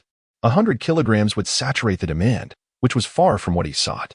Though the day had not gone well, Xiyan refused to despair. The market for Dendrobium officinale would eventually open up. It was merely a matter of timing. He visited a store in town, selecting a doll for Xiyan and purchasing a hot water bottle for Chen Jalan. This large rubber hot water bottle could be filled with hot water by removing the stopper, helping alleviate her discomfort when applied to her abdomen. He also bought some ready-to-eat meals, as he had no time to cook, intending to treat them to some prepared dishes. As the smoke curled gently from the kitchen, Xiyan returned home. To his surprise, he noticed smoke billowing from his chimney as well. He thought to himself, this can't be good. Chen Jalan must have disobeyed and gone back to work. He hurried inside, eager to intervene. However, upon entering, he found Chen Jalan happily playing with Xiyan. The culinary skills belonged to Aunt Zhou, while Uncle Lai tends to the fire. Has Xiyan returned? Aunt Zhou greeted warmly. Aunt Zhou. Xiyan responded with a smile. Uncle Lai, you are back as well? His recollections of Uncle Lai were anchored in his previous life. Uncle Lai was a small businessman who traversed the land, adeptly managing his household and ensuring his daughter enjoyed a prosperous life in the city. With a smile, Uncle Lai stood up, retrieved a pack of cigarettes from his pocket, and offered one to Xiyan, saying, I arrived just a bit earlier. Here, smoke up. Unable to refuse, Xiyan joined him for a cigarette. I heard from Aunt Zhou that you've turned over a new leaf recently? Uncle Lai inquired with a chuckle. Xiyan merely smiled in response. By the way, the Dendrobium officinale on our table, did you provide that? Uncle Lai asked. Chapter 65. When the East fails, the West shines. The deal is sealed. Upon Xiyan's return, Xiyan insisted on being held. However, as Xiyan was smoking and sharing the moment with Uncle Lai, Chen Jalan refrained from interjecting and suggested to Xiyan to wait a while longer. Pouting, Xiyan, though displeased, complied obediently. Xiyan found it quite surprising that Uncle Lai was familiar with Dendrobium officinale. Upon reflection, he considered that perhaps Aunt Zhou had informed him, as he had mentioned the name to her before. Indeed, I dug it up from the mountains, Xiyan replied. Uncle Lai's mouth dropped in astonishment as he leaned closer to Xiyan, exclaiming, You actually dug it up from the mountains? I thought all the mountains around here were under contract. How could you go digging? If others find out, it could cause a ruckus. I am aware of that, Uncle Lai. Xiyan chuckled. Uncle Lai, seemingly grasping the gravity of the situation, lowered his voice and asked, Did you sneak onto someone else's land to acquire it and sell it? Which is why you're doing well now. Xiyan was taken aback. Uncle Lai and Aunt Zhou truly were of the same ilk. Neither was shy in their scrutiny. Just after Aunt Zhou had questioned him, Uncle Lai was now doing the same. That is not the case, Xiyan replied helplessly. You can dig up bamboo shoots or pick flowers without issue, but Dendrobium officinale is a highly valued medicinal herb. If you brought back a few stalks, it's one thing, but if you plan to dig them up for sale, you'd best abandon that thought before you land yourself in trouble. Uncle Lai earnestly cautioned. Xiyan was even more astonished. If Uncle Lai had learned about Dendrobium officinale from Aunt Zhou, how then did he possess such knowledge about its properties? Uncle Lai, how do you know about Dendrobium officinale? Xiyan inquired. After wandering across the land for so long, one naturally becomes acquainted. Uncle Lai flicked the ash from his cigarette and continued, especially in the eastern Guangdong region, where I just returned from. They have a penchant for medicinal herbs and enjoy medicinal cuisine. Dendrobium officinale is one of the essential ingredients for their soups and beverages. It can be made into beverages? Xiyan was taken aback. He was aware of its use in soups, but was unaware it could also be brewed as a drink. He couldn't help but secretly admire the people of eastern Guangdong. Indeed, there seemed to be nothing they wouldn't relish, be it something that flies, crawls, or swims. Even medicinal herbs had found their way into their drinks. Indeed, the tender Dendrobium candidum, when its stems are placed in a juicer for a mere minute, can be poured out and diluted with water, ready for consumption. This small cup commands a price of 10 yuan. Is it truly so exorbitant? One may question if anyone would purchase it. Yet, for the people of eastern Guangdong, anything beneficial for the body and health is worth drinking. Uncle Lai recounted. In the past, a friend treated me to a cup of Dendrobium beverage. I wondered if it could possibly taste good. To my surprise, it bore no peculiar flavor. Instead, It was refreshing and invigorating, leaving me with a sense of clarity and vitality. Would you not agree that the people of Eastern Guangdong know how to indulge? As Uncle Lai continued, he digressed from the point. However, Su Chen listened with rapt attention. Pray tell, what is the price of dendrobium in that region? He inquired. This question momentarily stumped Uncle Lai, who had never purchased it himself, only consuming what was readily available. He was unaware of the market price. I'm not quite sure, he replied. Su Chen felt a flicker of hope as his inquiry seemed to lead somewhere, only to be abruptly halted. Alas, it is quite costly. You must refrain from foraging any more, Uncle Lai advised. At this juncture, Su Chen decided to be forthright, confessing to Uncle Lai, in truth, I have been harvesting dendrobium from my own mountain. Your own mountain? Uncle Lai exclaimed, astonished. Consequently, Su Chen briefly recounted how he acquired the barren land in Jinko village. Uncle Lai then understood that Su Chen had found a means to profit, having purchased the desolate mountain to assist the Tian family. It was indeed a stroke of fortune that led Su Chen to discover dendrobium on his very first ascent. Yet, he had not anticipated that the market for dendrobium here was dismal, with particularly low purchase prices. After a day of fruitless endeavors, Su Chen returned home. Perhaps my friends in Eastern Guangdong might know. I shall give one a call, Uncle Lai suddenly remembered, promptly retrieving a small notebook filled with densely packed phone numbers. It was evident that Uncle Lai had traveled extensively and maintained meticulous records of his acquaintances. Upon reaching the middle pages, Uncle Lai located his friend. The two made their way to the local shop to make a phone call. By this time, some individuals had acquired mobile phones, yet for the impoverished mountain village, communication still largely relied on letters and the shop's landline. Su Chen felt no pressing need to purchase a phone, for he had more pressing matters at hand. Uncle Lai called his friend from the store, inquiring about the price of dendrobium in Eastern Guangdong, and allowed Su Chen to converse with him briefly. Ultimately, the arrangement was settled. His friend informed them that fresh dendrobium had reached a price of 300 yuan per kilogram in Eastern Guangdong, and if Su Chen had any to sell, he could send it, with payment to follow. Uncle Lai was delighted to hear this, assuring Su Chen, this is a longtime friend of mine, well-off and trustworthy. They would not swindle you. Your few thousand yuan would be insignificant to them. Simply focus on collecting the dendrobium and sending it to them. Su Chen was also quite delighted. 301 kilograms, compared to the mere 100 or so here, was an astronomical difference. He promptly decided to send the first batch of goods. Su Chen was cautious and dared not send too much, agreeing to dispatch only 30 kilograms. It is prudent to conduct business with a measure of caution. Even when Su Chen mentioned 30 kilograms, the other party was taken aback and questioned him. 30 kilograms? Are you certain? Is there really that much? At that time, almost no one cultivated the dendrobium officinale artificially. They primarily harvested it from the mountains. To suddenly require 30 kilograms meant exhausting several mountain tops. I still have plenty on my mountain that is yet to be harvested, Su Chen replied. The other side, exhilarated by the discovery of a good source, promptly declared that upon the arrival of the goods, if they proved satisfactory, payment would be made immediately. Su Chen noted down the address, readily agreeing. The two exchanged light-hearted banter before returning home. Dinner was already prepared at home, awaiting Su Chen and Uncle Lai to take their seats. Su Chen instructed Chen Jalan to bring out the homemade rice wine, for he intended to enjoy a couple of drinks with Uncle Lai. Aunt Zhou promptly stood up, saying, then I'll go prepare a couple of side dishes. Su Chen then remembered and said, no need, Aunt Zhou. I brought some cooked food back with me. We can simply slice it up and eat. And I brought roasted goose. Uncle Lai chimed in. All right. Are we not eating tomorrow? I'll slice it all for you. Aunt Zhou smiled as she busied herself. After finishing dinner, Zhao Shi intended to chat with Aunt Zhou, but noticed her door was tightly shut, while Su Chen's home was filled with laughter and cheer. Unable to resist, she tiptoed to peek inside. Chapter 66, Zhao Shi and her daughter-in-law have a dispute. It was perhaps better that she hadn't looked. Upon seeing, Zhao Shi felt as if she might choke on her fury. Aunt Zhou's husband had returned, and inside Su Chen's home, a sumptuous feast was being enjoyed. The array of dishes looked more extravagant than that of a banquet. Glasses clinked as toasts were made, and dishes were passed around, with heads leaning together in animated conversation, creating a lively atmosphere. Bah, that wretched family. They never invite me to dine. We are neighbors. Why not extend an invitation?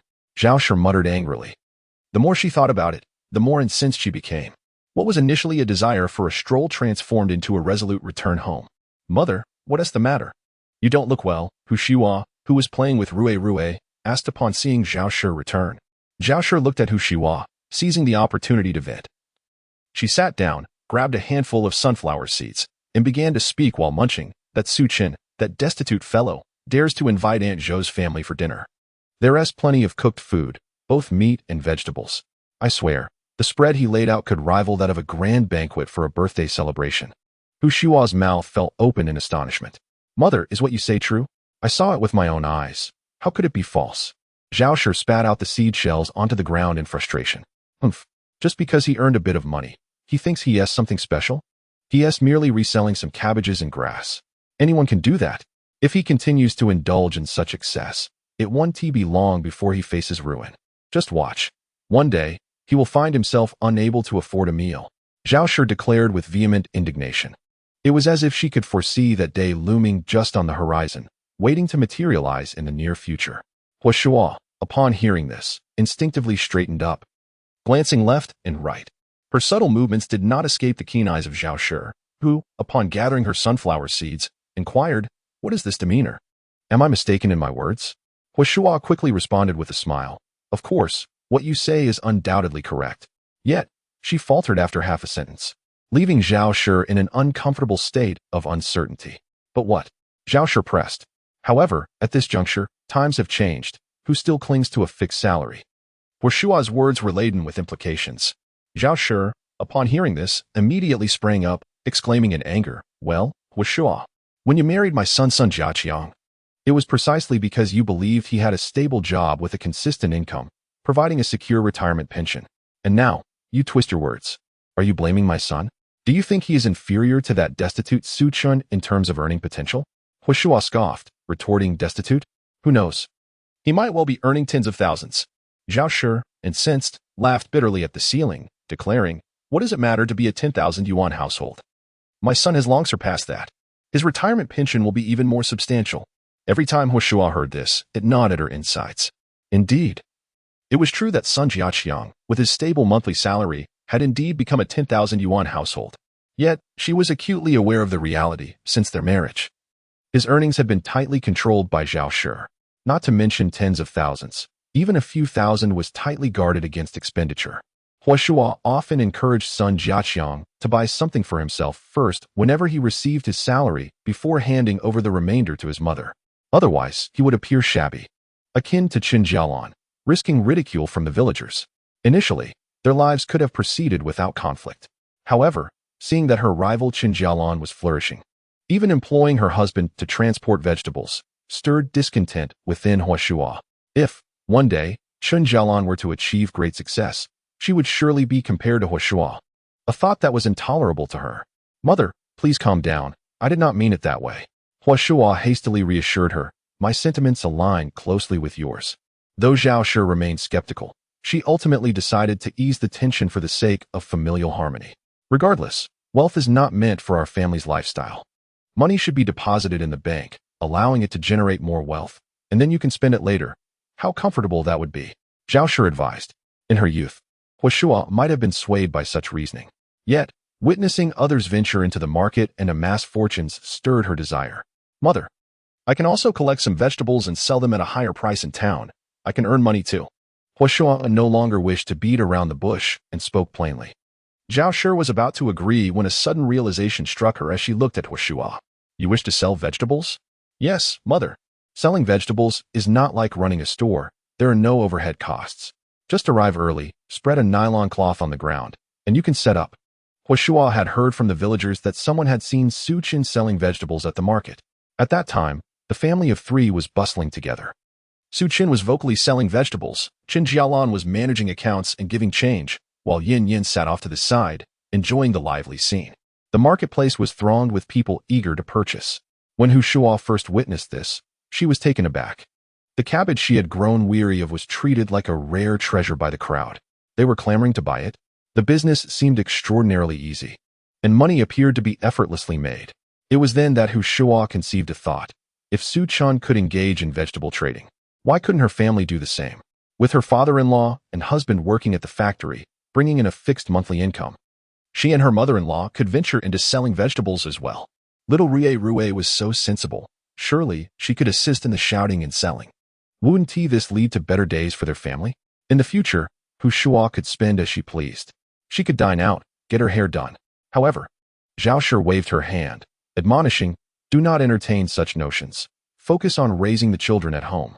Rui is already 4 years old. Yet she speaks less fluently than Yin. How could that be? Hu Shua, feeling unjustly treated, protested that Rui was more articulate than Zhao Shi claimed. Rui, playing nearby, overheard this and indignantly retorted, Grandma, you're wrong. I can speak much better than Yin. I can scold people, and she cannot. Zhao Shi seized this opportunity to reprimand Hu Shua, declaring, you are a high school graduate, yet you seem less capable than even an elementary school student. That limping woman from the west of the village has a son who can already count from 1 to 10 and is quite adept at it. Rui only knows how to insult. Who taught her so well? Oh, for heaven's sake! Hu Shua exclaimed in frustration. You're the one who constantly criticizes others with no reason. Who taught you such behavior? The two women continued their quarrel, and just then, old Sun returned home. Witnessing their scuffle and rushing over to intervene. What are you two doing? Wasting time at home arguing? Does it seem like our family can live well with such behavior? Almost simultaneously, Sun Jiechi also returned home, prompting the two women to cease their conflict. Old Sun, upon understanding the situation, sighed deeply and remarked, just focus on living your own life. Why must you concern yourselves with how much others are earning? Upon hearing this, Hu Shua felt the scales tipping in favor of her mother-in-law and grew even more disinterested in listening. Your mother is right. Instead of pondering how to sell vegetables, it would be better to think about how to educate Rui well. Once she starts school, perhaps you could then consider having a son. Old Sun was most concerned about having a grandson. Unfortunately, Hu Shua had been married for 5 or 6 years and had only managed to conceive once. With no second child in sight, how could Old Sun not be anxious? In ordinary times, Hu Shua would have remained silent, knowing that a wise woman does not suffer losses in the present moment. However, today, having already engaged in an argument, she felt emboldened to express her discontent. How can we afford to raise another child? She scoffed, casting a glance at Sun Jiechi. Wasn't it understandable to feel envious of the money Su Chen was making through vegetable trading? In recent days, she had discussed this matter extensively with her husband. In an effort to gain the family's approval, they sought to allocate a portion of their finances to support the couple in pursuing a side venture. They firmly believed that with their intellect, it would not take long for them to amass wealth akin to that of Su Chen. In due time, they envisioned using a large truck to transport their produce, convinced that their fortunes would surpass those of Su Chen. As the couple pondered this plan, they grew increasingly convinced of its viability and resolved to orchestrate a scheme, collaborating to extract the savings accumulated by Sun Jiaqiang over the years from his mother. In order to invest in a business, Sun Jiaqiang received a subtle hint from his wife and finally mustered the courage to address Zhao Shi, stating, Mother, I believe Hu Shua is right.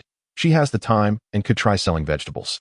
Upon hearing this, Old Sun turned to his son, realizing the situation was more complex than it appeared. Observing the subtle exchanges between the two, he discerned that they had likely conspired beforehand and thus chose to remain silent.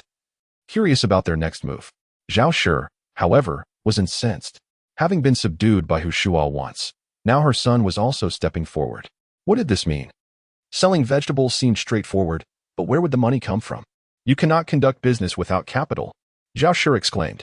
Hu Shua swiftly retorted, Mother, have you forgotten that Zhaqiang's wages have always been in your possession? Simply return the savings book to us. This statement struck a nerve with Zhao Shi. After all this commotion, it turns out your wife has been instigating you to separate. Zhao Shi, being uneducated, often spoke harshly, with no vested interest. She would still lash out, let alone when it involved her money. This felt akin to a death sentence. Separate? Mother, you misunderstand. We only seek a small amount to use as capital for selling vegetables, Sun Jiaqiang quickly clarified. Hu Shua shot an irritated glance at Sun Jiaqiang. Frustrated by her husband's timidity, how could he consider a little as sufficient? Given Zhao Shi's demeanor, would she even part with 100? Zhao Shi, undeterred, resorted to her usual tactics. Unleashing a torrent of tears and wails, lamenting her son's ingratitude and disregard for her sacrifices, insisting on causing trouble, she declared that if separation was to be, she would find solace in her own independence. Hu Shua felt overwhelmed, realizing the formidable nature of her mother-in-law. When she had initially joined the family, Zhao Shi had assured her that she would hold on to her son's wages, only to ask for them when they were needed. Now that they sought the funds, The situation had taken a turn for the worse. Unable to tolerate this any longer, Hu Shua contemplated joining forces with Sun Jiaqiang to proceed with the separation. Before she could voice her thoughts, Old Sun slammed his hand on the table. The resounding bang startled Zhao Shi, who had been lost in her performance of grief. Still making a scene, Old Sun rarely adopted such a stern demeanor, especially in front of his son and daughter-in-law. At your age, you should be ashamed. I feel embarrassed for you. Zhao Shi was taken aback, her narrow eyes widening in surprise. Get up immediately and behave appropriately, Old Sun chastised. Zhao Shi wiped her tears with her sleeve, rising to confront Old Sunday. He glared at her, causing her to hesitate, ultimately retreating to sit aside, genuinely heartbroken. As she began to sob quietly, I understand the sentiments of both of you, but it is impossible for me to part with the savings book. It must be preserved for my granddaughter and grandson, for it will serve a significant purpose in the future. As for Hu Xiao's intention to sell vegetables, I believe it is a viable path, allowing him to gather some capital. Old Sun gazed at Hu Xiao, his words directed at him, but also intended for Zhao. Zhao, with tears still brimming in her eyes, hesitated to speak, but upon meeting Old Sun's stern gaze, she refrained from voicing her thoughts. Hu Xiao, do you think my approach is appropriate? Old Sun managed to squeeze out a smile that he considered warm-hearted. Hu Xiao, however, was far from satisfied. She aimed to seize the opportunity to reclaim the savings book. What is a mere sum of capital? Yet, Sun Jiechi nodded with a smile, saying, Wife, my father is right. Let us proceed as he suggests. Thank you, father. 2,000, Hu Xiao stated. Looking at Old Sunday, Zhao immediately ceased her sobbing. Turning to Hu Xiao and inquiring, what 2,000? The capital for selling vegetables. I want father to provide us with 2,000 yuan. Hu Xiao maintained her composure, her heart steady. The savings book must hold several tens of thousands, and 2,000 is hardly worth mentioning, not even sufficient for a fraction. My goodness, how audacious. Zhao quickly reverted to her sharp demeanor, addressing Old Sun, daring to demand 2,000 for selling vegetables? What if you decide to sell something else tomorrow? Will it not be 20,000? Old Sun took a puff of his cigarette and replied to Zhao, Go and fetch it. What? Zhao's eyes widened in disbelief. I said to go and fetch it, quickly. Old Sun's patience waned. Zhao, seething with anger, stood up abruptly. As she passed by Hu Xiao, she muttered through gritted teeth, I'll be watching to see what you manage to sell. Hu Xiao paid no heed to Zhao's words. After all, they had exchanged numerous barbs over a trifling sum. Just the previous month, her shirt priced at 180 had been subjected to Zhao's verbal assaults. The weather had changed, and the shirt had been stored away, thus the topic had ceased.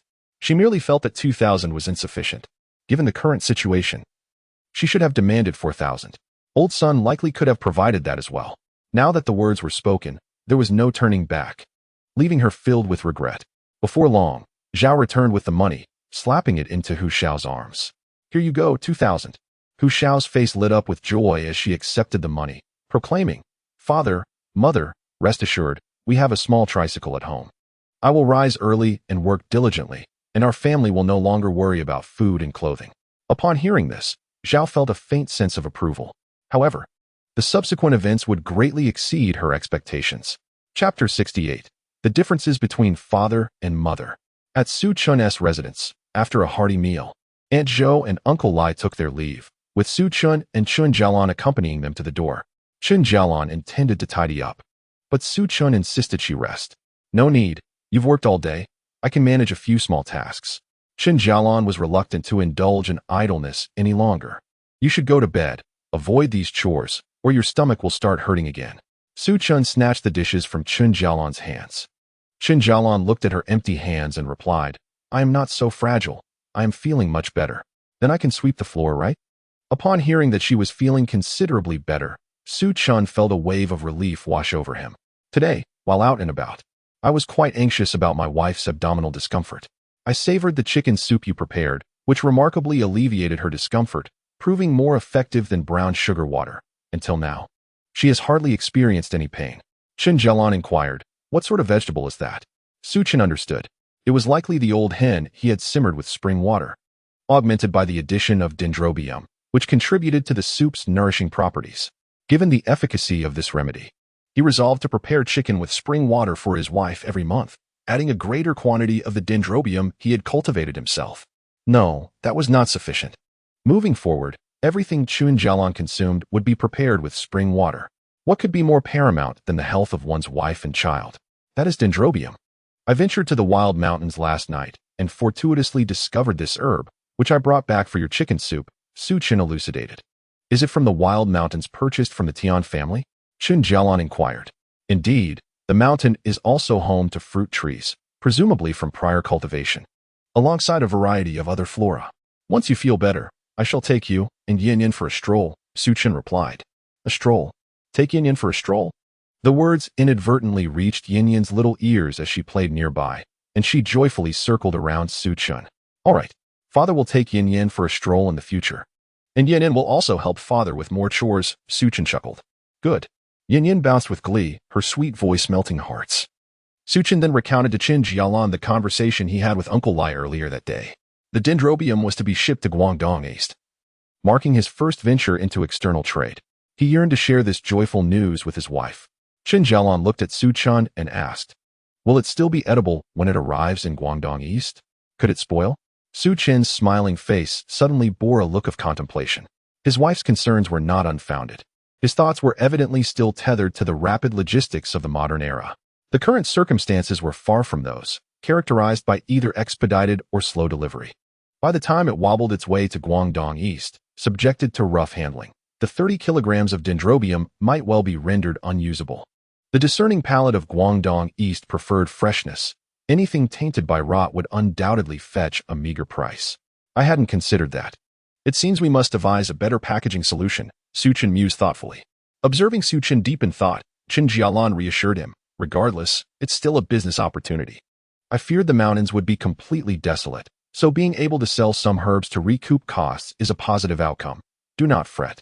Very well. Xiyan gazed at Chen Jalan, marveling at how fortunate he was to have such a wonderful, beautiful, and understanding wife. Daddy. Yin approached, looking dejected. Xiyan immediately scooped her up into his arms, asking, what troubles you, Yin? I want a drink from Grandma. Yin shyly burrowed into Xiyan's embrace, her tiny arms wrapping around him, her head nestling against his chest like a little silkworm. Ha ha ha, you want a drink from Grandma? Our Yin is addicted to it. Xiyan affectionately kissed Yin. Ha ha ha, Daddy, that tickles. Yin evaded Xiyan's face, one tiny hand grasping his chin, exclaiming, Daddy has so many prickles here. Xiyan chuckled and explained, this is a beard, not a thorn. Are you frightened, Yin? Upon hearing that it was a beard, Yin approached him to investigate. With her distinctly black and white eyes and a slight furrowing of her delicate brows, she gazed earnestly at the dark beard, which tickled her senses. Yes, that one. Daddy, could you shave it off tomorrow, please? While preparing milk powder for Yin, Xiyan engaged her in conversation. Sure, Yin replied with a smile, then inquired. But Mommy doesn't have a beard? Chen Jalan, who was mentioned, found it amusing and responded, where would I get a beard? Indeed, only Daddy has a beard. Mommy does not, Xiyan patiently clarified. Daddies are men, and mommies are women. We are inherently different. Yin nodded with a semblance of understanding, her curious gaze flitting between the two adults as she initiated a playful game of finding differences. Daddy has short hair. Mommy has long hair. Xiyan immediately gave her a thumbs up, exclaiming, exactly. Our Yin is so clever. Receiving praise, Yin continued her game, her enthusiasm for milk waning momentarily. Daddy is tall. Mommy is not tall. That's right. Xiyan stirred the milk powder with chopsticks, smiling and nodding. Daddy is dark. Mommy is fair. Correct. Well done. Xiyan lauded her once more. Daddy has big hands. Mommy has small hands. Impressive. Yin had developed a habit of needing to be held while drinking her milk, a tendency indulged by Chen Jalan over the past couple of days, who believed that being held offered the child a sense of security while drinking. Xiyan, perplexed by this roundabout reasoning, found himself obliged to accommodate Yin as she nestled closer into his embrace. Oh dear, drink while being held. Yin clutched her bottle, taking large gulps. Leaning against Xiyan's chest, she abruptly released the bottle and remarked, Daddy's here is small, Mommy's is. Yin. Be good and drink your milk, or it will get cold. Fortunately, Xiyan was quick to respond. Otherwise, the child might have uttered something inappropriate. Chen Jalan had just gone off to attend to some matters and had not fully registered the exchange. Yin looked at Xiyan with confusion, her pacifier in her mouth, refusing to drink. Xiyan gently patted her little head and encouraged, You're doing great, Yin. Drink up. With the encouragement, Yin happily resumed her milk. Once Yin and Chen Jalan were settled, Chen set off again. This time, he was heading up the mountain to plant 30 kilograms of Dendrobium officinale, striving to establish a sales channel in eastern Guangdong sooner rather than later. The immediate challenge, however, was to resolve the transportation issue of the Dendrobium. As he journeyed, bouncing along the rugged path, he pondered how to maintain the freshness of 30 kilograms, or even larger quantities, of Dendrobium during transport. In later times, cold chain logistics were well developed. Even without temperature control, ordinary logistics could deliver goods within 2 to 3 days. However, under the current circumstances, it would likely take twice as long. With the sweltering heat and the closed environment of the transport vehicle, compounded by the Dendrobium being bundled together, the risk of spoilage upon arrival was significant. Chapter 69, Preserving Freshness and Freight. The Wife's Career. Chen reflected on these challenges as he ascended the mountain. The Dendrobium officinale grows at a leisurely pace, even with the nurturing of the spring water. It requires a considerable amount of time. Thus, Chen ascended the mountain first to plant the Dendrobium before tending to the cabbage and grass. He divided several plots of land and planted the tender shoots of the Dendrobium. He also soaked pine bark and placed it over the shoots, thereafter leaving it undisturbed as he descended the mountain. The reason he chose to cultivate cabbage and grass on the nearby hill was to avoid the hassle of carrying back and forth, as that small hill was closer to home. Chen's speed had significantly increased. He could now prepare the vegetables needed for Wayman Grocery in just over half an hour. Afterward, he returned to the mountain. Once the Dendrobium had matured, he brought a burlap sack to gently bundle the ripened Dendrobium and place it inside. While cleaning the pine bark, an idea struck him. He could place the pine bark still imbued with spring water into another burlap sack and then put the sack containing the Dendrobium inside it. This way, it would be a sack within a sack, allowing for both weighing and preservation without compromise. As for the pine bark, it was abundant in the mountains. He merely took a small portion of the used bark without any concern. Having packed the Dendrobium, he descended the mountain. Upon returning home to weigh the produce, any excess would be given to Chen Jalan for making chicken soup or braised meat. When he arrived home, Chen noticed that the light in Chen Jalan's room was still on. After washing his hands, he ventured over to take a look. Chen Jalan was engrossed in making bags. On her workbench lay 2 exquisite bags, far more beautiful than those crafted by most women in town. As Chen pushed open the door, Chen Jalan heard the sound and turned towards him, her face blossoming with a smile. "You're back?" she asked. "Yes. I'm done. It's quite late. Why are you still awake?" Chen entered quietly, shutting the door gently behind him. Chen Jalan continued her work, saying, "I've been resting for the past few days, and I originally intended to finish these bags for others. If I fail to deliver them on time, it would be unfortunate." Chen agreed with her sentiment. In business, integrity is paramount, especially in custom orders. If customers were dissatisfied, they would likely not return. However, he felt a pang of concern for his wife. It was late at night, and she was still laboring over bags just to earn a little extra money, which weighed heavily on his heart. "Our family has enough money for now. I'll settle the accounts and sell the Dendrobium to repay the 25,000. And the remainder will be yours. You need not work so hard on these bags," Chen gently suggested. Chen Jalan, upon hearing this, shook her head. "No. That won't do. Our family cannot rely solely on your earnings. I must learn to earn as well," she insisted, trailing off as she realized she nearly revealed too much. Perhaps it was the late hour that muddled her thoughts, causing her to almost voice her innermost feelings in front of Chen. Chen was taken aback. He understood the unfinished thought that lingered in Chen Jalan's words. "I too wish to learn the art of earning, for even if you neglect this household, I can still provide for our daughter and myself." Chen understood that this sentiment could not be attributed solely to Chen Jalan. His previous shortcomings had left her with an overwhelming sense of insecurity, regardless of his efforts. She feared his departure and worried about a relapse into past misdeeds. It was no surprise that Chen Jalan felt more joy in receiving a commission for making bags than he did in earning money himself. After all, a future that one can grasp firmly in their own hands is a future worth anticipating. Unsure of how to alleviate the awkwardness of the moment, Chen Jalan resumed her bag making. Chen smiled and remarked, "You speak truthfully. The more individuals contributing to our income, the better our lives can become." "Yes, that's precisely my point," Chen Jalan blushed, agreeing. "Your bags are truly beautiful. If you persist in this endeavor, you might just become a master in your craft." Chen said with a smile. "What master? Where have I ever heard of a master bag maker?" Chen Jalan waved her hand dismissively, laughing.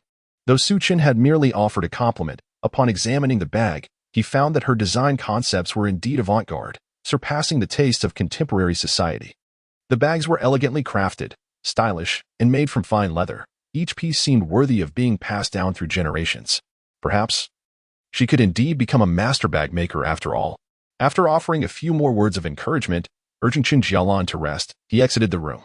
Granting a woman the space and freedom to grow is far more commendable than stifling her wings and extinguishing her dreams. Su Chen felt fortunate to have embraced the progressive ideologies of the modern world, gaining profound insights from them. Those who possess wings to soar are truly angels. A life lived solely beneath the protective wings of a husband lacks soul. Since Chen Jalan enjoyed crafting bags, he resolved to support her passion. Just a few days prior, he had promised her 2 cabinets. Tomorrow, he would procure the materials to construct them. With those cabinets, they could store various tools and trinkets, enhancing convenience. To fully win over his beloved wife, he knew he must exert even greater effort. It took him 3 years to win a heart. He was willing to invest another 3 or even 30 years to rekindle her warmth, for no other reason than to cherish the wife and child he had nearly lost. He aspired to provide them with a life of security and happiness. The following morning, Su Chen rose early once again. He had neglected to prepare breakfast for the villagers who came to help with the moving for 2 days, having been preoccupied with his wife. Just yesterday, a villager had expressed a longing for Su Chen's cooking over the buns from the village. Su Chen smiled and promised to prepare a meal today. Having lived a second life, he treasured the bonds between people, friendship, kinship, willing to nurture all that is good. He had no desire to return to the days of drunkenness that others avoided. He began to simmer a large pot of rice, planning to create a family-style fried rice dish. The family portrait fried rice was the most delectable fried rice that Su Chen had ever tasted during his time working in Yangzhou. On one occasion, after laboring through the night, the boss treated a few of his workers to a meal. With a grand gesture, he ordered the family portrait, signifying that the fried rice would be abundant with both meat and vegetables, a medley of ingredients that represented the entire family. Once the rice was cooked, Su Chen lifted the lid, fluffing the grains to release the steam, ensuring that it would be even more delectable when stir-fried later. He then began to prepare the accompaniments. As the villagers greeted him, they entered to help with the loading, and Su Chen reciprocated the salutation with a smile. However, he soon realized that one person was conspicuously absent. 5 individuals had come in, yet after waiting for a while, there was still no sign of Sun Jiaqiang. For the past few days, whenever Sun Jiaqiang arrived, he would boisterously greet Su Chen and then direct the other villagers in their tasks, assuming the role of a second-in-command. Su Chen chose not to confront him, allowing him his whims. As long as the goods were loaded onto the truck, he was content. Yet today, with the absence of this loudspeaker, the atmosphere felt oddly subdued. Curious, Su Chen inquired with the villagers about Sun Jiaqiang's whereabouts. I went in his house to call for him, but he wasn't there. The house was empty, which is quite strange, one villager replied. Sensing something amiss, Su Chen asked the villager to investigate further, concerned that something might have happened to Sun Jiaqiang. Although Zhao Shi was often harsh and Hu Shua was quite talkative, they were still neighbors, and should anything arise, Su Chen would not turn a blind eye. It was a fundamental aspect of humanity. The villager soon returned, gesturing towards Su Chen without speaking. Just as Su Chen was about to inquire further, a familiar figure entered, Zhao Shi. With a beaming smile, Zhao Shi called out to Aunt Zhou, who was outside preparing vegetables, and exclaimed, Su Chen, I came to apologize. My son is unable to help you with the vegetables today. He is busy. Su Chen responded with an understanding, Oh, I see, Aunt Zhou. Zhao Shi had initially crafted her words to elicit a response regarding her son's activities, but Su Chen's lack of engagement left her at a loss. The conversation hung awkwardly in the air, creating a palpable tension. Fortunately, Aunt Zhou, still outside, broke the silence with a smile, asking, Did the work hours change at the factory? Zhao Shi seized the opportunity, eagerly explaining, The factory hours have not changed. It's a state-owned enterprise. Do you understand? Aunt Zhou, the holidays are fixed throughout the year. Every minute worked counts, and there is overtime pay. Aunt Zhou, unfamiliar with factory practices, found the information intriguing, her astonished expression pleasing Zhao Shi. Zhao Shi continued, Today, however, it's not about overtime. My daughter-in-law insists on contributing to the household by working. Despite both her father-in-law and I advising against it, she is determined to earn money to show her filial piety towards us. Aunt Zhou grew increasingly uncomfortable as she listened. realizing that Xiao was boasting and chuckling to herself while selecting vegetables. If even a fraction of Xiao's claims were true, it wouldn't have been a waste of time. Early in the morning, the young couple set off to sell their produce at the market. Our son was considerate of his wife. The vegetables were quite heavy, and it wouldn't be right for her to bear the burden alone, so he accompanied her to help. Finally, Xiao finished her tale. Aunt Zhou, now understanding, inquired, "Does your son have time to sell vegetables? Isn't he supposed to be at work?" Xiao smiled and replied, "He's just helping to deliver them to the market. Selling the vegetables is Shua's job. She is quite clever, you know, a high school student. High school students are excellent at arithmetic." Aunt Zhou felt the awkwardness creeping in and retorted, "High school students don't know everything. My daughter and son-in-law are both university graduates." Her words left Xiao momentarily speechless. Observing Su Chun, who had just stepped out to gather scallions, Aunt Zhou remarked, "Look, Su Chun is also a university student." Xiao, infuriated, clutched her chest, nearly overcome with frustration. It was infuriating that her own household lacked university graduates while their neighbors were all educated. Studying hard only leads to selling vegetables. No different from a high school student, Xiao huffed as she turned away. She noticed a few villagers bustling about and called out loudly, "You all can busy yourselves here for a couple of days. Later, come help my daughter-in-law move. Whatever Su Chun pays, we'll match." Su Chun, who was just plucking a handful of scallions to sprinkle on his fried rice later, chuckled and shook his head at Zhao's departing figure. Aunt Zhou quickly set down her vegetables and approached, lowering her voice. "It seems the Sun family has grown envious and is learning from you to trade in vegetables. Not only do they aim to steal your business, but they also wish to take your people. How audacious." Yet, Su Chun was unfazed, responding, "Business isn't solely mine. Many people sell vegetables at the market. Besides, my produce isn't sold there. It's specially supplied to the supermarket. Our businesses don't overlap. As for the villagers moving goods, they were never mine to begin with. If they wish to charge a fee, let them. I'll just hire a freight company." Su Chun had intended to provide the villagers an opportunity to earn some money. If he truly brought in a freight company, it would simplify the process. Aunt Zhou remained uneasy and advised Su Chun, "You should meander around the market. Don't be too indifferent." "I understand, Aunt Zhou." Su Chun replied with a smile and a nod. He planned to visit the market anyway to purchase boards and various parts, so it was convenient to check on business as well. Upon returning to the courtyard, Chen Jalan was nursing Yin. Nestled in Chen Jalan's arms, Yin, while drinking, recalled a discovery from the previous day and remarked, "Daddy's chest is small, Mommy's shoe." Chen Jalan interrupted, startled and urging Yin to quiet down. Yin, confused, wondered why she couldn't speak to Daddy or Mommy. "Am I clever?" she asked Chen Jalan, her face a picture of distress. Chen Jalan, feeling helpless yet resigned, replied, "Clever. Just keep drinking." Yin happily resumed her feeding, making loud slurping sounds. Su Chun had become acutely aware of his surroundings. His hearing had recently sharpened to an extraordinary degree, allowing him to catch even the faintest whispers of others. He recognized this change as a gift from his agricultural training. However, he refrained from revealing his newfound ability, for fear of being perceived as an oddity, thus jeopardizing the trust others placed in him to speak freely in his presence. The young Yin, with her innocent candor, added a touch of whimsical charm to his life as she unabashedly expressed her thoughts. As Su Chun diligently sought the fried rice, he deftly incorporated over a dozen ingredients, skillfully wielding the ladle in his right hand while holding the pot handle with his left. The grains of rice danced like waves in the ocean, rising and falling in a delightful rhythm. The enticing aroma of the fried rice wafted throughout the courtyard, drawing Yin, despite having recently finished her milk. Back to Su Chun's side. Clapping her tiny hands, she exclaimed, "Wow, Daddy is amazing. My daddy is the best cook in the world." Her exuberant flattery spurred Su Chun to intensify his efforts in the kitchen. With a flurry of movement, the fried rice soared, and soon enough, the family-style fried rice was ready. The villagers who had just finished unloading the goods quickly formed a line to wash their hands before taking their seats to await the meal. Su Chun graciously invited them. "Come enjoy the fried rice. Family-style fried rice, everyone. Do taste it." Chapter 71, Dispatching Dendrobium. Hushua's Deceit. The villagers were already salivating at the prospect of the meal. Particularly, they were delighted by the generous portions of meat, a rarity in their own homes where they often subsisted on mere slivers of meat. Su Chun, however, offered them hearty chunks of meat. The aroma was irresistible, and those engaged in physically demanding labor could hardly resist such temptation. Some devoured 3 bowls, while others consumed 5. Fully immersed in their meal. Once the feast had concluded, one villager remarked, "Su-chun, rest assured, as long as there's breakfast, I'll continue to work for you. No matter the pay. Count me in," chimed another, and several others echoed their sentiments. Yet, Su-chun shook his head, responding, "How can the pay remain unchanged?"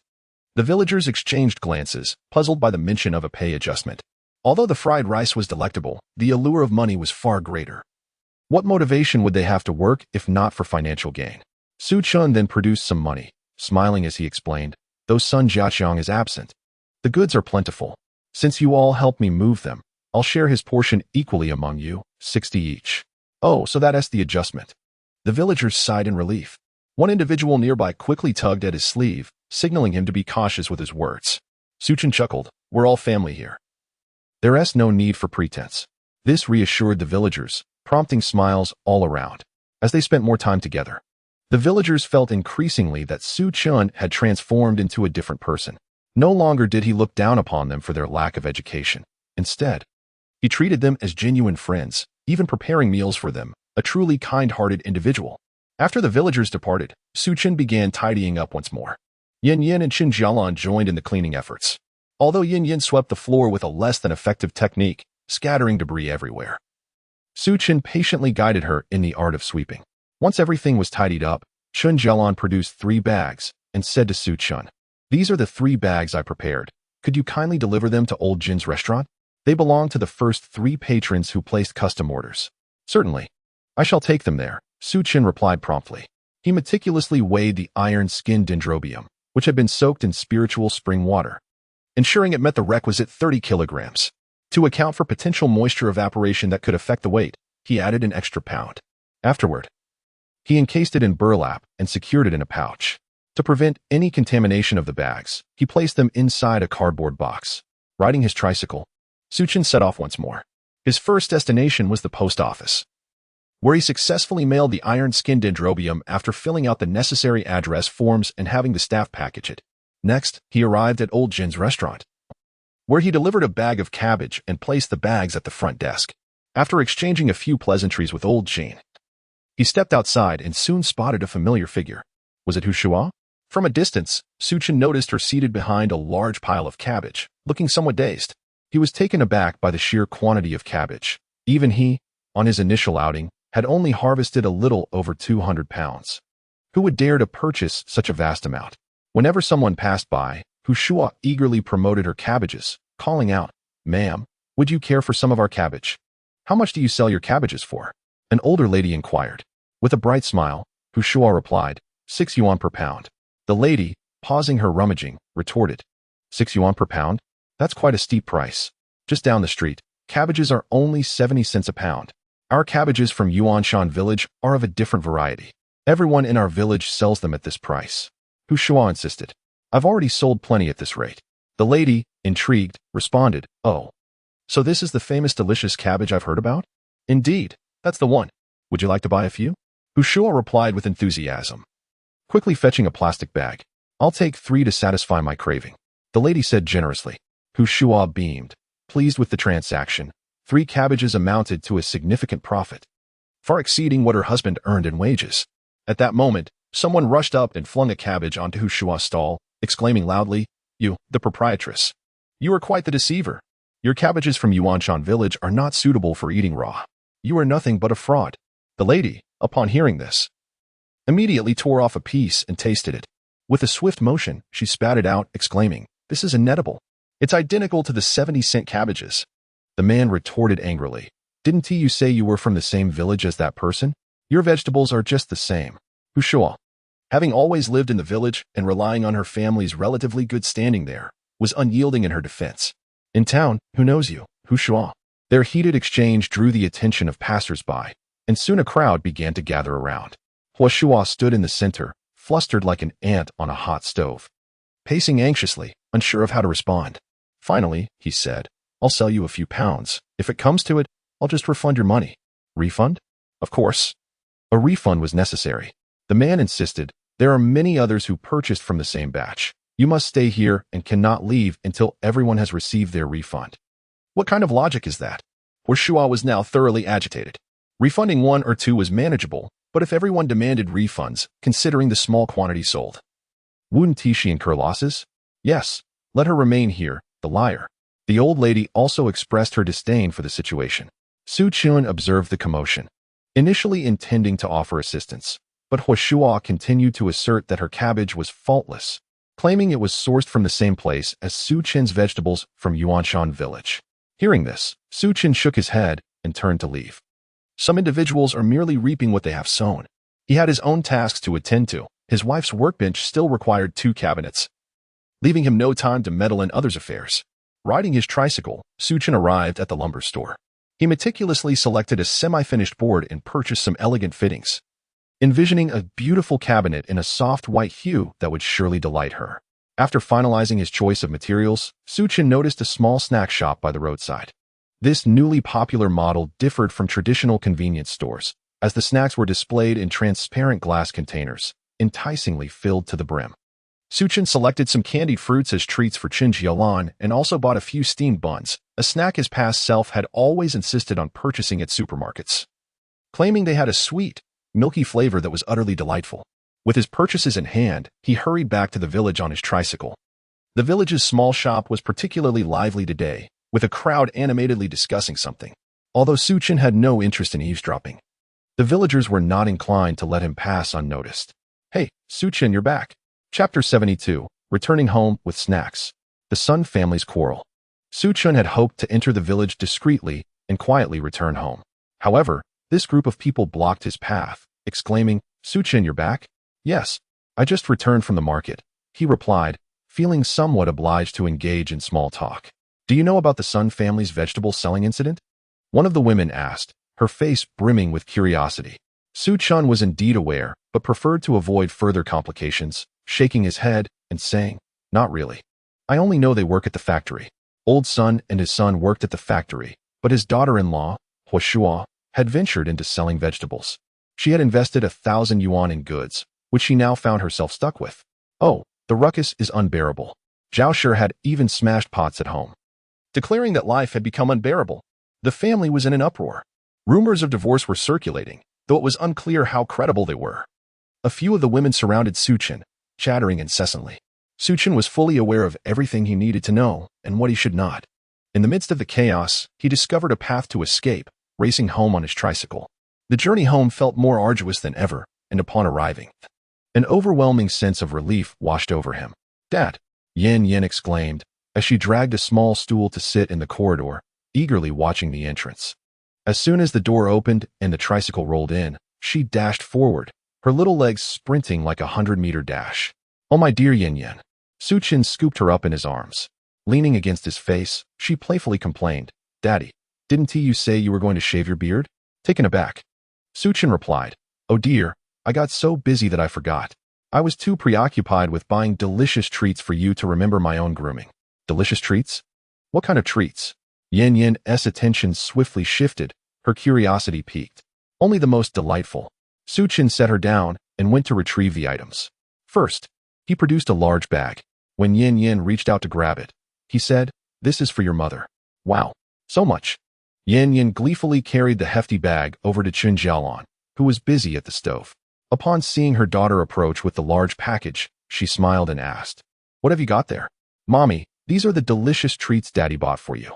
Xiyan puffed as she hoisted the bag onto the counter. Chen Jalan glanced at it and remarked, so much. We'll share them together with Xiyan later. Yes, this is for Xiyan's snacks, Xiyan announced as he produced another package. Xiyan instantly turned around to grab it. The snack's packaging was transparent, revealing the tempting morsels inside. Holding it, she found it lighter than the previous bag and settled onto her small stool to examine it closely, poking at it with curiosity.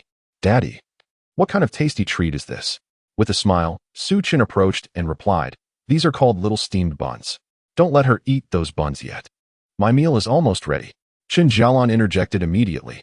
Xiyan chuckled softly and clarified, not those kinds of buns. These are a type of snack.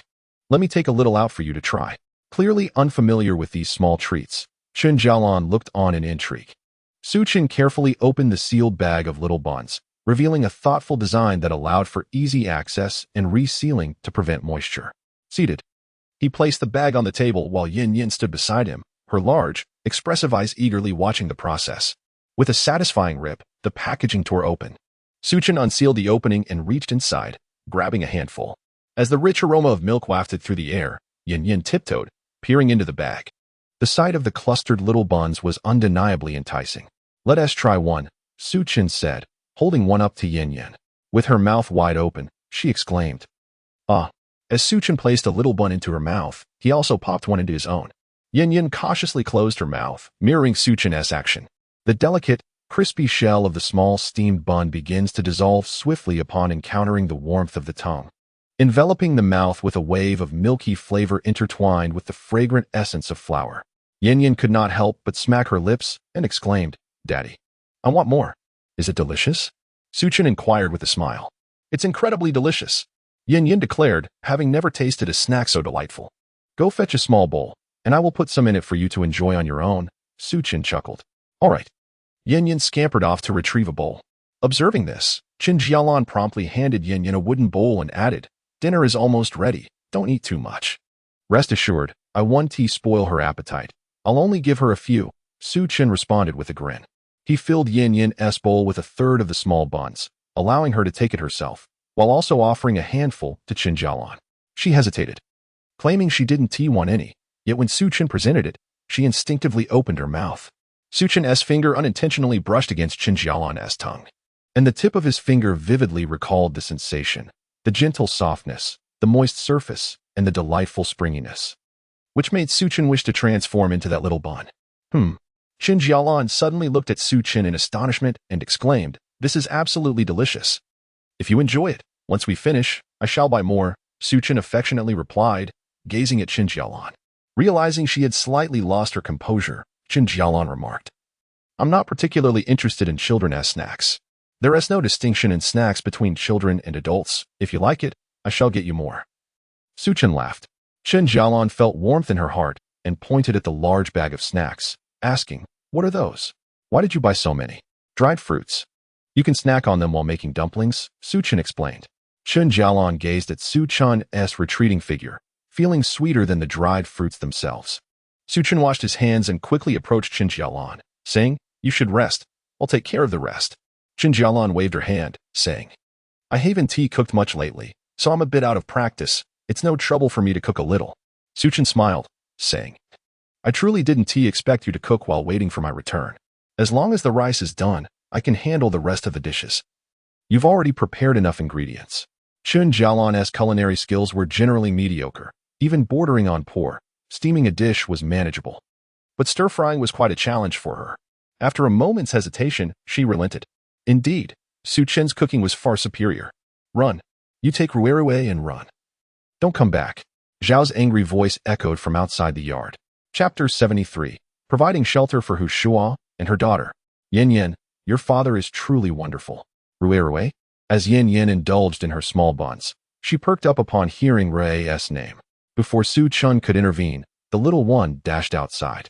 "Ruerue."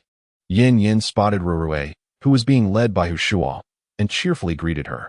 Upon seeing Yin, Ruerue's face lit up like seeing a beloved family member, and she began to cry, "Yin, woo-woo."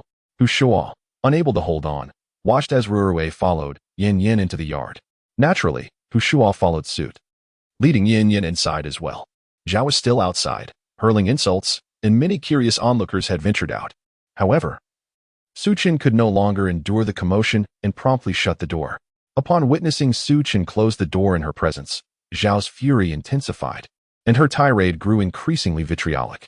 Hu Shua, who had initially sported an arrogant demeanor while glaring at son Rue, seemed to suggest that the fault lay with her. Just then, Chen Jalan approached and inquired, "Hu Shua, what is going on? Have you had a quarrel with your family?" At the mention of an outsider, Hu Shua suddenly collapsed to the ground in tears, startling Xiyan. Goodness, she was crying in her own home, with a woman sobbing uncontrollably. There was no way to dismiss her, especially since Chen Jalan had already begun to console her. Although Xiyan felt a twinge of discomfort, he refrained from voicing any objections. "What transpired? Did you have a spat with your mother-in-law?" Chen Jalan asked, bewildered by Hu Shua's uncharacteristic display of vulnerability in public. Hu Shua lamented, I went to sell vegetables today and brought back a large quantity of cabbages. I managed to sell only a small portion, and the rest were all returned. Now, I have an entire room filled with cabbages, and my mother-in-law is demanding money. Where am I supposed to find the money? Chen Jalan began to piece together the situation. Coupled with the conversation she had with Aunt Zhou that morning, she started to grasp the full picture. Hu Shua, emboldened by Su Chen's example, had ventured into the vegetable trade, acquiring over 1,000 worth of goods, believing she would sell them all in a day. Chen Jalan had assumed she would at least manage to sell a portion, anticipating that evening would bring some pride to the family. Little did she know that chaos would ensue within just one day. I have no idea how Su Chen sells these cabbages. I simply cannot move mine. Hu Shua's mental state had completely unraveled as she sat weeping on the floor. Observing Hu Shua's tears, Chen Jalan attempted to comfort her. Could it be that your pricing is too high? How much are you selling them for per pound? 6 yuan, the same as yours, Hu Shua replied. Well, that could be it. Perhaps your vegetables aren't of good quality? Chen Jalan suggested, attempting to redirect Hu Shua's focus. All the vegetables are fresh and top-notch. I handpicked them myself, Hu Shua asserted with confidence. Then what could be the issue? Chen Jalan pondered, perplexed. Hu Shua, in between sobs, was soon engulfed by an even more intense wave of crying. I cannot continue living with the Sun family.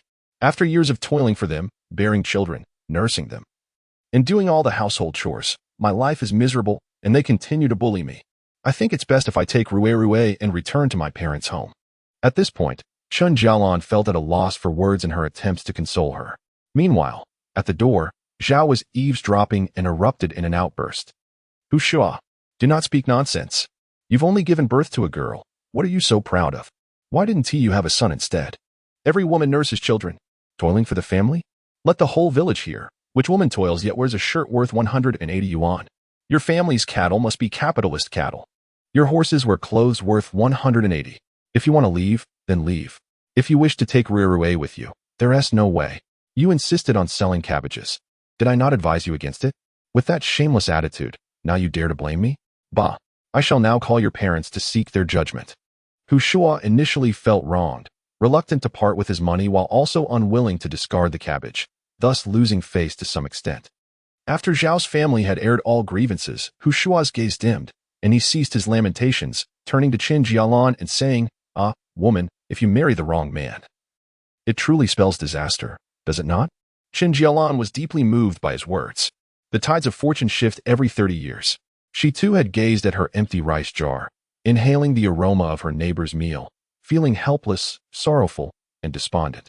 She understood Hu Shua's sentiments. Setting aside their past conflicts, from a woman's perspective, she could empathize with Hu Shua's current state of mind. Chen Jalan grasped Hu Shua's hand tightly, asserting, How can that be? What era are we in? A woman must seize her own destiny. She cannot rely solely on her husband's family. Yet, Hu Shua continued to weep. I possess no other skills, and now I am left with a heap of cabbage in the house. What am I to do? Seeing that her attempts to console him were in vain, Chen Jalan fetched a cup of hot water, hoping to persuade him to drink and regain his composure. Rue, witnessing her mother's tears and sensing the tumult at home, felt dismal, her eyes reddening as she fought back tears. Yin, noticing this, quickly chimed in, Sister Rue, I have some delicious snacks. Would you like some? I don't want to eat, Rue sobbed, wiping her eyes with her chubby hands. Seizing the moment, Yin popped a small bun into Rue's mouth. Just as Rue was about to cry, she tasted the unexpected sweetness and looked at Yin, beginning to savor the flavor. What is this? It's so good. Yin, upon hearing this, proudly introduced, This is a delightful treat my father bought for me. It's called a small bun. Small bun? Is it made from steamed bread? Rue examined it closely. The small buns were indeed diminutive, resembling tiny steamed buns. I don't know, but it's delicious. You should try it too, Sister Rue. Although Yin was unaware of how they were made, she could not resist eating them herself. When children have tasty treats, they quickly forget their sorrows. Thus, Rue and Yin began to enjoy their snacks together. After finishing, Yin asked Su Chen to retrieve more. Without uttering a word, Su Chen complied, bringing forth more small buns and pouring them another small bowl. As Rue munched, she cast envious glances at the large bag of small buns and remarked to Yin, Yin, your father is so wonderful for buying you such delicious food. Flattered by the praise, Yin responded, "My father also bought many tasty things for my mother."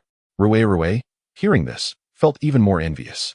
When she turned to look at her own mother, she inadvertently met Hu Shua's gaze and quickly averted her eyes. Hu Shua overheard the children's conversation and noted the changes in Su Chen's household, particularly the remarkable transformation in Su Chen himself. "Dinner is ready," Su Chen cheerfully announced as he laid out the dishes. Chapter 74. Hu Shua envies Chen Jalan. Old son has come to visit. Chen Jalan sought out Su Chen to discuss matters and spent considerable time persuading Hu Shua. Hu Shua and Rui finally took their seats at the table. As soon as Hu Shua arrived, she was taken aback. The table was adorned with tiger skin pig trotters, braised pork, steamed sea bass, and 2 vegetable dishes. The spread not only featured a delightful mix of meat and vegetables but was also exquisitely presented. Were it not for the knowledge that this was Su Chen's home, she might have thought she had stepped into a fancy restaurant. Hu Shua felt a pang of discomfort in her heart. This was what living well looked like. Unlike her own home.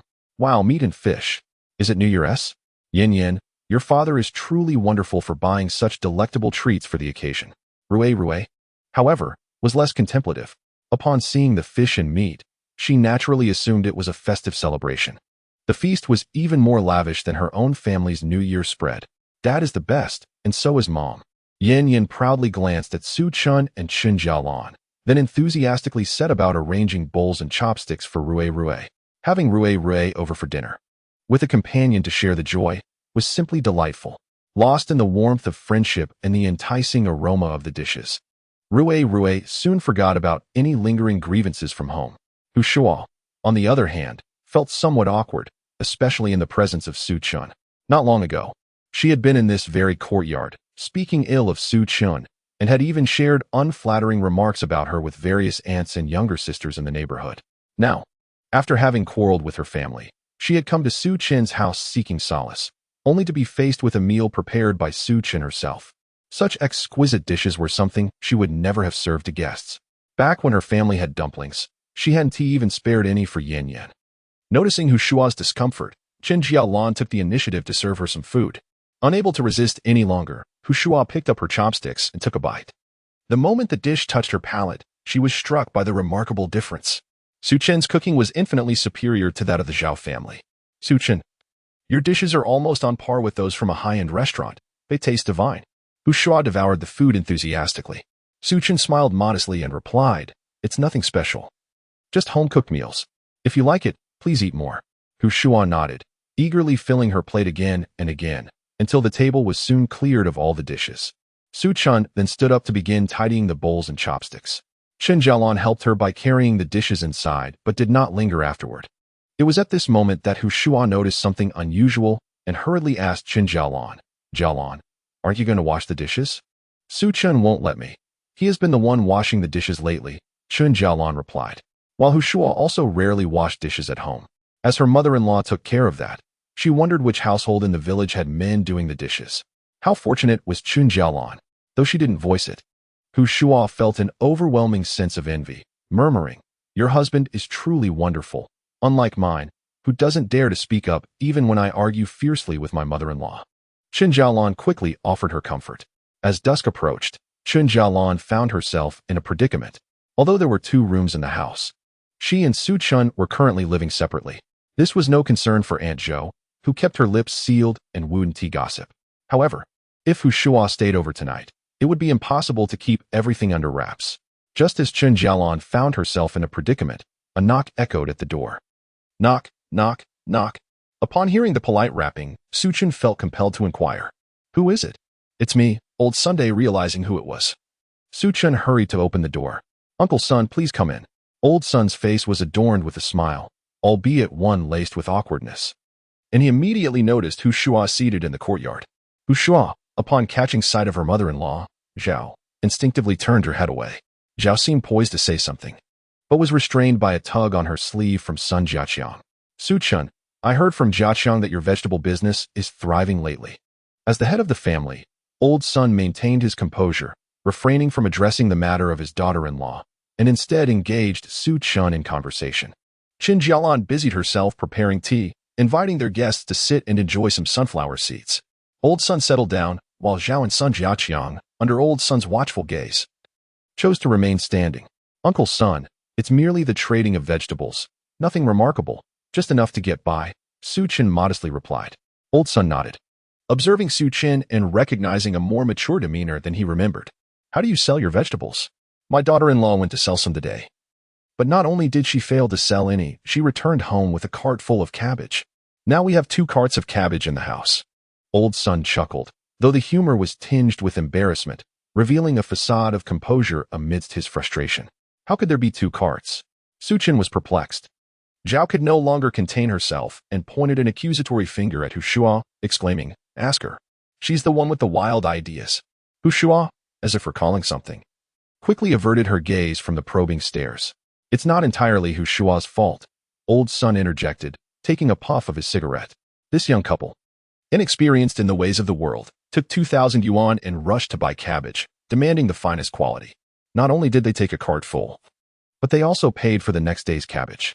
Now our home is overflowing with cabbage, having turned into a veritable meeting ground for cabbages. Ha ha ha.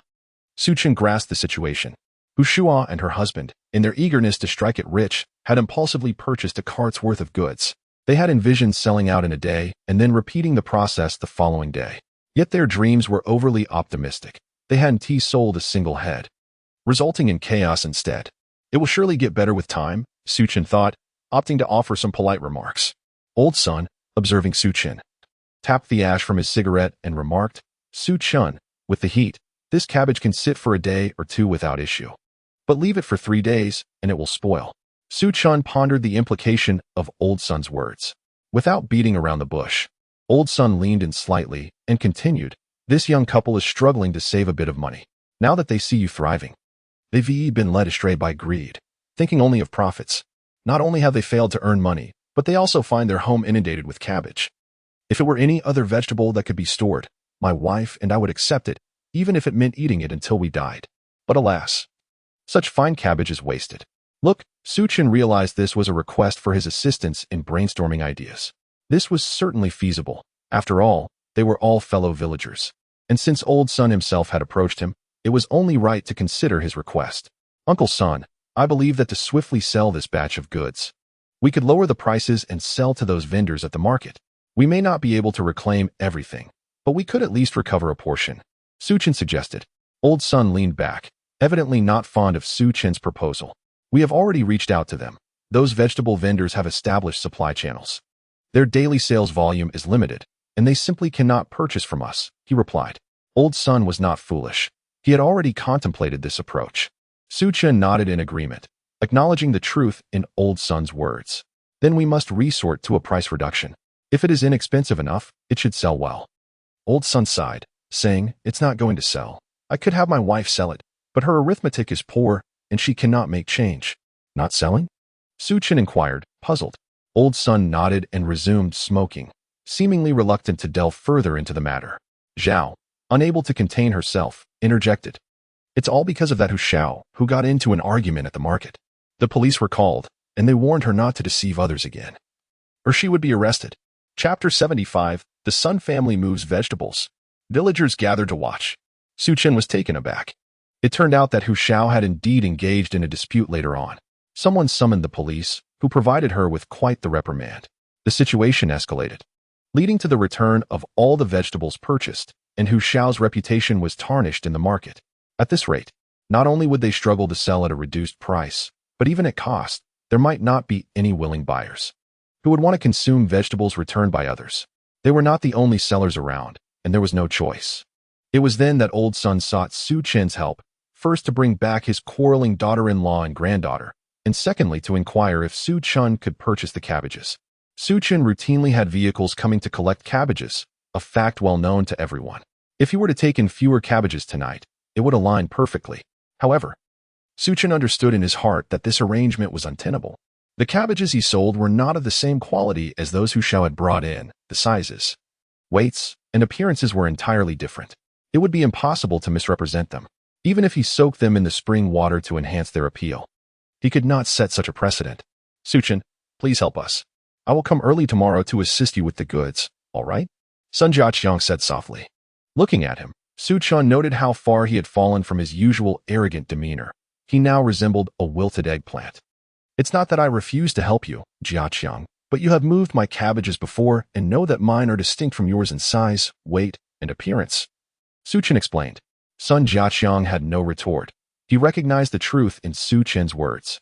They had all seen Su Chen's cabbages, which were as large as winter melons. Standing nearly half a meter tall and heavy, he and Hu Shao had searched several places, but even the largest cabbages they found were not comparable. And even a few mixed in would be noticeable. If they tried to blend in 2 full carts, no one would be fooled. Old Sun fell silent, puffing away on his cigarette. Seeing that both men had ceased speaking, Zhao remarked, "This predicament arose from your vegetable-selling antics. 100, 200, I have no further complaints. We might as well subsist solely on boiled cabbage. With 2 large trucks full, how am I to survive? It's impossible." Zhao's lamentation echoed, her voice reminiscent of a distressed goose, rising and falling in pitch. Su Chen's ears were engulfed by the cacophony, nearly overwhelmed. However, he recognized that he bore no obligation to rectify this mess. Thus, Su Chen remained resolutely opposed. Old Sun, devoid of options, extinguished his cigarette and said, "I'll give it to you at cost, Su Chen. You 1T be at a loss." Zhao eagerly chimed in, "Indeed, we 1T earn a single penny." Su Chen smiled and replied, "And Zhao, when I procure goods, I also pay at cost." Implicitly, he conveyed that the cost price held no allure for him. Seeing Su Chen remain obstinate, Zhao countered, "As long as you accept the cabbage, I assure you that I will never impede your future deliveries." Sun Jiechi was taken aback, his jaw nearly dropping. Wouldn't this jeopardize the livelihoods of his close friends? Just that morning, they had dined on meat prepared by Su Chen. Had he known that Hu Shao's cabbage venture would lead to such a finale, he might have preferred to transport the vegetables himself. Zhao, aware of Sun Jiechi's anxieties, silently muttered a few curses, her expression revealing her disdain for his petty focus on trivial gains, deeming him unworthy of greater aspirations. Su Chen sighed, resignedly stating, "It's not simply a matter of allowing the vehicle entry. This truckload of vegetables truly cannot be sold." Before he could finish, Old Sun extinguished his cigarette and, turning to Sun Jiechi, declared, "Jiechi, let us go move the cabbages." Upon hearing Old Sun's words, Zhao promptly stood up to follow. Scolding Hu Shao, who remained seated, "What are you waiting for? Do you wish to be treated like royalty? Hurry up and help." Realizing the urgency, Hu Shao swiftly returned home. Even Rui joined the ranks of those transporting the cabbages. They rode on small tricycles, ferrying truckloads of cabbage, all of which were stacked in Su Chen's courtyard. The cabbages piled higher and higher, with the gate wide open, as Su Chen's family sat in the yard. The courtyard lights illuminated both the industrious Sun family and the villagers who had gathered at the entrance to witness the commotion. Indeed, this evening, the villagers had shifted their point of interest from the village head to Su Chen's doorstep. Several women unabashedly engaged in loud discussions. "Oh, how did the Sun family's unsold cabbages end up at Su Chen's? Is it not obvious? Some in the Sun family are quite overbearing, insisting that Su Chen take their unsellable goods. The Sun family is remarkably cunning. I thought they would stumble significantly this time. Yet they managed to salvage some returns through Su Chen. Nevertheless, with Su Chen having earned so much, a loss here and there is inconsequential. How much has he truly earned?" A younger woman pressed forward, inquiring, "Do you know how much that polar bear television costs?"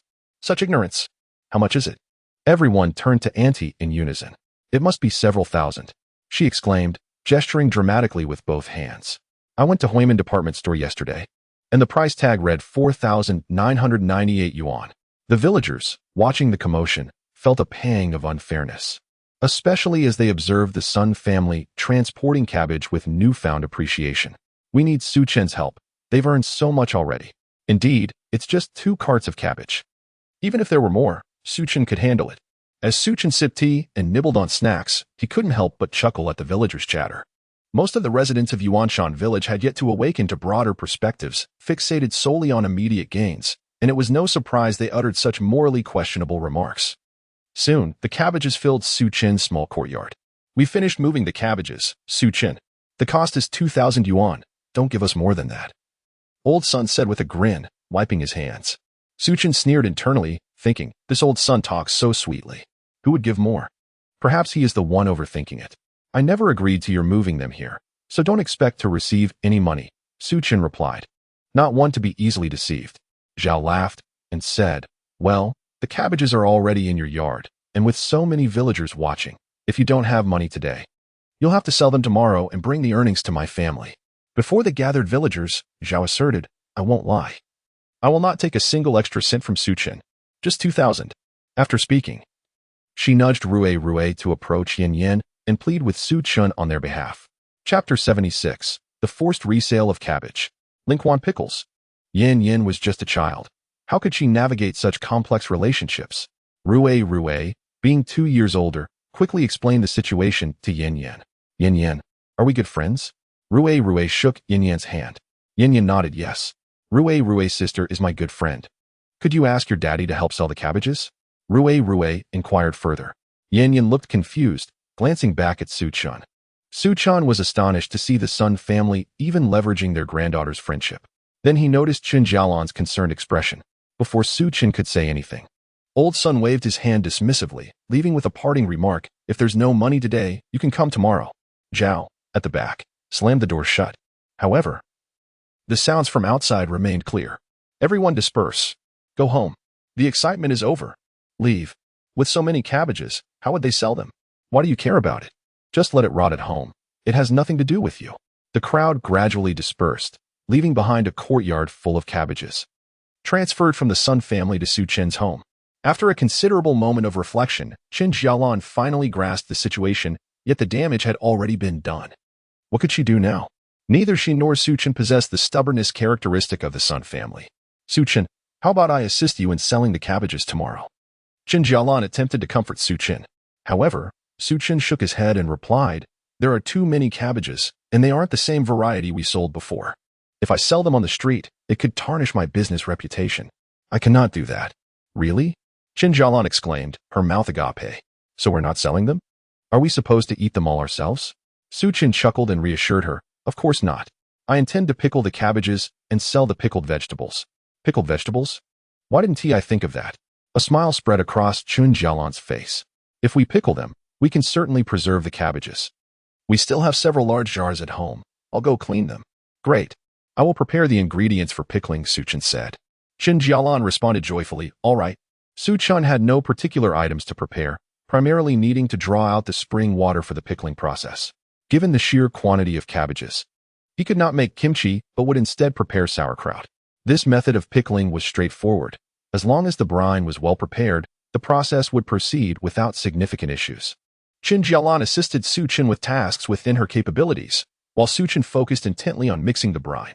10 large basins of spring water, 20 bags of salt, 2 pounds of granulated sugar, and a handful of Sichuan peppercorns were combined, and soon a delightful aroma began to waft through the air. After extinguishing the fire in the stove to allow the brine to cool naturally, Chen placed firewood in another stove and tossed in 3 sweet potatoes, leaving it unattended. Chen Jalan meticulously cleaned the jars, prompting Chen to commend her efforts. This efficiency hastened their progress. After rinsing the cabbages, Chen arranged them neatly on the counter to drain. Once adequately drained, he began to layer them in the pickling jars.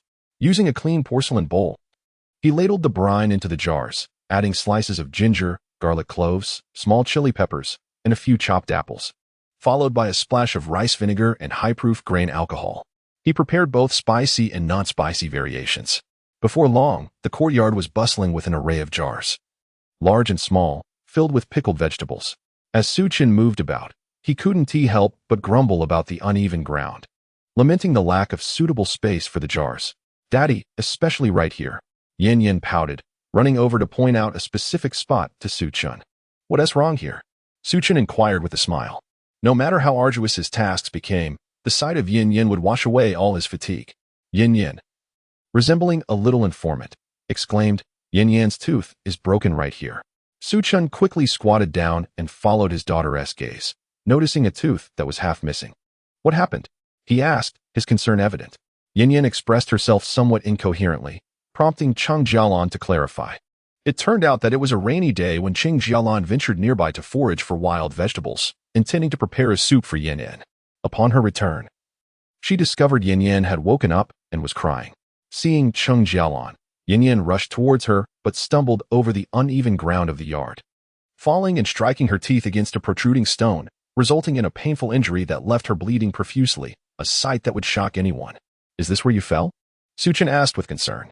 Yes, it hurt a lot, Yin replied, gazing at Chen with a longing for comfort. Chen felt a pang of sympathy and immediately suggested, Jialan, once we sell this batch of pickled vegetables, let us use the money to repair the yard. Not only the yard, but we should also get some sponge mats and a slide, and perhaps even repaint and renovate our home, Chen Jalan added. She reflected on how children, in their playful nature, inevitably encounter bumps and bruises. Thus a renovation of the yard was indeed necessary. However, she hesitated at the thought of spending money on sponge mats. She looked at Chen, who nodded with a smile, prompting her to acquiesce.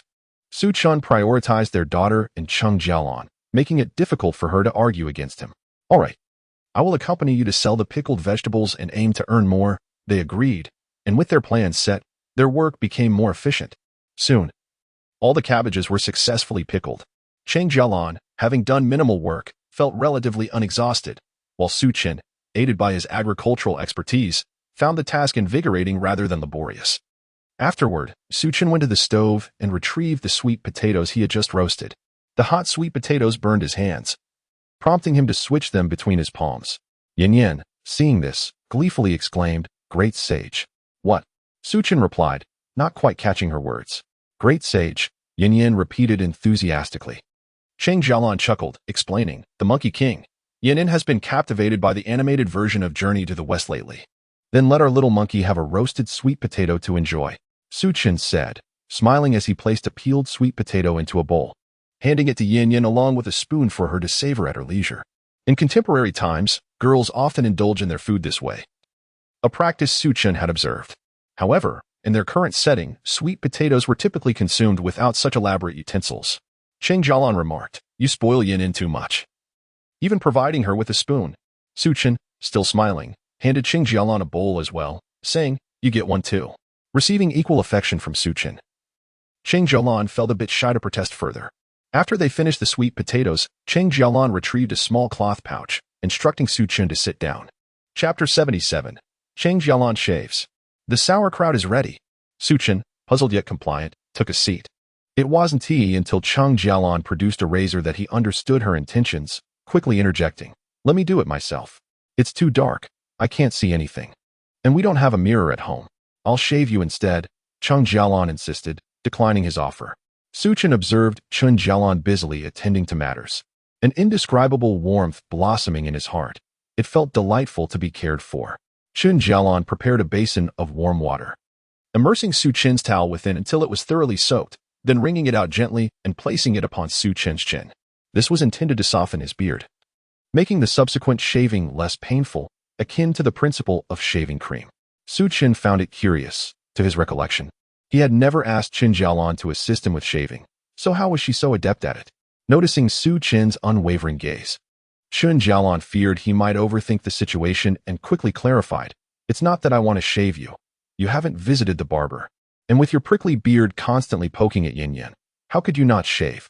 Feeling a twinge of guilt, Chen nodded, admitting, I forgot in the midst of my busyness, I was only thinking of buying you some boards. Buying boards? I never asked you to do that, Chen Jalan replied, puzzled. Indeed, you did not specify. I took the initiative to purchase them to construct a couple of cabinets for storing hardware supplies, Chen explained. Oh, I see, Chen Jalan said as she moved behind Chen, her heart warmed by his thoughtfulness. As she unveiled the towel, Chen Jalan gently pressed the razor against Chen's cheek and began to shave slowly. Her movements were tender, her breaths light. Chen perceived this as more than mere shaving. It was an exquisite indulgence of life. Once the shaving was completed, Chen Jalan wrung out the warm towel once more for Chen to wash his face. After washing, Chen touched his face, now clean and smooth, devoid of any stubble, and felt a refreshing clarity. Yin watched, clapping her hands, exclaiming, Daddy's beard is gone. Daddy's beard is gone. Bending down, Chen embraced Yin, asking, does Daddy still poke you? With a smile, Yin pressed her little cheek against his, replying, not anymore. That's splendid. Chen kissed her rosy cheek, holding her close, savoring this moment of familial bliss.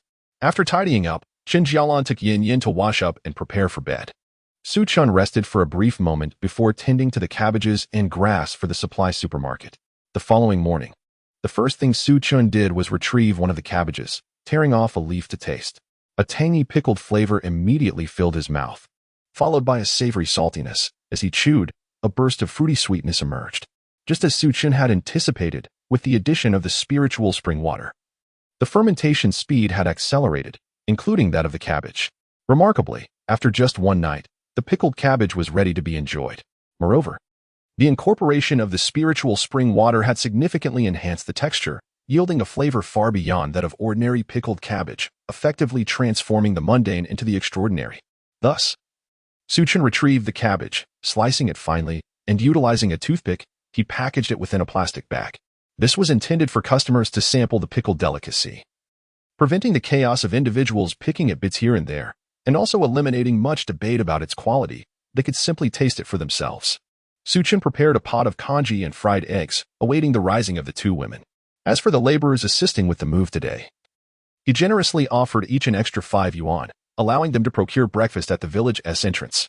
Typically, Xiyan refrained from cooking breakfast, preferring instead to provide a bit more money for them to buy their own. Yet, even this did not elicit much enthusiasm. Upon arrival, their first inquiry was about breakfast, a question that left Xiyan feeling slightly awkward as he could only respond that there was little to eat today, just congee. The villagers had caught wind of various rumors and understood well that Xiyan had been quite troubled by the Sun family the previous day, leaving him with little inclination to prepare breakfast. Every morning, after washing her face and brushing her teeth, Xiyan would rush to Xiyan's stove to see what delightful dishes awaited her. However, upon discovering congee today, her little face fell in disappointment. "Daddy, there aren't any meaty fried rice or noodles." Xiyan chuckled as he ruffled Yan's hair, saying, "We can't indulge in meat every day, my dear. We must also consume lighter fare to nurture our stomachs. Look, I've fried you an egg. You can have it shortly." Upon seeing the fried egg, Yan's face brightened once more. "Daddy's fried eggs are the best. I love congee," she exclaimed, clapping her tiny hands in joy. Chen Jalan emerged with a smile, glancing at Xiyan and affirming, "Your father is right. We cannot eat meat every day. A bit of congee is far better for our health. Understand?" "I understand," Xiyan responded absent-mindedly. Xiyan sliced some pickled vegetables into thin, bite-sized strips, presenting them on the table. Their clarity and glaze made for a visually appealing dish. As Chen Jalan sat down and beheld the plate of pickled vegetables, she was momentarily taken aback, inquiring, "Where did these pickles come from?" "They were pickled at home. Have you forgotten so soon?" Xiyan replied with a smile. "You pickled them last night. How could they be ready so quickly?" Chen Jalan questioned in disbelief. "Surely, it must take several days at least. How did you manage to have them ready overnight?" Xiyan replied mysteriously.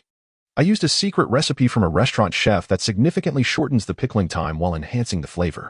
Chen Jalan's mouth fell open in astonishment, skeptical yet intrigued. Tentatively, she picked a few pieces to place atop her congee, savoring one. The crisp, refreshing, sweet, and tangy flavors danced upon her palate, lingering delightfully, far surpassing the taste of meat. "How is it?" "Absolutely delicious. This tastes like something a top chef would create." Chen Jalan clearly accepted Xiyan's assertion. With a smile, Xiyan served Xiyan a few pieces as well. The little one, enamored with the fried egg, buried her head into the bowl, munching away without pause. Once their meal concluded, Chen Jalan tidied up the remaining dumplings, cradling Xiyan as she planned to accompany Xiyan to the market to sell the pickled cabbage. Fortunately, they arrived early enough to find some vacant spots at the market, ultimately choosing to set up beside Old Jean's restaurant. Chen Jalan assisted Xiyan in arranging their stall. They had brought only 3 jars of pickled cabbage from home, primarily due to the liquid content, which made stacking difficult and posed a risk of spilling onto passers-by. As the jar was placed upon the ground, 2 heads of cabbage were retrieved, drained briefly, and hung on the side of the jar, signaling the commencement of sales. A platter was arranged and placed at the center. Xiyan produced a plastic bag brimming with contents and a plate, stating, "Chapter 78, Tasting Sauerkraut. Zhao's Restaurant." Chen Jalan observed the items Xiyan had handed over, perplexed by their significance. "What is this?" she inquired, opening the plastic bag to discover it was filled entirely with finely shredded sauerkraut. "Sauerkraut? Why is it cut into shreds?" "It's for the customers to sample," Xiyan replied with a smile. "Let the product speak for itself." Chen Jalan was momentarily taken aback, gazing at Xiyan, feeling a mix of familiarity and unfamiliarity.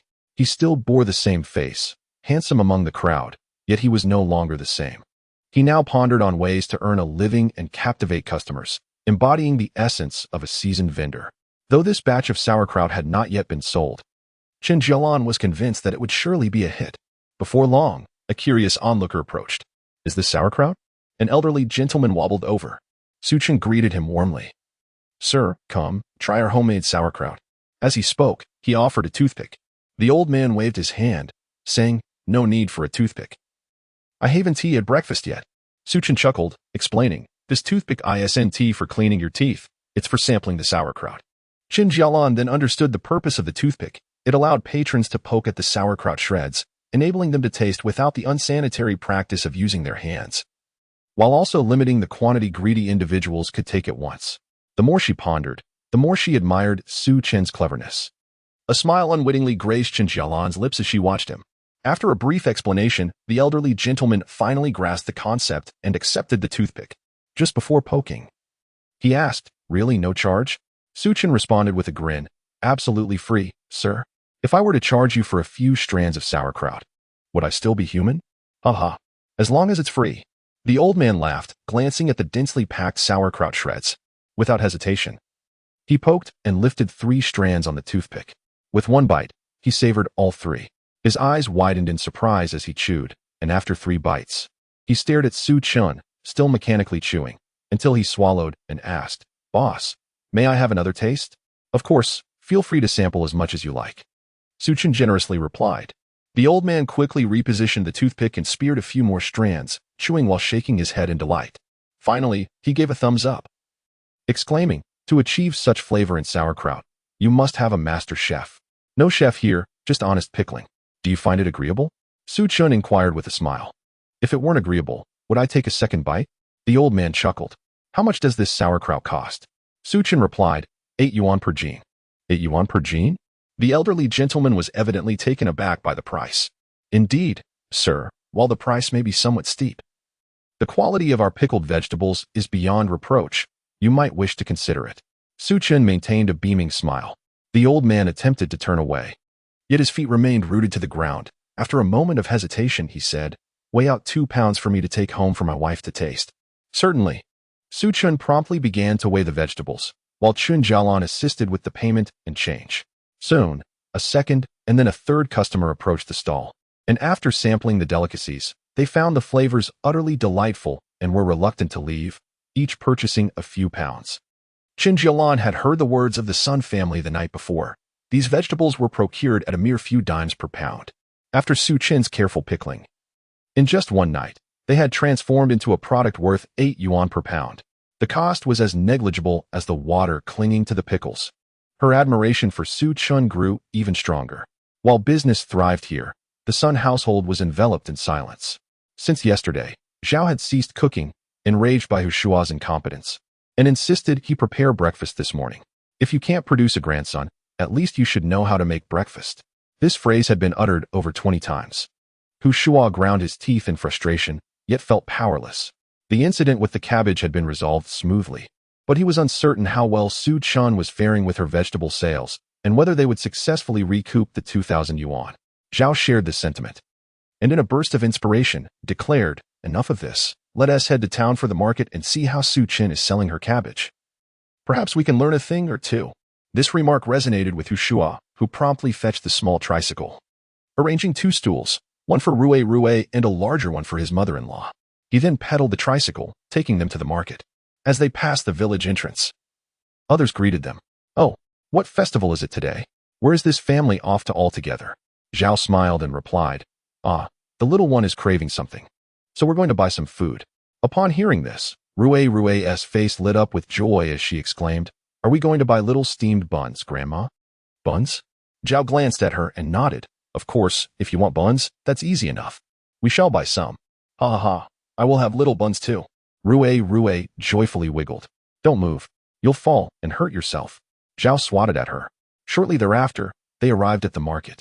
Initially, they struggled to locate Su Chen's stall, and with the surrounding breakfast shops displaying buns and steamed buns at their doorsteps, the tantalizing aroma of meat wafted into the air, enticing their appetites. The 3 of them had not eaten yet, and Rui's persistent chatter left Zhao with no choice but to suggest they have breakfast first.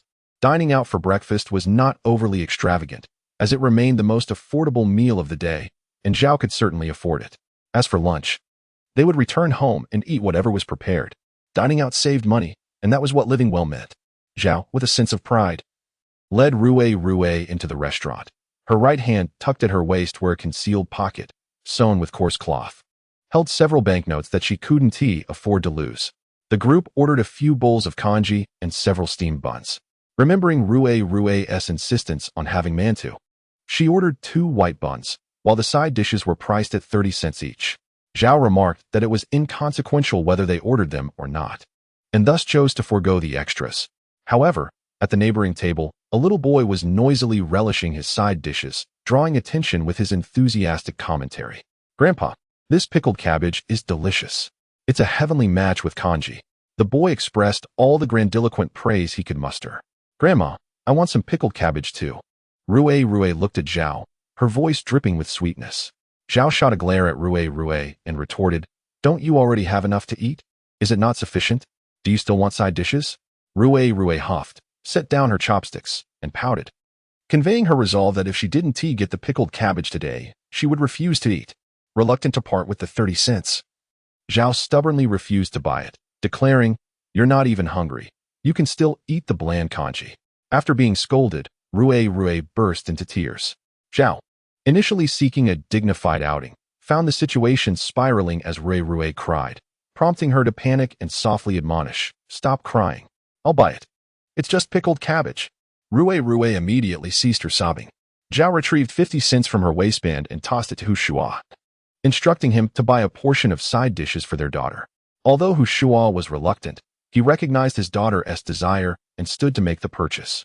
Upon seeing the 50 cents, he couldn't help but chuckle at Zhao's frugality. Spending an extra dime to buy another portion was out of the question. However, when he reached the vendor for side dishes, he discovered only assorted vegetables and preserved mustard greens available, and inquired with the server, "Is the pickled cabbage not ready yet? Can I purchase a small plate?" "I'm sorry, but we don't sell pickled cabbage here. Would you prefer assorted vegetables or preserved mustard greens?" The server replied. Hushua shook his head, exclaiming, "What do you mean it's not sold here? Look at all the patrons enjoying pickled cabbage with their congee. It must be from your establishment. Just admit if it's sold out." The server grew irate, retorting, "I told you. It's not sold here. Why are you causing a scene?" "Who is causing a scene? Don't you understand that integrity is fundamental in business?" Hushua's argument with the server escalated, drawing Zhao over to support him. In the eyes of ordinary folks, Zhao's wrath was akin to a formidable cannon, leaving no trace of opposition within 100 meters. As the crowd began to react and intervene, Zhao had already vented her frustrations. "Madam, I assure you, those side dishes are not from our establishment. You can ask them yourself." The proprietor emerged to mediate. An elder gentleman approached, corroborating, "We purchased our side dishes elsewhere, only coming here for congee and buns to accompany them." It was then that Zhao comprehended the situation. Although she recognized her fault, she continued to berate the vendor, muttering that while they enjoyed congee, the side dishes were procured from another source, noting how meticulous the townsfolk were in their dining choices. Hushua echoed her sentiment. The mother-in-law and daughter-in-law returned to their seats, and the little boy at the adjacent table generously shared some pickled cabbage.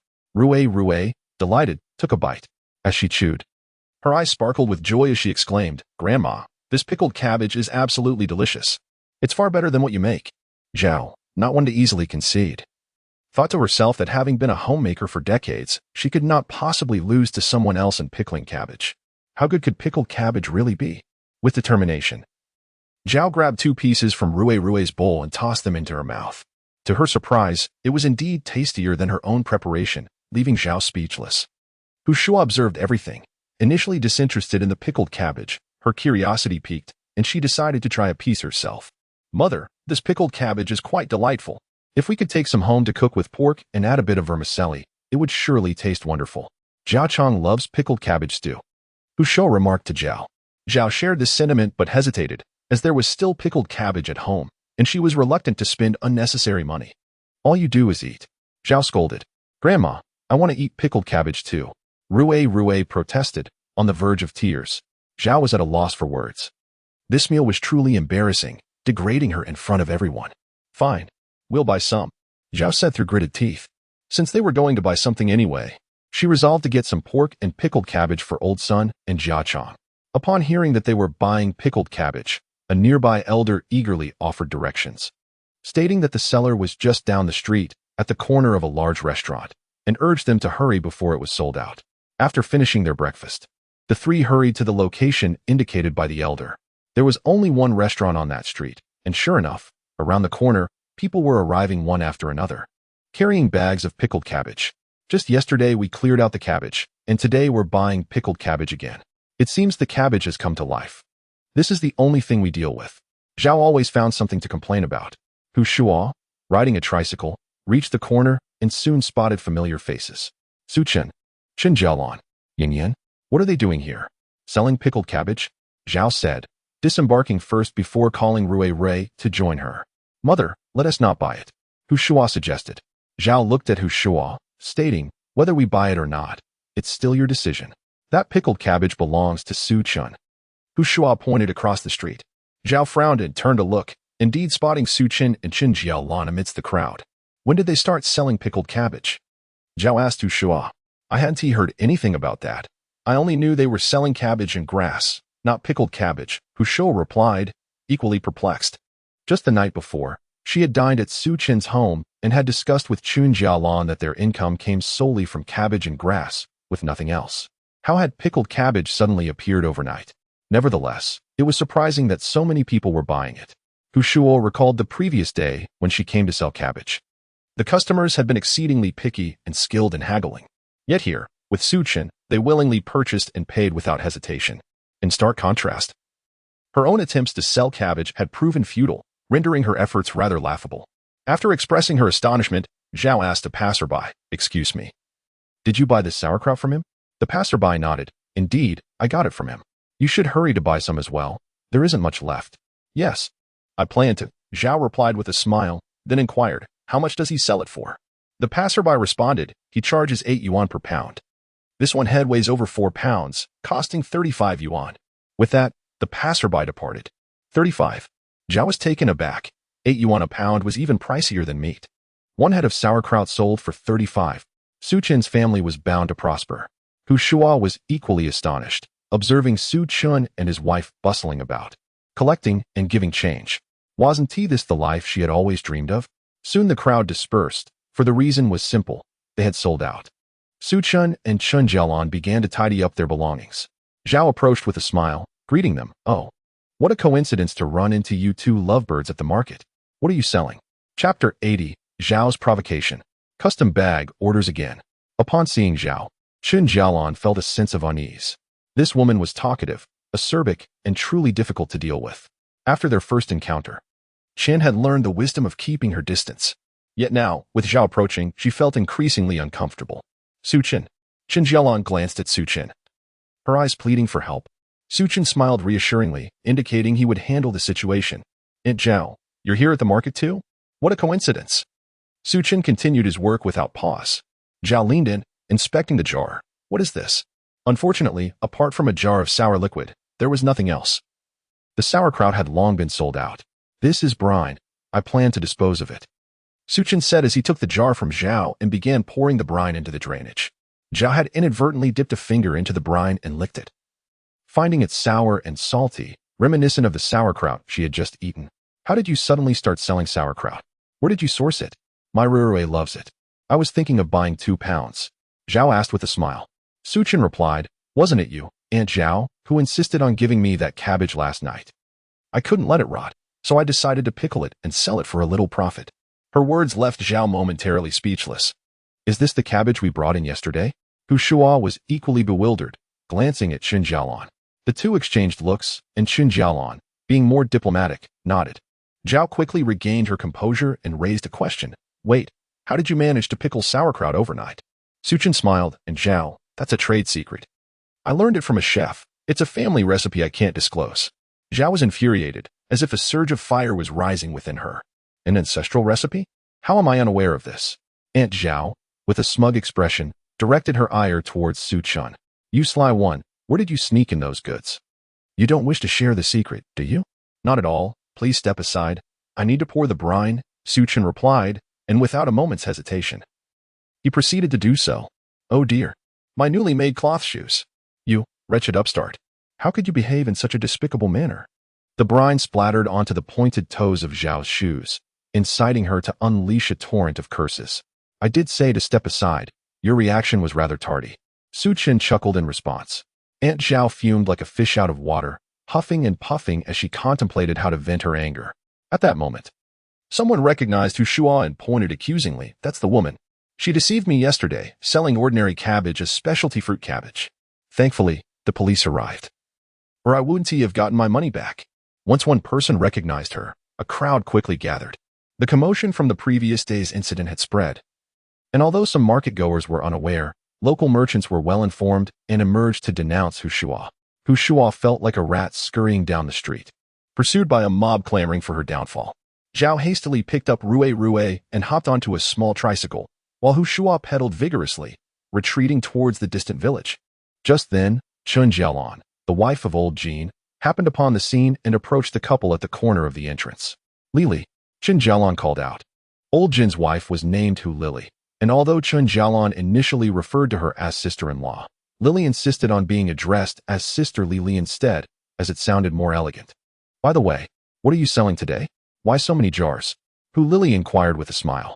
Seeing Hu Lily sparked Chen Jalan's enthusiasm, and she began chatting about their homemade pickled vegetables, mentioning, Su Chen specially prepared a small jar for you.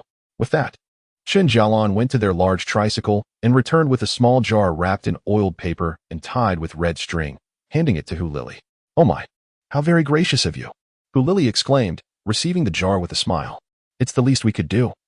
You and your husband have been so kind to us, Su Chen replied, and then he carried a large sack of cabbage inside. At Hu Lily's warm invitation, Chen Jalan took Yin by the hand and entered with her box. Hu Lily carefully placed the jar down before promptly seeking out Chen Jalan. Jalan, have all your bags been completed? Hu Lily asked as she observed Chen Jalan placing the box beneath the counter. Chen Jalan nodded. Yes. I worked a bit late to ensure the clients wouldn't be kept waiting. Let me see, Hu Lily exclaimed with excitement.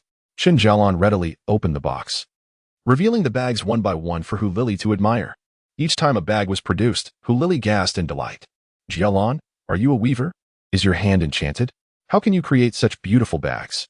Chen Jalan laughed at Hu Lily's playful words. Sister Lily, what are you saying? Weavers make brocade. I make bags. There's no fairy who creates bags.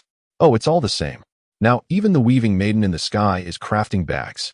Hu Lily nudged Chen Jalan playfully, eliciting a smile from her.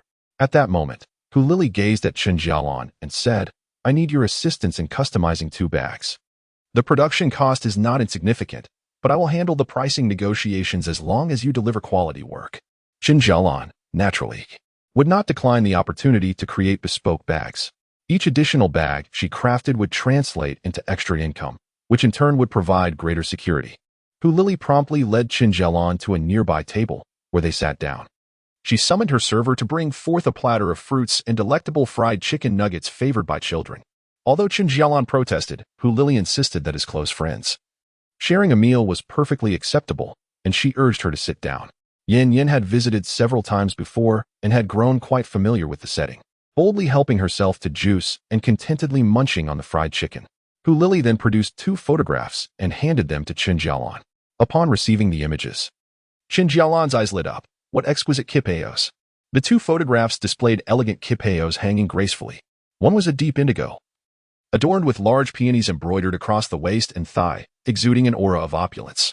The other was a modified version featuring butterfly sleeves in a vibrant rose-red hue, appearing both beautiful and ethereal. After carefully admiring them, Chen Jalan inquired, Sister Lily, what is the connection between these kipayos and the bags? Chapter 81. Custom Evening Bags. Pickled vegetables are reserved. Hu Lily pointed at the photographs, explaining, these kipayos were crafted by a friend of mine for a banquet hosted by high-ranking officials. However, the event will follow Western traditions, and the lady desires 2 Western-style evening bags. Do you think you can create them? Understanding the context, Chen Jalan pondered and examined the photographs once more. Can you manage this, Jalan? My friend is quite anxious as the date approaches. She has visited numerous bag shops, but all they offer are items sourced from wholesale markets, which are unworthy of such luxurious kipayos. Coincidentally, when I visited her shop to order a cheap how, she admired my bag and inquired about its origin. I mentioned that you made it, which is why she asked me to speak to you about creating 2 bags.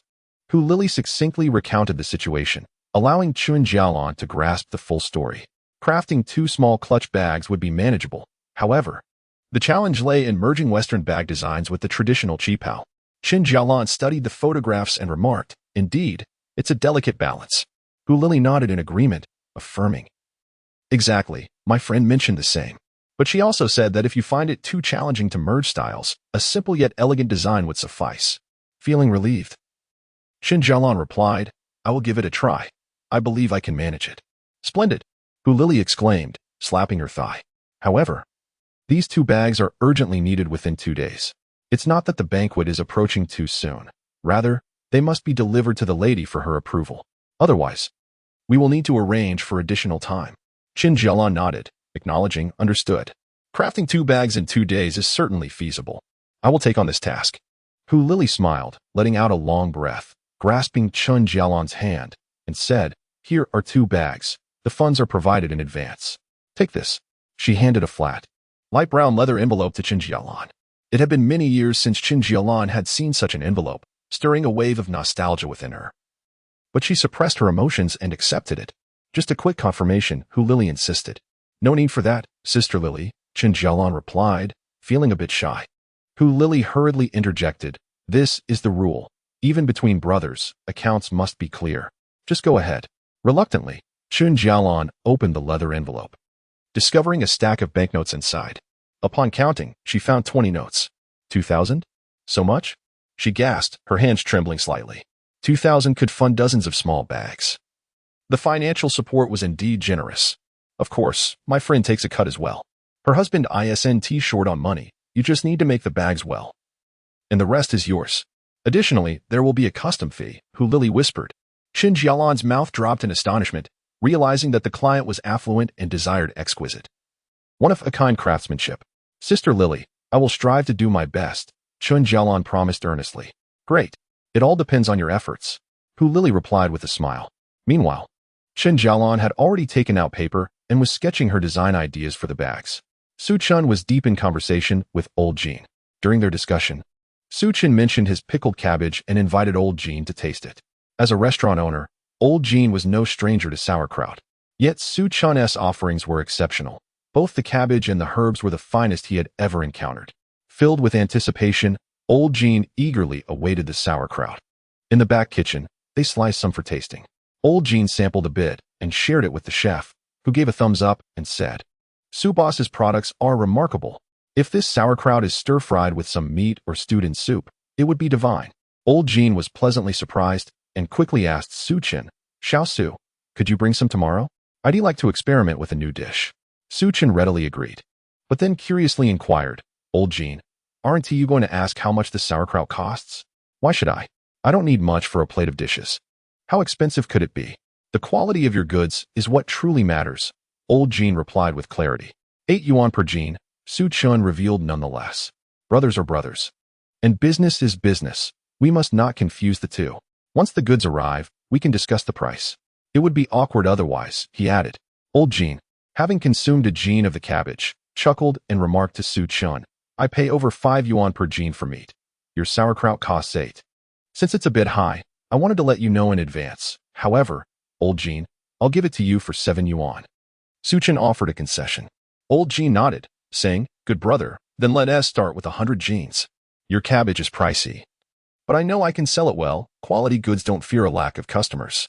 "That's the truth," Su Chen agreed with a smile. At that moment, a familiar Santana pulled up outside, and a recognizable figure emerged. "Su Boss," Chen Manager greeted with a smile. "Chen Manager, you're here for a meal too?" Su Chen responded warmly. Upon noticing a guest's arrival, Lao Jean promptly retrieved some cigarettes to share. "Ah, thank you, Boss Jean." Manager Chen accepted the cigarette, lit it, and remarked, "Su, I specifically came to seek you out today." "Seek me?" Su Chen inquired, taken aback. "To be precise, I have attempted to reach you several times already. And today, I finally managed to meet you. I was wondering why you hadn't provided a phone number," Manager Chen explained. It was evident that he had urgent matters to discuss with Su Chen. "What is it that you wish to discuss?" Su Chen asked. "Do you recall when our chairman attended the last meeting and brought along the pickled vegetables you gifted?" Manager Chen chuckled. Xiyan nodded, as he indeed remembered purchasing the remaining pickled vegetables for over 1,000. Manager Chen continued. After the chairman presented the pickled vegetables, the response was overwhelmingly positive. Many have been inquiring if we could procure more of such delicacies. The chairman intends to create some gift package pickled vegetables exclusively for our supermarket.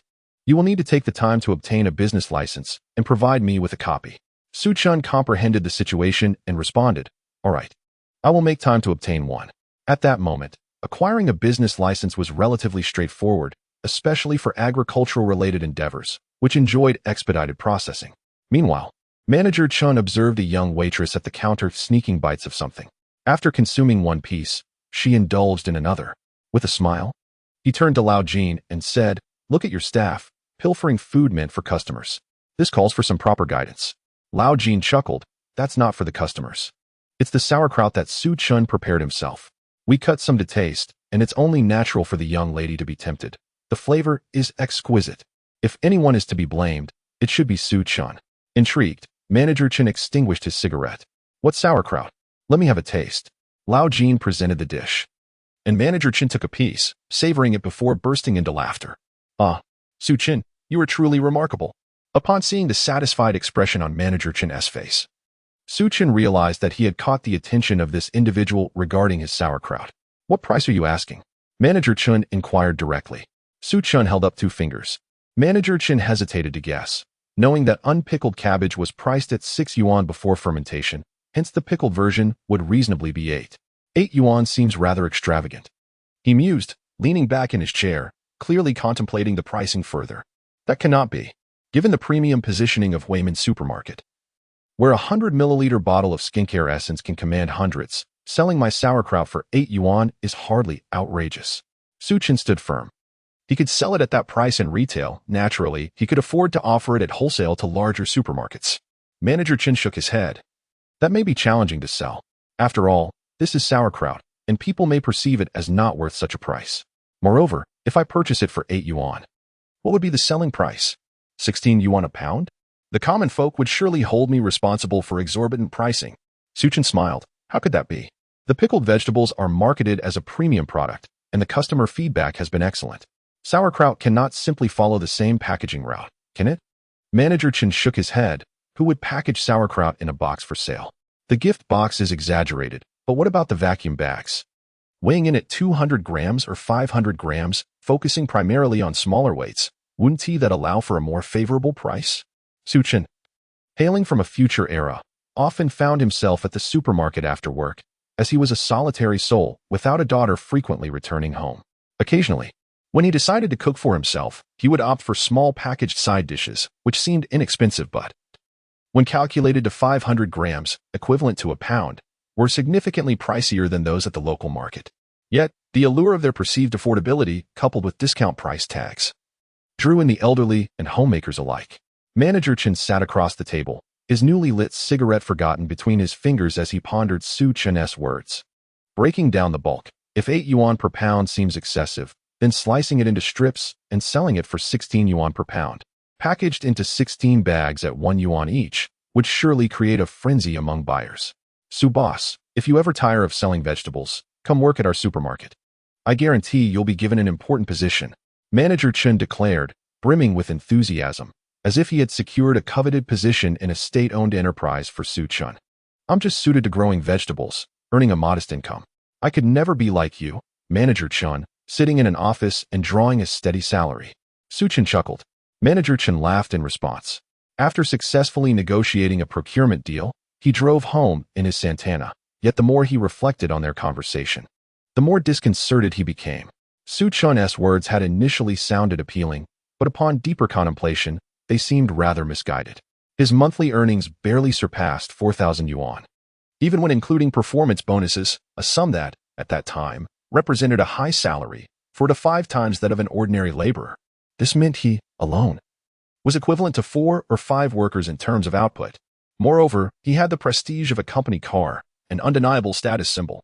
Consequently, whenever he saw Xiyan's daily sales figures, jealousy would well up within him. Selling rare goods might be one thing, but to be peddling vegetables and fruits while everyone else willingly purchased them? What a perplexing situation. Xiyan's daily sales could match his monthly salary. And even after deducting costs, he would still make a considerable profit. The more manager Chen contemplated this, the more he realized it wasn't that Xiyan was out of his league. Rather, Xiyan viewed the life of a salaried worker as a path devoid of future prospects. The more he mulled it over, the more discomfort he felt, as if a thorn was pricking at his heart. He resolved that next time, he would not allow Xiyan to lead him by the nose. He must negotiate firmly and temper Xiyan's ambition. Old Jean, witnessing manager Chen depart, inquired about the situation with Xiyan. Xiyan, without hesitation, recounted his entry into the supermarket as a supplier in detail. As old Jean listened, he shook his head in disbelief, filling Xiyan's cup with water from a nearby kettle. Young Su, it's been just 3 days, and you've already made such impressive strides. You've truly experienced a stroke of luck. Just fortunate, really, Xiyan humbly replied. Once the season for grass is over, this business will dwindle. Your restaurant, however, is thriving throughout the year, with customers coming in all seasons. Lao Jean chuckled, acknowledging that, compared to others, especially those in business, he had indeed earned quite a decent amount over the past decade or so. Recently, a type of seedless grape had been selling remarkably well in the city. My wife also purchased 2 pounds of it, and the price was certainly not inexpensive. The taste, however, was rather average. Suddenly, Lao Jean remarked on this. Xiyan, curious, inquired, if the taste is mediocre and the price is steep, why do so many people buy it? Lao Jean replied with a smile, people are simply drawn to novelty. This seedless grape has one advantage. It is indeed seedless. However, I find it less enjoyable than the seeded Kyoho grape. Unbeknownst to him, Xiyan took note of the seedless grape and planned to investigate its existence in the market the following day, pondering the possibility of cultivating it himself. After enjoying a meal, Xiyan took the 2 women back home on his tricycle. Having worked tirelessly the previous night, Chen Jalan had accompanied him to sell pickled vegetables and must surely be exhausted. He felt it was best for her to rest, considering her frail health. He couldn't bear the thought of her enduring hardship alongside him. Fortunately, they had managed to earn some money recently, which had improved their living conditions. It was heartening to see that Chen Jalan's once emaciated frame now bore some flesh, offering him a modicum of solace. Aspiring for her betterment, Xiyan still had much to accomplish. Upon returning home, Chen Jalan intended to clean the jars but was halted by Xiyan, who urged her to take the child into the room to rest and watch television until he called them for dinner. Chen Jalan felt light on her feet. Though she and T worked excessively hard the previous night, the fatigue lingered, so she took Xiyan inside. Xiyan munched on a small steamed bun while engrossed in a cartoon. After a brief respite, Chen Jalan began to tally the day's earnings from selling pickled vegetables, meticulously recording her accounts. Once finished, she settled at the workbench, retrieving 2 photographs to start sketching design plans. Meanwhile, Xiyan continued his culinary endeavors, having purchased a large pig trotter from the market, intending to stew it. He cleaned the trotter and cut it into pieces, preparing the scallions, ginger, and garlic for the aromatic spice sachet. With cold water in the pot, he added the pig trotter, bringing it to a boil to skim off the foam before setting the trotter aside. He caramelized rock sugar until it reached a deep amber hue, then added the trotter to coat it in the syrup before introducing the scallions, ginger, and garlic to release their fragrance.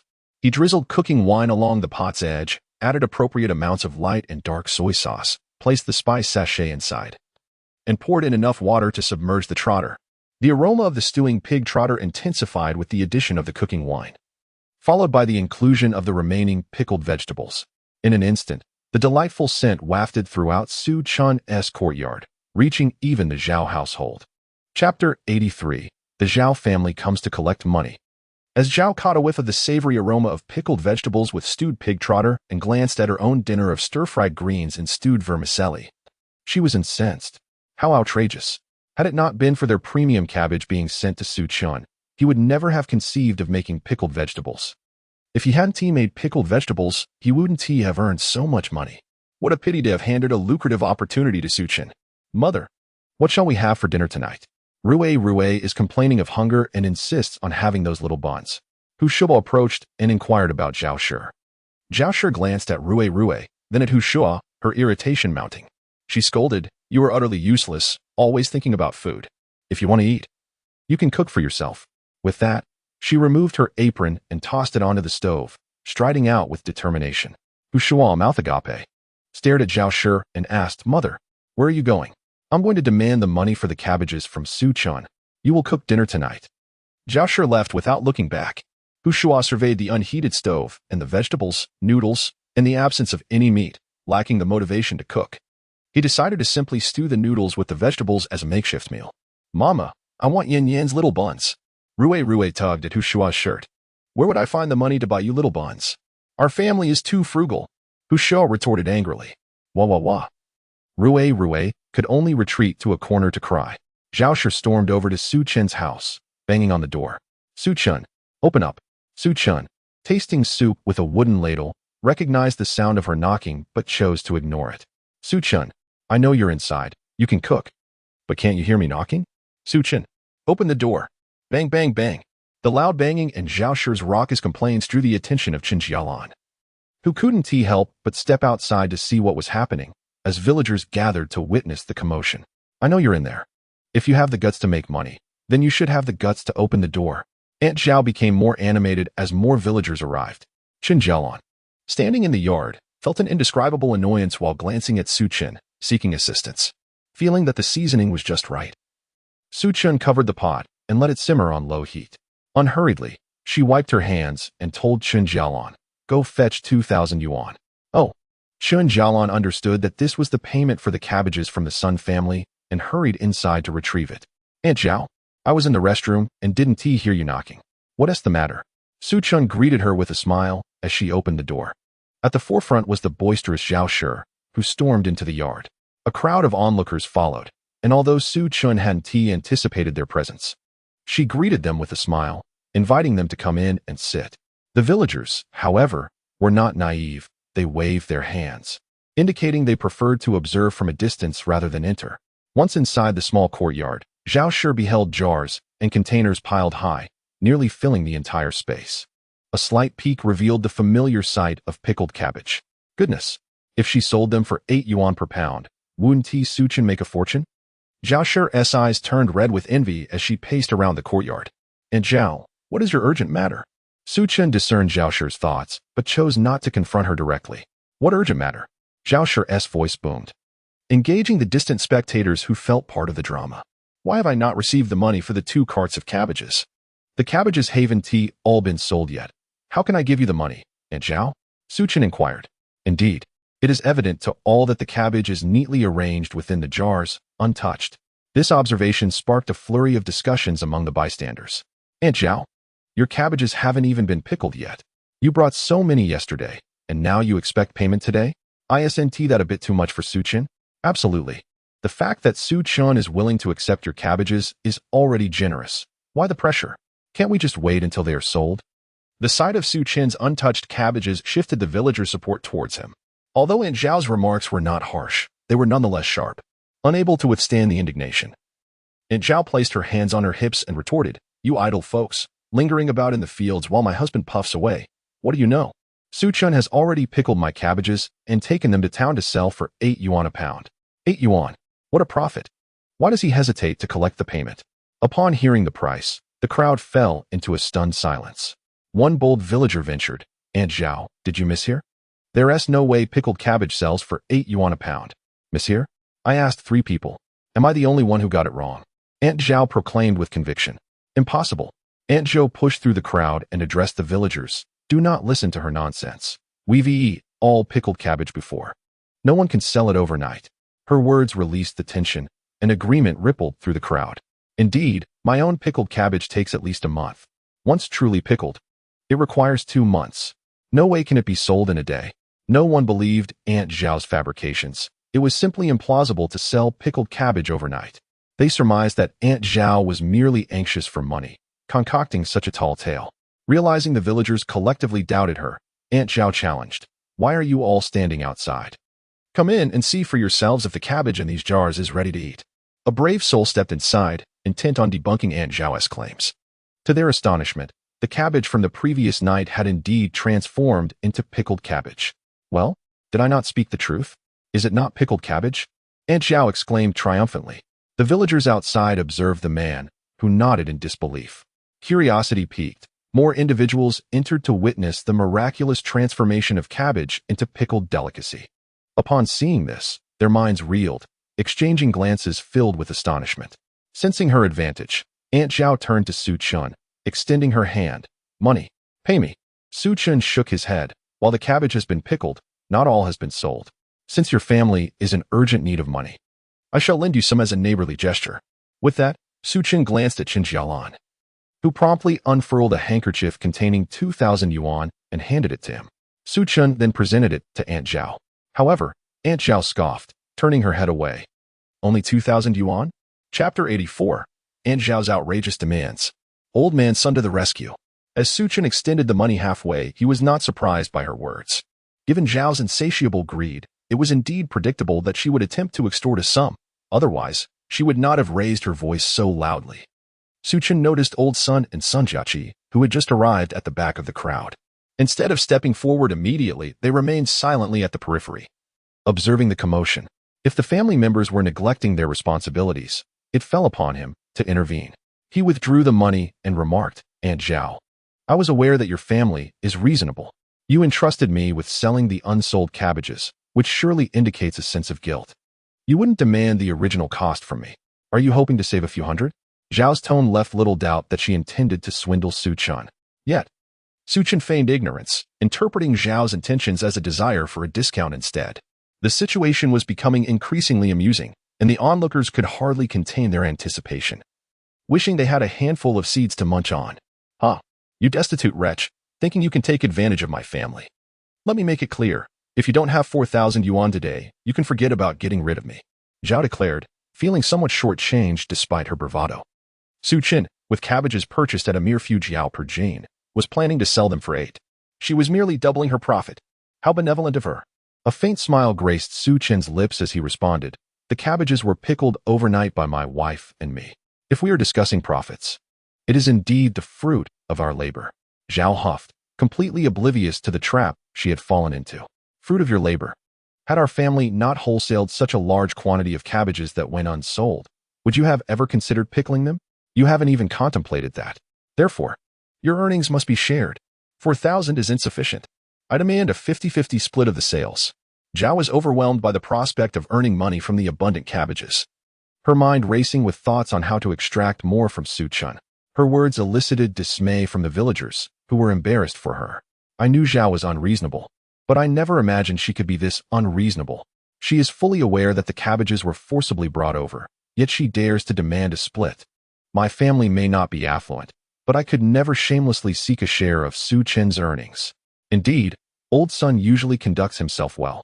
How could Zhao, his wife, behave so differently under the same roof?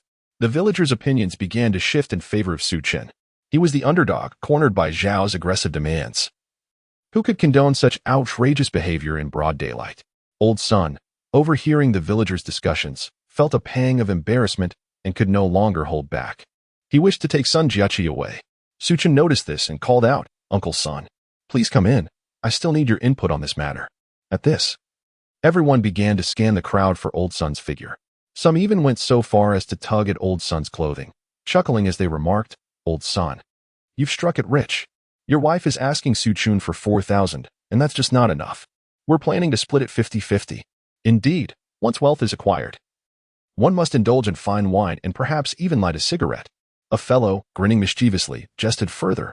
This banter made old son feel utterly mortified. Wishing he could just burrow into the ground and hide his head away, he waved his hand, still intent on leaving. However, Zhao was rather insistent. Rushing over to seize old son and speaking with fervor, Su Chen has profited from our family's cabbage. We must ensure he pays us a fair share.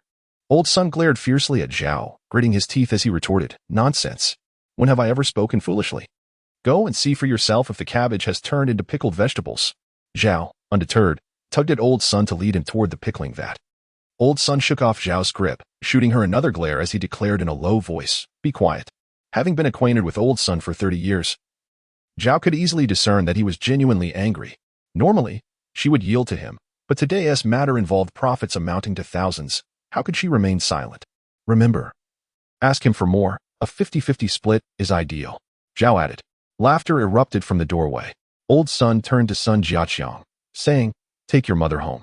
Son Jiaqiang understood his father's sentiment, for at that moment, he felt like a jester mocked despite being fully clothed, as if stripped bare of dignity. Zhao was reluctant to leave but was forcibly dragged out by son Jiaqiang. Xiyan, no longer glancing at Zhao, smiled and asked old son, "Uncle Son, how much is your family's cabbage truly worth? I shall advance the payment." Old son managed a strained smile, gesturing to his head as he replied, "Do not heed Zhao's nonsense. She has some issues." "Oh? Then you should take Aunt Zhao to the hospital soon," Xiyan remarked, feigning surprise. Alas, old son's lips twitched, struggling to contain his frustration. Who couldn't he tell that he was merely trying to smooth things over with polite words? Yet, Xiyan insisted on taking them seriously. "As we discussed last night, just give me the cost price," old son thought to himself, eager to make his exit. Xiyan quickly produced the money, handing it to old son, saying, "Here are 2,000. Uncle Son, please count it." "No need to count," old son exclaimed, clutching the money and striding away. Resembling a fleeing soldier, Xiyan stepped forward in concern, calling out, "Uncle Son." Old son waved his hand dismissively, signaling that no farewell was necessary. "Aunt Zhao must see a doctor without delay.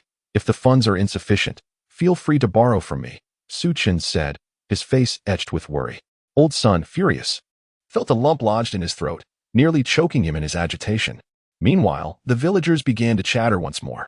"Look at Aunt Zhao, lively and sprightly. She hardly seems ill. Did you not see old son gesturing just now? His mind must be playing tricks on him. Indeed.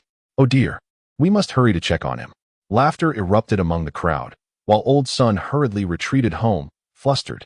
As the matter settled, some individuals returned home to prepare meals, while others, with lively minds, chose to linger and engage in conversation with Xiyan. "Xiyan, how is it that you seem to profit from every business venture?" he was asked. Xiyan chuckled, "I do not make much profit, merely a modest compensation for my efforts. Who ever heard of earning substantial wealth from selling vegetables?" This statement held some truth, yet Xiyan had indeed managed to accumulate wealth, having even purchased a color television. A dozen villagers encircled him. Chapter 85, Villagers Seek Guidance. Inviting Aunt Zhao for dinner. Xiyan gazed at the villagers, all of whom toiled tirelessly, their faces turned toward the earth, backs to the sky. Their aspirations were simple, to earn a bit more and improve their living conditions. Xiyan did not resent their inquiries about his path to prosperity, rather. He was averse to the Zhao family's unscrupulous pursuit of unearned gains. Such individuals, if left unchecked, would continue their transgressions, ultimately oppressing others. "Xiyan, they say you've come into money. You are a university graduate. All you need to do is work diligently to succeed. We, however, only know how to cultivate vegetables, and our sales yield little profit," they lamented. "Indeed, Xiyan, if you were selling vegetables, could you possibly include us? We don't need to earn much. Just a little would suffice." The villagers looked at Xiyan earnestly. Having earned some money, Xiyan indeed harbored ambitions to uplift his village. Yet the timing was not ripe, and he could not devise an effective strategy. Therefore, he addressed the crowd. "Dear villagers, I am truly honored by your faith in me, believing that I can lead you to prosperity. However, I have only been managing on my own for a short while and am still navigating many challenges. If you place your trust in me and grant me some time, I promise that once I identify the right opportunities, I will ensure we all prosper together." Upon hearing this, the villagers immediately responded with enthusiasm. "That's wonderful. Xiyan, you must keep your word. We shall await your message. When the time comes, if we can assist, just call for us." They prepared to depart. Xiyan's demeanor instilled a sense of hope for prosperity among the villagers. More effective than any lottery ticket. Each person returned home cheerfully, sharing the news with their families. Chen Jalan observed Xiyan from the sidelines. In the past, when Xiyan walked through the village, he would merely greet the villagers when in good spirits. He would never have spoken so extensively. Now, he had pledged to guide them towards shared prosperity. Such a transformation made Chen Jalan feel that Xiyan's shoulders had broadened and strengthened, embodying the essence of a man. After bidding farewell to the villagers, Xiyan took 2 pickled cabbages, wrapped them in a plastic bag, and made his way to Aunt Zhou's house next door. The home was dimly lit, and upon seeing Aunt Zhou, Xiyan called out, "Aunt Zhou, you haven't started cooking yet, have you?" "Xiyan, you startled me. I was just about to turn on the light. I just entered and was thinking of starting dinner." Aunt Zhou replied with a smile, "There's no need to cook. Aunt Zhou, I have prepared a meal at my place. Come join me. When Uncle Lai arrives, we can invite him over as well," Xiyan said. Placing the pickled vegetables on the counter, Aunt Zhou waved her hand, feeling a bit embarrassed. Chen smiled and said, I truly appreciate your support earlier, Aunt Jo. You are family to us Sus, so there's no need for you to cook. You are welcome to come over whenever you wish to dine. Merely speaking a word of justice hardly counts as assistance. Aunt Jo replied, touched by Chen's thoughtfulness. What is this? She inquired, noticing the homemade pickled cabbage Chen had brought for her to taste. You must try it, Chen insisted.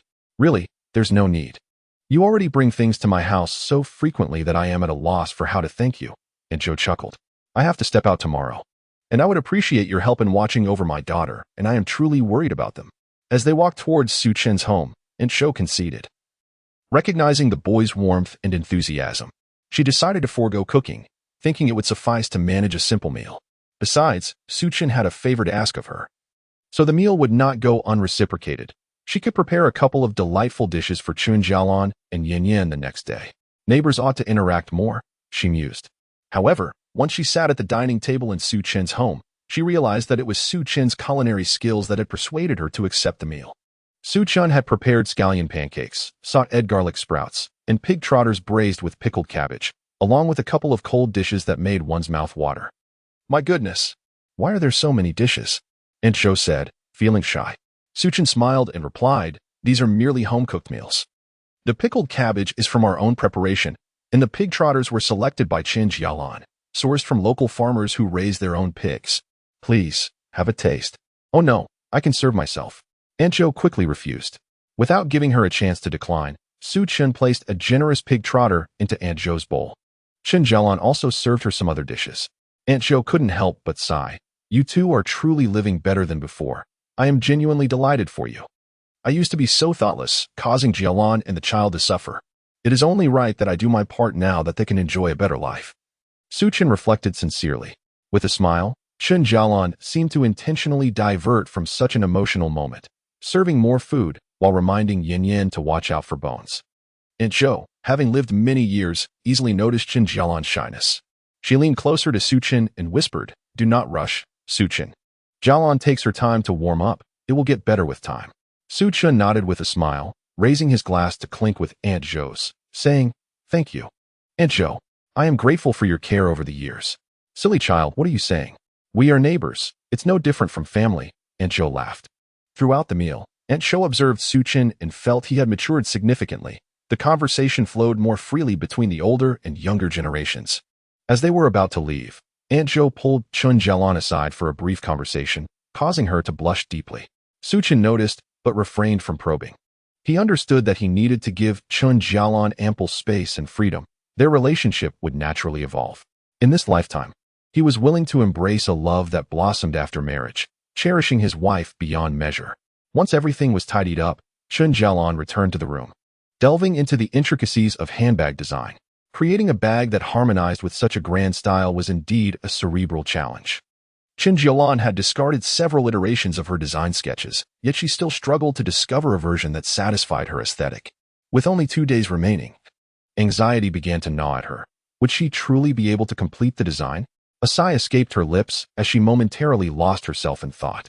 Chen, who was amusing Xiyan while watching television, noticed her sigh and approached her, inquiring about her distress. Upon meeting Chen's gaze, Chen Jalan recounted the events of the day, sharing the 2 photographs she had brought out. Qipao, evening gown, a blend of Eastern and Western styles. Chen pondered over the images. In his previous life, he had encountered numerous short videos featuring young women and married ladies sporting such East-West fusion ensembles. If he could just jog his memory, perhaps he could offer some valuable suggestions to his wife. As Chen scrutinized the 2 quipeos in the photographs, his mind began to wander, recalling the elegant accessories worn by women in quipeos from his past experiences. He initially thought it would require considerable effort. Given the passage of time, back then, he had merely skimmed through the content without much thought. Women's styling, particularly in traditional fashion, had never piqued his interest, and he had only watched those videos to pass the time. However, he was mistaken. When he concentrated on his memories, hazy images began to form in his mind, albeit indistinctly. Growing impatient with his inability to see clearly, Chen remembered his greatest asset, the farming technique he had mastered.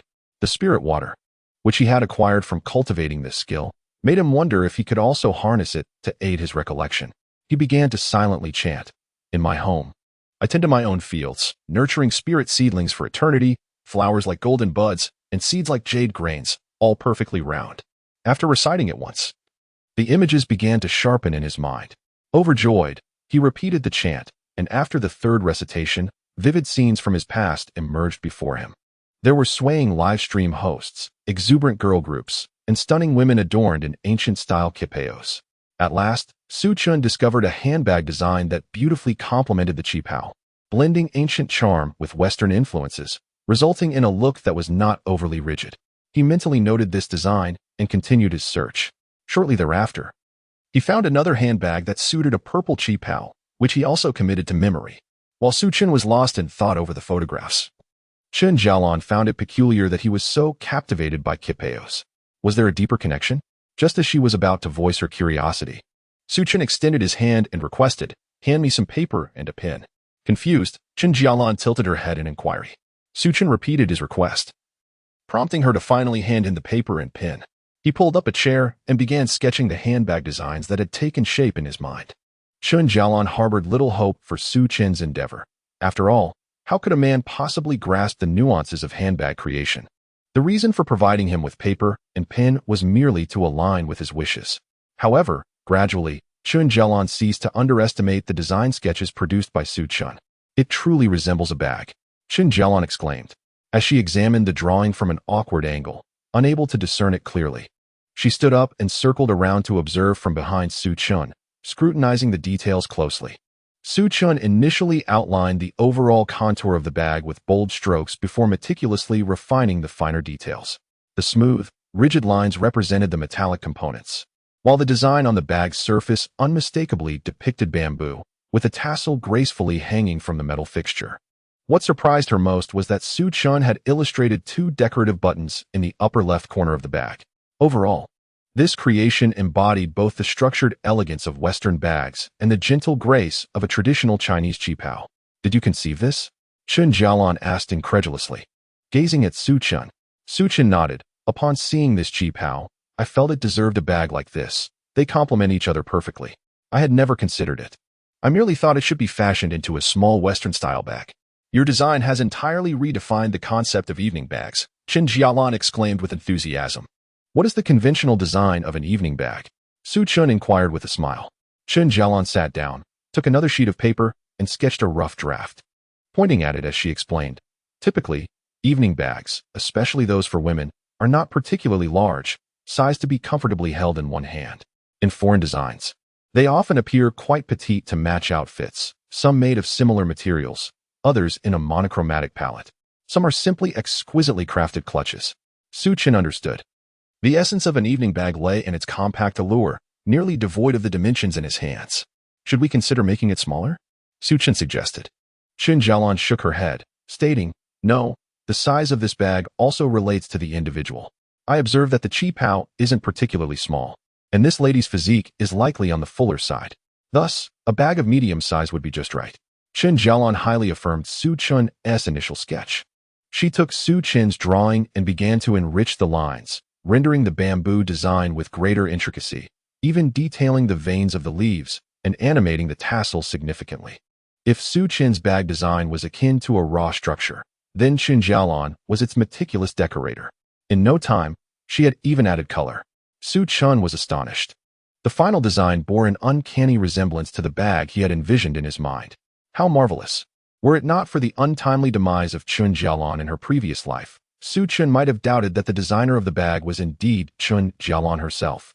It appeared that Chen Jalan possessed her own unique insights into bag design, aligning harmoniously with those of esteemed masters in the field. "It is stunning," Chen Jalan mused, resting her chin on her hand as she admired the sketch. "The material must be white lambskin, with the floral patterns needing to be hand-embroidered. And she would also need to procure the metal components." Observing her as she retrieved the white lambskin and began cutting it, Xiyan kept himself occupied by taking another sheet of paper to commence drawing the second bag design. This time, Xiyan opted against the intricately embroidered design, wishing to spare Chen Jalan additional labor. Instead, he chose a thoughtfully crafted huaxia style, enhancing its ancient aesthetic with accessories. As Chen Jalan finished her cutting, Xiyan completed the design for the second handbag. Chen Jalan's eyes widened in awe, gazing at Su Chen as though he were a celestial being. "Did you study design during your education?" she inquired, perplexed. Su Chen shook his head and replied with a smile, "I studied traditional Chinese medicine. Design was never my field." Observing the design sketches, Chen Jalan shook her head in disbelief and remarked, "Studying traditional medicine seems a waste of your talent. You should have pursued design, otherwise, you would have already become a prominent designer." Su Chen understood that his well-intentioned assistance had astonished Chen Jalan, prompting him to rise and say, "Having seen similar handbags, it is merely a matter of imitation. I could not possibly claim to have designed it." Upon hearing this, Chen Jalan chose not to argue. How could she know where Su Chen had traveled or whom he had encountered? It was not unusual for him to admire a beautiful handbag, as long as she enhanced the details of these two bags and executed them with greater finesse. They would undoubtedly satisfy the discerning custom clients. Noticing Chen Jalan quietly beginning her work on the handbags, Su Chen refrained from further interruption, tending to Yin and gently coaxing her to sleep before quietly leaving and closing the door behind him. The soft click of the door pulled Chen Jalan back to reality. Looking around the now empty room, devoid of Su Chen's presence, she felt a warm glow in her heart. Completing the task of creating these two bags would surely leave a positive impression on him. This could potentially lead to a long-term collaboration. Those willing to invest significantly in custom handbags are typically affluent, causing Chen Jalan to smile slightly. Life was becoming increasingly better. Chapter 87. Shopping for accessories in the market. As usual, Su Chen tended to the cabbage and grass, harvesting them with ease, a task he had long mastered. Along the way, he contemplated a trip to the city the following day. Although selling goods in the town had proven profitable, his aspirations lay in developing his endeavors in the city. With Yin still not of school age, he knew that when the time came, he would need to select a reputable school in the city to ensure a brighter future for her. Su Chen recalled that when Yin was in the first grade, a teacher had already reached out to the parents. Upon visiting the school and seeing her test scores, 17 points in math, he was taken aback. Her Chinese scores were somewhat better, hovering just above 40, leaving her total grades languishing at the bottom of her class. Su Chen believed Yin was not cut out for academics, and his lack of attention led him to adopt a laissez-faire attitude, coining it as going with the flow. However, as she progressed to higher grades, he realized that Yin was not incapable of learning. Rather, she had suffered from a lack of familial support during her growth. By the time he came to this realization, it was somewhat late, and despite her efforts, she could not enroll in her desired high school, settling instead for a second-tier institution. This remained a source of concern for Su Chen. He first aimed to ensure that Yin's nutrition was adequate, ensuring she was well-fed and warm. The next step was education. If a child is not taught, it is the parent's fault. In this lifetime, Su Chen vowed to provide Yin with a nurturing educational environment whenever she needed it, so that she would no longer feel inferior due to a lack of quality educational resources. Thus, this time, he went to the city not only to seek out seedless grapes but also to inquire about housing prices, pondering when he could save enough to purchase a home. After completing all his tasks, Su Chen fell asleep amidst a whirlwind of thoughts. The following day, after settling the mother and daughter and bidding farewell to Aunt Zhou, he felt at ease as he stepped outside, casually stowing away 2 jars of pickled vegetables to deliver to old Jean's restaurant. The journey from the town to the city was quite distant, and if Su Chen were to ride there himself, it would be a considerable waste of time. Therefore, he parked his vehicle in front of the restaurant, greeted old Jean, and then hailed a bus heading to the city center. The current buses were often privately operated, charging a fee based on the distance traveled. As Su Chen's destination was nearly the farthest stop, he paid 3 yuan. Although the bus made frequent stops, once it departed from a station, it would surge forward like a wild stallion. Occasionally, a sudden brake would nearly cause Su Chen's head to collide with the seat in front of him. Despite the less-than-pleasant riding experience, the driver's exceptional skills had managed to have the travel time. Upon disembarking, Su Chen noticed someone leaning against a utility pole, retching. However, due to his training in farming, such abrupt changes in speed and braking were trivial for him. Su Chen first arrived at a large supermarket named Orma, having opened just 2 years prior in the city. Orma had already made a name for itself throughout the area. The overall decor of Orma was exquisite, far surpassing the contemporary standards of the time, establishing it as the king of large supermarkets. Hence, Su Chen made Orma his first stop. Many like him were visiting Orma for the first time and were left in awe by the opulent facade. Is this really a supermarket? It's so grand and beautiful. How much must it have cost to decorate? Both men and women marveled at the supermarket's design, despite Xiyan's modest attire. He paid no heed to such remarks and walked straight inside. In his previous life, Xiyan had encountered far more extravagant supermarkets than Orma. Compared to the future supermarkets, the current Orma was merely a junior. Once inside, he headed directly to the fruit section, searching for the recently popular seedless grapes. Indeed, he quickly located the seedless grapes prominently displayed, astonishingly priced at 31 yuan per pound. Xiyan couldn't help but mutter to himself, "How could a grape be so expensive? You simply don't understand. These are imported." A proud supermarket attendant interjected, aware of the era's strong inclination towards foreign goods. Xiyan refrained from further argument, merely inquiring about the origin, and was surprised to discover they were produced in a certain island nation. While the people of that nation were known for their poor character, they had a penchant for product innovation, consistently finding unique selling points. An ordinary commodity, when imbued with a unique selling point, can command an exorbitant price. This is also true for seedless grapes. Is it really so difficult to remove a seed? While extracting a seed is not a daunting task, it lacks excitement. What is sought after is the joy of seedlessness. The contemporary youth, driven by fashion, seem indifferent to the taste of these grapes. Simply placing them on display and declaring them as imported seedless grapes ensures that customers will regard them with admiration. Xiyan comprehends that this reflects a profound lack of confidence among the populace, leading individuals to rely on material possessions to mask their humble origins. After weighing a considerable quantity, Xiyan retreated to the resting area, washed a couple of grapes, and began to taste. At first glance, they bore no distinction from ordinary grapes, yet upon biting into one, it was indeed seedless. However, the experience was marred by a lingering bitterness. The expected fragrance and sweetness were conspicuously absent. It was utterly absurd to be consuming something that no longer existed within the grape itself. After trying one, Xiyan lost interest in having a second. Concurrently, he began to fret about the implications of seedless grapes. How would he cultivate them? An idea flitted through Xiyan's mind, prompting him to exit the supermarket. He found a flower bed, snapped off a segment of grapevine, and inserted it into the soil.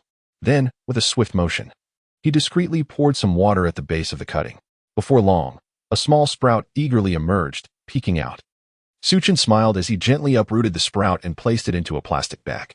He certainly did not wish for tomorrow's headlines to announce the emergence of seedless grapes from a flower bed. With surveillance cameras prevalent at many storefronts and intersections, he wanted to keep this little secret under wraps. Armed with the knowledge of seedless grape cultivation, Xiyan inquired with passers-by about the largest handbag accessory store in the city. After questioning over a dozen individuals, a clothing store owner finally provided him with directions. Xiyan was aware that some high-quality accessories were unavailable at Chen Jalan's shop, which primarily offered mediocre metal fittings. He suspected that if kept for too long, those hardware pieces would rust. It was inconceivable to him that one could create high-end handbags with such subpar fittings. Therefore, he resolved to assist Chen Jalan in sourcing better options. A tall man meticulously selected items in the accessory store, occasionally consulting the shopkeeper about the materials and selection criteria. The shopkeeper even recommended some rare leather, which Xiyan examined and purchased several pieces of, believing that Chen Jalan would be quite pleased. Upon exiting the accessory store, Xiyan found himself with a hefty bag of items. Noticing that he still had time, he decided to visit the Jinxiu Tianqing community located in the eastern part of the city. This community was among the first developed in Tang City, boasting formidable attributes that subsequent developments could not replicate. Merely 100 meters ahead of Jinxiu Tianqing lies the finest elementary school in Tang City, Saihao Primary School. Behind the residential community lies the Tangqing Vegetable Market, and just over 500 meters to the right, across a wide road, is the future Wanda Plaza. The area is replete with various amenities, almost everything one could desire. However, despite the allure of the splendid Jinxiu community, it currently suffers from an alarmingly low occupancy rate. The reason is quite simple. Many people believe their current homes are sufficient, questioning the need to purchase additional properties. They prefer to indulge in delightful culinary experiences or save their surplus funds in the bank, allowing their wealth to grow through interest. Having lived two lives, Xiyan understands that merely storing money in a bank is not wise. The most lucrative investment is real estate. Presently, property prices are at their nadir, and Xiyan is determined to save enough to invest. Upon visiting the sales office to inquire about current prices, He learns that properties are available at an astonishing 2,000 per square meter, fully furnished and ready for immediate occupancy.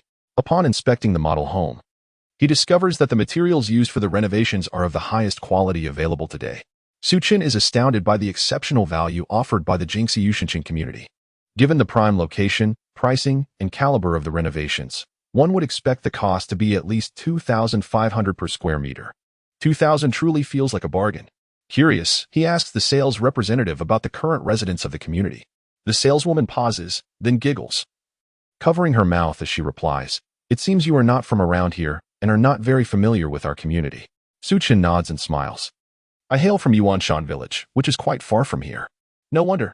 Xiyan is the first community in Tangqing, specially approved by the municipal government. The initial residents were city officials, and now it is often referred to as the government housing for officials. Xiyan cannot help but express his astonishment. The saleswoman chuckles in agreement, and they share an unspoken understanding. Such occurrences are commonplace in this era, further solidifying Xiyan's resolve to purchase a home in Xiyan. Living next to government officials would undoubtedly provide him with valuable insights and opportunities, making it the most resourceful community. Calculating the costs, he realizes that 100 square meters would only cost 200,000. At his current earning rate, he is confident he can afford a home within 2 years. By then, his daughter, Xiyan, will be 4 years old, the perfect age to begin kindergarten. He envisions buying a home in the city, allowing Xiyan to attend the school across the street seamlessly. The more Xiyan contemplates, the clearer his ambitions become, fueling his motivation. As he approaches the vegetable market, he notices numerous vendors setting up stalls, reminiscent of the bustling markets in his hometown, all laying out their goods on nylon bags spread across the ground. At this time, there are no stringent urban regulations, and the management around the market remains quite lenient. An idea sparks in Xiyan's mind. He knows where he will set up his stall tomorrow. The area surrounding the Tangqing vegetable market is vibrant, with many passers-by possessing disposable income, making it an ideal location. However, one challenge remains: transportation. With only his small tricycle, he realizes that selling his produce in the city will require considerable effort, especially given the limited space available for transporting goods. The journey was hardly worthwhile. It would be better to sell pickled vegetables in town instead. Xiyan needed to find a way to rent a vehicle. To rent a car, he had to go to the freight department. However, he was not familiar with the current layout of Tang City. The simplest option was to hail a taxi. Xiyan reached the intersection and patiently awaited his ride. Soon, a taxi arrived and pulled over to the curb. He entered the vehicle and requested the driver to take him to the freight department. The exterior of the freight department appeared rather dilapidated, yet the interior was bustling with vehicles. After disembarking, a man approached him. "Are you looking to rent or to ship?" he inquired, dressed in a jacket. Xiyan asked, "How is the rental fee calculated?" "Well, it depends on the type of vehicle you choose. We have both large and small trucks available, and the rental rates vary according to the duration," the man explained while offering a cigarette. Xiyan accepted it, and the man lit it for him. "I need a small truck to transport goods from Yuanshan village to the Tang City market tomorrow morning," Xiyan stated. "A small truck, indeed. We have several." The man promptly led him to inspect the options. "These few are available. The rental for a day is 200, with an additional 100 for loading and unloading." "How many days do you wish to rent?" he asked with a smile, uncertain about the demand for seedless grapes tomorrow.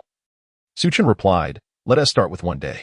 "Very well. Please pay a deposit and provide your contact number." The man retrieved a notebook from his leather jacket and handed it to Xiyan.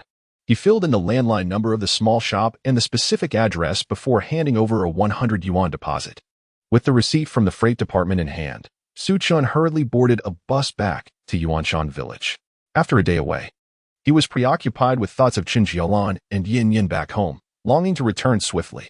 However, the bus rattled along, and he had to first reach the town where his tricycle was parked beside Old Jin's restaurant. Once on his tricycle, Xiyan placed his belongings in the rear compartment and pedaled homeward with great urgency. In less than 20 minutes, he arrived back at Yuanshan village. The tricycle sped along, but a stray dog obstructed his path, prompting him to ring the bell. Ding ding! The clear sound startled the dog into retreat, drawing the attention of a small child in the yard. The gate creaked open slightly, and a sweet voice emerged. "Daddy." Hearing the voice, Xiyan's face broke into a smile. "I'm home, Daddy," Xiyan exclaimed while pulling at the door with all her might. "Your father is back. You don't need to pull."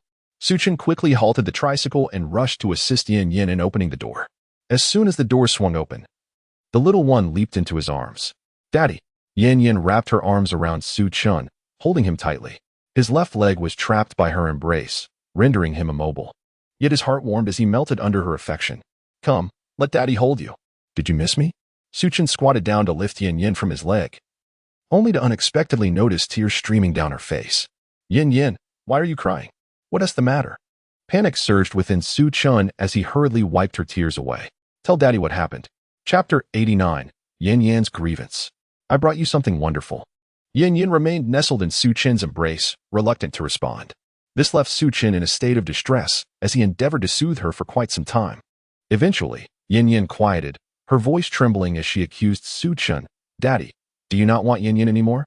Chen was taken aback and replied, how could that be? How could Daddy not love Yin Yin? But Daddy, you have been gone for so long. You never came back. You must not want Yin Yin.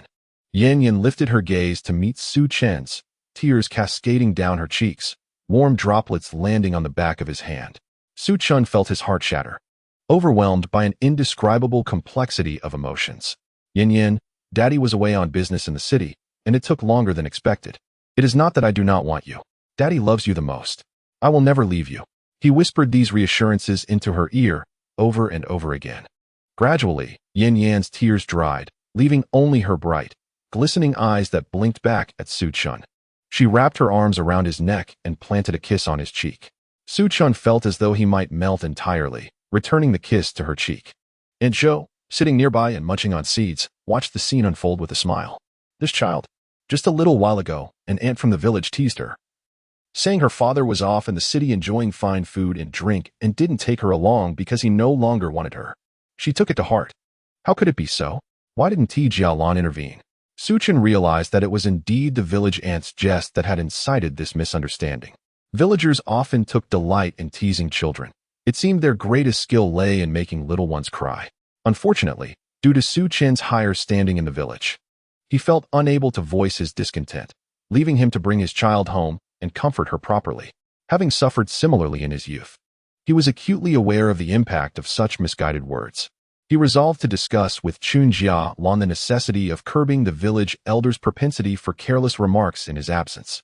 Just as Chen was about to enter the house, Aunt Zhou stopped him, saying, Chen, Jalan has requested that we refrain from interrupting her. She is busy finishing a client's bag. Chen acknowledged her with a nod and inquired, Aunt Zhou, have you been taking care of the child all day? Aunt Zhou smiled and replied, it's nothing really. No need to hold or comfort her. Just cooking a bit for Yin Yin and taking her out for a stroll. Chen expressed his gratitude. Thank you, Aunt Zhou. I feel quite embarrassed. I should have intervened when others spoke carelessly, preventing Yin Yin from worrying. Aunt Zhou appeared slightly uneasy at his words. Chen then composed himself, realizing he had set his expectations too high for her. At this moment, the primary amusement for the village elders lay in their attempts to exert authority and tease the children. What could he possibly hold against them? He could only strive to mediate. Aunt Zhou, you have done wonderfully. I apologize for my earlier anxiety upon seeing the child cry. It was truly uncalled for. Chen offered sincerely. Upon hearing that Chen had arrived, Aunt Zhou prepared to take her leave. Chen warmly insisted she stay, declaring, let me prepare dinner. I have a new dish for you to try. Aunt Zhou decided to stay, for who could resist Chen's culinary skills? As Chen busied himself in the kitchen, Yin Yin pulled over a small stool and sat nearby, tending to the fire in the hearth. The flickering flames cast a dance of light and shadow across her delicate face. Chen washed several sweet potatoes and handed them to Yin Yin. Daddy, what are we doing with the sweet potatoes? Yin Yin inquired, gazing up at Chen. You place the sweet potatoes on the small shovel, send them into the hearth, and then set them down beside the fire, Chen instructed, assisting Yin Yin with the shovel to ensure the sweet potatoes were positioned correctly in the flames. Daddy, why are we putting the sweet potatoes in there? Yin Yin asked, her eyes wide with curiosity. Father is teaching you how to roast sweet potatoes. Chen replied with a smile. Roast sweet potatoes? Yin Yin's eyes lit up. Is it like the ones you made last time? Indeed. Are they delicious? Chen queried. Very delicious. Yin Yin beamed. Can I make sweet and tasty roasted sweet potatoes too? Of course. Just watch closely when the skins start to harden. You can call me to take them out for you. Chen patiently guided her. Yin Yin focused intently on the sweet potatoes in the hearth, her eyes unblinking. Noticing that the meal was nearly ready, Xiyan decided it was time to call Chen Jalan to take a break and enjoy a meal. He entered the room with the components he had purchased in Tang City. "Aunt Zhou, I told you not to call for me. I'm still working on the bags." As the door swung open, Chen Jalan's voice echoed through. Inside, the room was dimly lit by a small desk lamp illuminating her workspace. Beneath its glow, she diligently worked on her bags, surrounded by scraps of material, including some half-finished bags that had been discarded. It was evident that her progress was not going smoothly. "Aunt Zhou, you needn't worry about me. The clients are in a hurry," Chen Jalan remarked, noticing no response from Aunt Zhou. Upon seeing Xiyan, she fell silent. "Even if the clients are urgent, we must eat." Xiyan chuckled. Chen Jalan jabbed the needle into the nearby scraps with a sigh. "It's too difficult. My materials can't achieve that effect." Xiyan understood that Chen Jalan felt constrained by her materials and was grateful he had purchased a variety of components and leather for her today. He then revealed a large bag he had hidden behind his back and placed it on her workbench. "What is this?" Chen Jalan inquired, eyeing the black plastic bag. Recalling the substantial package of snacks Xiyan had brought before, she sighed. "You've already bought so many snacks. Why more? I can't possibly eat them all. This time." "It's not snacks. Take a look." Xiyan smiled. Perhaps frustrated by her bag-making troubles, Chen Jalan showed little interest in Xiyan's offer. Standing up to peer into the bag. "Fine, let me see. If you're just wasting money, return it. I have everything I need." Xiyan raised an eyebrow at her remark. "All right, I shall return everything tomorrow. It cost me quite a bit." Chen Jalan nodded. Curiosity piqued as she opened the bag for a glance, instantly captivated. Isn't this the tassel I desired? These are the hardware components I needed. And there are 3 more. Where did you procure this embroidered jade bamboo? And the pearl embellishments?" With each item unveiled, Chen Jalan gasped in awe, delicately placing each one aside before revealing the next. Each surprise unfolded like a dream, leaving her to wonder if she was indeed dreaming. Chapter 90. Could this truly be reality? Sweet and sour ribs, and such an abundance of exquisite leather. Chen Jalan felt an unprecedented wave of happiness. The components and materials that had troubled her throughout the day now seemed to materialize as if summoned by the breath of Sun Wukong. She was overwhelmed with excitement. She wished to embrace Xiyan. However, as she prepared to open her arms, the sight of Xiyan's handsome face made her cheeks flush crimson. "I just need to check the measurements," she stammered, quickly retrieving a small leather tape measure to assess the primary hardware components. Xiyan, oblivious to her embarrassment, leaned in to scrutinize the data as soon as he heard her intent to measure. "Yes, everything is correct," Chen Jalan exclaimed in delight, only to turn and find Xiyan standing right beside her, causing her heart to race anew.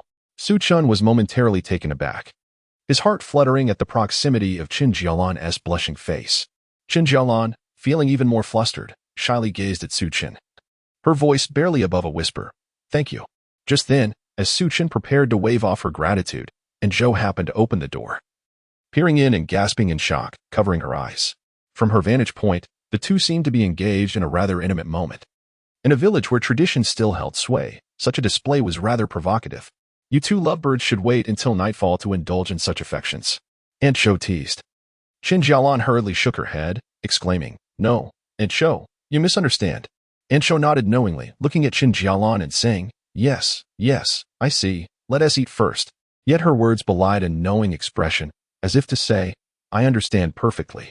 She then turned her attention away from the couple, intercepting the approaching Yin, whispering, "Don't go in. Your parents are discussing something." Chen Jalan realized the misunderstanding was indeed palpable, her face growing even warmer. A smile graced Xiyan's lips as he said, "All right, let us eat first. Once we're full, we can work faster." With that, he stepped out. Chen Jalan watched his retreating figure, incredulous. This man, not even mentioning the recent intimacy? Was it merely her blushing that mattered? Nevertheless, considering Xiyan had brought her such an array of components, she decided to forgive him. Chen Jalan gazed at the plethora of components sprawled across her workbench, unable to resist touching them once more. The quality and design were incomparable to anything from the town's hardware store. With these components and premium leather, achieving the effects depicted in her designs would be a breeze for Chen Jalan. Splendid. If she worked diligently tonight, she could bring it all to fruition. With the lights dimmed, she stepped outside to join the others for dinner. Xiyan prepared an exquisite feast, a delightful array of dishes featuring both meat and vegetables. The most intriguing of all was the centerpiece, a plate of brown delicacies exuding an irresistible sweet and sour aroma. Sweet and sour ribs? Chen Jalan's eyes sparkled with excitement. What? You've had sweet and sour ribs before? Chen inquired, surprised. Haven't you? Chen Jalan responded. Indeed, it's a unique skill I learned from that master chef. Please, everyone, do have a taste. Chen beamed as he served a piece to Aunt Zhou, followed by one for Yin. Before he could offer Chen Jalan her share, he noticed she was already savoring a piece. Chen chuckled, realizing that his wife had a penchant for sweet and sour flavors. Oh my, this is delectable, Aunt Zhou exclaimed. How did you make these sweet and sour ribs? They're perfectly tangy and sweet, and each bite is wonderfully crispy. Daddy, this is amazing. Yan's mouth was stuffed with sweet and sour ribs, her left hand covering her mouth while her right hand gave an enthusiastic thumbs up, glistening with grease. Take your time. There's plenty more, Chen said, a tender smile gracing his lips as he watched Yin. Chen Jalan neatly extracted a clean bone from her mouth and promptly reached for another piece, though she uttered not a word. Her actions spoke volumes about the deliciousness of Chen's culinary creations. After devouring 5 pieces of sweet and sour ribs, Chen Jalan finally offered her assessment. These are even better than those made by the chefs in Jinling. They carry a hint of old Shanghai flavor. You could easily open a restaurant. Chen paused, taken aback. He had never known that Chen Jalan had tasted dishes made by chefs in Jinling or even visited Shanghai. The mysteries surrounding his wife seemed to multiply. However, the trio, engrossed in their culinary indulgence, paid no heed to such trivial matters, continuing to serve themselves until their bellies were pleasantly full. Once finished, Chen Jalan retreated to her room to examine her handbag, while Yin headed to her room to watch television. Aunt Zhou insisted on helping Chen wash the dishes, but he adamantly refused her assistance. The two were at an impasse until Chen gently persuaded her, ultimately securing the right to handle the cleanup. A contented Aunt Zhou returned home, expressing her willingness to assist with similar tasks in the future. As Chen washed the dishes and cleaned the stove, he hummed a cheerful tune. This was the idyllic life he aspired to lead, and he was steadily progressing towards it. Yet, while some thrived, others languished. Zhao Shi leaned out of her second-floor window. Fixated on Chen's home, she observed the enticing sweet and sour ribs, noted their joyous feasting, and recognized the delight etched on their faces. Fully aware of how delicious the meal must be, but alas, she could not partake. The audacity! Why was she not invited to join them? Zhao Shi seethed with indignation. At that moment, Hu Shua entered and, upon seeing Zhao Shi's discontented expression, cleared his throat and said, Mother, the dishes are washed. I'm going to rest now. Could you please step out of my room? Why rest so early? Zhao Shi retorted, her frustration bubbling over. What is the point of finishing your chores if you don't take a break afterward? Hu Shua replied assertively. This only deepened Zhao Shi's vexation, and she pointed an accusatory finger at him, saying, You were doing splendidly making bags for the Liu family. And then you suddenly decide to sell vegetables and quit your job. Now it is settled. The cabbage remains unsold, and the money for making dumplings has vanished. You are nothing but a spendthrift. With a loud slap, Zhao was startled. What is the meaning of this? Must you slam the cabinet door so loudly? Zhao scolded. Mother. It was merely an accident. After all, I am a spendthrift. It is only natural to accidentally break a cabinet. Hu Shua chose to agree with Zhao's words. Zhao, unaccustomed to such affront, became even more enraged and continued to berate Hu Shua for another 5 minutes before finally leaving. Hu Shua locked the door, left the lights off, and leaned against the windowsill, mimicking Zhao's posture as she gazed into Chen's yard. Chen was diligently cleaning the yard. After tidying up, he dragged several planks out from a small room and began to hammer away at something. Initially, it was unclear what he was doing, but soon Hu Shua understood. Chen was constructing a cabinet for Chen Jalan. How wonderful! Chen Jalan is truly fortunate. Tears welled in Hu Shua's eyes as she recalled her own husband, feeling as if they were worlds apart. Suddenly, there was a knock at the door. Hu Shua pretended not to hear. She yearned for solitude. Chapter 91. The Touched Chen Jalan Wife. It's me. Sun Jiaqiang's voice called out. Yes. Coming, Hu Shua replied, closing the window as she opened the door for Sun Jiaqiang. Wife, have you quarreled with my mother again? Sun Jiaqiang entered and casually shut the door. She insisted on finding fault with me. It's not I who sought the argument, Hu Shua retorted. Sigh. I earned 50 today from side work. Take it. Sun Jiaqiang handed her the money.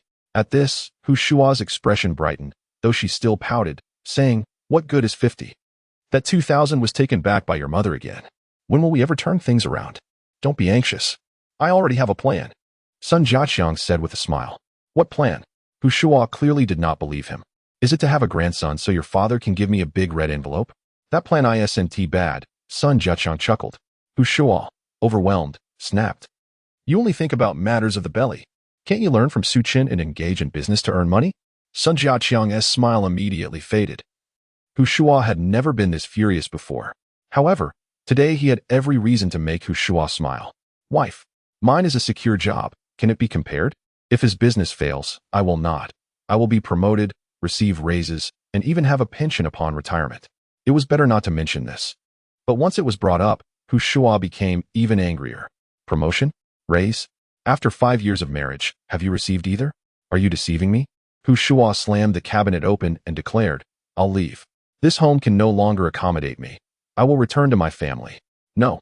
Sun Jiaqiang immediately panicked. No. Let us divorce. If you all disdain Ruruwei for being a girl, let me take her away. You can find another wife to bear you a son. Hu Shuo shouted in a frenzy. No, no, no. Seeing that Hu Shuo was serious, Sun Jiaqiang quickly tried to placate her. Wife, I have been promoted. I have received a raise. Let go of me.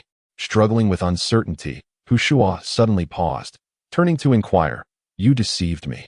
Sun Jiaqiang responded with a smile. I would never deceive anyone, especially you. You are my wife. Is it true that you received a promotion and a raise? Hu Shuo gazed intently at Sun Jiaqiang, seeking to discern the truth. Sun Jiaqiang nodded and replied, If you don't believe me, ask my father, who works in the same factory. He wouldn't mislead you. Quickly wiping away her tears, Hu Shuo asked, What position did you attain? How much is your salary increased? I have become the team leader, and I will receive a commission on all the team members' tasks. Sun Jiaqiang explained. Hu Shuo pressed further, And how much is that? Sun Jiaqiang chuckled. I inquired with the previous team leader. It's quite a sum. Hu Shuo, looking at Sun Jiaqiang's outstretched finger, expressed her disappointment. 100? I expected more. You might as well take on a side job. 1,000. 1,000. Hu Shuo's eyes widened, and she quickly covered her mouth, asking, Is that every month? It depends on the number of tasks, but generally it will be around an additional 1,000 each month. Plus, my base salary has increased by 100, which will also enhance my retirement benefits, Sun Jiaqiang elaborated. Upon hearing this, Hu Shuo was no longer saddened, her face breaking into a radiant smile. Is this for real? My husband? Absolutely. Sun Jiaqiang feigned grandeur. Just stick with me, and you'll enjoy the finer things in life. Leaning softly against Sun Jiaqiang, Hu Shuo murmured, Husband. How are you so impressive? It's nothing extraordinary. Who can compare to Su Qin? Sun Jiaqiang replied, crossing his legs. What is he? Just a vegetable vendor. Hu Shuo, now harboring disdain for Su Qin, turned to praise her own husband. My husband is already a team leader, a position of authority. He is certainly superior to those who sell vegetables. Indeed, your awareness is commendable. Sun Jiaqiang appreciated his wife's compliments and embraced her closely. Husband, are you tired? Let me prepare a foot bath for you. Hu Shuo gazed at her man, increasingly enamored. No need, Sun Jiaqiang interjected, just as Hu Shuo was puzzled. Sun Jiaqiang leaned in and whispered something in her ear, causing her to hurriedly draw the curtains in embarrassment. In the yard of Su Qin's home, a cacophony of sounds persisted. After completing a handbag, Chen Jalan emerged from her focused state upon hearing the noise. Su Qin was testing the sturdiness of a cabinet, hammering in nails. What a beautiful cabinet! Chen Jalan couldn't help but exclaim. Wait until I attach the fittings. It will look even better, Su Qin remarked, picking up a vintage handle. It's quite convenient and aesthetically pleasing. The cabinet has 4 layers of drawers, each divided into 4 compartments. It should be ample space for your fittings, right? Chen Jalan pointed to herself and inquired, Is this the cabinet you made for me? Indeed. Didn't I promise to craft a cabinet for you? Su Qin replied with a smile, continuing his work. I thought you were merely being polite, Chen Jalan said, deeply touched. How could I be insincere? Su Qin chuckled. Subsequently, he paused his work. He believed that words spoken were merely that, words, in Chen Jalan's eyes. The reason behind this perception was his own inconsistency, as he often merely spoke without taking action. With each instance, he amassed a series of disappointments. Su Qin continued to work on the cabinets, smiling as he said, From now on, you may take my words to heart. I shall endeavor to fulfill them. Chen Jalan observed Su Qin's industrious figure, rendered momentarily speechless. Chapter 92. The Daisy as a Symbol. Planting for Profit Before Long. Xiyan completed the assembly of the two cabinets. He meticulously wiped away the dust and rinsed the cloth, cleaning the surfaces once more before moving them into the room. Chen Jalan personally organized the components, discovering that there remained 5 empty shelves. "Thank you, Xiyan." Just as she expressed her gratitude, she found Xiyan had vanished. Chen Jalan quickly rose to investigate. Upon returning, Xiyan entered anew, this time with a transparent plastic box. "What is this?" Chen Jalan inquired, intrigued. "It's not for components," Xiyan replied. "It's a snack box. I brought your bag of snacks, and it fits perfectly inside." As he spoke, Xiyan opened the compartments of the snack box, placing each treat inside: candied fruits, dried tofu, watermelon seeds, chewing gum. Dozens of snacks lay neatly within, their vibrant colors enticing the observer's appetite. "With the snack box here, how can I focus on making bags?" Chen Jalan chuckled. Xiyan affectionately remarked, "Occasionally indulging in snacks is quite beneficial. Crafting bags requires inspiration. If you immerse yourself solely in the act, remember, your goal is not to become merely a bag maker, but to evolve into a master of the craft." His words stirred something within Chen Jalan. She indeed harbored dreams of mastery. "Then, let us begin with these 2 bags."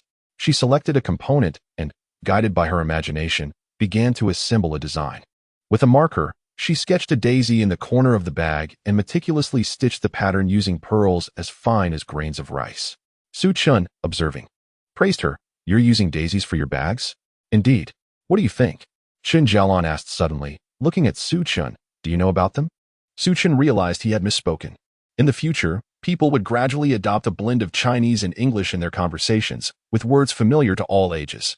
However, at this time, English was far from widespread. "I have attended university and passed my English level for examination. Is it so unusual for me to know a few English words?"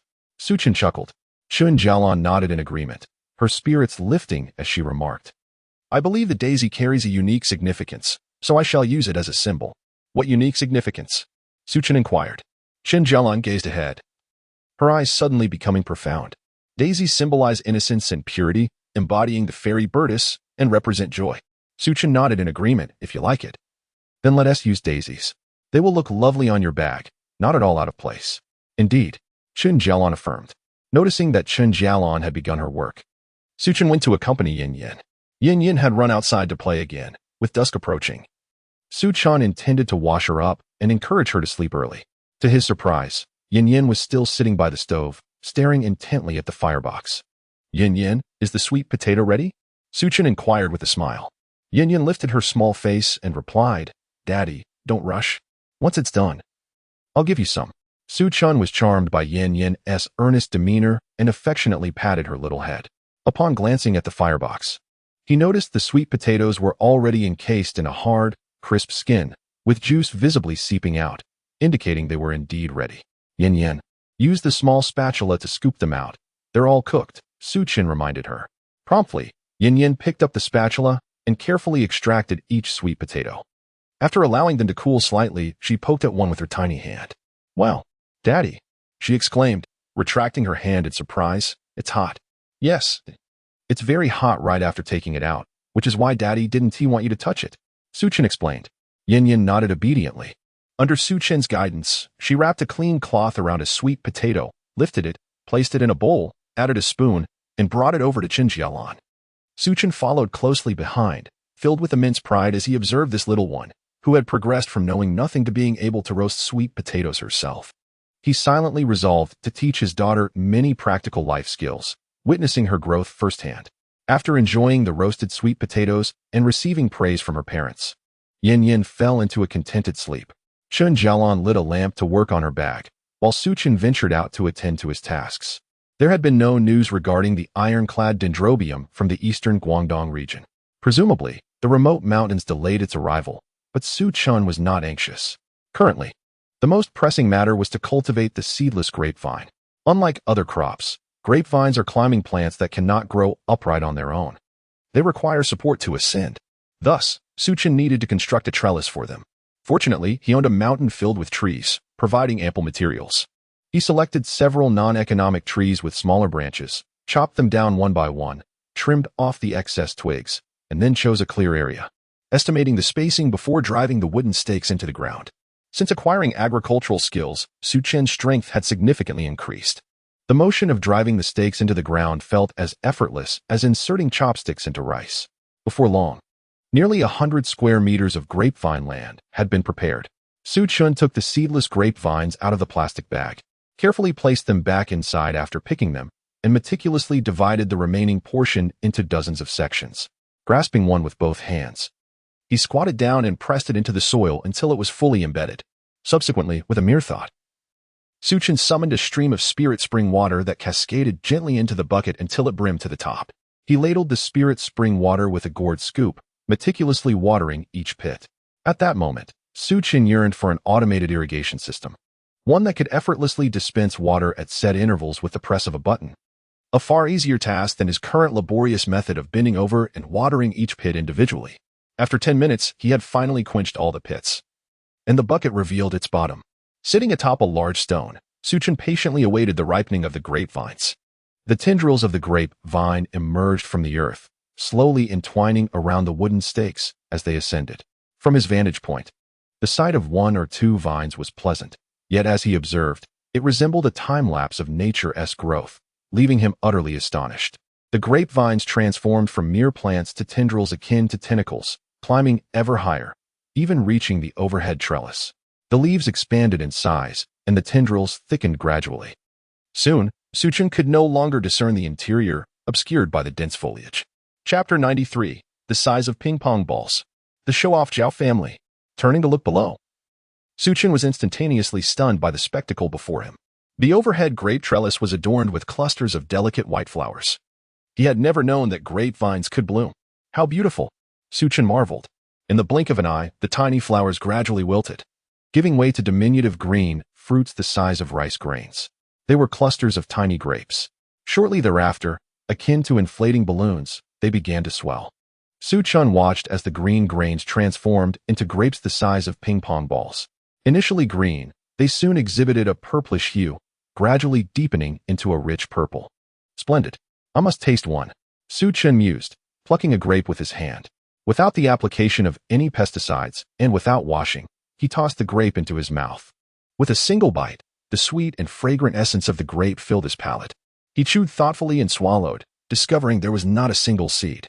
The seedless grape had been successfully cultivated.